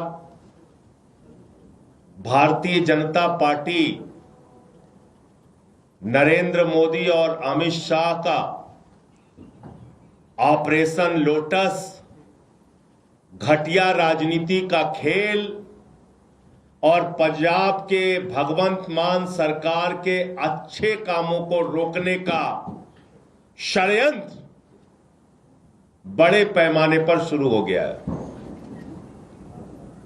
पंजाब में भगवंत मान जी की सरकार जो 300 यूनिट बिजली फ्री देने का काम करती है, वहां के बच्चों को अच्छी शिक्षा देने का काम करती है, 30 साल से जिन नहरों में पानी नहीं गया था उन नहरों में पानी पहुंचाने का काम करती है, दलित और आदिवासी समाज से आने वाली महिलाओं को 1,500 रुपए और माताओं बहनों को हर महीने 1,000 रुपए उनके खाते में पहुंचाने का काम करती है। और इतना ही नहीं, पंजाब के किसी भी व्यक्ति को कोई गंभीर से गंभीर बीमारी हो जाए 10 लाख रुपए तक का इलाज मुफ्त में कराने का काम करती है। ऐसा बेहतरीन काम करने वाली भगवंत मान की सरकार, ऐसा बेहतरीन काम करने वाली आम आदमी पार्टी की सरकार को भारतीय जनता पार्टी ने, नरेंद्र मोदी और अमित शाह ने रोकने, तोड़ने और उनके काम को बाधित करने का काम किया है। पंजाब की जनता के साथ धोखा देने का काम किया है। और आज आम आदमी पार्टी के राज्यसभा के 7 सांसद तोड़कर भारतीय जनता पार्टी में शामिल किया। ये 7 नाम पंजाब की जनता को याद रखना चाहिए। ये 7 नाम पंजाब के साथ गद्दारी करने वाले जो ये लोग हैं, पंजाब के लोग इनको कभी माफ नहीं करेंगे। पंजाब की जनता इनको कभी माफ नहीं करेगी। आप बताइए, राघव चड्ढा को पार्टी ने विधायक बनाया, सांसद बनाया, क्या क्या नहीं दिया। पंजाब के लोगों ने, पंजाब की जनता ने कितना प्यार दिया, राज्यसभा में पहुंचाया। आप भारतीय जनता पार्टी की गोदी में पहुंच गए। संदीप पाठक को पंजाब की जनता के प्यार और आशीर्वाद से राज्यसभा में पहुंचने का मौका मिला। पार्टी ने बड़ी बड़ी जिम्मेदारियां दी। हमारे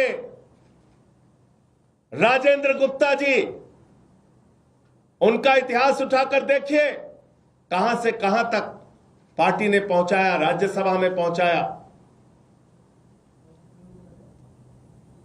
साहनी जी, विक्रमजीत साहनी, अशोक मित्तल एलपी यूनिवर्सिटी चलाते हैं। इन सबको, स्वाति मालीवाल, इन सबको आम आदमी पार्टी और पंजाब की जनता ने जमीन से उठाकर देश की संसद में पहुंचाने का काम किया। लेकिन इन सातों लोगों ने हरभजन सिंह को पंजाब के लोगों ने प्यार दिया, आशीर्वाद दिया, संसद के अंदर पहुंचाने का काम किया। लेकिन इन सातों लोगों ने पंजाब की जनता के पीठ में छुरा मारने का काम किया है, पंजाब के साथ गद्दारी करने का काम किया है, पंजाब के लोगों को धोखा देने का काम किया है और पंजाब की एक अच्छी सरकार, भगवंत मान की सरकार जो जनता के लिए काम कर रही थी, उस काम को रोकने का, उसको बाधित करने का काम किया है। इनको कभी पंजाब के लोग माफ नहीं करेंगे। और अमित शाह जी से मैं कहना चाहता हूं, मोदी जी से कहना चाहता हूं, यह घिनौना खेल जो आम आदमी पार्टी के साथ आपने खेला है, यह घिनौना खेल जो पंजाब की जनता के साथ आपने खेला है, यह भगवंत मान की सरकार को रोकने का, उनके काम को बाधित करने का जो आपने प्रयास किया है, आपको भी इस गद्दारी और धोखेबाजी के लिए पंजाब की जनता कभी माफ नहीं करेगी। और सब देख रहा है कौन कहां से कैसे उठ के किसको कहां से कहां पहुंचाया गया। तो इसलिए आज मन बहुत व्यथित है, दुखी है इस बात के लिए कि एक अच्छी सरकार पंजाब में चल रही है, भगवंत मान जी वहां के लोगों के लिए अच्छा काम कर रहे हैं, शिक्षा पे, स्वास्थ्य पे, बिजली पे, पानी पे, सरकारी नौकरियां देने पर, ये सारे काम कर रहे हैं। और आज उस सरकार के साथ ऑपरेशन लोटस का खेल खेला जा रहा है, हमारे सांसदों को तोड़ा जा रहा है, उनको अपनी पार्टी में शामिल किया जा रहा है, ईडी सीबीआई का इस्तेमाल किया जा रहा है। आपको याद होगा भी कुछ दिन पहले, 2-3-4 दिन पहले अशोक मित्तल के यहां ईडी का छापा पड़ा। तो चीजें अपने आप में जुड़ती है, ईडी का छापा पड़ा और तोड़ लिया। इसका मतलब भय दिखा के, प्रशासनिक तंत्र का दुरुपयोग करके यह ऑपरेशन लोटस चलाया जा रहा है। मैं फिर दोहरा रहा हूं, पंजाब की जनता इन गद्दारों को कभी माफ नहीं करेगी। मुझे इतनी बात कहनी थी, आपके जो प्रश्न आप पूछ सकते हैं। राघव चड्ढा प्रेस कॉन्फ्रेंस कर रहे हैं, उन्होंने अपनी बात रखते हुए कहा कि वो अच्छा काम करना चाहते थे, लेकिन वो आम आदमी पार्टी के नेताओं द्वारा जो अपराध किए जा रहे हैं उसका पार्ट नहीं बनना चाहते। I did not want to be a part of their crimes, I was not. जिन लोगों ने पंजाब के किसानों के खिलाफ 3 काला कानून पास किया, उस पार्टी में शामिल होके आप लड़ाई लड़ने का काम करोगे, ईमानदारी और सच्चाई की बात करोगे। जिस पार्टी के अंदर किसानों की हत्या करने वाला गृह राज्य मंत्री का बेटा हो, जिस पार्टी के अंदर हत्या, लूट, बलात्कार करने वाले, अपराध करने वाले, किसानों की पीठ में छुरा मारने वाले, पंजाब के लोगों के पीठ में छुरा मारने वाले लोग हैं, उनके साथ जाकर आप बहुत बड़ा परिवर्तन और क्रांति करना चाहते हैं। इन बातों पर कोई यकीन करेगा? मैं ये कहना चाहता हूं। सर, राघव चड्ढा ने कहा कि वो करप्शन के खिलाफ इस जंग में आपके साथ आए थे, लेकिन अभी जो पार्टी की अगुवाई है वो खुद वो लोग कर रहे हैं जो कि इसमें लिप्त हैं। लाखों लाख करोड़ रुपए जिस पार्टी ने भ्रष्टाचार किया, इलेक्टोरल बॉन्ड से लेके लाखों लाख करोड़ रुपए का भ्रष्टाचार भारतीय जनता पार्टी ने किया। आजादी के बाद से दुनिया की सबसे भ्रष्ट पार्टी का नाम है भारतीय जनता पार्टी। उस पार्टी में कोई शामिल हो रहा है और ईमानदारी की बात कर रहा है, इस पर कोई यकीन करेगा? जिस पार्टी ने पूरे देश में एक ऑर्गेनाइज्ड करप्शन, एक संगठित भ्रष्टाचार किया, उस पार्टी के साथ शामिल होके आप कह रहे हैं आप भ्रष्टाचार खिलाफ हैं। कौन मानेगा आपकी बात? सर, आम आदमी पार्टी के लिए 7 सांसद आपके चले गए, बीजेपी में कितना बड़ा आत्मचिंतन क्या आपसे? इसका जवाब जब जब आम आदमी पार्टी को धोखा दिया गया है, जब जब पंजाब की और देश की जनता को धोखा दिया गया है, जनता ने पलट के जवाब दिया है। तो इसलिए मैं कह रहा हूं कि इसका जवाब पंजाब के लोग देंगे, पंजाब की जनता देगी। इस गद्दारी, इस धोखेबाजी का जवाब पंजाब के लोग देंगे। आम आदमी पार्टी अपने निजी फायदे के लिए लड़ती है सभी जगह पर, उनके पास कोई रीजन नहीं रहा है, इस वजह से। और वो तपस्या करने गए हैं। सर, वो कहता है कि मैं गिर के वर्कर्स के लिए काम करता था। बताइए आप। आम आदमी पार्टी ज्वाइन किए थे। अरे भैया, अरविंद केजरीवाल इनकम टैक्स के कमिश्नर थे। यहां सब बड़े बड़े कैरियर वाले लोग आए हैं और सब कुछ छोड़ के त्याग करके आए हैं, इसलिए इन बातों का कोई मतलब नहीं है। ऑपरेशन लोटस है, अमित शाह के नेतृत्व में है, मोदी के नेतृत्व में है, भारतीय जनता पार्टी के नेतृत्व में है, और पंजाब के साथ गद्दारी करने के लिए है। यह ऑपरेशन लोटस पंजाब के लोगों को धोखा देने और उनके कामों को रोकने के लिए। सर, सवाल ये है, आप बार बार एक बात कह रहे हैं कि ऑपरेशन लोटस है, अमित शाह है, नरेंद्र मोदी का दबाव है, ईडी का दबाव है, तो राघव चड्ढा या तथा अन्य 7 लोग ये दबाव में गए हैं या व्यक्तिगत रूप से भी अरविंद केजरीवाल? मित्तल जी के यहाँ छापा कब पड़ा था भैया? आप ही लोगों ने तो खबर चलाई थी, बताइए कब पड़ा था? तो राघव चड्ढा भी दबाव। अरे भैया, आप मेरे सवाल का आप जवाब नहीं, कब पड़ा था छापा? 3 दिन पहले। और अभी कहां है? भारतीय जनता पार्टी में। तो ये सवाल तो बीजेपी वालों से पूछिए ना, पूछिए। कल तक जिस पे ईडी का छापा मार रहे थे, आज वो बीजेपी में है। तो इसका मतलब ये ऑपरेशन लोटस है। सिंह के यहाँ पे तो कोई छापा नहीं पड़ा, राघव चड्ढा के यहाँ पे तो कोई छापा नहीं पड़ा। कुछ को दिखाया जाता है, कुछ को डराया जाता है। तो डर से गए। एक के गर्दन पे छुरी लगाई, बाकी को कहा तेरे पे लगा देंगे छुरी। यही होता है ऑपरेशन लोटस। और क्या होता है? आपके यहाँ से क्या गलती होगी? राज्यसभा में आपने पूरी क्रीम दी आम आदमी को, जो आपका मेन कार्यकर्ता गरीब बिठाने से लेके पोस्टर वाला था, उनको क्यों नहीं राज्यसभा में भेजा? बिजली फ्री दे रहे हैं, ये गलती हो गई हमसे। नहीं, मैं ये कह रहा हूँ। पानी फ्री दे रहे हैं, ये गलती हो गई। शिक्षा फ्री दे रहे हैं, ये गलती हो गई क्या? मोहल्ला क्लिनिक बना रहे हैं, ये गलती हो गई क्या? माताओं बहनों को हर महीने एक आर्थिक सम्मान दे रहे हैं, 1000-1500 रुपए का, ये गलती हो गई क्या? एक बेहतरीन काम हमारी पार्टी की सरकार, भगवंत मान जी की सरकार करके पंजाब में दिखा रही है। अब चुनाव वहां पे आने वाला है, तो उसके पहले ये सब खेल भारतीय जनता पार्टी और अमित शाह के द्वारा किया जा रहा है। जय Hind.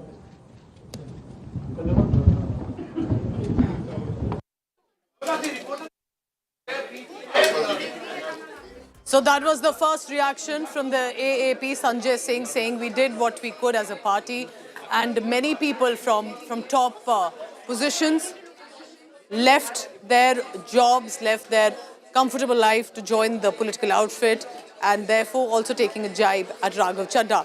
I'm also now joined by Preeti Chaudhary. Preeti, what a moment this has been. One so close to Arvind Kejriwal will possibly be now sitting next to Minister Amit Shah and PM Modi. How do you look at Aam Aadmi Party's response here? What do you think is the sentiment within the party right now?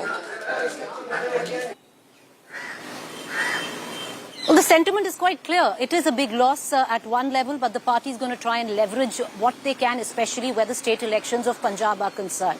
Primarily because most of the names that have defected to the BJP Puja are the ones that have been elected from Punjab, Rajya Sabha seat from Punjab. Let's break it down one by one. What would Raghav Chadha... The story of Raghav Chadha possibly going to the BJP had been circulating for a very, very long time. And it was only a matter of time when it would have surfaced, and it did in the manner in which Aam Aadmi Party was possibly expecting this to happen much later, not so soon. And, they were looking at possibly Raghav Chadha would move to the BJP, is what the speculation within the Aam Aadmi Party was in the month of, after August, September, when campaigning would pick up for the state of Punjab. But let's, look at it one by one. I want to take you through on the defections that have happened and how important this is for the Aam Aadmi Party in terms of a blow to the Aam Aadmi Party. So Raghav Chadda's name was known at one end. The other big hit, I would think, if you look at all the 7 names that have defected, the biggest loss for the Aam Aadmi Party would that be of Sandeep Pathak. But is it really a loss for the Aam Aadmi Party? Because the party would have us believe Sandeep Pathak, after the Delhi debacle, because he was the one in charge of the Delhi elections, and after the loss of the Aam Aadmi Party in Delhi, he was completely sidelined. Important responsibilities was given to other leaders, be it Atisheed, be it Manish Sisodia, be it other big leaders all across the state of Goa, of Gujarat, of Punjab, but not Sandeep Pathak. Sandeep Pathak was kept completely away from party dynamics. Sandeep Pathak is also the organizational general secretary. So in terms of just rank, this is a blow. Were they expecting it? There were murmurs within the Aam Aadmi Party. I can safely tell you that they thought that after Sandeep Pathak was sidelined, he could also move towards Raghav Chadda and possibly join the BJP. The others, let's go one by one, Pooja. Harbhajan Singh and Vikram Sahni, both were never really outwardly campaigning for the Aam Aadmi Party. It was only during elections. Even whatever has gone down in the course of the last few months or years, they have never really said anything in support of the Aam Aadmi Party. Even when Arvind Kejriwal went to jail, when the top leadership of the party was in jail, even when the verdict came out from the lower court that the case of the alleged liquor scam didn't quite stand even trial in court, none of these MPs had said anything at that point of time. Harbhajan Singh was a personal pick of Bhagwant Mann, I can tell you that. So in that manner, a bit of a setback, but really they had no role in the party, but perception, optics matter a fair amount, and the loss of a celebrated cricketer like Harbhajan Singh would matter. Vikram Sahni again was one who would only be, called at a time when campaigning was going on, but more or less he used to pretty much stay away from all party activities. Let's go to the other one, Swati Maliwal. We already know Swati Maliwal had cut off all ties from the Aam Aadmi Party even before Delhi elections. And now she, along with the other MPs, defecting to the BJP. Sandeep Pathak, like I told you, the biggest hit. Ashok Mittal. Ashok Mittal was the man who replaced Raghav Chadda as deputy leader of Aam Aadmi Party in Rajya Sabha. He is the owner of lovely universities in Punjab. And the Aam Aadmi Party will now push the narrative. See, there have been multiple ED raids. There was enough pressure on Ashok Mittal. He really could not do anything and he had to move towards the BJP. So you will get the kind of commentary from the Aam Aadmi Party that Ashok Mittal had no option. There was a lot of pressure on him. Many ED raids, keeping in mind the kind of empire that he runs where Lovely University is concerned. And his back was towards the wall. He had no option. He had to defect with the others. Rajinder Gupta, the owner of Trident Group, another nominee from Punjab.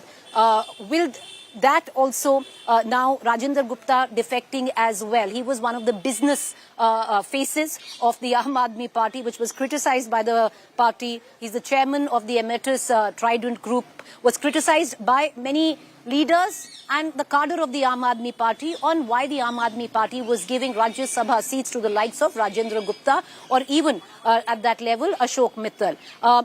So more or less, if you go through all the names, the biggest hit, Pooja, is that of Sandeep Pathak, even though the party was expecting it. He's the organizational general secretary. He's managed practically every election of the Aam Aadmi Party, the backroom guy, the one who... Stay on with me. Stay on with me, because first visuals of Raghav Chadda, Sandeep Pathak, Ashok Mittal leaving now, and I can say as BJP MPs.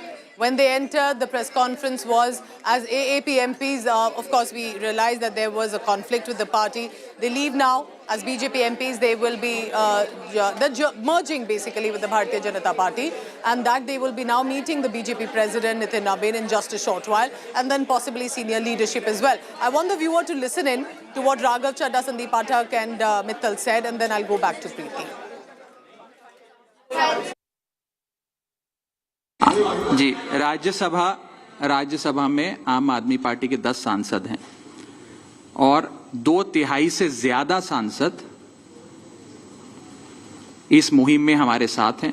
उन्होंने हस्ताक्षर भी कर दिए हैं और आज सुबह हमने चेयरमैन राज्यसभा को तमाम डॉक्यूमेंटेशन जो कागजी कार्रवाई होती है, सिग्नेचर वाली लेटर होती है, वो सबमिट कर दी है। और जैसा कि मैंने कहा 2/3 से ज्यादा सांसद मैं आपको इसकी पूरी सूची अभी उपलब्ध करा देंगे। इसमें से तीन लोग तो आपके सामने बैठे हैं। इसके अतिरिक्त world class cricketer Harbhajan Singh हैं, राजेंद्र गुप्ता जी हैं, विक्रम साहनी जी हैं, स्वाति मालीवाल जी हैं और हम 3 तो आपके सामने बैठे ही हैं, अशोक जी, संदीप जी और मैं स्वयं। हमने ये डिसाइड किया that we the 2/3 members of parliament of the belonging to the Aam Aadmi Party in Rajya Sabha exercise the provisions of the Constitution of India and merge ourselves with the BJP। हम BJP में विलय करते हैं। पिछले 12 सालों में Bharatiya Janata party की केंद्र की सरकार, माननीय प्रधानमंत्री नरेंद्र मोदी जी के नेतृत्व में जो सरकार चल रही है, उसने कई मजबूत ऐसे फैसले लिए जो आज से पहले नेता फैसले लेने से शायद डरते थे, चाहे वो आतंकवाद की जड़ें उखाड़कर फेंकना हो या भारत को विश्व की टॉप इकोनॉमीज में लाना हो। और इस नेतृत्व पे जनता ने एक बार नहीं, 2 बार नहीं, 3 बार मोहर लगाई है। हम सब अपने आप को सौभाग्यशाली महसूस कर रहे हैं कि हम माननीय प्रधानमंत्री नरेंद्र मोदी जी की लीडरशिप में और गृह मंत्री अमित शाह जी की संकल्प शक्ति के साथ जुड़कर बिना रुके और बिना थके देश के लिए काम करेंगे। और जिन लोगों के मन में थोड़ी पीड़ा थी, दुख था कि मैं बतौर एक सांसद जो ऑर्डिनरी सिटीजन्स के ऑर्डिनरी इश्यूज को पार्लियामेंट में उठा रहा था, मैं शायद नहीं उठा पाऊंगा क्योंकि मेरी अपनी पार्टी ने मेरी आवाज बंद कर दी थी। मैं उन्हें भी कहना चाहता हूं कि आप चिंता मत करिए, मैं उसी कमिटमेंट, उसी जोश और उसी एनर्जी के साथ आपके तमाम मुद्दे उठाता रहूंगा। जय हिंद। जिस आम आदमी पार्टी को मैंने अपने खून और पसीने से सींचा और अपनी जवानी के 15 साल दिए, वो आम आदमी पार्टी आज पूरी तरीके से अपने सिद्धांतों से, अपने मूल्यों से, अपने कोर मॉरल और वैल्यूज से भटक चुकी है।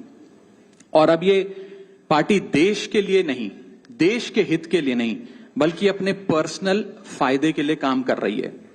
आप में से कई लोग पिछले कुछ सालों से मुझे ये कह भी रहे थे और मैं पर्सनली पिछले कुछ सालों से ये महसूस कर रहा था that I am the right man in the wrong party. I repeat, I am the right man in the wrong party. इसलिए आज हम ये अनाउंस करते हैं, मैं ये अनाउंस करता हूं कि मैं आम आदमी पार्टी से दूर जा रहा हूं और जनता के पास जा रहा हूं।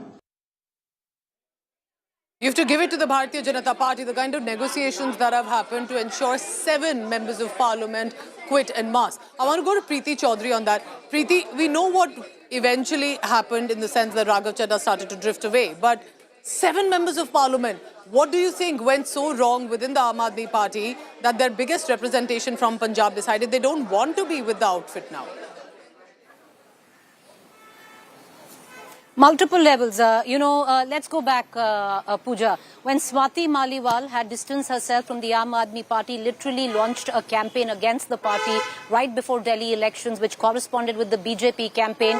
She was one lone Aam Aadmi Party Rajya Sabha nominee. So she couldn't leave the party neither could the party sack her. So she had to stay with the party. The similar situation was with Raghav Chadha. The sheer fact that now a Swati Maliwal and a Raghav Chadha have managed to get and garner the strength of 5 more when they have the representation of 10 in Rajya Sabha, which surpasses the 2/3 number that they need to join with the BJP, is crucial to look at. So clearly, there has been a sense that to galvanize the number in Rajya Sabha of the Aam Aadmi Party and make a mass defection that could really be possible. What we've been given to understand now is that Raghav Chadha was the medium of trying to speak to all of these members. Sandeep Pathak was anyway unhappy with the Aam Aadmi Party of being sidelined. He was looking at other alternative political options. And Raghav Chadha and Sandeep Pathak had worked very, very closely, especially during the Punjab campaign,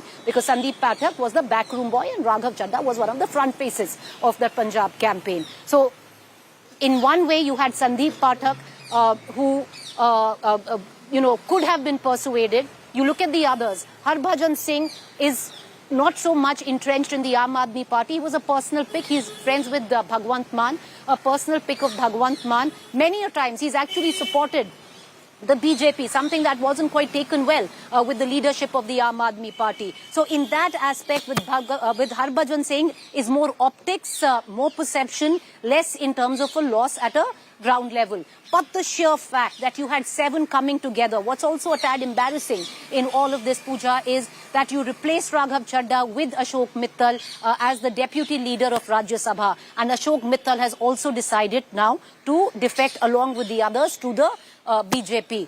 The Aam Aadmi Party will play the narrative. There have been multiple ED raids on Ashok Mittal. So clearly the Aam Aadmi Party will say, see, there was coercion at the part of central agencies and he had no other option but to leave.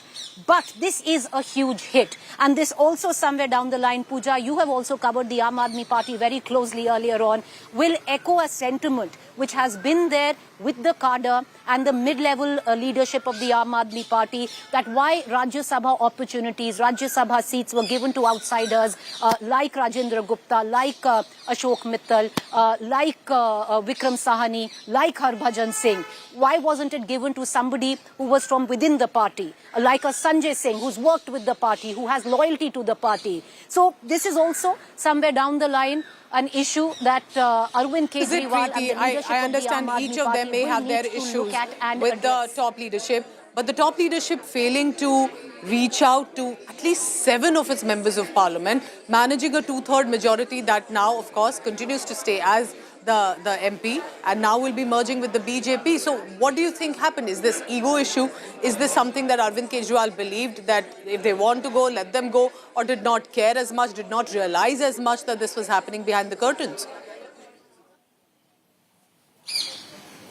Well, let's begin with even before Raghav Chadha clearly seemed to be drifting away from the Aam Aadmi Party, multiple reach out, there was an attempt to reach out to him at multiple levels. Various leaders tried to reach out to him, even from the top leadership, and trying to allay his fears or try to address, what his apprehensions were.